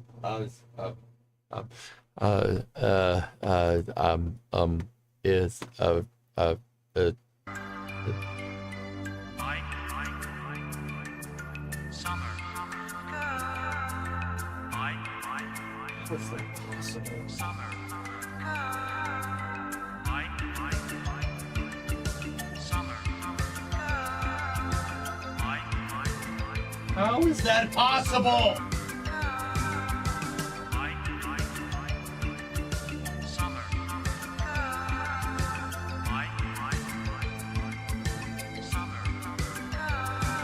I'm having a crisis over here.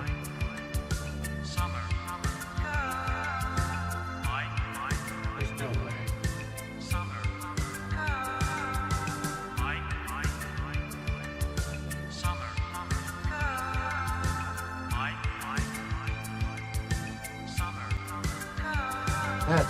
That's so weird, dude.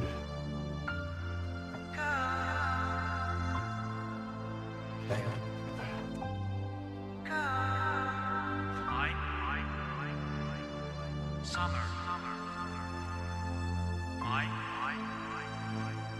I needed to change something over there.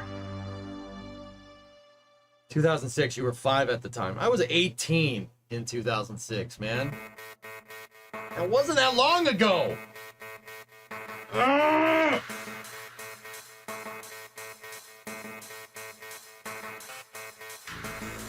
Whatever. Let me get the rest of this hooked up. Whatever. It don't matter. Just say Smith. None of this matters.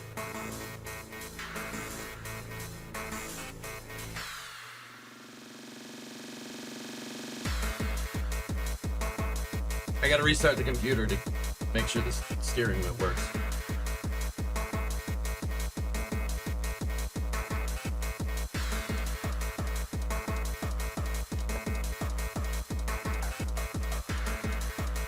Somebody just turned the stream on right now. They're probably very confused.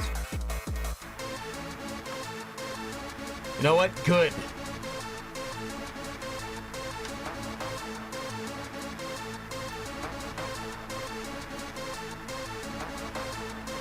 You're younger than me and I graduated high school in 07.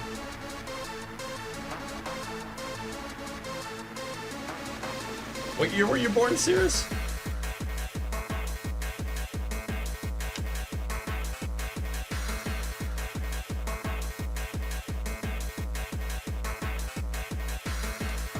You were born in 88. What month?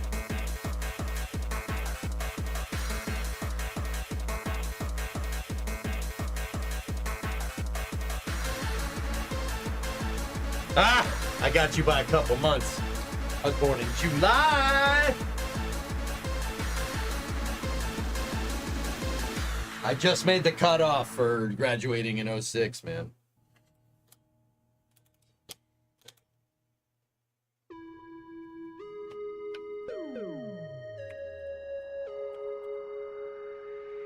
Feeling old here. You were 28 in 2006. Yeah. Yeah, I was 18. So you got 10 years on me. All right, shut that off. Turn that back on. Go over here like this. Load up summer car. Pray to God.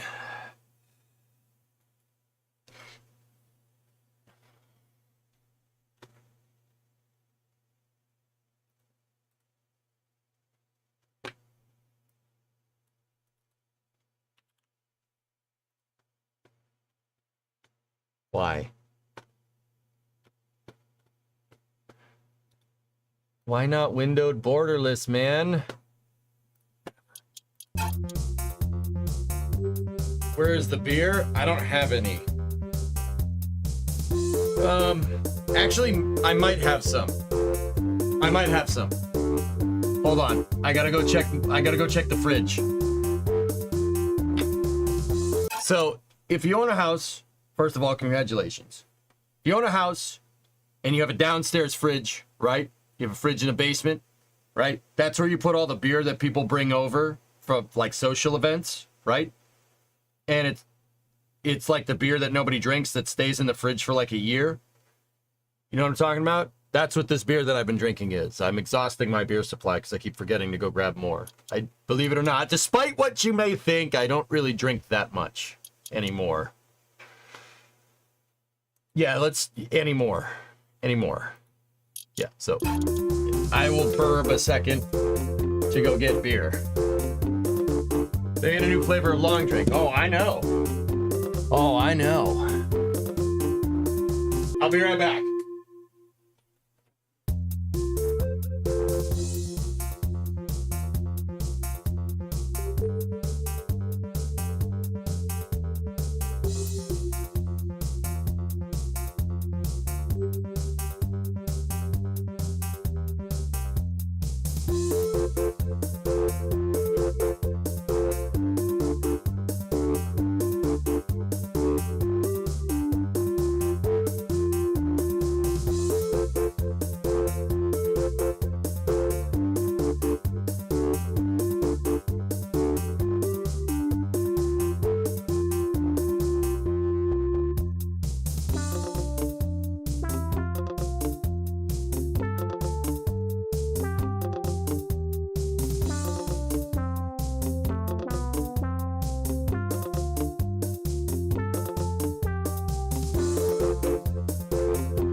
All right.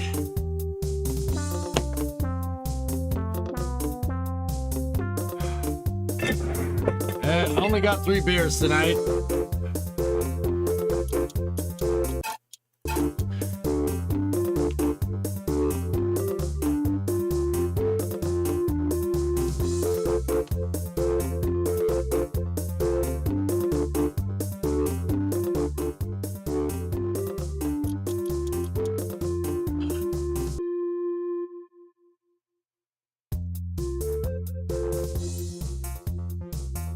Hang on 1 second.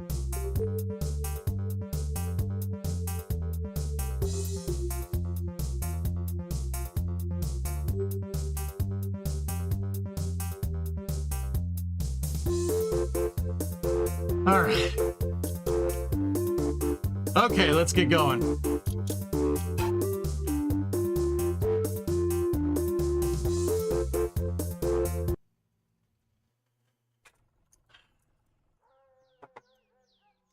I'm thirsty.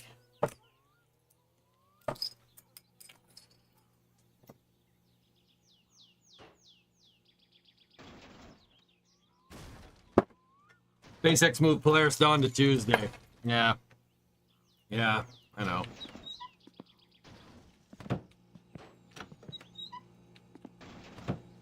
What's that noise?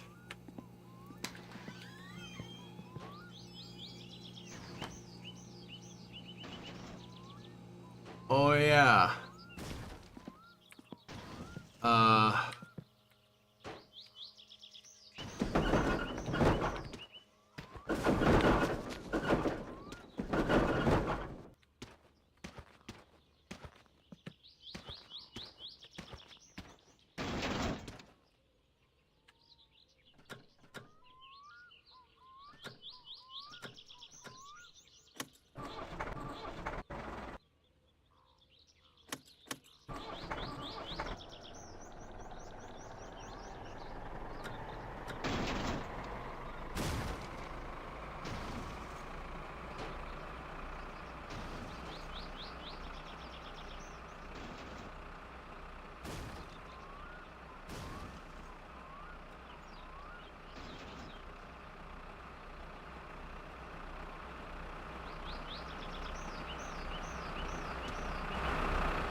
You know what? We should just get away from that.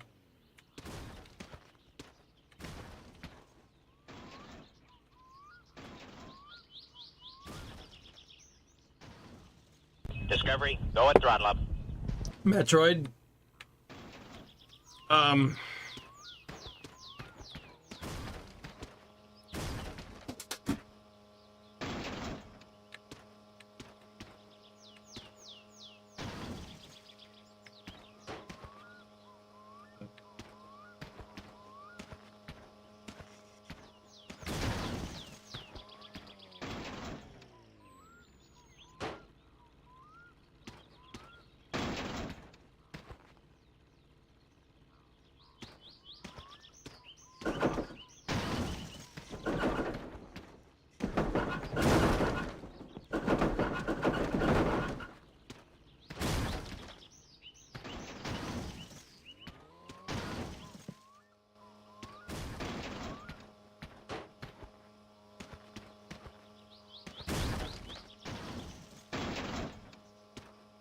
Man, those forks are like really stuck in there.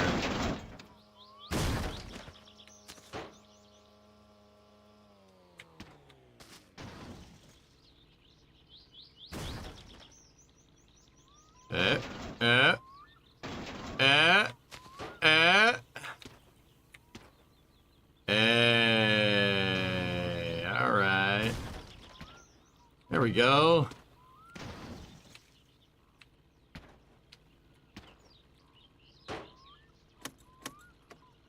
Gotta adjust the hand throttle.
Yeah!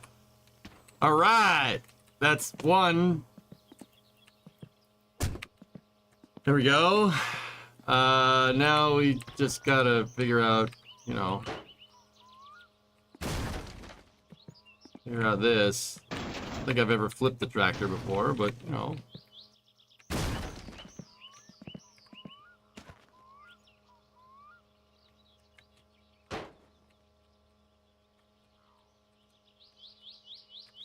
I'm not entirely sure what I was trying to do here.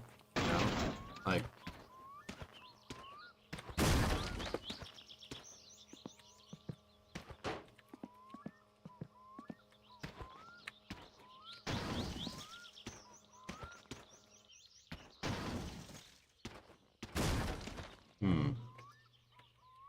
Last time you flipped the tractor, it killed you. Yeah.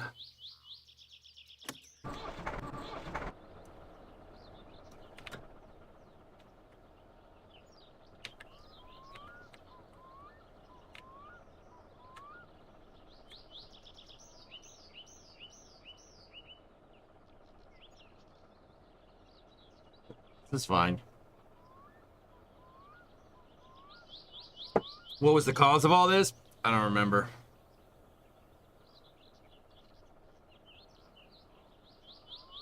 You got mad at the car for stalling and then moved it with the tractor. Oh. Yeah. Okay. I guess that makes sense. So I had this really good idea last week of playing Summer Car, and then every beer that I drank in game, I also drank a beer.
Oh, damn, I'm good.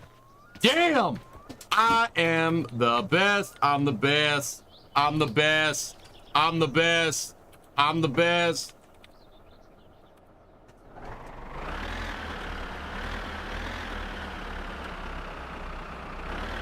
I'm the best. I'm the best. I'm the best. I'm the best. I'm the best.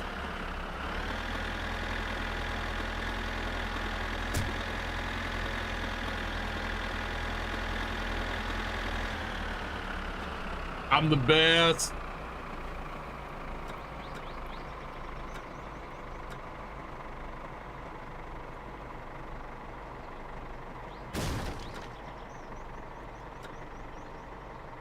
All right, so set the parking brake, shut the hand throttle down, shut the ignition off. All I do is win. You're the best around. Nothing's gonna ever keep you down.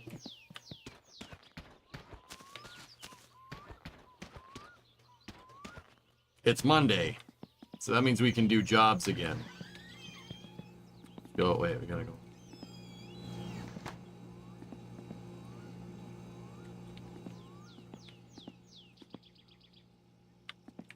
Poop, poop, poop. Fish to grandma. Okay.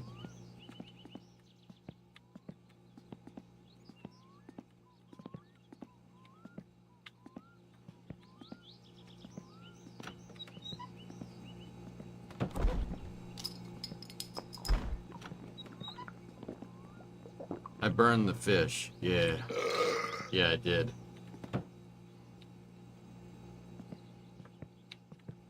People order our patties. Poop.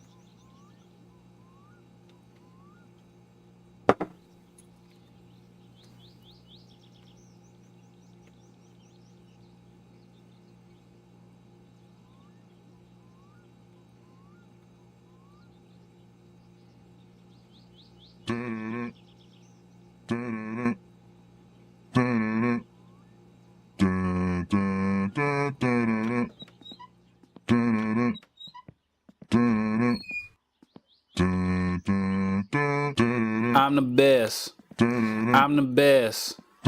I'm the best. I'm the best. I'm the best. I'm the best. I'm the best. I'm the best.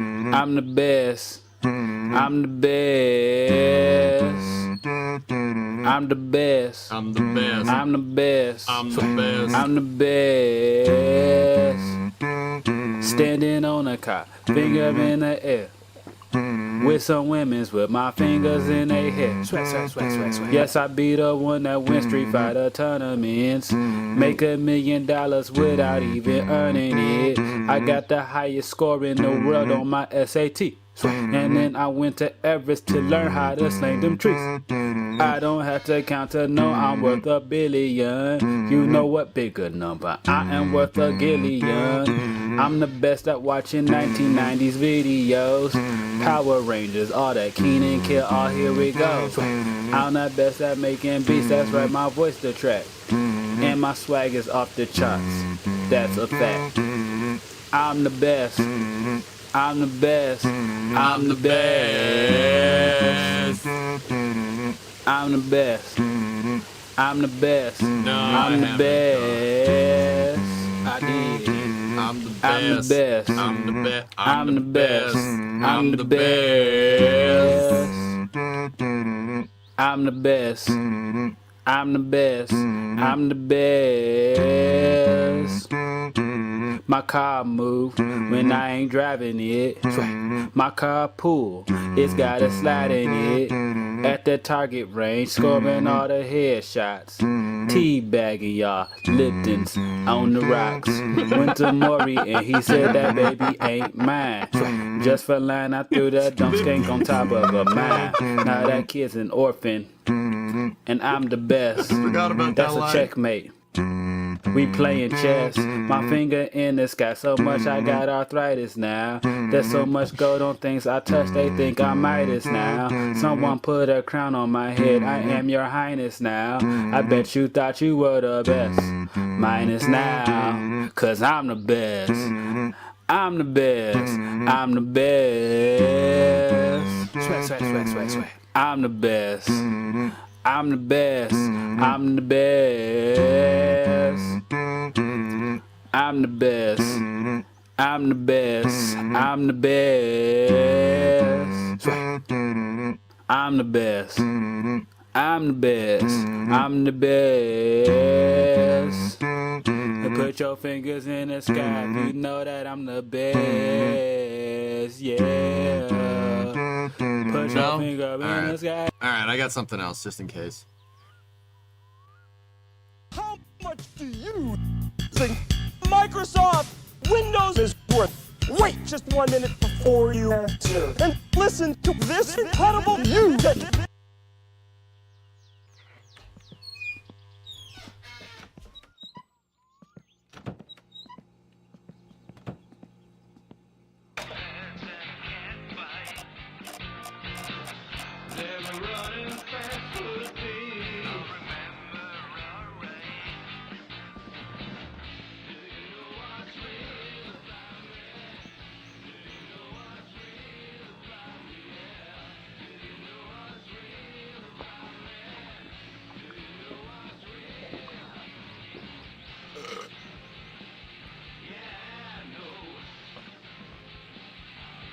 Except in Nebraska.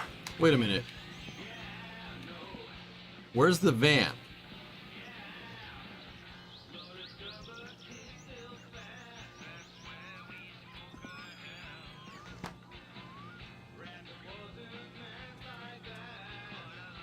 Behind the house? Oh. Oh yeah, that's right. The fish. Yeah, I remember. I'm a member. I'm a best. I'm a member. I'm the best. I'm the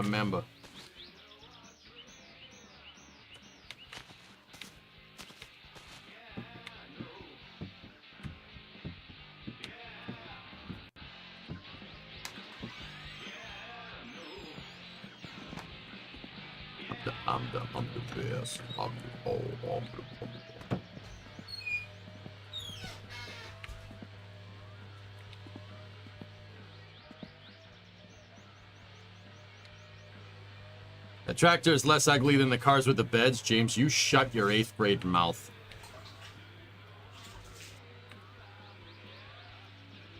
I don't think I didn't see that damn message.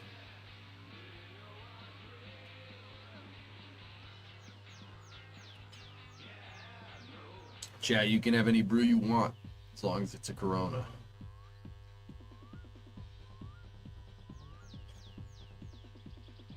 I've been playing Summer Car for like 30 minutes, and we're not even finished with a beer.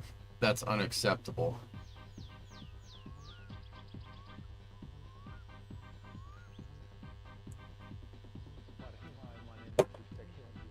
Alright. Good.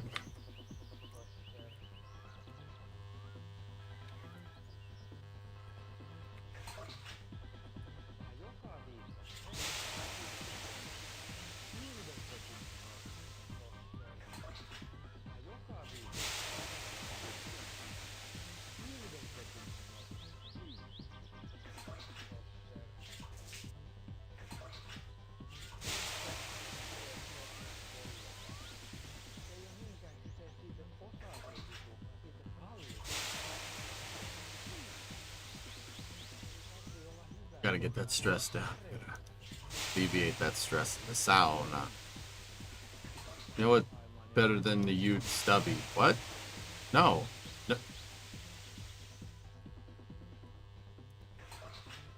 Why?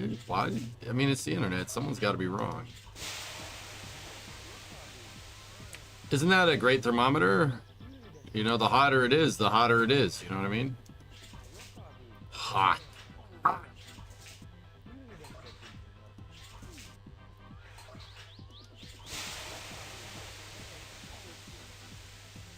Beat to the sun.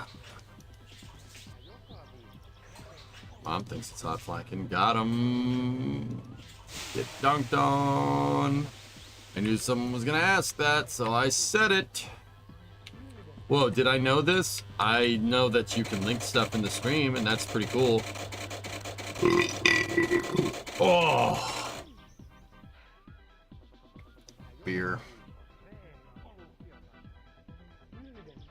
The smart contact lenses for interocular. Yeah, I did know that. They said that in the press conference. It was pretty poggies, dude. Ugh. The urine stain on your pants tells me you're a single-shaped man. Far too busy for the follow-up tinkle. The abrasion on the palm of your left hand indicates the type wants to stain fall from 3 to 5 feet. The piece of plaster on your shoe, a careless mason being the culprit.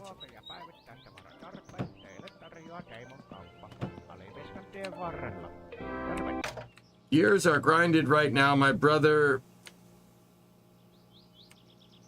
Gears are grinded right now. My brother, my Matt Varnish rattle can is spraying spotty for no good reason. Oh. Spraying spotty for no good reason. Alright, well, Grimshark, get the acetone out.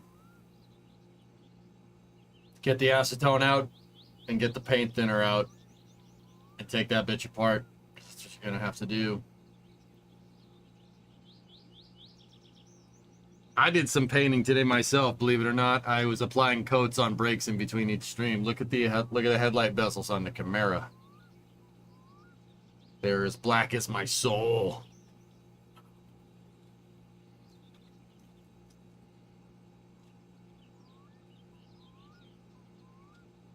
Look at the Kill You production. Oh yes, we have very much Kill You in here. Very nice. Very nice. Thanks for the advice. I'll go clean the cap. You gotta clean the spray, not the nozzle, dude. Gotta clean it. Please excuse the crudity of this model. I didn't have time to build the scale or to paint it.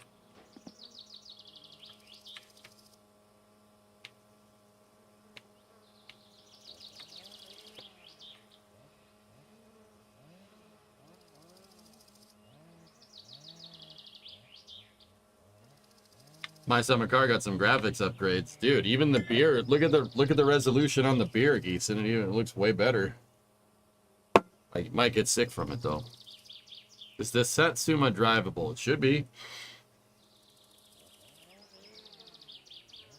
Just moving the crap box out of the way.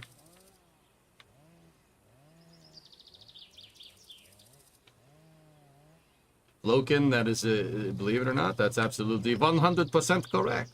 I just dip the tip of the thing in acetone and call it a day.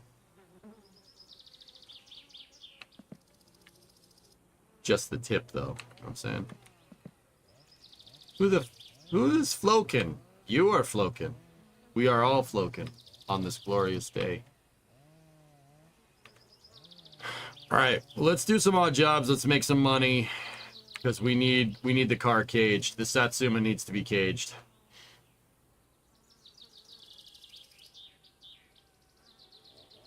No, it's not Flogen, it's Floiken. Floiken. F-L-O-I-K-U-N. Floiken. Exactly, BitBoy.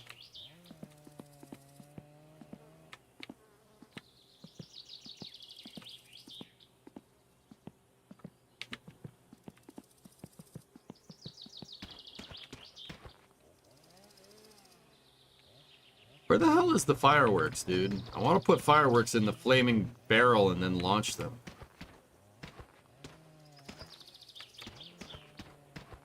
Oh, that wheel needs to be down, dude. Hold up.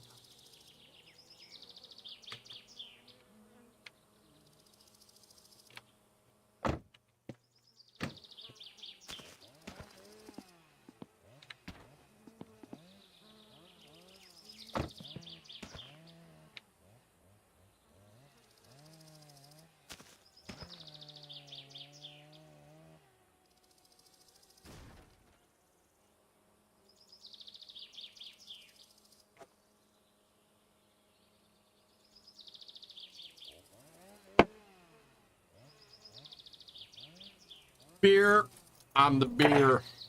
I'm the beer. I'm the beer.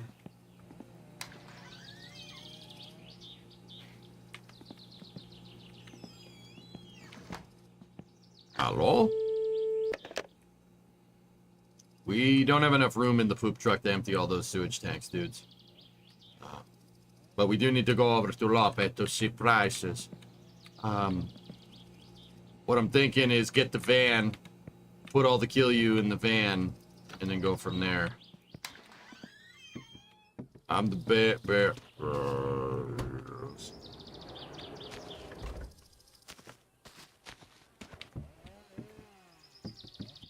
Has EJ ever had a cup of strong beer?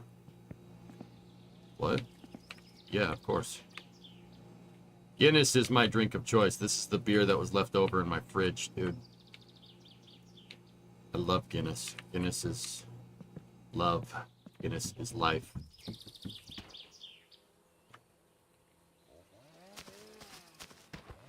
We're gonna need a bigger van.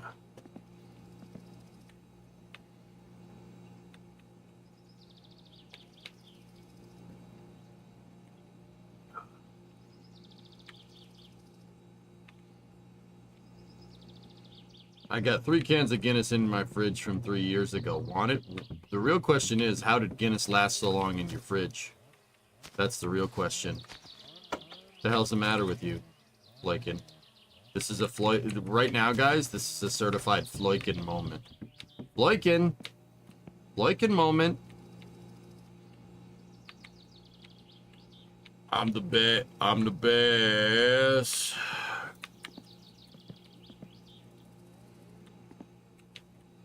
Man.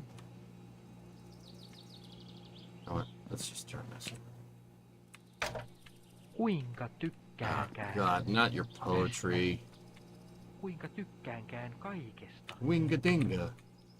Kuinka paljon? Winga-dinga. Hyvä päivä, loskota teemolta. Raha. Onnen saattaa. Ja Perkeleen, no saatana. henkilöltä nimeltä Jouko kotoisin Lappeenveeltä. Runon nimi Pumppu riittää. Janitor from Control? Who's that? Ilman. Voimalla isken. Ilman parhaaksi. Minun parhaakseni. Säästö, kun en voimaa käytä liikaa. Säästö. Kun voimaa käytän tarpeeksi. 4 renkaalla. 2 renkaalla. Onko lopulta eroa? I'm the best.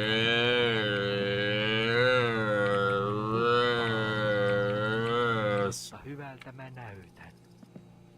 Ja seuraava runo tulee henkilöltä nimeltä Veikko. Hän ei ole kertonut. Should have just loaded up all the kill you in the damn van.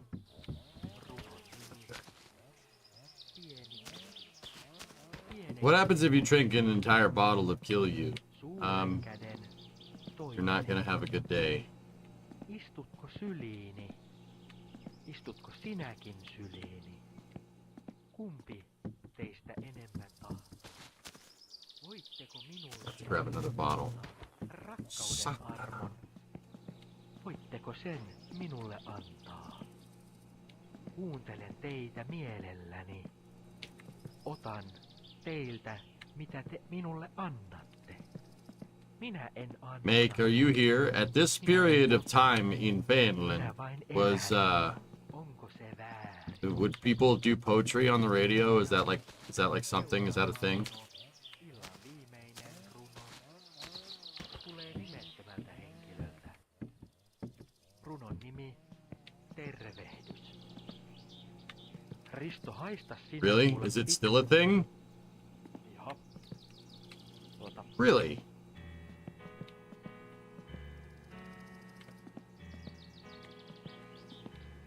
They still do it. Ever heard of NPR? Tällä kertaa Oh, yeah. kuulemisiin. National Pubic Radio. Hyvää yötä.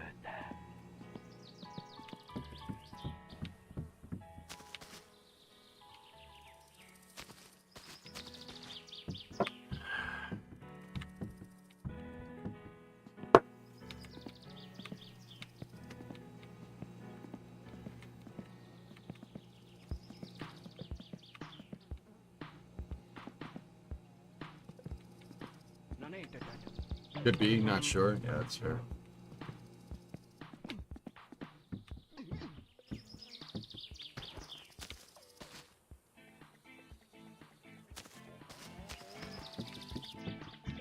Best source for daily pubic news? Yeah. Yeah, it is. I prefer local news, Toasted Wookie, believe it or not. I think the local news is much more pertinent, and they're generally pretty dang objective. Except when it comes to the mother-freaking space news. Holy shit. My local news affiliate has been saying Starliner has been stranded in space since May. Fuck you guys. You stupid motherfuckers. Ugh. Other than that, though, great news source. They're like, oh, they're still stranded in space, not coming down till February 2025. I'm like, bro, what the actual funkin' waggles are you talking about?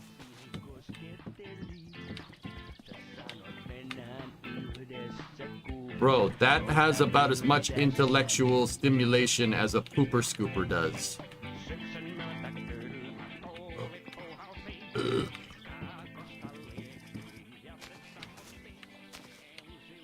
No, they don't do that. They're actually pretty objective about the space news, except what they say about the space news is incorrect.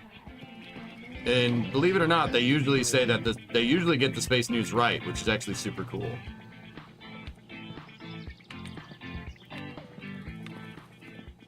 They're just running the story from the affiliate. Bro, the affiliate can eat a bag of affiliates, okay?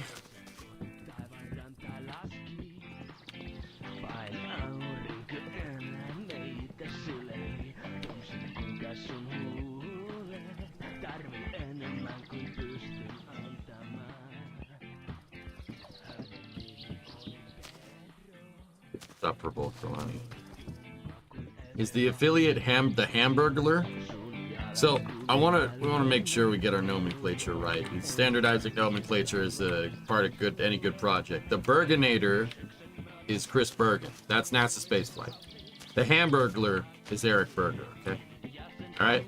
That's what we got. That's how we do. Okay. Hamburglar. Hamburger, please.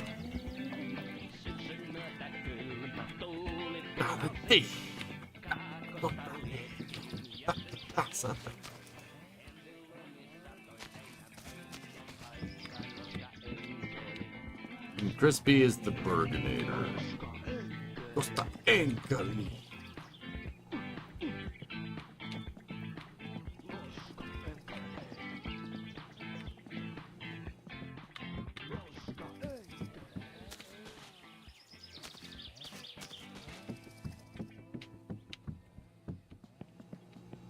It's 1995, I'm 18 and I'm thirsty. Drink out of the damn faucet. Yeah, baby. This is how we do it.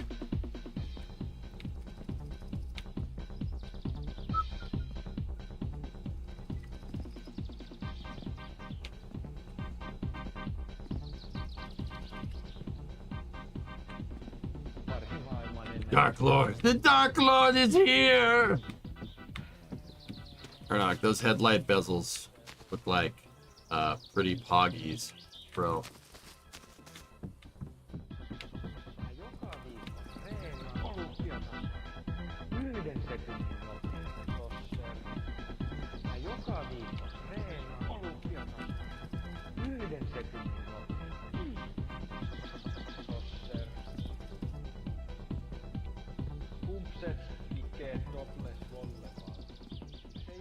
Is there a maximum amount of kill you that can be made in one batch? Yeah.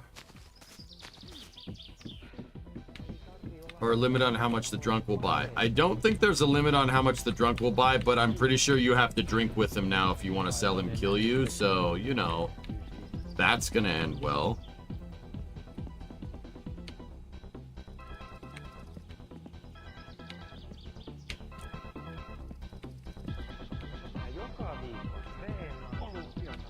So, you know, it's Monday, and we're gonna go do that, and we're gonna, you know, whatever happens, happens.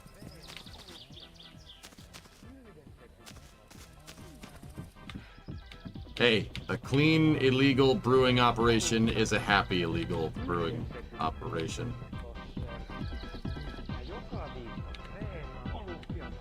You live it.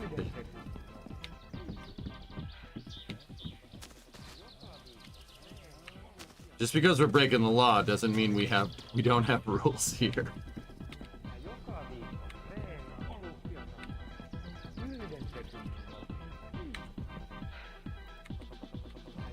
We have to cook, Jesse. What is this? It's an Erlenmeyer flask.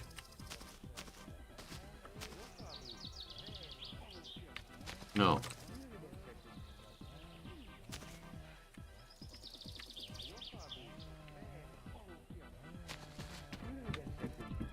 This is not meth.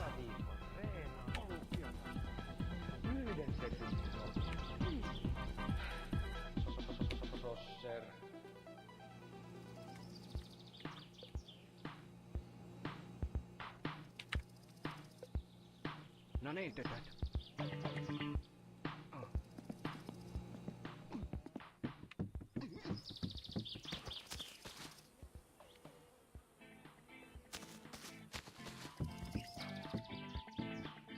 Yes, science.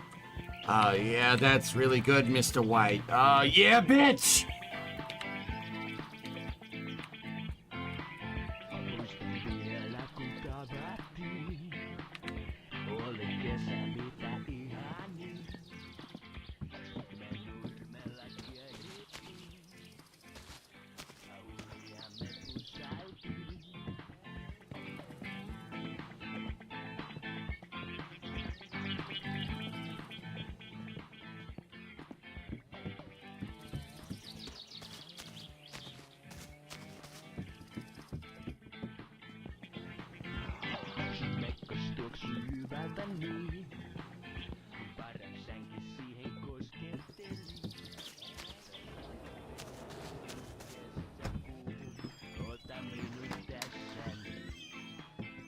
Tosta enkä.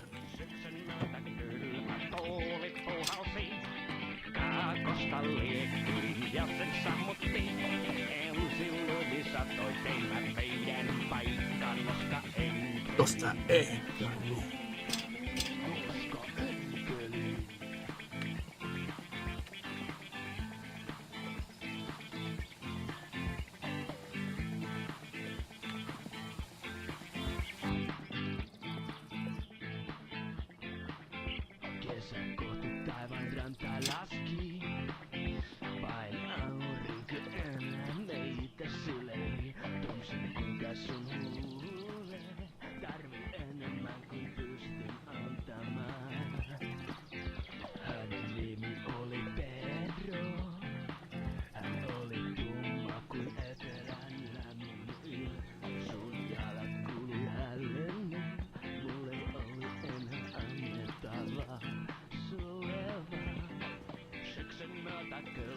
Tuuli puhalsi, kaakosta liekkiin ja sen sammutti.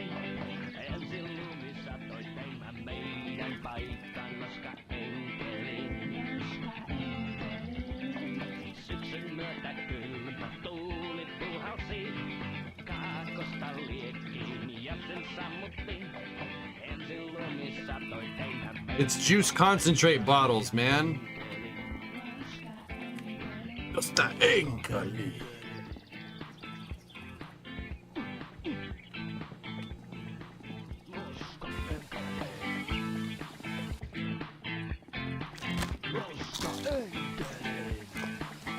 Discovery, go and throttle up. Vastakoon salaita, ja pololauta.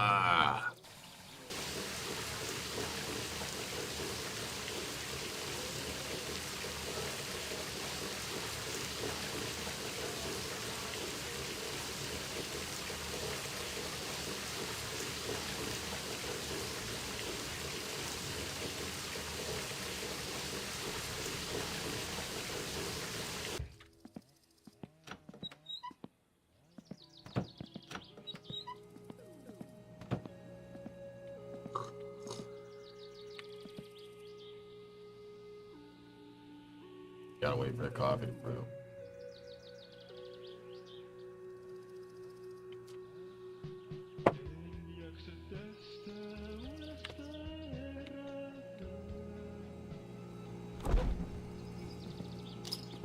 They do weird stuff up there, Hibbit. I don't know what the hell that's about.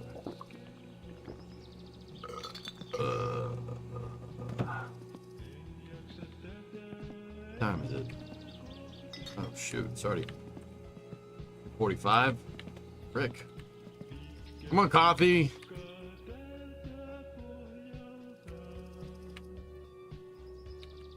Start boiling, damn it.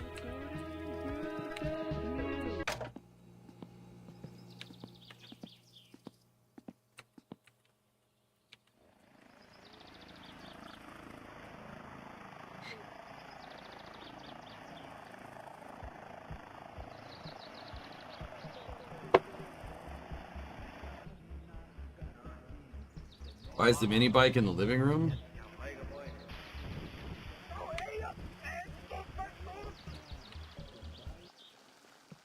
I don't know.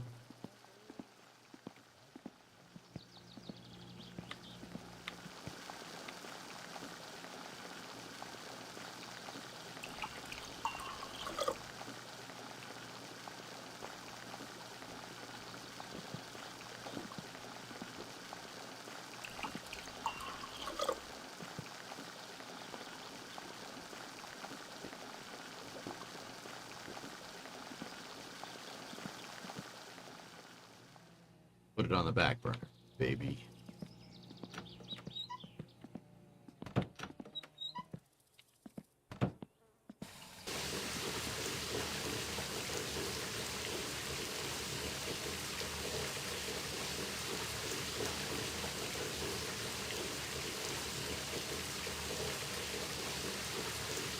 You know about Martin Cedofence, the guy who's been driving 6,000 plus kilometers in Finland in my summer car?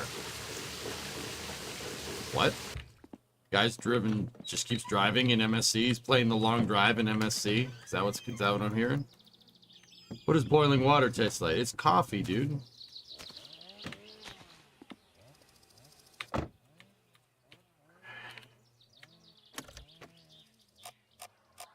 Esiintyjä syntyy. Se esiintyy lapsesta asti.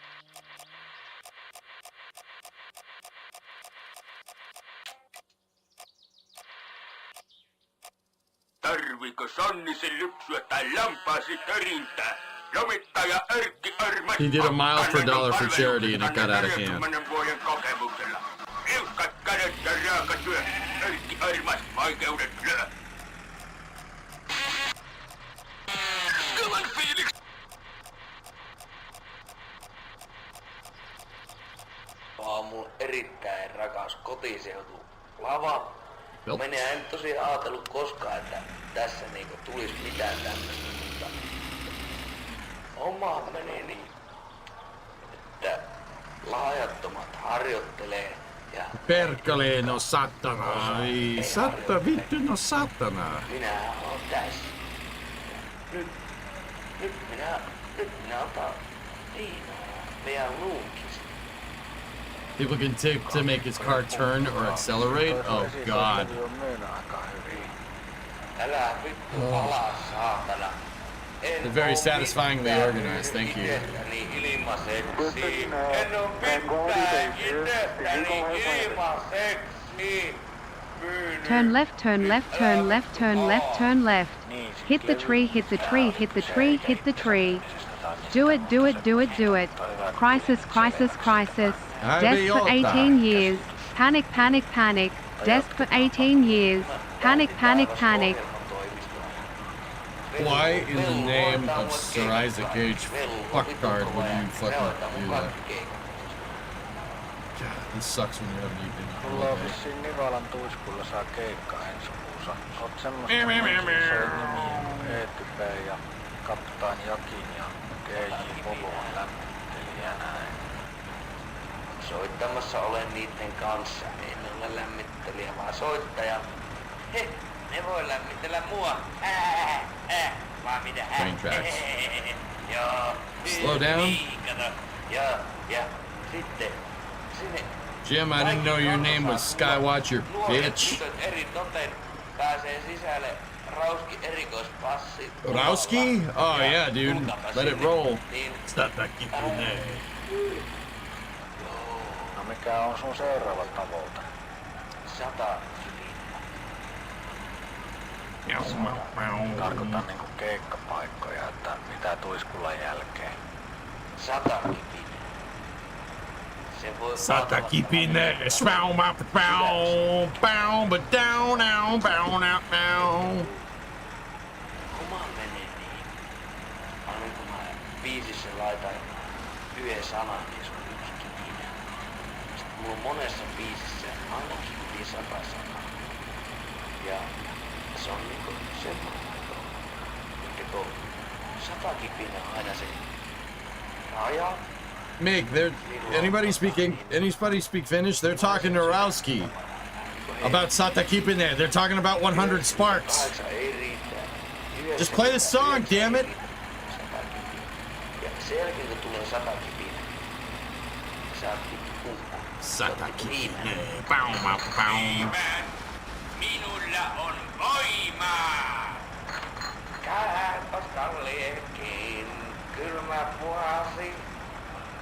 Vittu sen jälkeen niin sikkadabadi. Tiedätkö sä mikä luku on tärkeä elämässä? You know what would be best for this terrain? A van, dude. Laita yksi luku. No vaikka 100. No sekin on ihan hyvä luku. Mutta siihen pitää laittaa yksi nolla perään. Se on se 1000. 1000 naista. Se on se luku. Ja ei mulla nyt kovin kaukana oo siitä se. Se on vittu 1 0 0 0. Ja sä aattelet. Hello. Guy. Niin, maistaa se. Minkälainen kirjoitus oikeesti.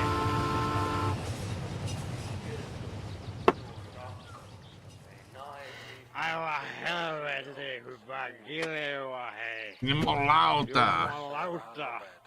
Aivan täydellistä kiljoa. Haluan sanoa, että Tuiskula viestetä kuetta ja tulkata kahtomaan. Taidat tarkoittaa 15.7. Mikä kuukausi nyt? Kesäkuu, mutta se Tuiskulan keikka ensi kuussa eli heinäkuussa. Joo, 15.7.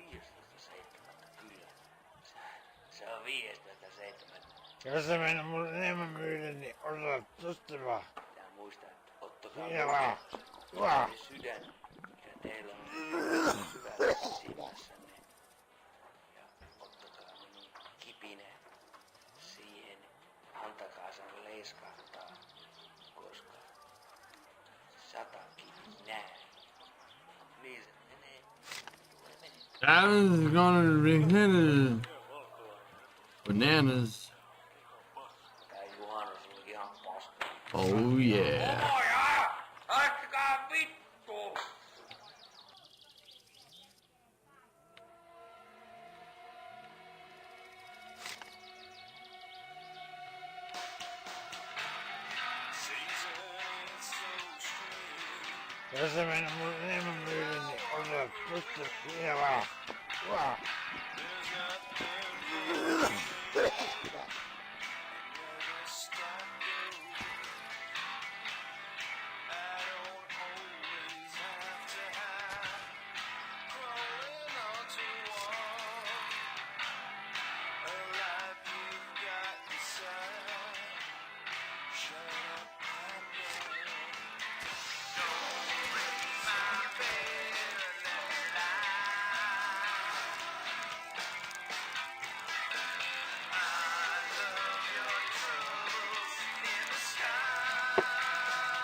Mr. EJ, I don't feel so good. Peeing will continue until morale improves.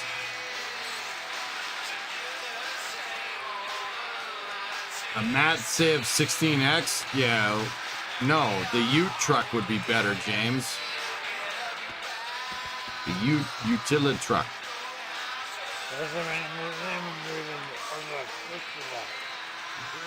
think I'm more drunk than you son of a bitch. The Psycho Next, don't worry about it. Oh, Jesus Christ.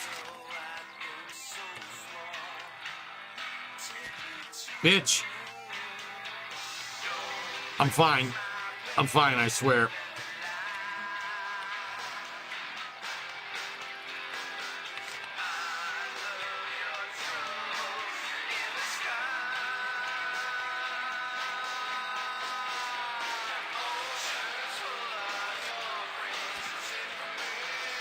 Grabbed one, chat.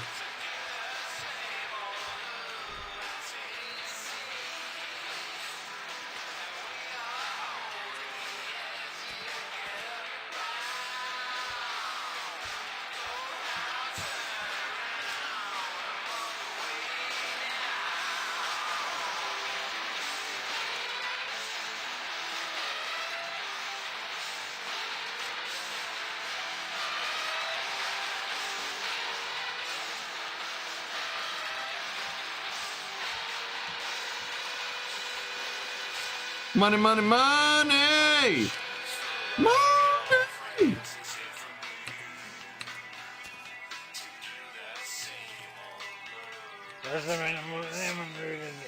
Shut the fuck.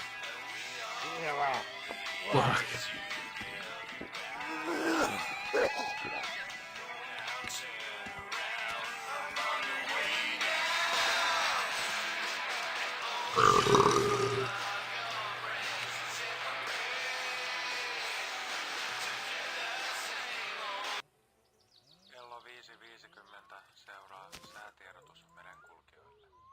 Kovan tuulen varoitus. Merenkurkku ja Perämeri. Etelän puolesta tuulta huomenna 16 metriä sekunnissa. Selkämeri.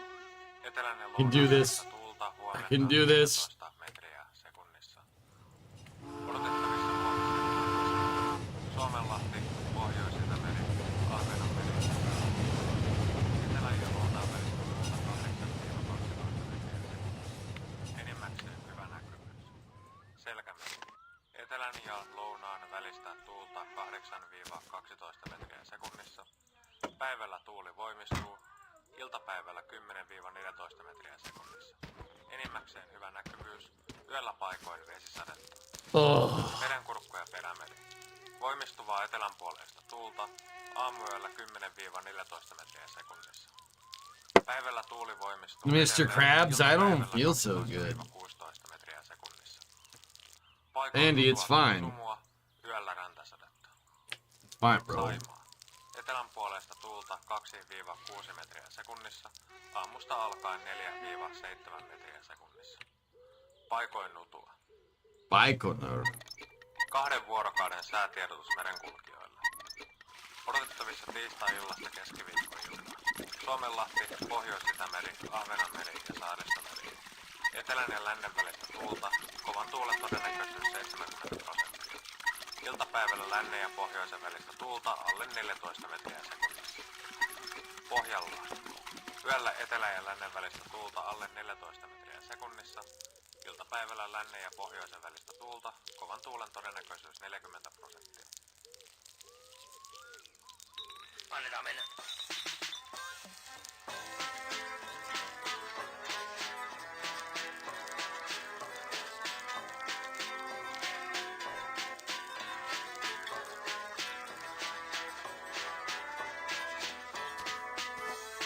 Herätys kellonkin sammuttaa saa, kun ei enää tarvi lähteä rekkää ajamaan. Painoin pitkä päivä, yöstä yöhön ajon aina vaan. Kun kostamuksesta mä palasin, kun Guys, remember, safety first. lämpö kaikkos kun uuksi aukes. Näin vieran miehen mun farkuissa. Riitta rakas, miksi sun vuoksi sain vaan.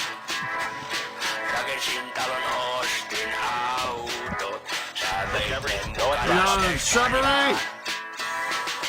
We are so back, dude. Ah, I got it! Suck it! Selämin annan ajo taivalteen nakertaa. Pupin läksin lohtua hakemaan. Hattua hakemaan. Kuule mun huutoni, pojan pohjalta apua saan. Siellä valo muistojen pilkottaa, sua rakastan aina vaan. Ritsu vai kuule mun huutoni, pojan pohjalta apua saan. Alright. Siellä valo muistojen pilkottaa, sua rakastan aina vaan. Sua rakastan aina vaan. Sua rakastan aina vaan. This is fine. This will end perfectly. Sua rakastan aina vaan. Sua rakastan aina vaan. Sua rakastan aina vaan. Oh my god. This sucks. Sua rakastan aina vaan. Sua rakastan aina vaan. Sua rakastan aina vaan. Play this in VR, I would have blown chunks by now, dude.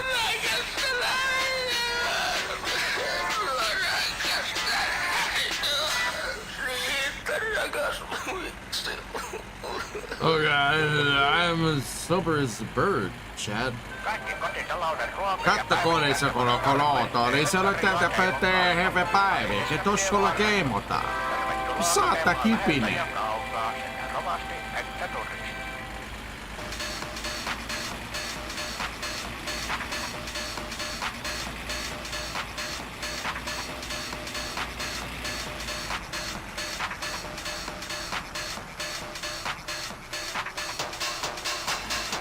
Oh god. Oh god.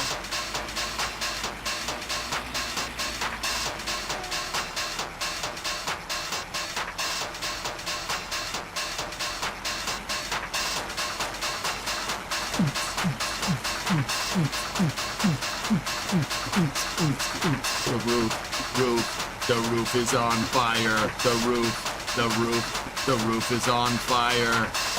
Burn, melon farmer, burn.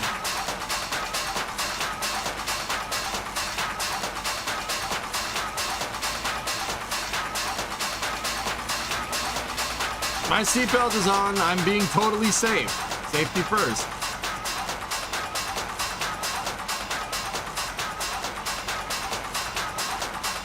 No, we don't need the damn mat seats, James. Oh, God.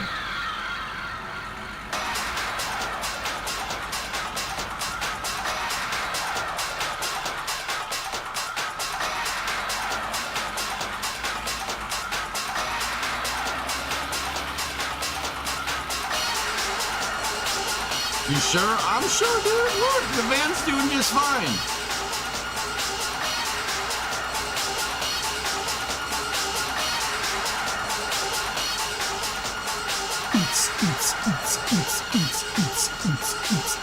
Cats and boots and cats and boots and cats and boots and cats. Oh.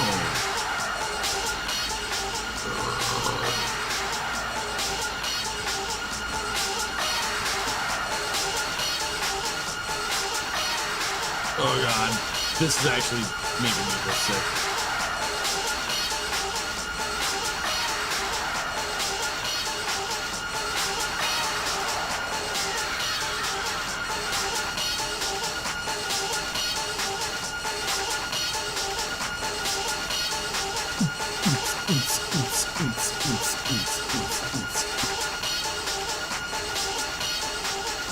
We should do an IRL trip.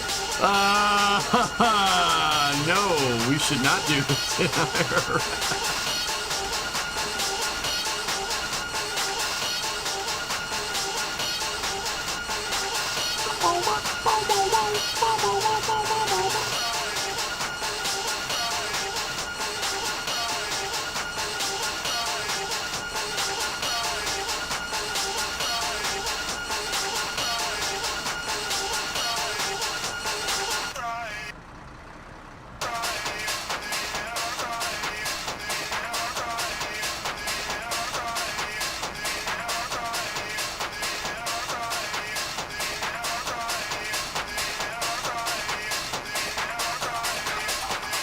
Crying today, I'm crying today.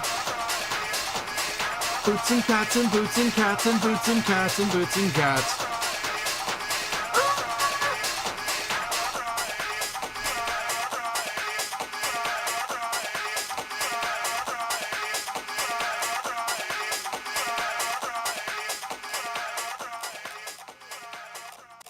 Oh, God.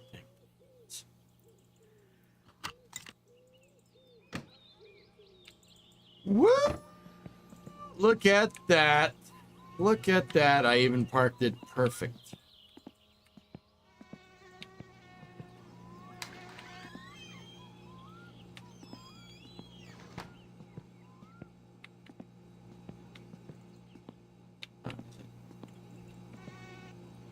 It is 8 o'clock.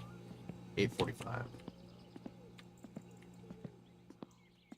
Enough money for the cage yet? I don't really know how much the cage is, to be honest with you. Clearly you haven't been drinking enough. Alright.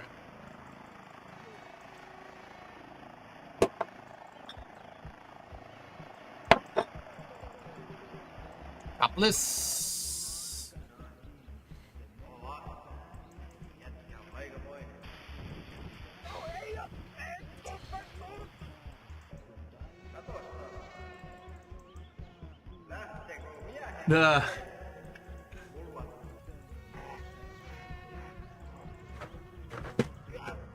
Goldfish, you're my only friend.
So this happened in front of my house. No one got seriously injured. Careful, it might be loud. Headphone users.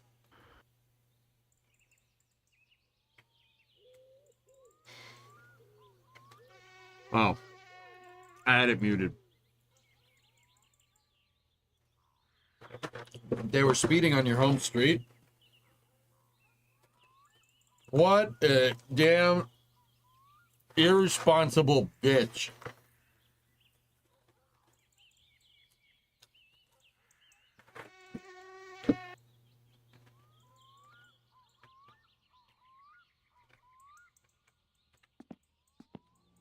Hello?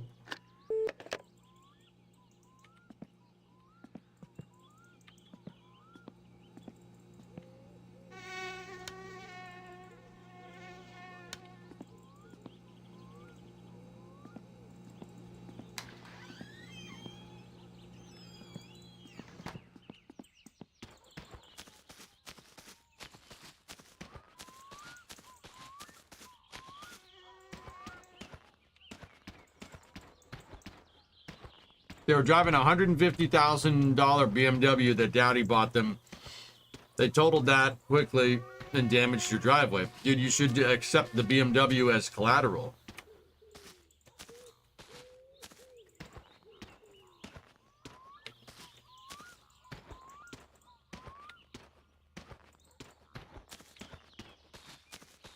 You should be like, yo, find my damn Volvo. Yeah, I don't give a shot about that. We gotta pay the electric company! The electric company! This is making you sick? Bro, I'm the one that's drinking the beer, dude.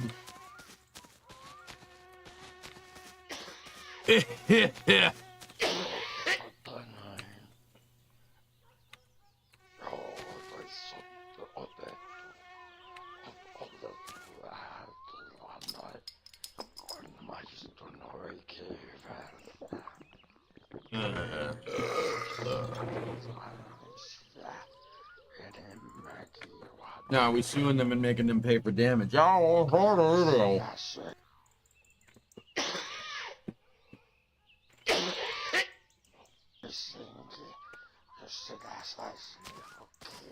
Vitun dorka. You dorka.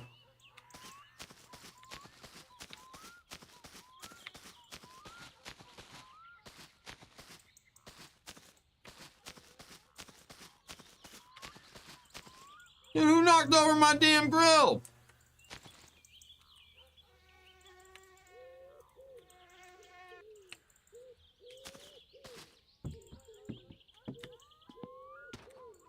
You didn't realize how huge that goldfish box is?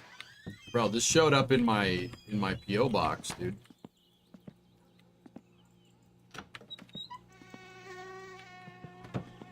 You did. No, I didn't.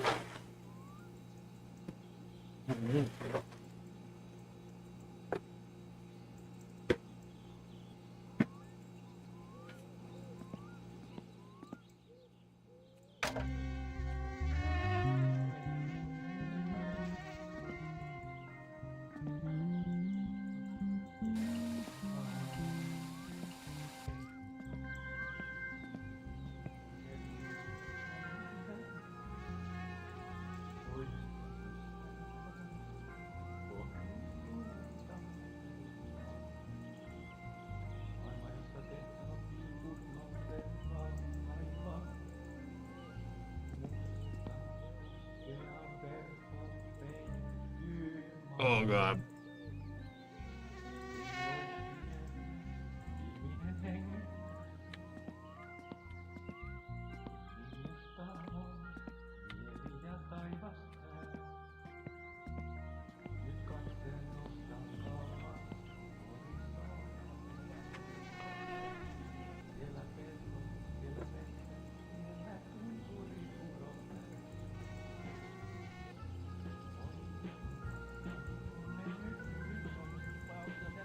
No, I'm sorry.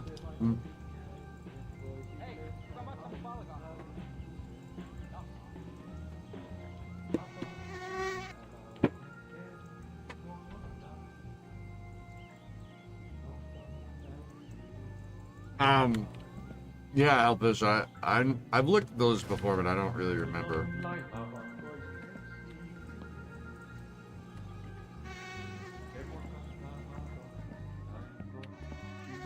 It goes away over time, Metroid.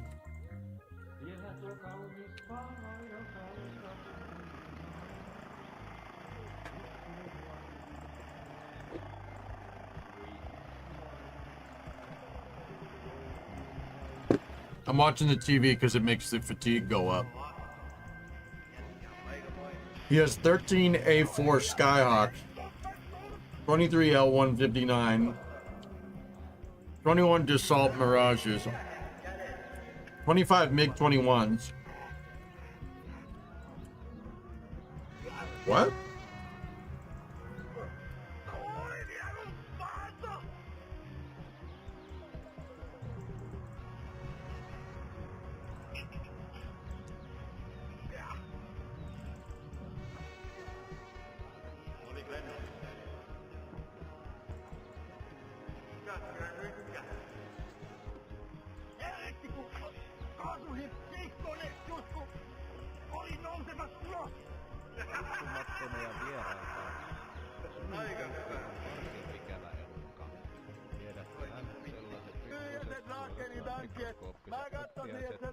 Kanarat kaivautuvat ihon ja muivat kiinnostaransa. Eivätkä ne edes lupaa kyseä. Kyllä se kuuluisi hyvin tapoihin ilmoittaa, jos meinaavat syöpyä kiinnostuksen väliin tai ranteisiin tai polviin tai kynsiin. Se, että ajalla siellä sormen välissä tai ranteessa tai polvessa tai penikseissä monta viikkoa ennen kuin ne ilmoittaa varsin ikävällä kutinalla, että hei, minä munin sinun parikymmentä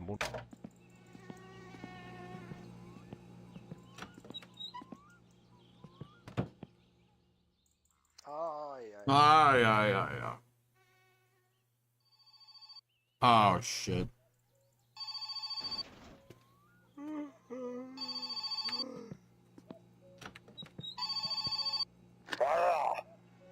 Kuule, minä koitin suorittaa joku...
Can you kill the fly? No.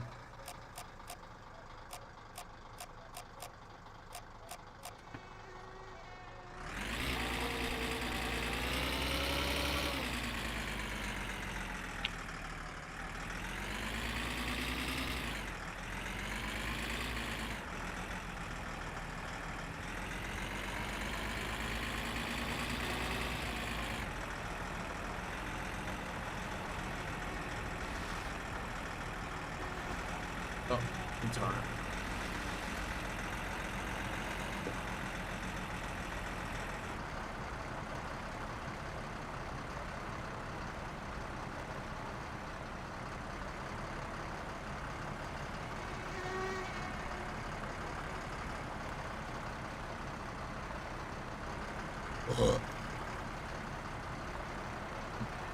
Oh, God.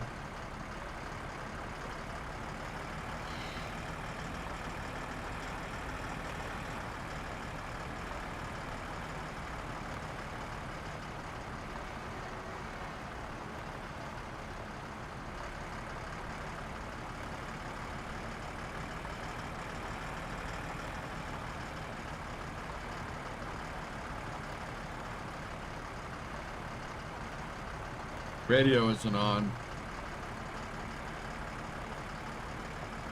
Because it's late.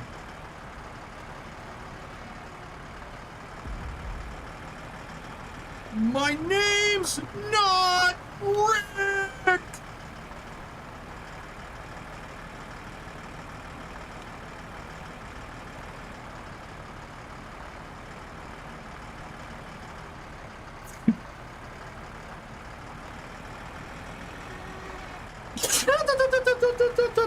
Turbo.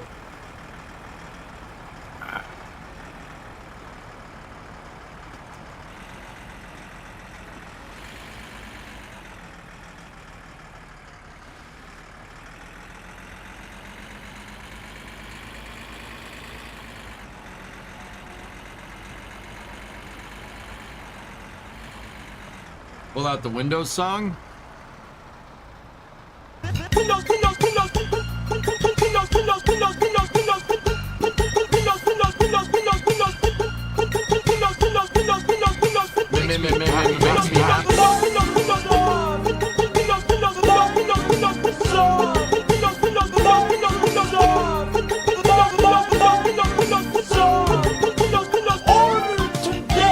No, I'm good.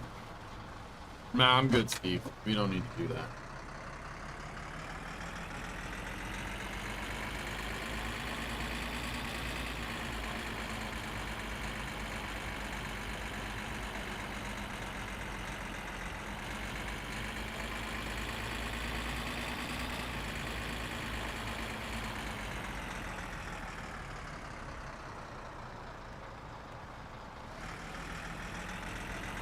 What in the Sam hell was that? It was order Windows today.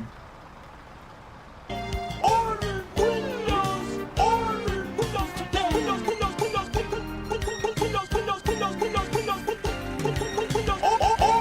today! Order Windows! Order Windows today! No.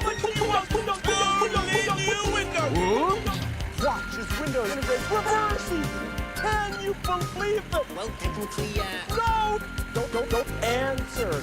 Now we can paste this Ferrari into Windows Light. I'm not really sure what that is. Listen to what...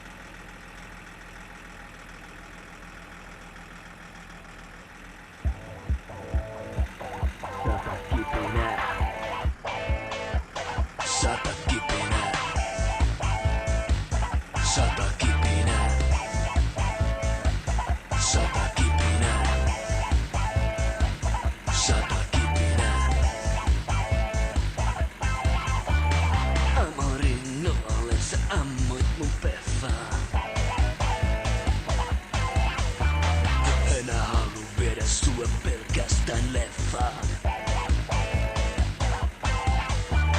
Rakkauden haukat meille taivaalla kirkuu. Mun päästä putoruit lanteet, seksiä tihkuu. Seksiä tihkuu.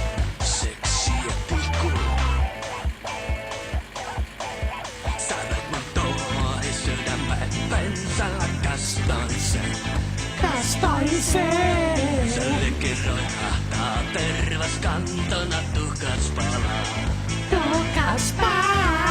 Kuin sata kipinää.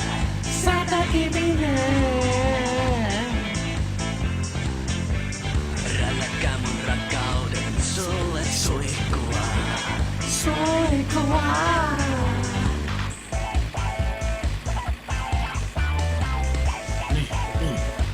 Kaikki mukaan.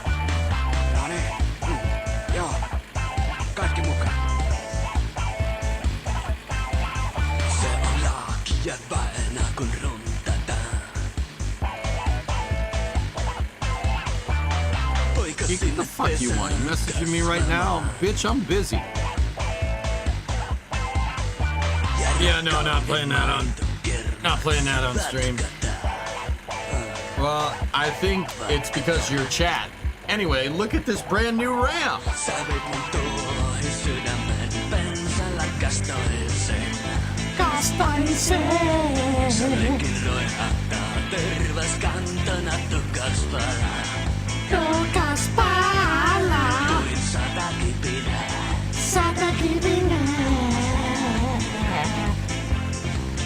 Frick you, Baltimore! Rakkauden suihkua.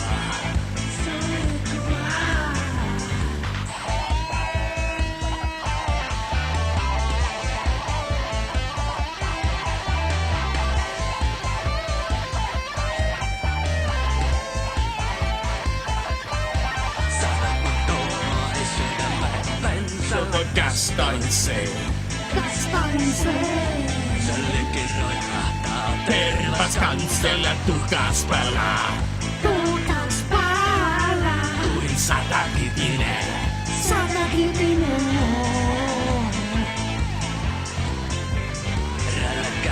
Oh shit! Well, that's the end of that save.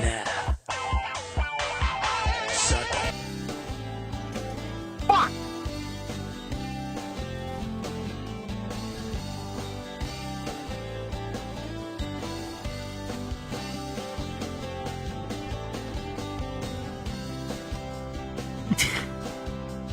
Well, that sucks.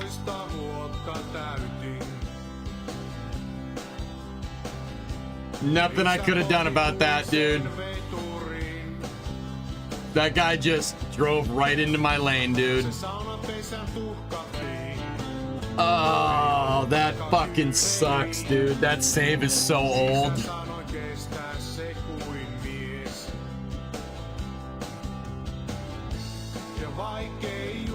Dude, I've had that save since 2022.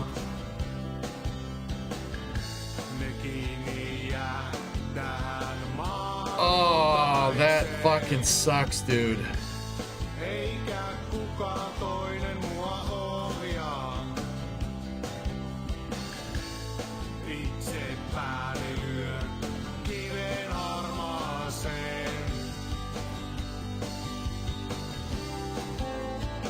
The car was built, hired, I just needed to cage it, and then we were good for the rally, dude. That fucking sucks, dude.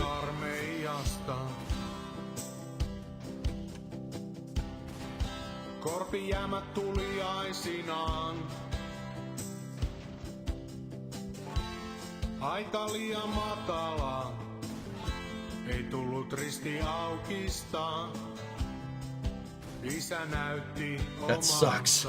That sucks so hard, dude. Äiti ei 56 days alive? Ah! Joskus on hiljaa viikkoja. 21 liters of beer, no booze. We blew a 2.96 for blood alcohol. We should be dead. We went 100 kilometers on foot.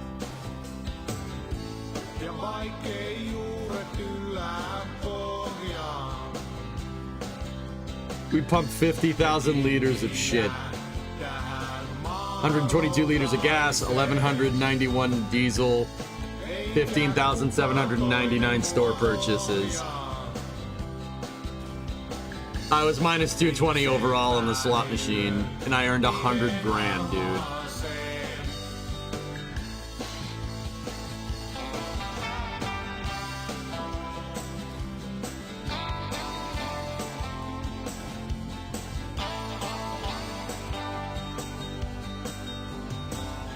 God damn it.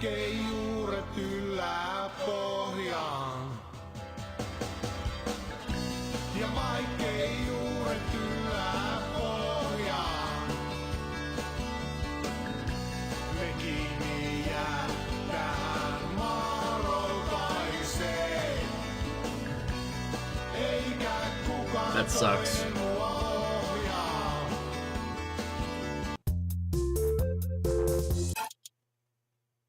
That sucks so much. That sucks so much, complete dog poo-poo. Next playthrough, no permadeath? Mouse, do I look like a bitch to you? Don't answer that. No, you have to play the game on permadeath. Sorry.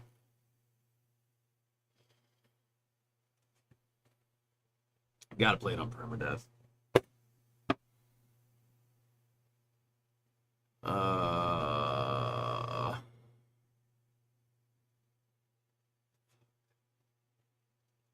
That sucks so hard, dude.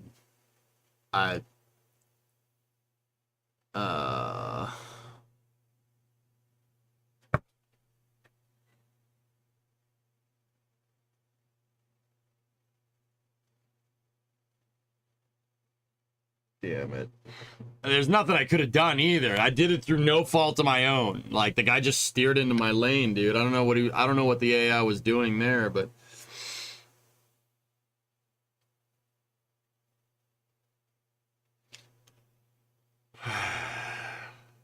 did he pit maneuver me?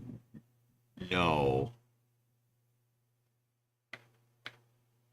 Well, it's been nice watching hardcore. It'd be nice to see one rally. We'll get it next time.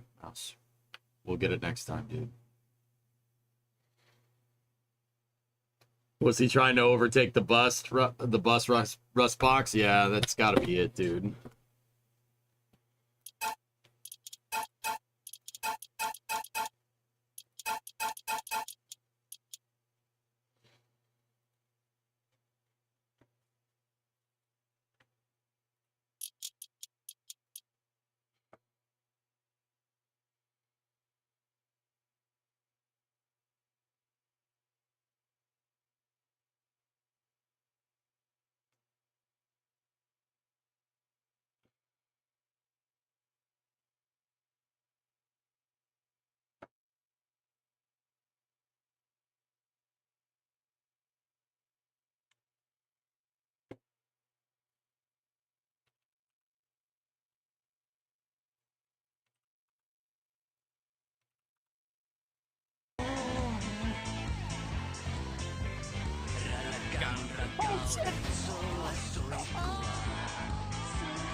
He was trying to overtake the bus, dudes.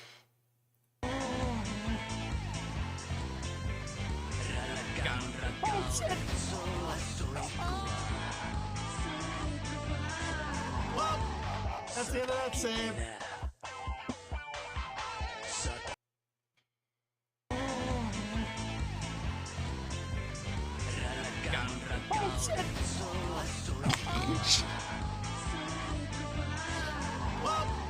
That's the end of that save.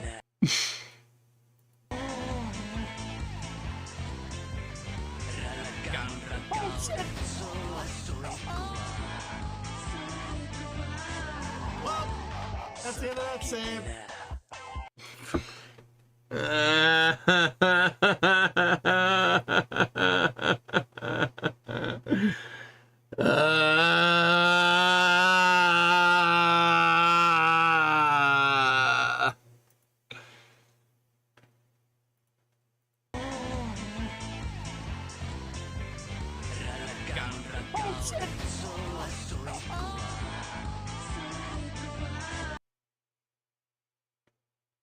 No. No. Oh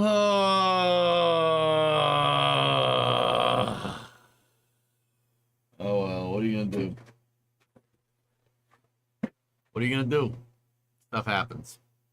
We'll beat it next time.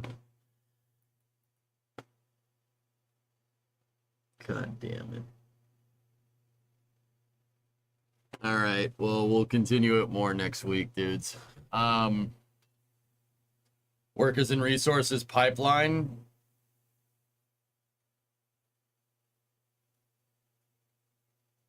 Yeah, we can do that.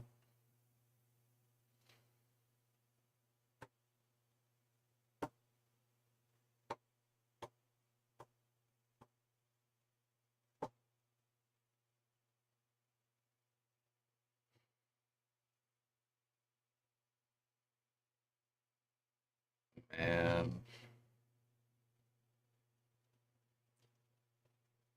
what was that car? Gear City. Gear City is what it's called.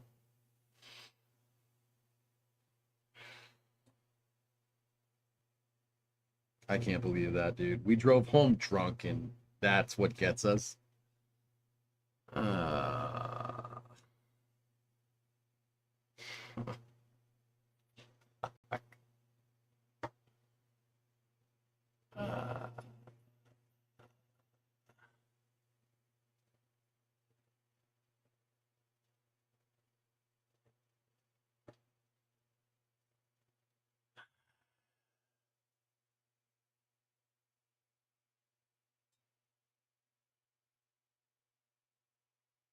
Have you ever played Gear City? No. I said I would play Hearts of Iron for After Hours last night, dude. For After Hours tomorrow. I said that last night. What NASCAR is mandating for this weekend at Daytona. Yeah. It's almost like the car that they made that, you know, they engineered that car to be aerodynamically unflippable and it flipped over and crashed. Sorry about your windshield. Thanks, man. You know what? It's not that big of a deal. I want to play Workers, but if I play Workers, dude, I'm not getting up for some time. But, whatever. I want to play, so screw it. We'll play Workers for a couple hours. Let's go. Braymo, go to bed.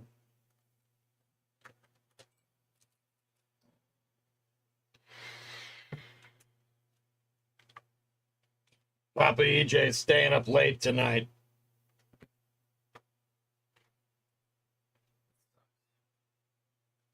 That sucks so bad, dude.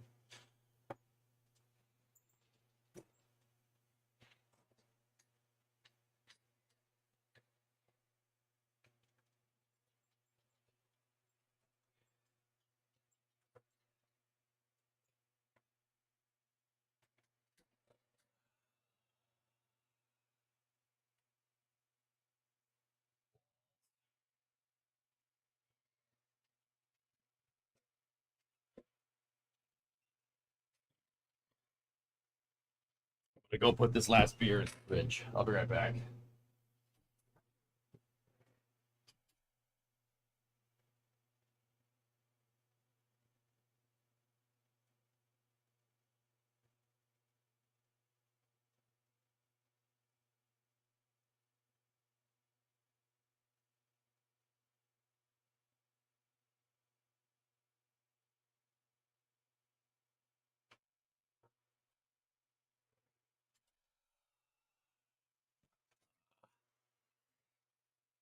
Okay.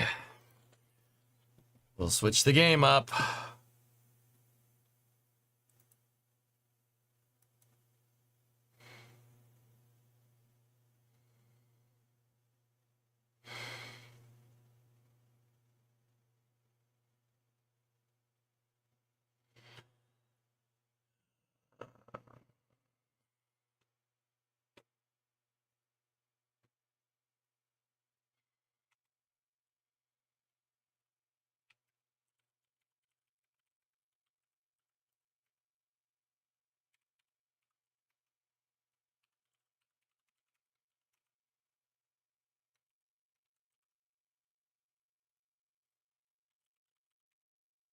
Okay, we will title this workers stream 4 million in debt, no big deal. That sucks so hard. That's so much work, dude.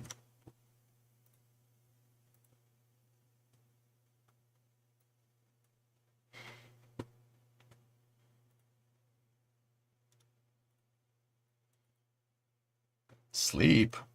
I'm not tired.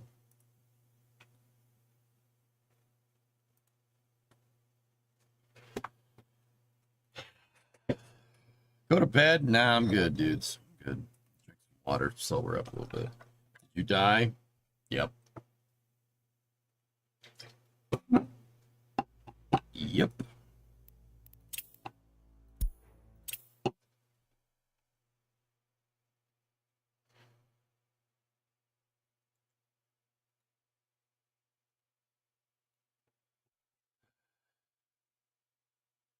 It's funny being in the same time zone as you for once. Really, Kinder? What time zone are you usually in? What are you doing? I brought you this ball. I dropped it though. I want you to come to bed. How'd you die this time? I was driving down the road and somebody swerved onto my side of the road and I got into a head on. You brought the dog out here to guilt trip me into coming to bed? I brought the dog out here to take him potty before I went to bed, and I thought to myself, I could also guilt trip him into coming to bed with the dog. Yeah, it's not working.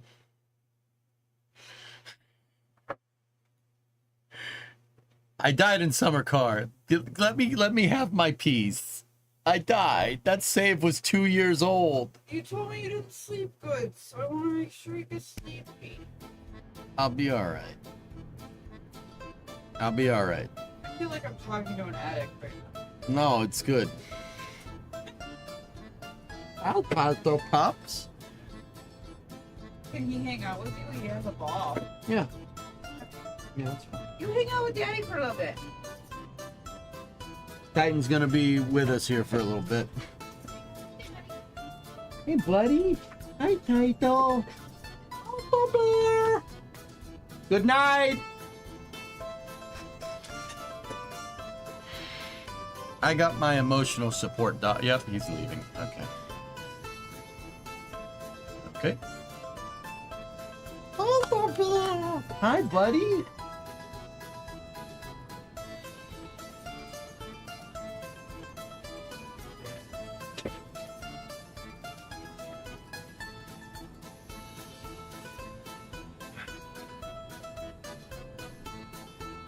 Wait, does this make him a service dog? It makes him a dog.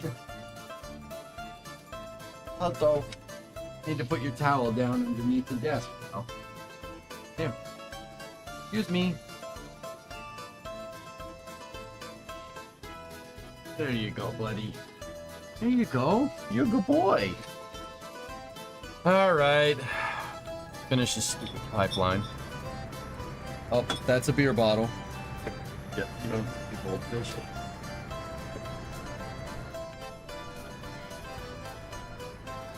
Good boy.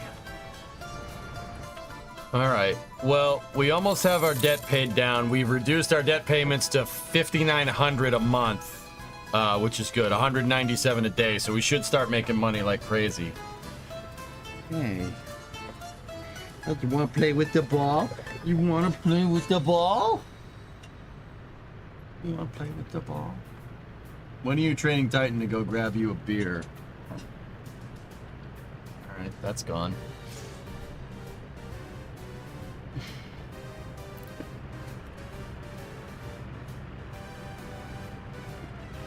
All right, what were we doing? We were paving those roads. The pipeline was being worked on. We got the bridges finished. Working on paving this last segment of road, which is pretty good. And I do believe I told them to start construction on the farm in the grain silo.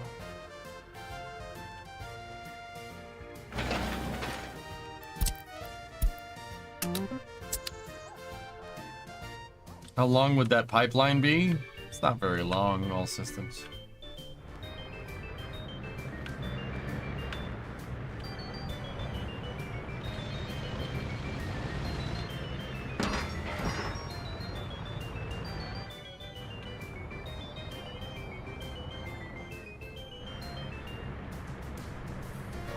Hi, Bear.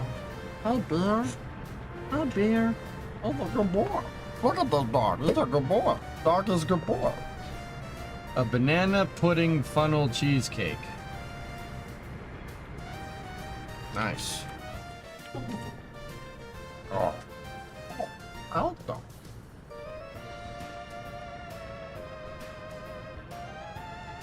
Now what? Where's the ball? Where's the ball? Where's the ball, Titan? Where's the ball? Where's the ball? Where's my ball? Where's the ball? All right, well, let's see if we can finish this day. Wow, that pipe's getting done real quick. I think you need power to one of the pumping stations. I have substations and power getting ready to go.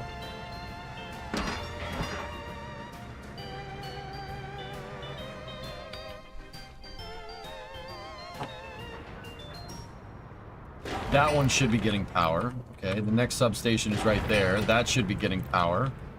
This one should be grabbing power eventually. And that one is grabbing power from that substation there. Perfect. Is the dollar loan paid off? I have about 350 G's left on that loan. I reconsolidated it down based off of what I paid, And we have 5,900. It's 5,900 a month. It was like 30 a month. 197 a day. We're easily making that. The ruble, on the other hand, is still not doing very well. So let's go look at Korverud and Aribi and see how they're coming along. We almost got the movie theater figured out. Grocery store is almost done. The kindergarten and the school is almost ready to go. The footpaths are being done, and the sewage is, the Stalinator's almost ready to go. We're doing good, man. Actually, we're doing pretty good. Yeah, not bad. I wonder how much a demo office is.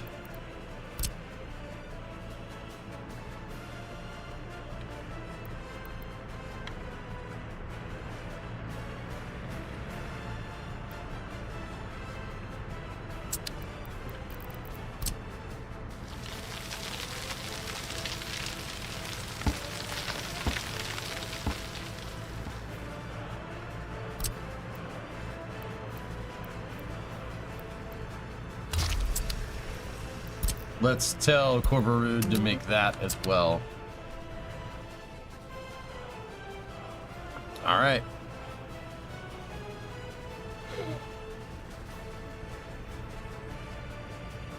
Did you get your farming industry up and running? I'm almost there, Pete.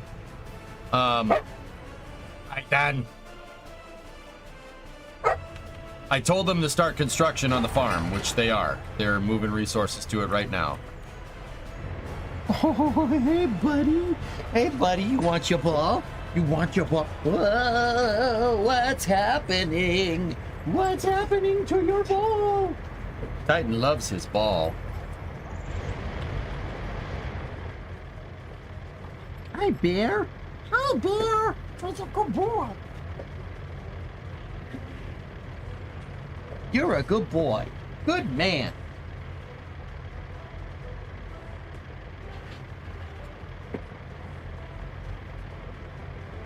Titan's, where does he store fuel? Titan doesn't have any balls, so he does not store fuel. He just is fuel. Give me fuel, give me fire, give me that which I desire. Ooh.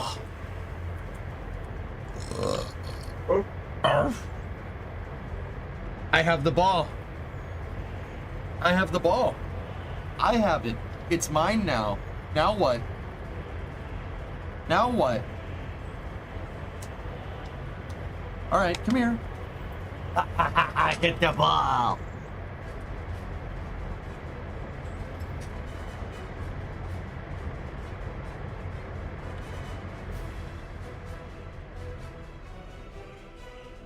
Call the ball, Titan.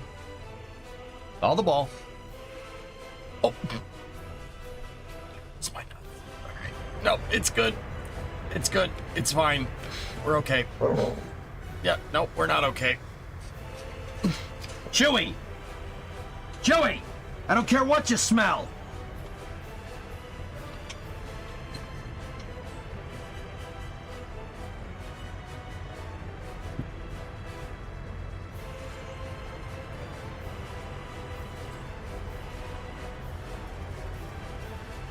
Tubular vampers?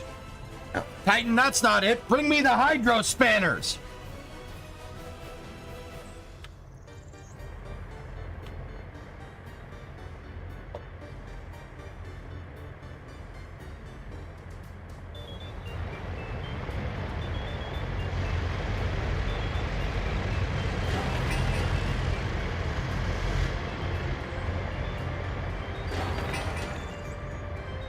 No, no, no. This one goes here. That one goes there.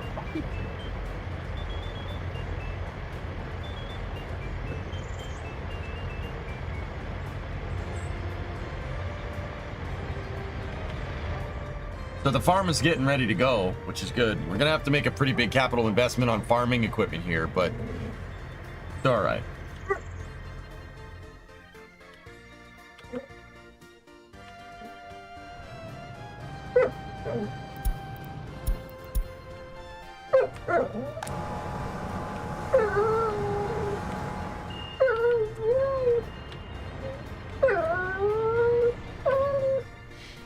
Chewy!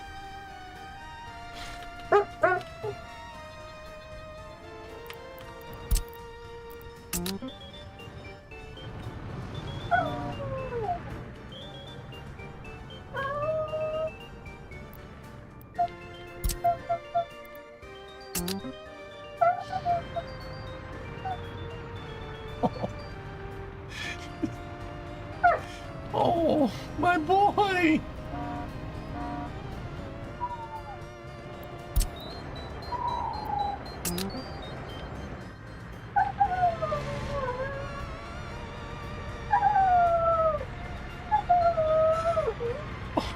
Oh. Oh.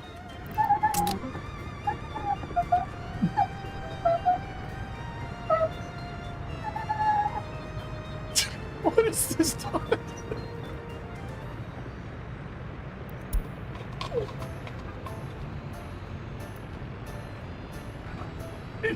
What?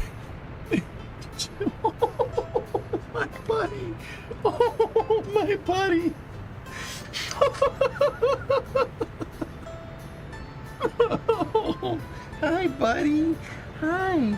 Hi, Bear. I love you. You're a good boy.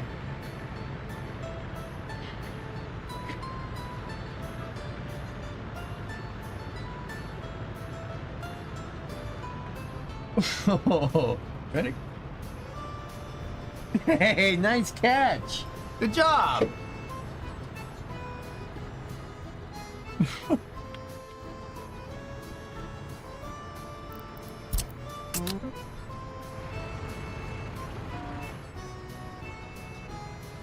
Discovery, Hey, go and Swag, throttle up. 21-month resub. Thank you.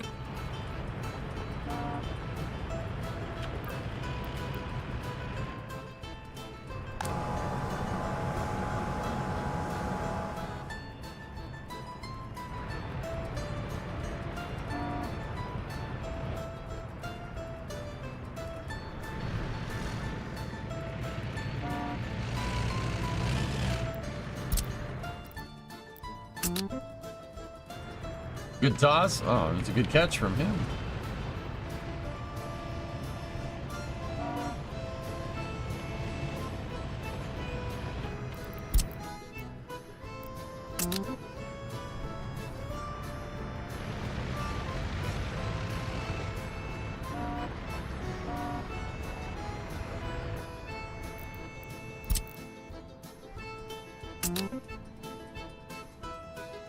Hi, Toto. Lie down.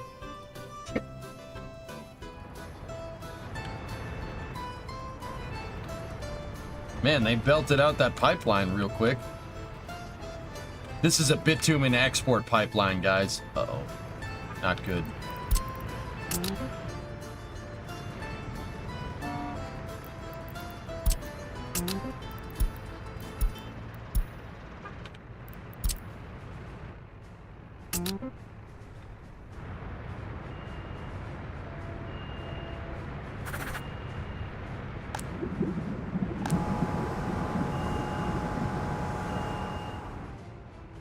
Bitumen, it's tar.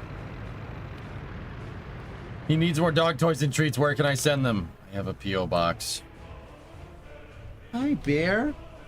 You just sitting? Where's your ball? Where's the ball? Where'd it go? Where's the ball?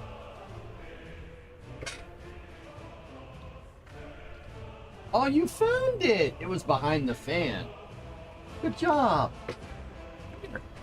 Come on. Come on, get up here. Come on.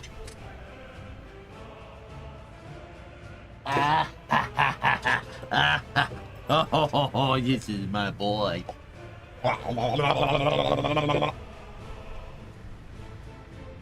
Ready? You want to catch it? Ready? Ready? Yep. Up.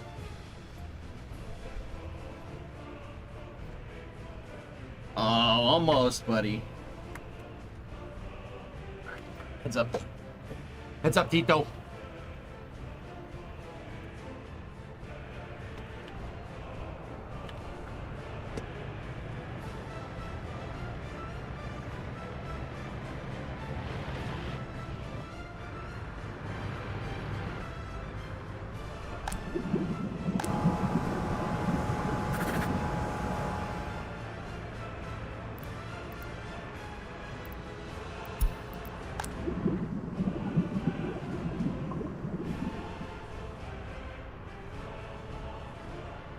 It's on Discord, Gujar.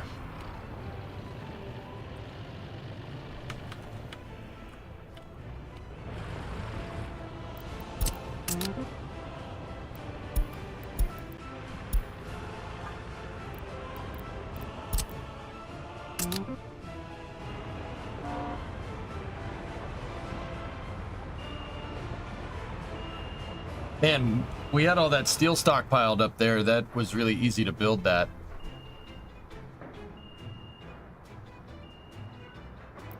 Wait, why are we so in the red again?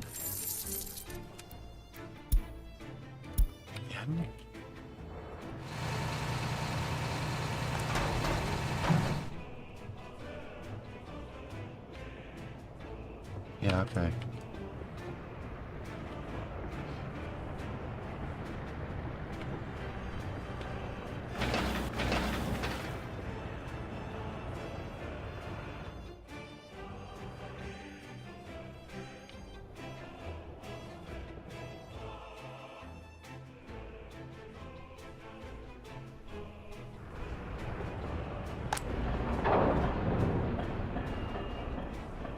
Cool. All right, let's go see what they're doing over here at the farm.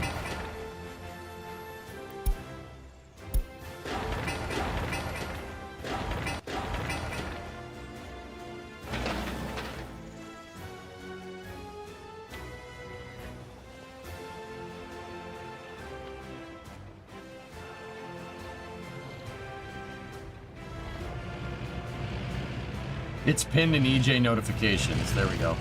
Thank you. Thank you, Binkle. You are a Binkleman and a scholar. How's the refinery doing over here? Almost done? Yep. Almost there.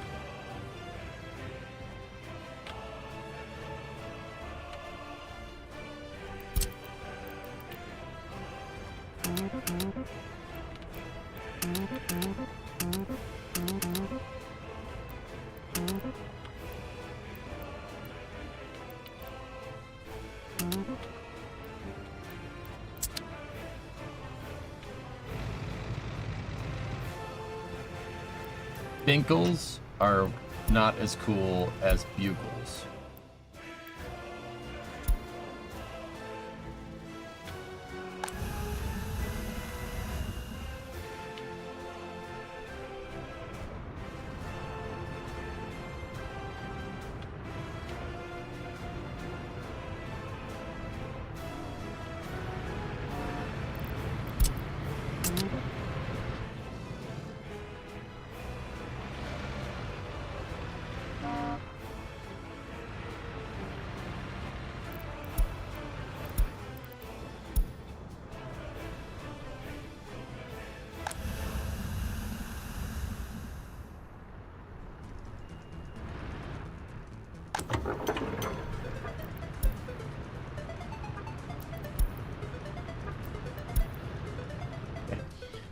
Cool.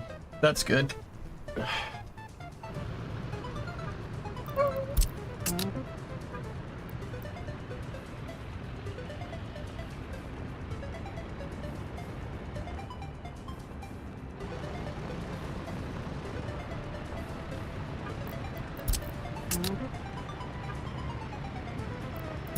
I don't know why we're getting intermittent electrical problems up here. That's not good.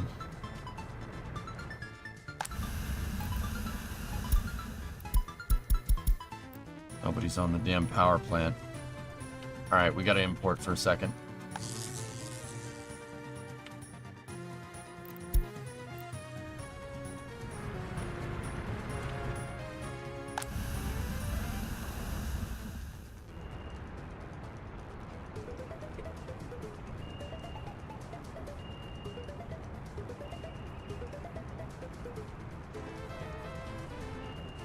Aminal, you need the good pet.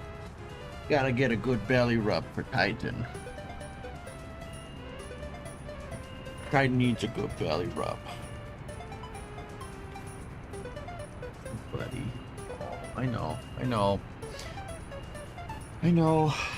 No. One side and a little bit, okay?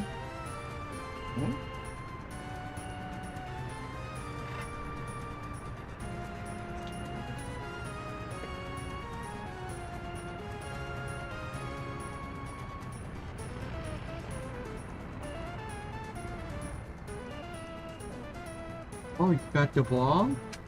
You got the ball again. Look at that. Here, come on over here. Come on in. Come on under the desk. There you go.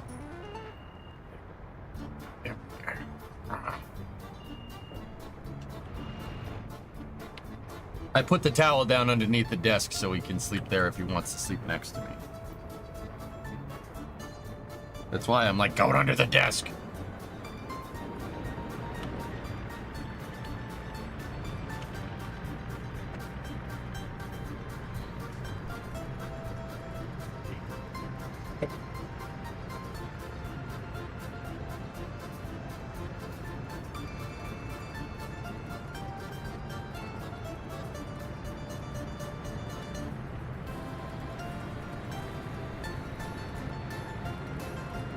I give you a noogie.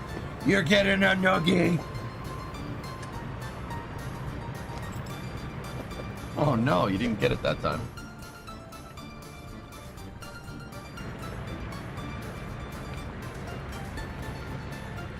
Foot warmer, exactly.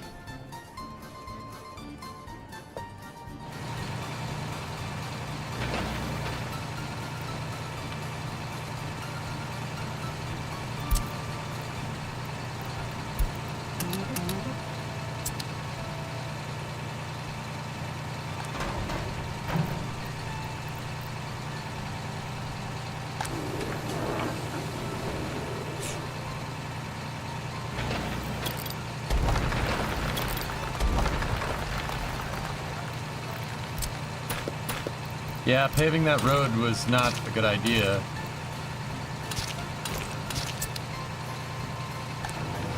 Because these things couldn't do anything. Yeah, so maybe we shouldn't do that.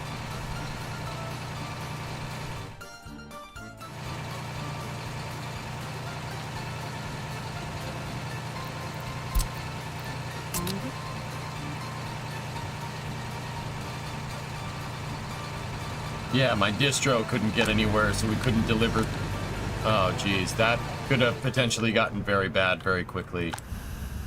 Good thing I caught it.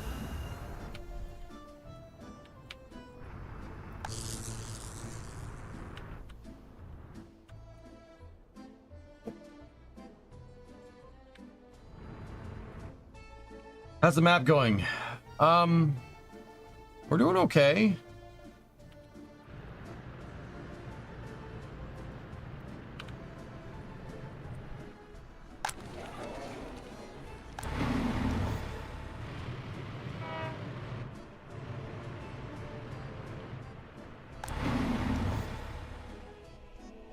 I prevented catastrophic failure and I'll go in there a second ago.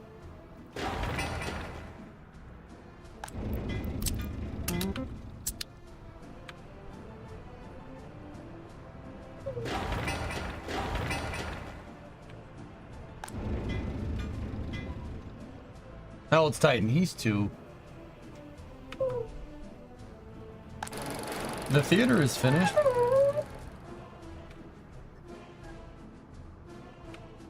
Yeah, Riglet, there's a Discord. Of course there's a Discord. It reeks of superossality and hensularity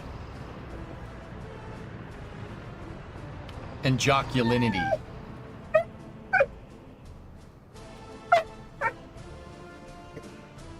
What's wrong, Popper?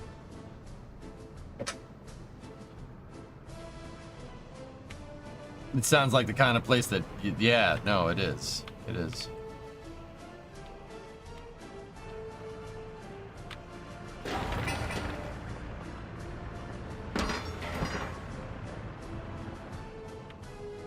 Sounds like a Wookiee.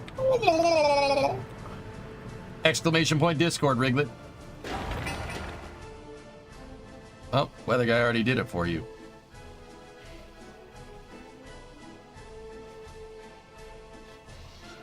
None. Ba-ba-dum. Ba-ba-dum, ba-dum, ba-dum, ba-da-bum, ba-na-na-na-na-na-na-na.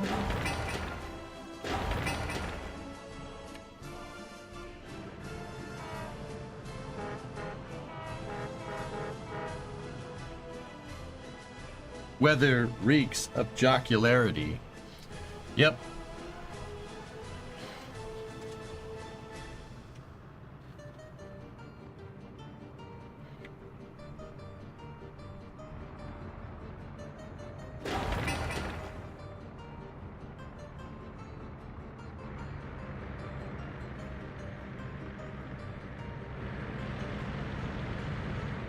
High temp only hit 73 here. Oy.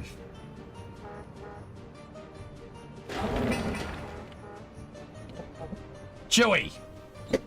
Get in there! I don't care what you smell!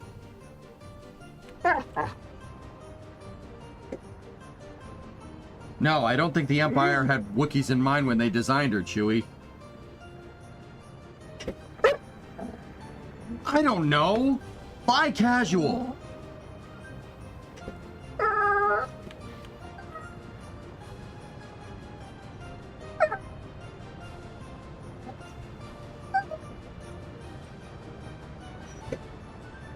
What do you want me to do? Oh, this is space. Hey, I'm in space. Tubular vampers? No, give me the hydro spanners.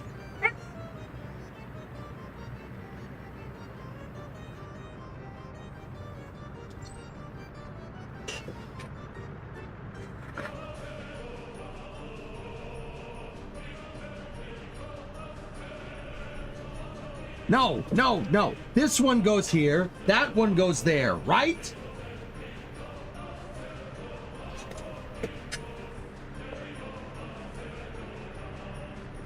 Be honest, this is the real reason you adopted Titan? Oh, of course.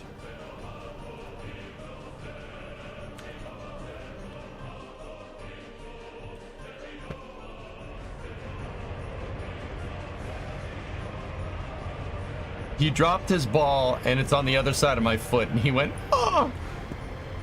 No reward is worth this.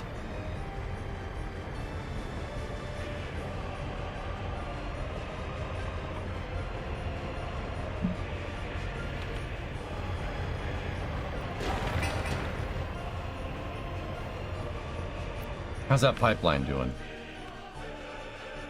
Word, I'm in. Expect jocularity to spike. I'm a registered member of the MTVIA. All integrity, but no honor.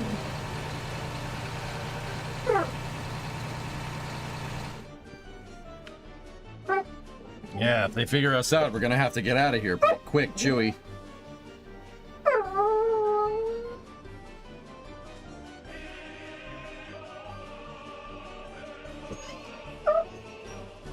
Chewie! Can't see, pal. What's going on?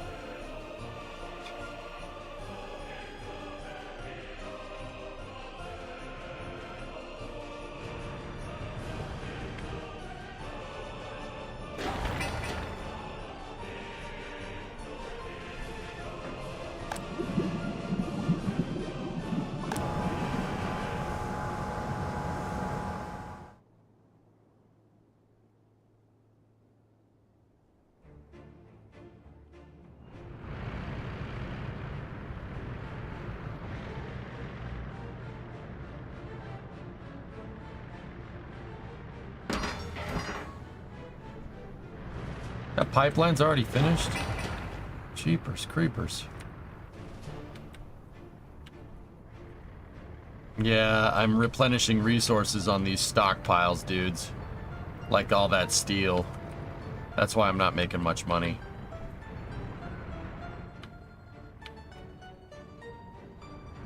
The pipeline is nearly done. We've never reached that point in a playthrough yet.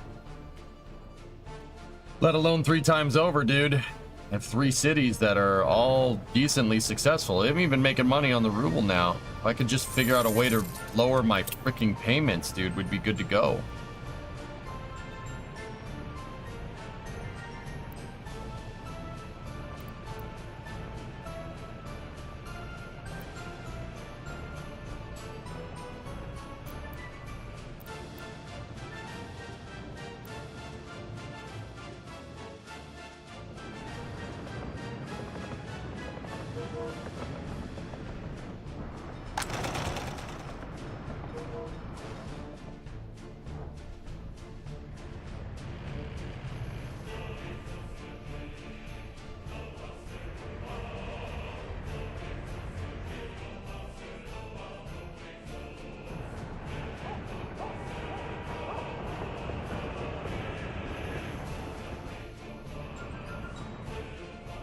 How's the bitumen going? It's going all right.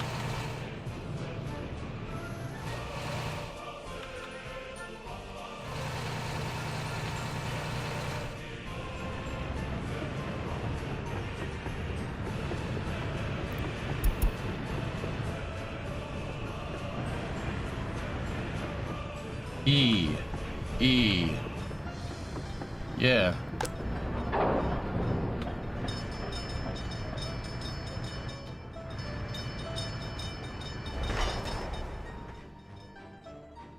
Maybe time to put a fire station by the grain silo. I'll get this all up and running here in a second. This city, Sulasuma. Yeah, we gotta do that. Hey, Predominant, what's up, man? The farm is we are getting work done with the farm, though, and the highway is almost here, which is great.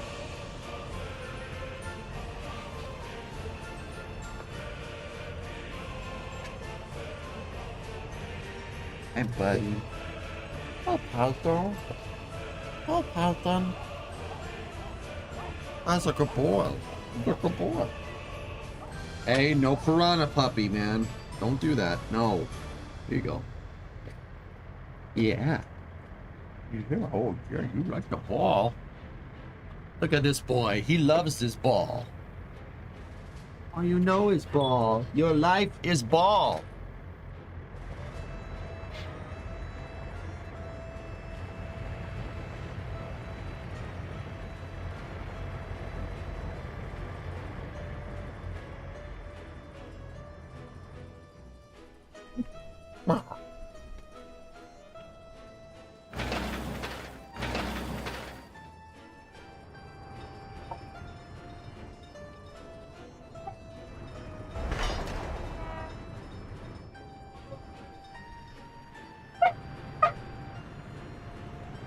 This dog is so spoiled, man.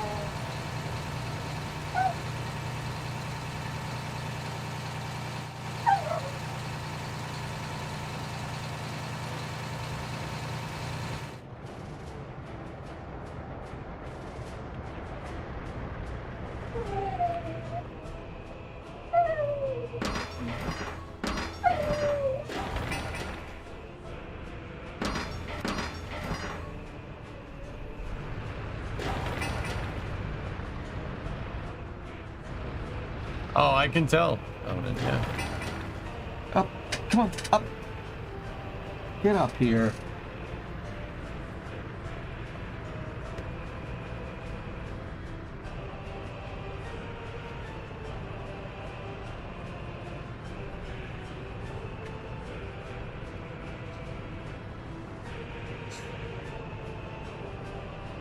I did tell him, but also. Hey, buddy. How you doing, Poppers? He's a good boy.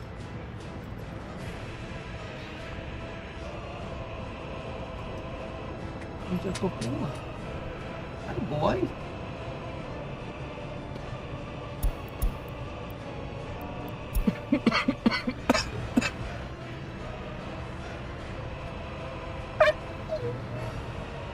What's wrong?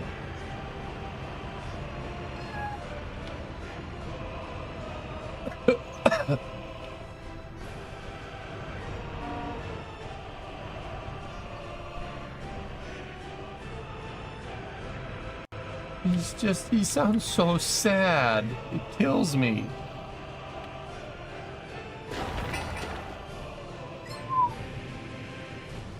Oh, it's okay. It's okay, buddy. It's okay. I'm here. I won't let you go. I rescued you. Rescued you. You don't have to worry about getting abandoned again. It's okay. No.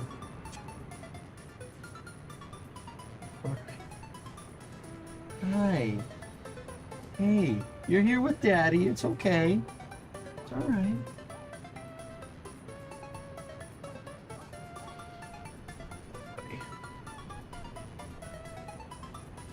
No one will abandon you. I won't abandon you.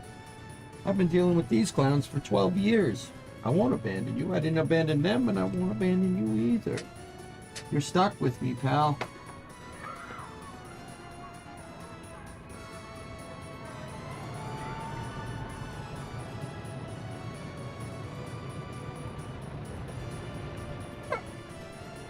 What's wrong? Where's your ball? Where's the ball? Where'd the ball go, Titan? It wasn't on the chair the whole time? It was on the chair, wasn't it? Oh.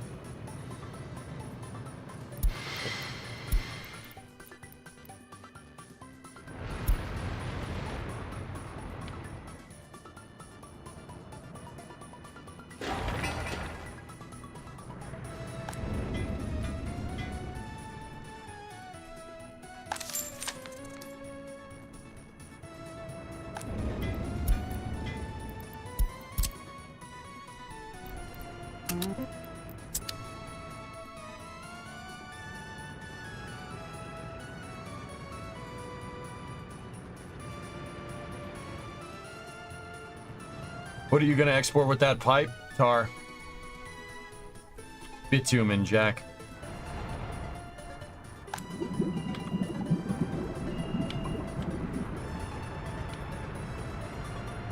Oh yeah, Green, I know.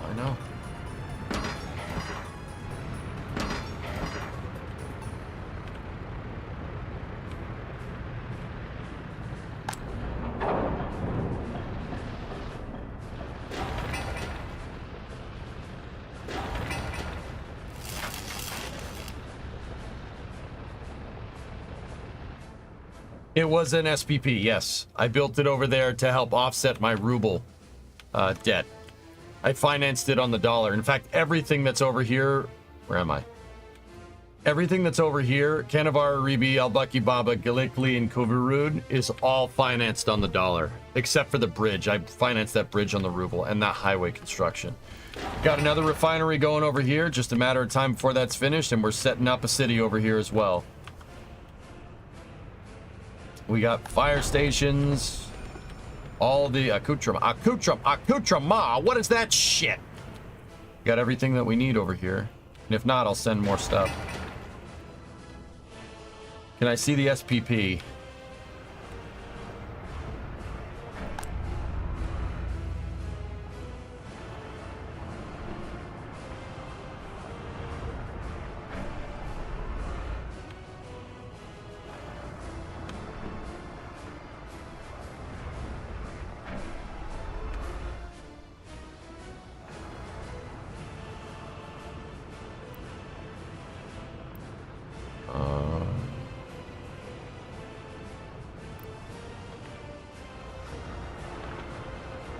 I'm gonna guess because of the water tanks, it's probably boiling water, dude. Now show us the MPP. I don't have an MPP made. You can research it, though. Actually, speaking of that, what are we researching? Discovery, go at throttle up.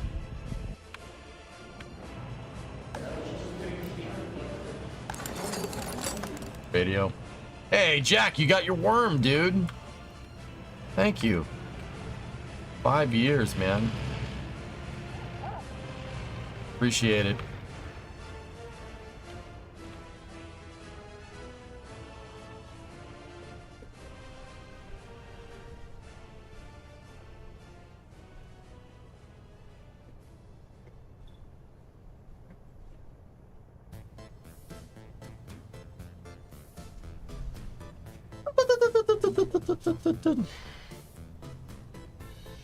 Might be the most exciting news of the day, depending on who you are. There is now a CFA drilling rig set up at this location at the Sanchez site.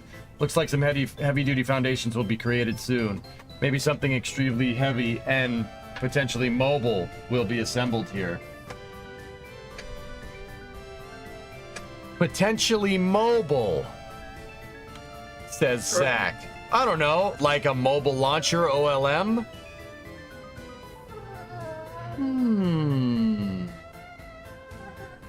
Titan, what do you think? Titan, what do you think? Test, we can see you, Jack. Your dog has that exact same ball, James? Dude, yeah, the what is this ball called? Hold on. Dude, we have 3 of them. It's the only toy he can't wreck. It's an Ultra XL Chuck It ball.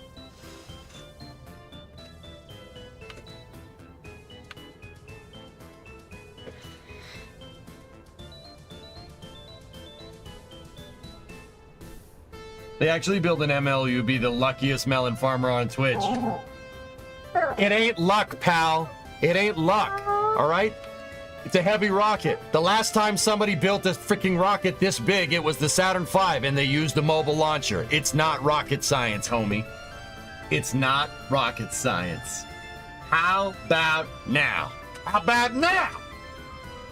Cash me outside, how about that? Even you admitted it was nothing but hopium. Shut up! Shut up! I was right! Frick you! I'm correct. Shut up! Eat a bag of potato chips. Titan hit the keyboard and changed the scene. Get up here. Get up here and get this ball. Would you get up here and get this ball? Hey, good catch, buddy. Good job. Good catch. Good catch, my boy. Good catch, my boy. What? He's a good dog, and I love him. Love my doggo. Did EJ die in MSC? EJ did die in MSC. EJ got into a head-on. After making like 2 to 3 G's. Reason why I keep saying we're gonna see 3 callers at the Cape someday. It's not copium, hellfish. It's not copium. Okay?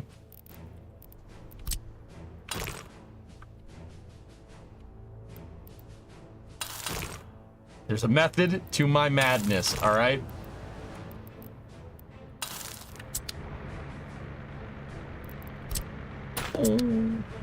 Scripted because you wanted to play workers? Dude, somebody link up the death clip. If you see the death clip, you will. There's no way that I did that on purpose. I was driving down the road and a car was trying to overtake a bus on the oncoming lane, steered right into me. Like, dude, perfect head-on collision. There was nothing I could have done. Nothing. Hi, buddy. Hey, I know you want to play with your ball. You want to play with ball.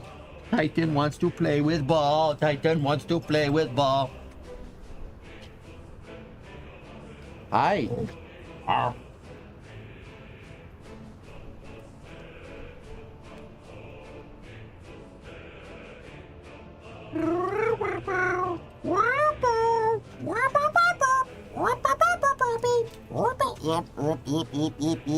Beep, boop, bop. Beep, bop, boop, boop, beep.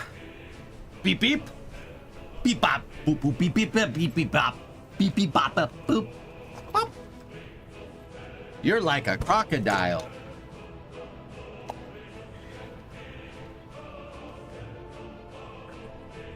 Give you a noogie. I give you a noogie, poppers. Okay, fine. That was pretty messed up. It was pretty messed up. Did I see that right? 1,700 days to make that pipe?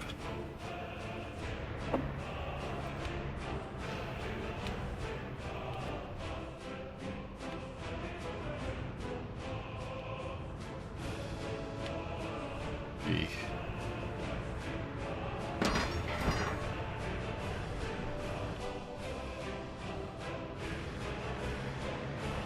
Those underground pipes, though, take a minute. You can get a whole bucket of those balls? Oh, wow. We have a lot, but... Hi. Hi, bear. Titan, hot dip, door.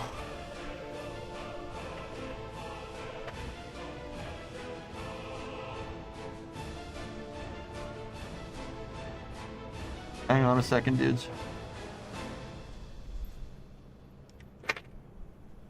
Sorry, there are screws in the side of my chair and I don't want to push him into it and have him hit the screw. It's a Chuck It bucket?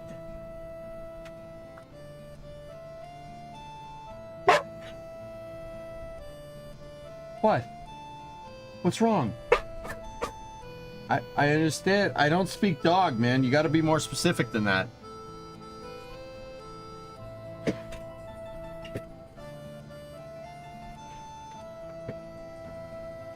My ball now.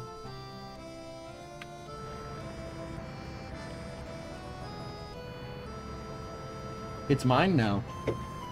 You want it? Yeah, you do. You want the ball. Hi. Hey, buddy. Daddy's gotta work though. Give me 1 second.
Champ, I died in MSC.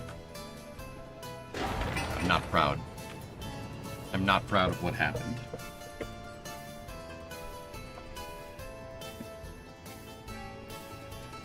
Yeah, it was a 2-year-old save. I lasted 56 days in game. That's 8 weeks. That sucks, man. Sucks. It sucks. I'm not happy about it.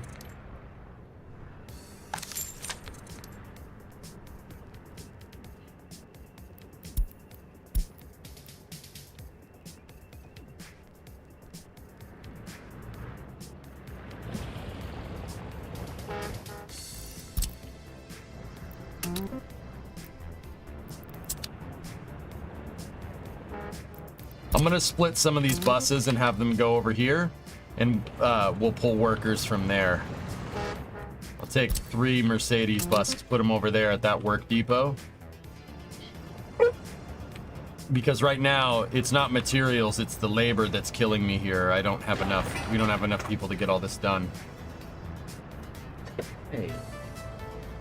Don't mess up my remarkable tablet box, Taito.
Can't do this.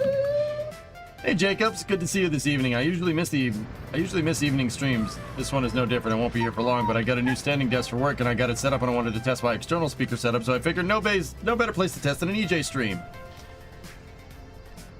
Right on, man.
Give me 1 second. Daddy's almost done, okay?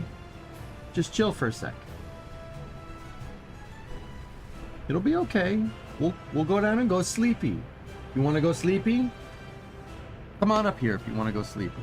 Up. You want to go sleepy? No? You don't? What about this? You know what this is, don't you?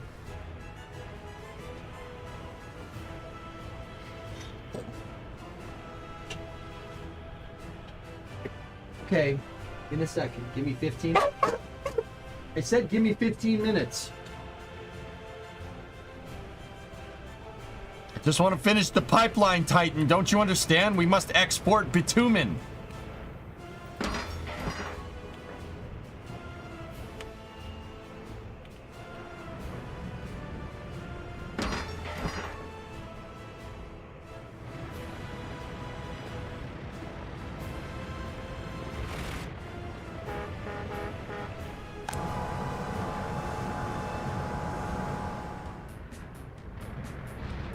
It humans? No.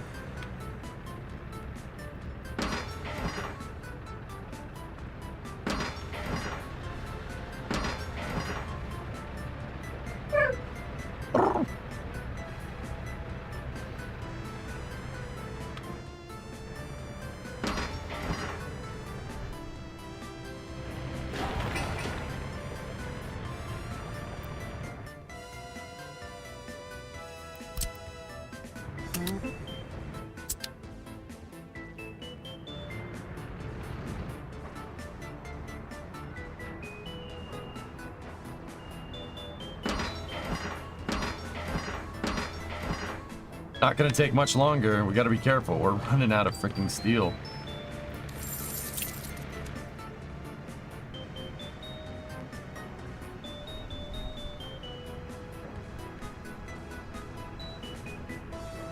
We'll just do that real quick. Just in case. A little bit of a buffer.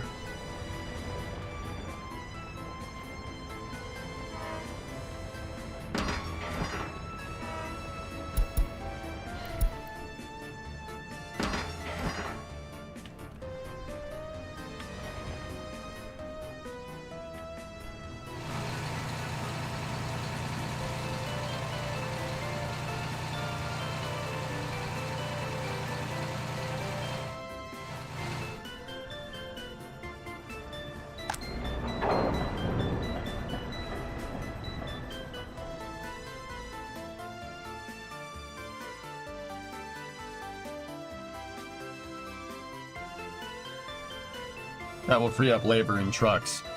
Yep.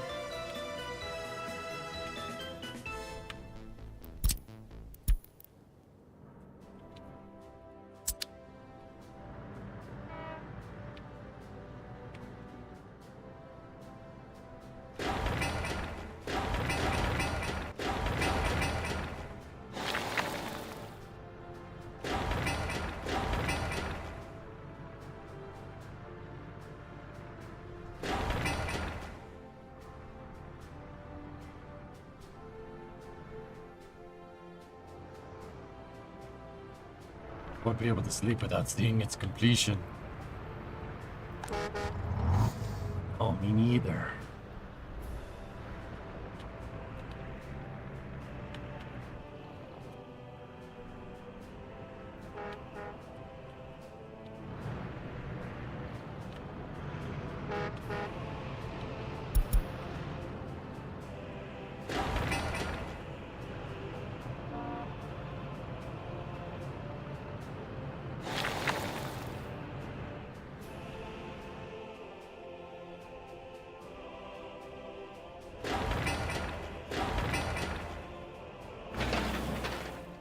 Debating whether we should put a food factory over here as well.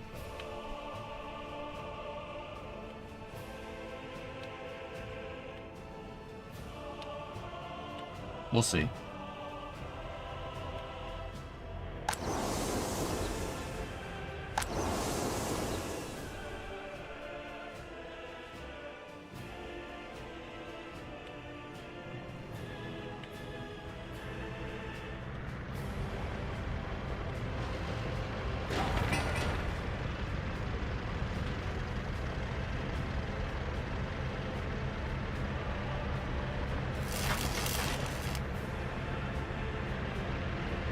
Look at him go. I love watching stuff get constructed in this game. It's my favorite thing in the world, dude. Nah, spaceflight is better, but you get the idea.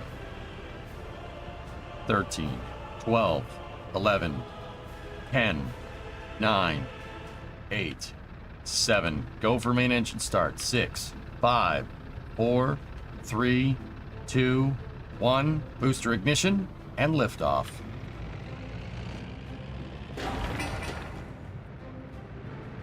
Oh, excuse me.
Well, it can't be stuck at 99%.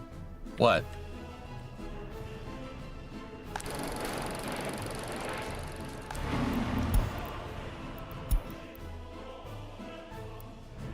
Radio research is finished.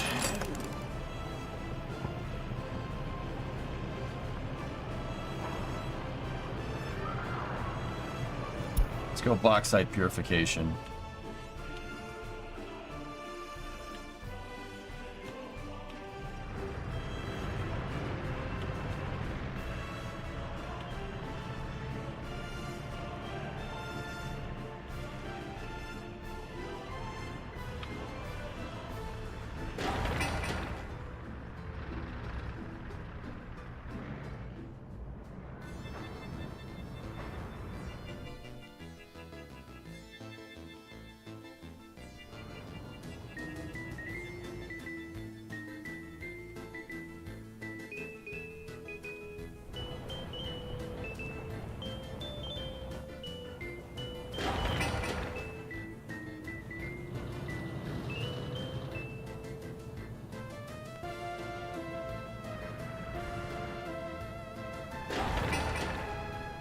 Refinery's almost finished.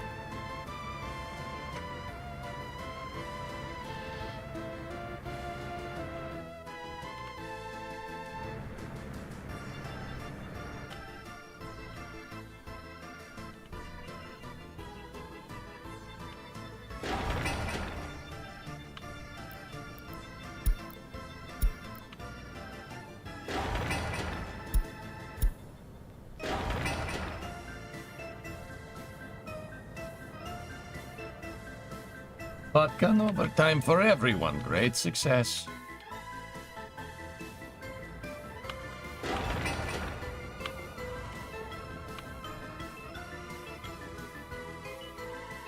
Whenever I'm starting a new Republic in this game, I always bum rush steel production because of how vital it is to construction and inexpensive to import, but you're making me wonder if that's not the right strat.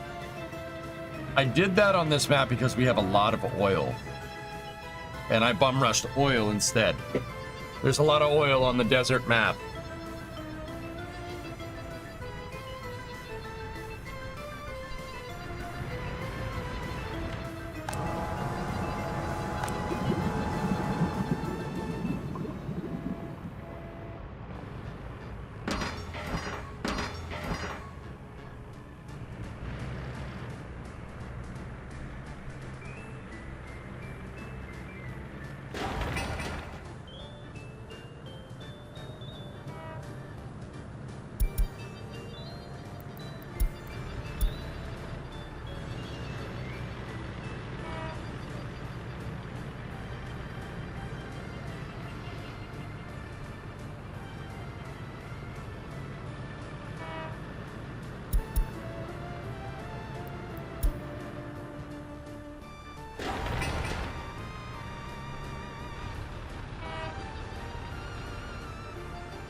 I forgot to ask this during Space News, and I thought I would ask it now. If the shuttle was going to launch at Vandenberg, what are the abort options, Edwards? Or were the abort options, Edwards? Could the Vandy skid strip handle the shuttle?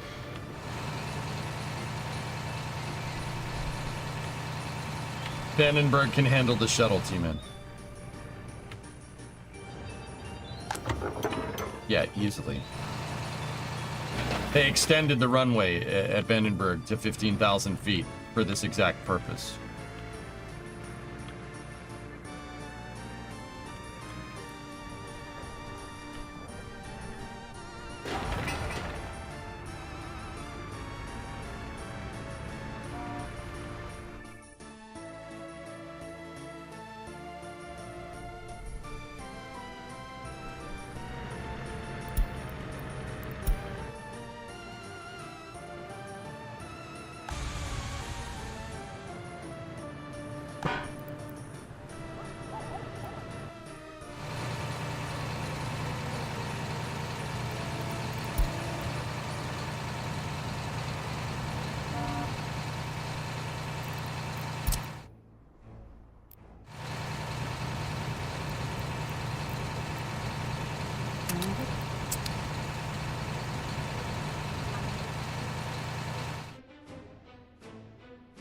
Usually works okay for me, but it's definitely riding the lone stress at the same time as you are now. Yep.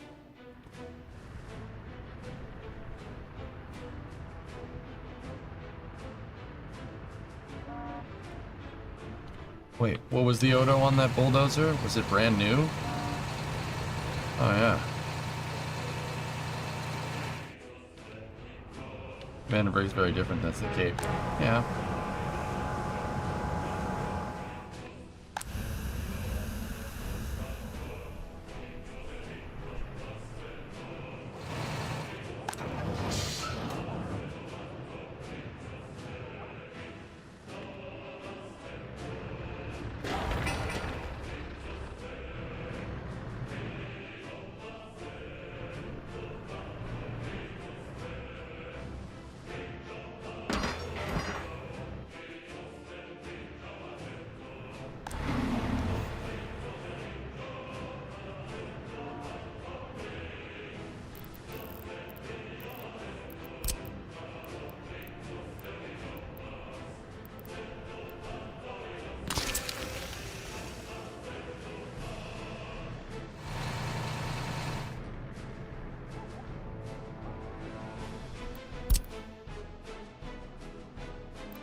All right, Jacobs. Night.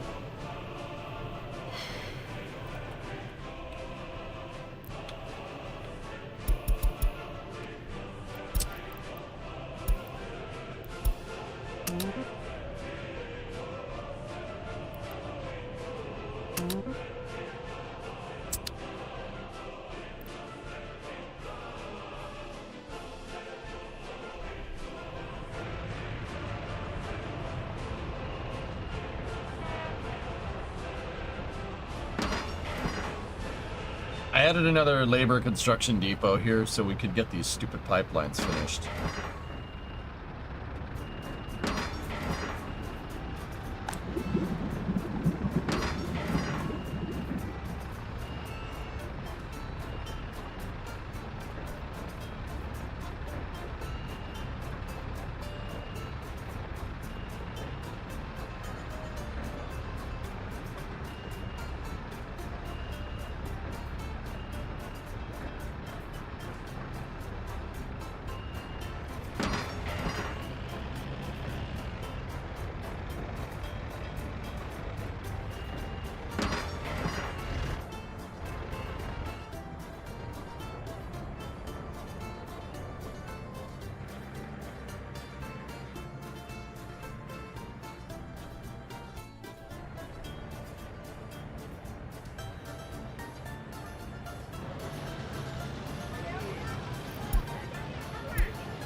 Red Volvos are construction Volvos. Blue Volvos are power plant labor Volvos.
That's a great picture. I've never seen that one either, Kurlani.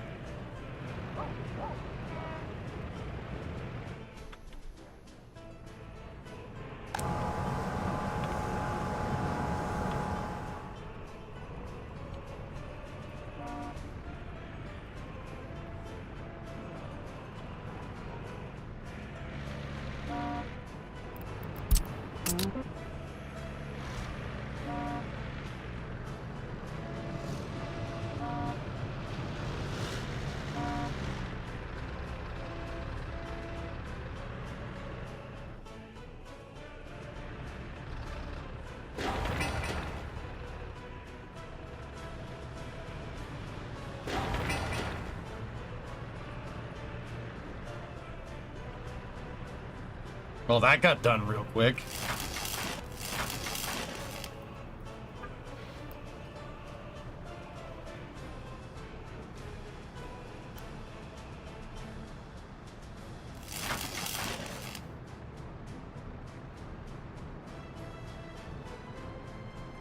Launch mount construction spotted from Zach. Yeah, exactly.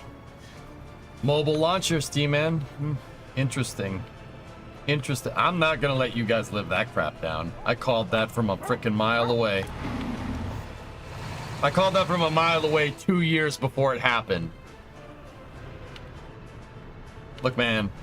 Everybody gets one thing to be irrational about, all right? That's mine.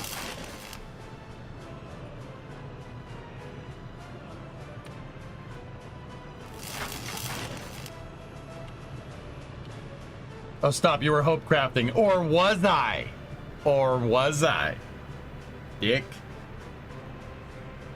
Why don't you hope craft the truth? Oh, wait, you can't because I was telling it. Boom. Roasted.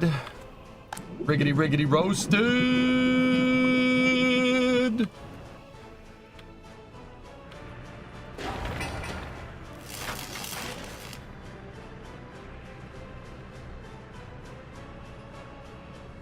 Mobile launchers. It's what makes sense with Starship. Actually, it doesn't, but whatever.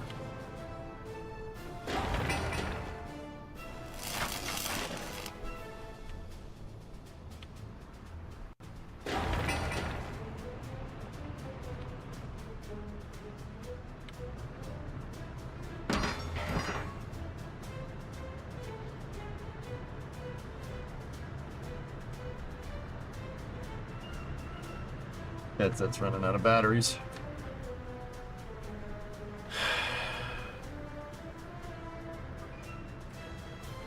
Come on.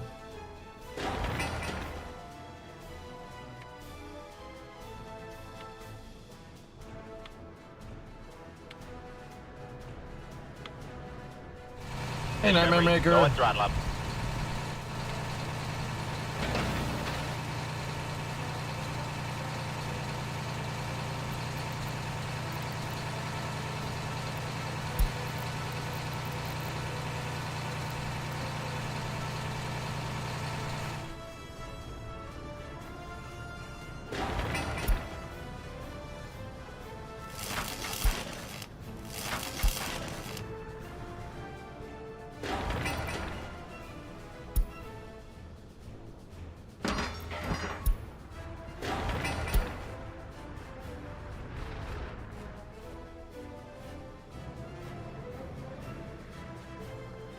That's what I'm talking about, Trelawney. Hell yeah.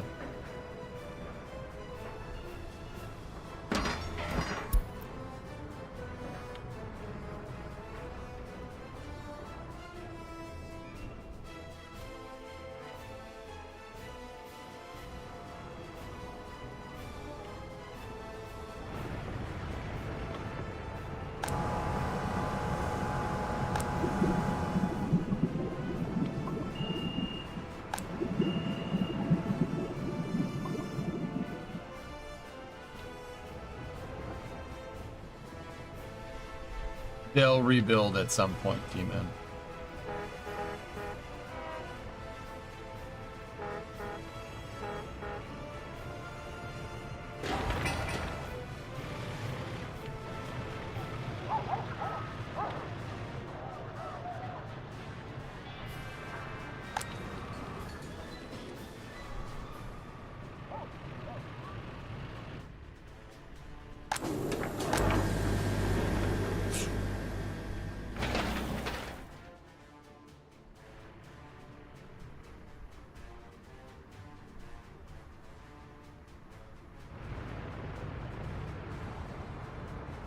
Come on, man. I just want this stupid pipe to be finished, and I don't want to stop.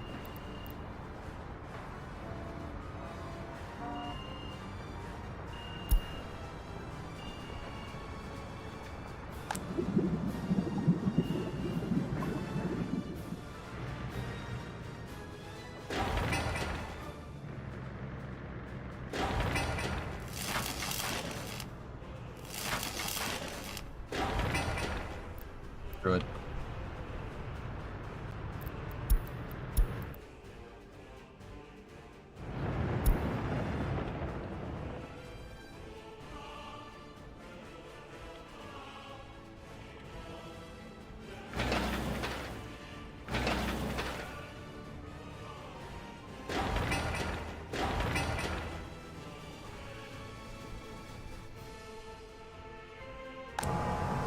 The refinery's finished.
Almost done, dude. You said 15 minutes. Sorry.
Which is gonna get first? That pipeline, the farm, or the settlement? Which one is gonna get done first?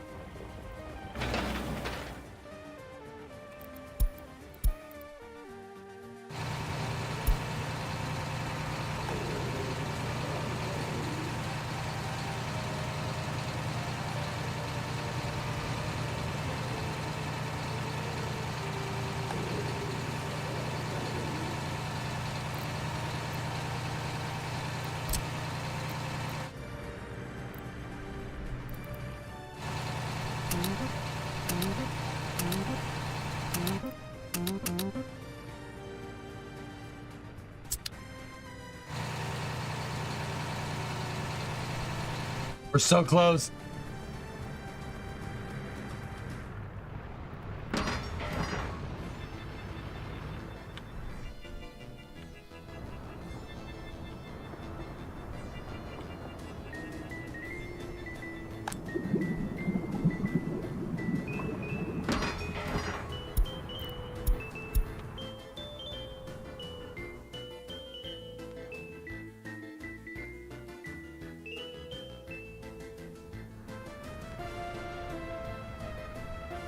Grocery store is done.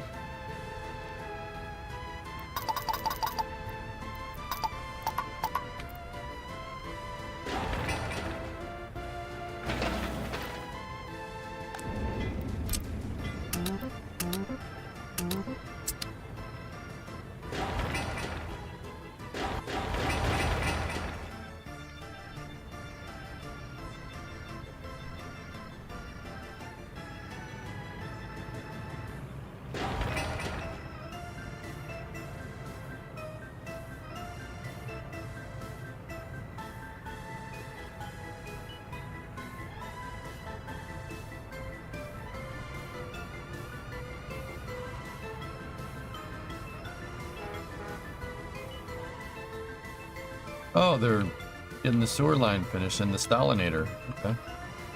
Cool.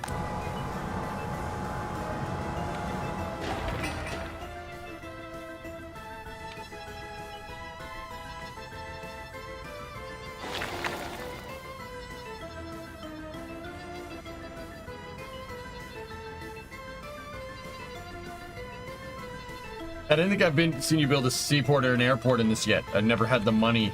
I haven't ever gotten enough money to build that far, Preston. I'm not happy about it.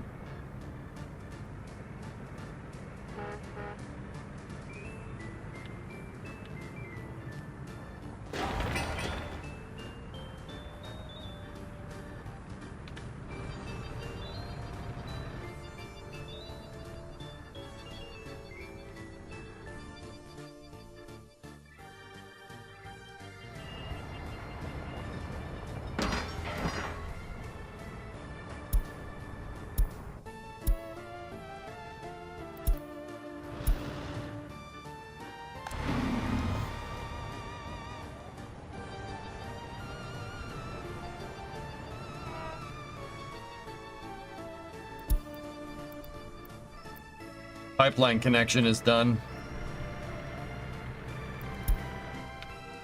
Pause for a second.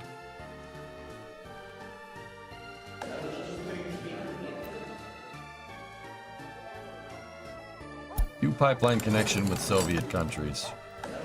We unlock both of those at the same time, we can get OPEC and then inflate the price of oil, and then I don't think we'll ever have to worry about money again. Gotcha, hard mode is hard. Yeah. Yeah, dude, it's definitely difficult, man.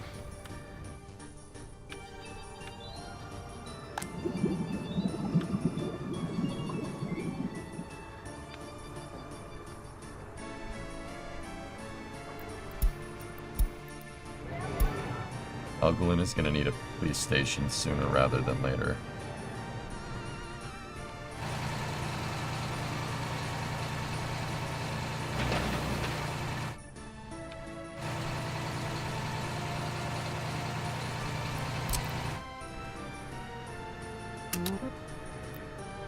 Electricity is up.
Man, we really needed to fast forward a lot to get this done, but I don't really like playing fast forward because generally you don't build fast enough, like, or you're not able to keep track of stuff fast enough, which is not cool.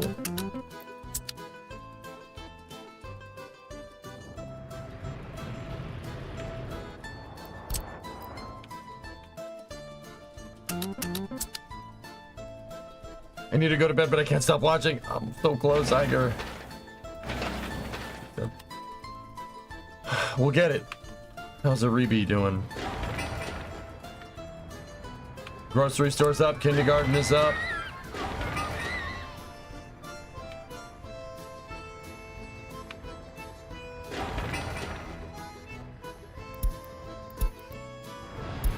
I don't care if they don't have electricity, it's solar power.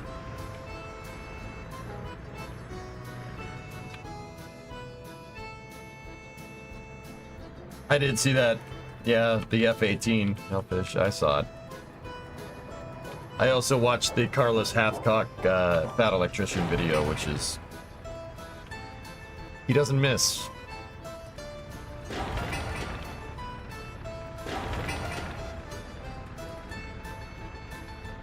Seriously though, what a crazy melon farmer.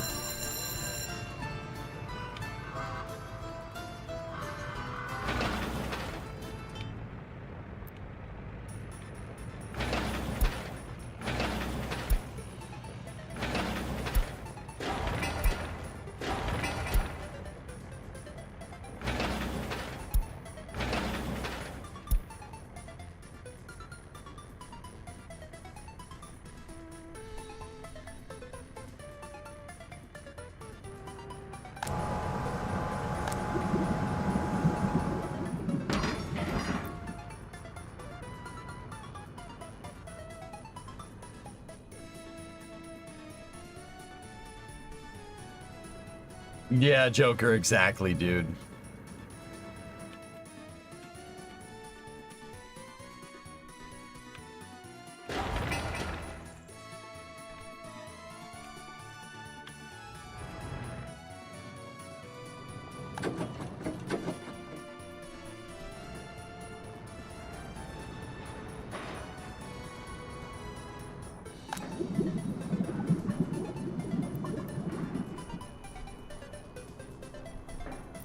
It's finished!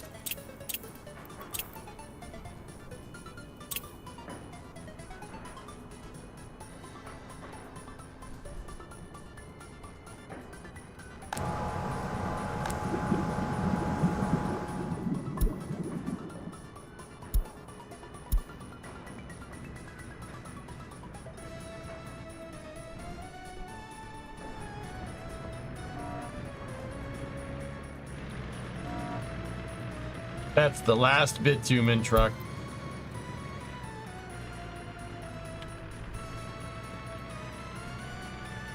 Oh god, money printer, go brrr. Oh dude, look at it go. Oh my goodness. Dude, it's just, oh, that's awesome. Oh god. Well, you still have gas for your trucks, of course.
It's working. My refinery cannot produce bitumen fast enough. We need more workers. And that's why I built out all these roads here, because that's the next thing we're about to do.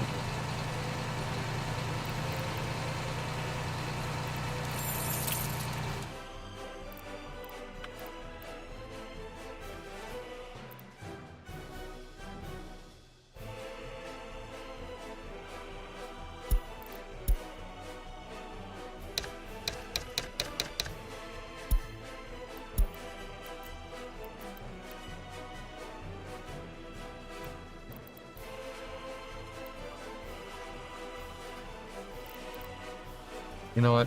Just...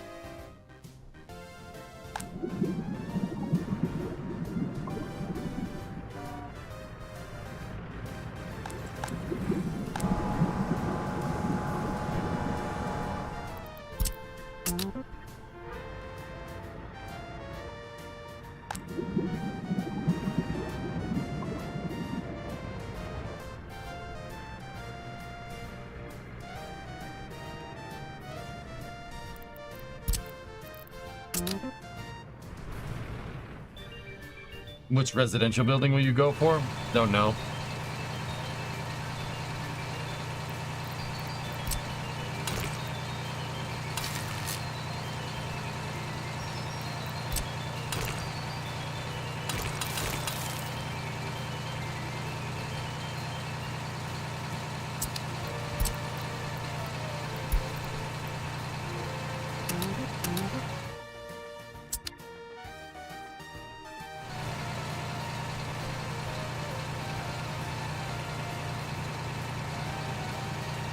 Is it worth importing labor to crank up production?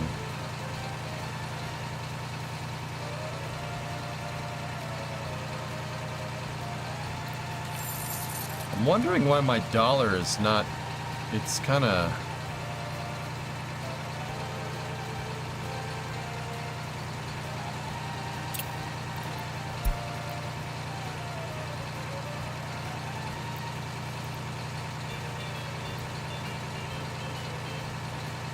That's weird.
We need some fresh blood. I mean, more staff is required.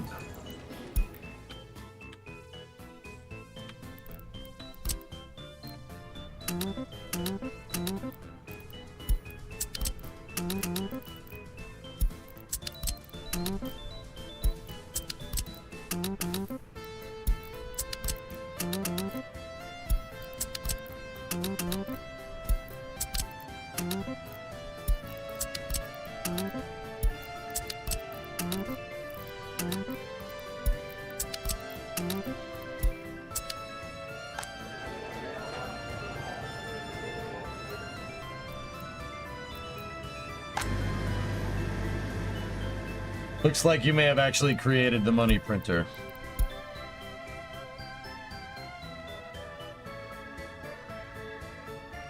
I'm gonna let this roll.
We exported 57 G's of bitumen and 34,000 fuel.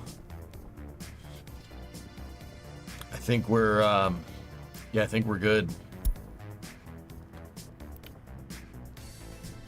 I think the dollar is fine for now. I mean, think about how much fuel, how much less fuel we're using here.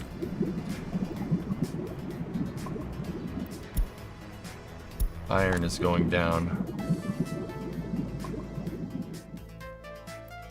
We're back down to 300. We're 342,000 in debt. We'll have that paid off by May of 72.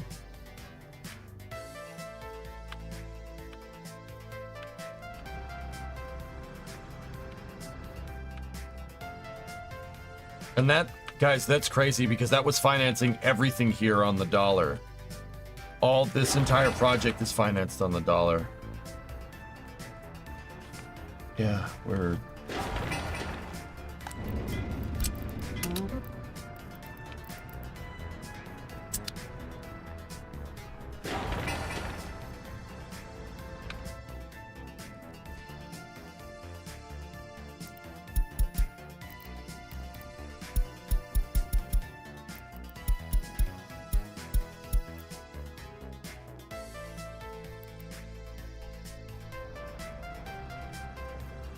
We almost got enough to put people in here, but we can't get them food just yet.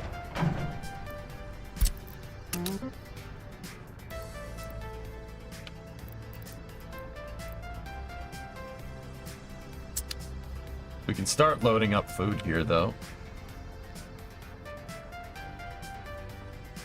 Did you just instantly lose 85K? I paid off the loan. I had a bridge loan just in case.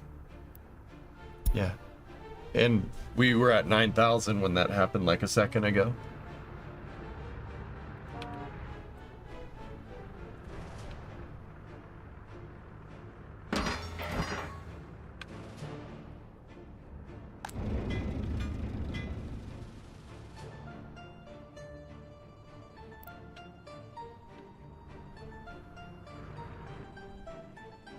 How much did you just nuke the market for that? For what? For bitumen? Not much.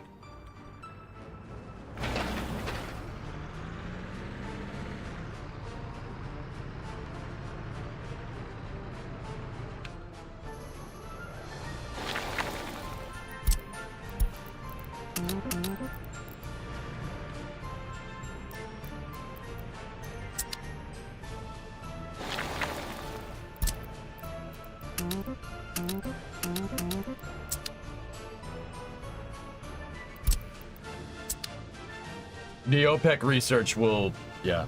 Are the worker animations new? They were added in 1.0, yep.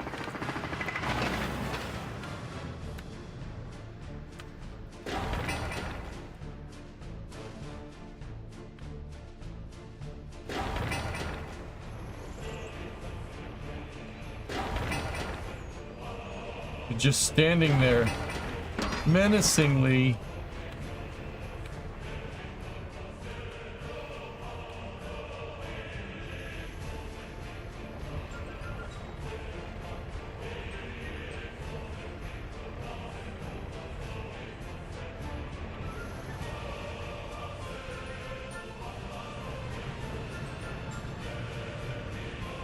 Discovery, go and throttle up. Train started building the bridge. Hey, meatbag. 3 months. Hello again, sir. Hello. Hello. Mott Scanley here.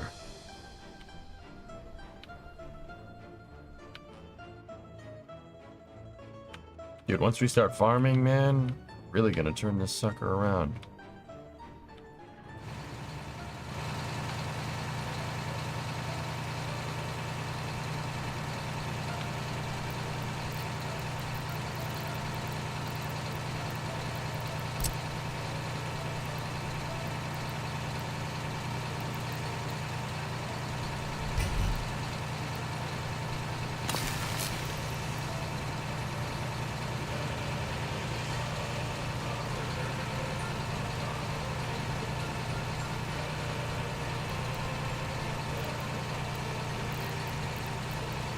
Sorry about the noise.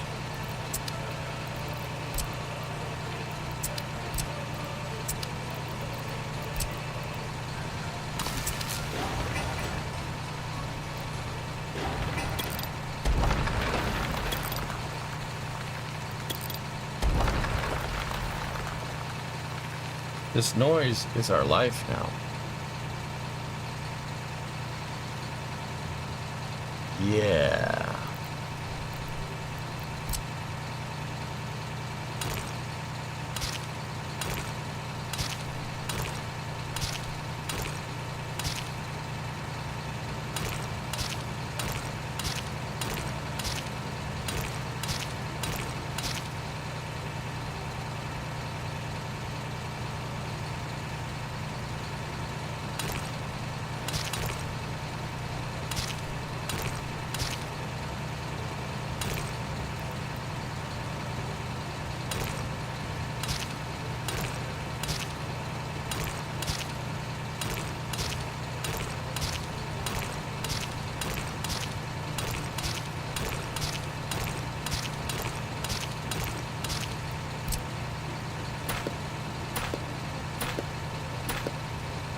Spacing, guys, obviously.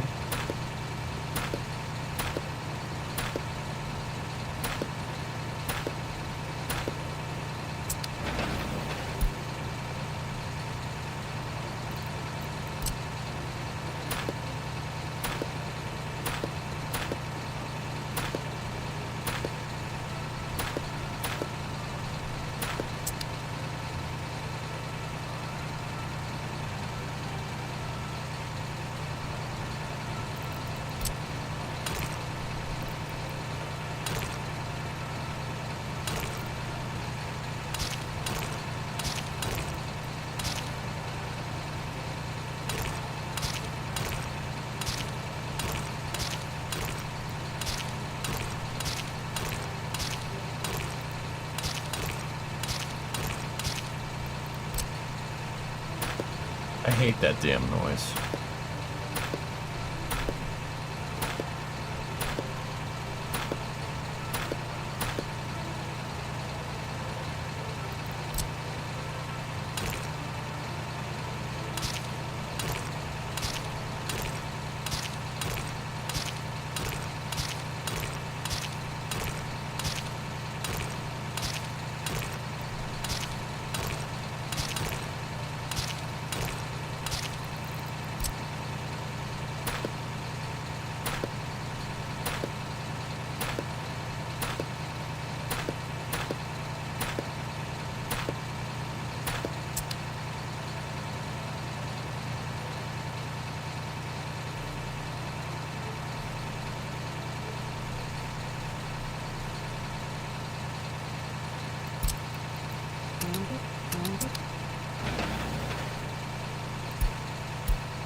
How did the noise happen? A truck glitched out and I sold it and now it won't stop playing that noise.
Are you edge cotting? Yeah, a little bit. We could have had this a long time ago. Yeah, we could have. Yeah, we could have. You know, could have.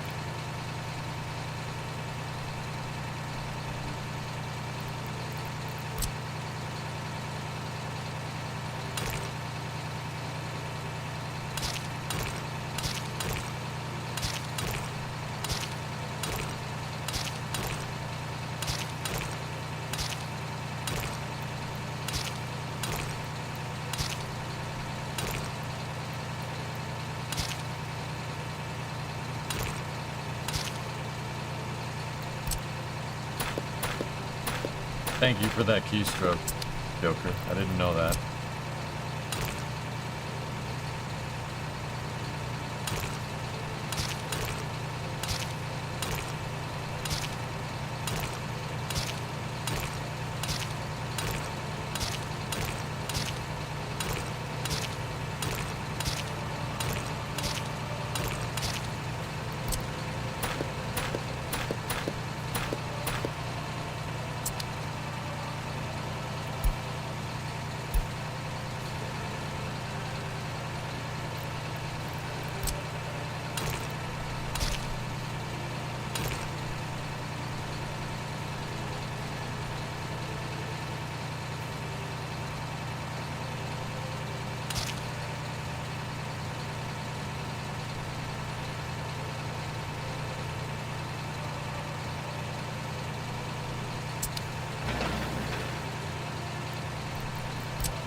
I'm still kind of mapping out the design, guys. I'm not 100% sure how I want to set this all up, but pretty, well, about to say I'm pretty dang sure I know.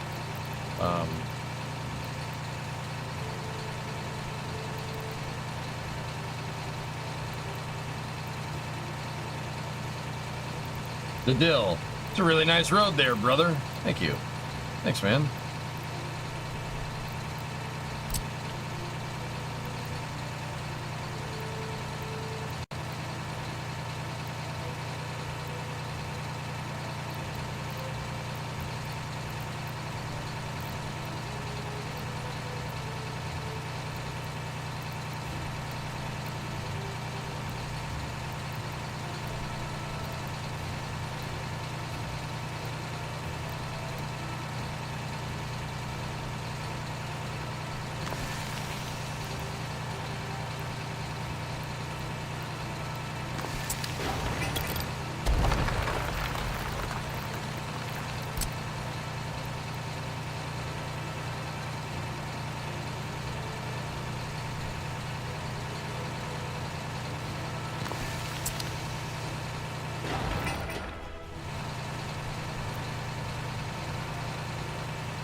Then we're gonna need we need cargo, we need meat storage.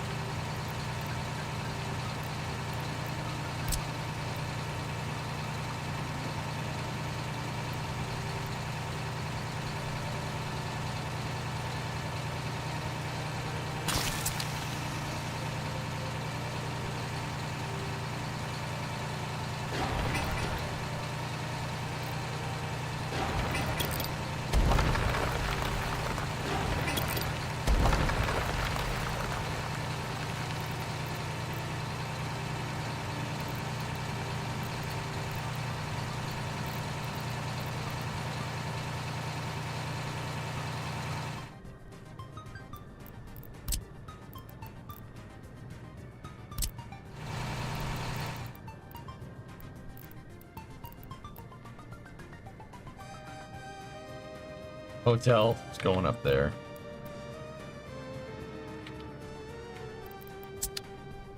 Eventually.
Can you save Whitload to fix the truck noise?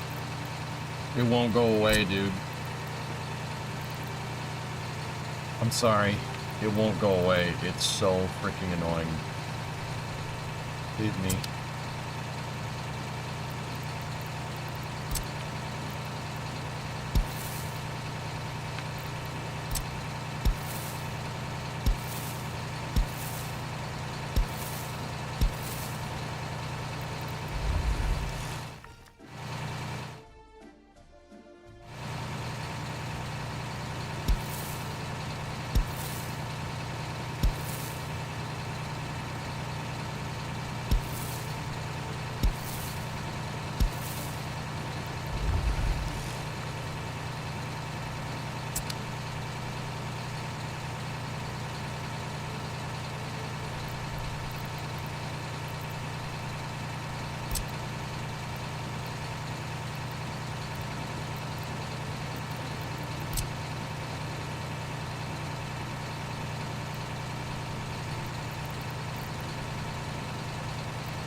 I want to make sure we're relatively symmetrical here.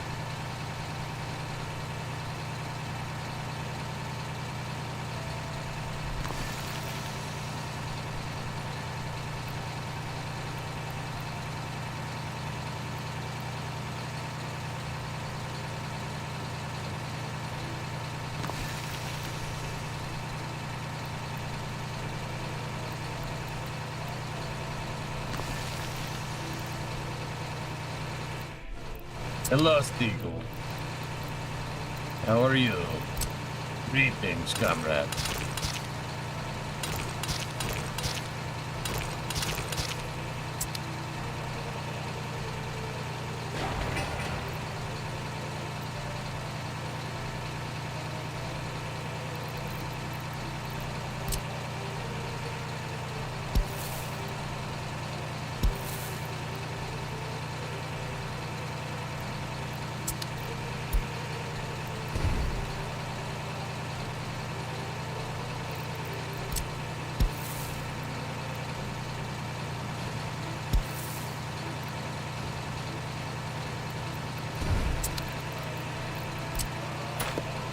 I'm sorry about the truck noise, dudes. Yeah, we gotta design this.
I'm kind of on a roll here.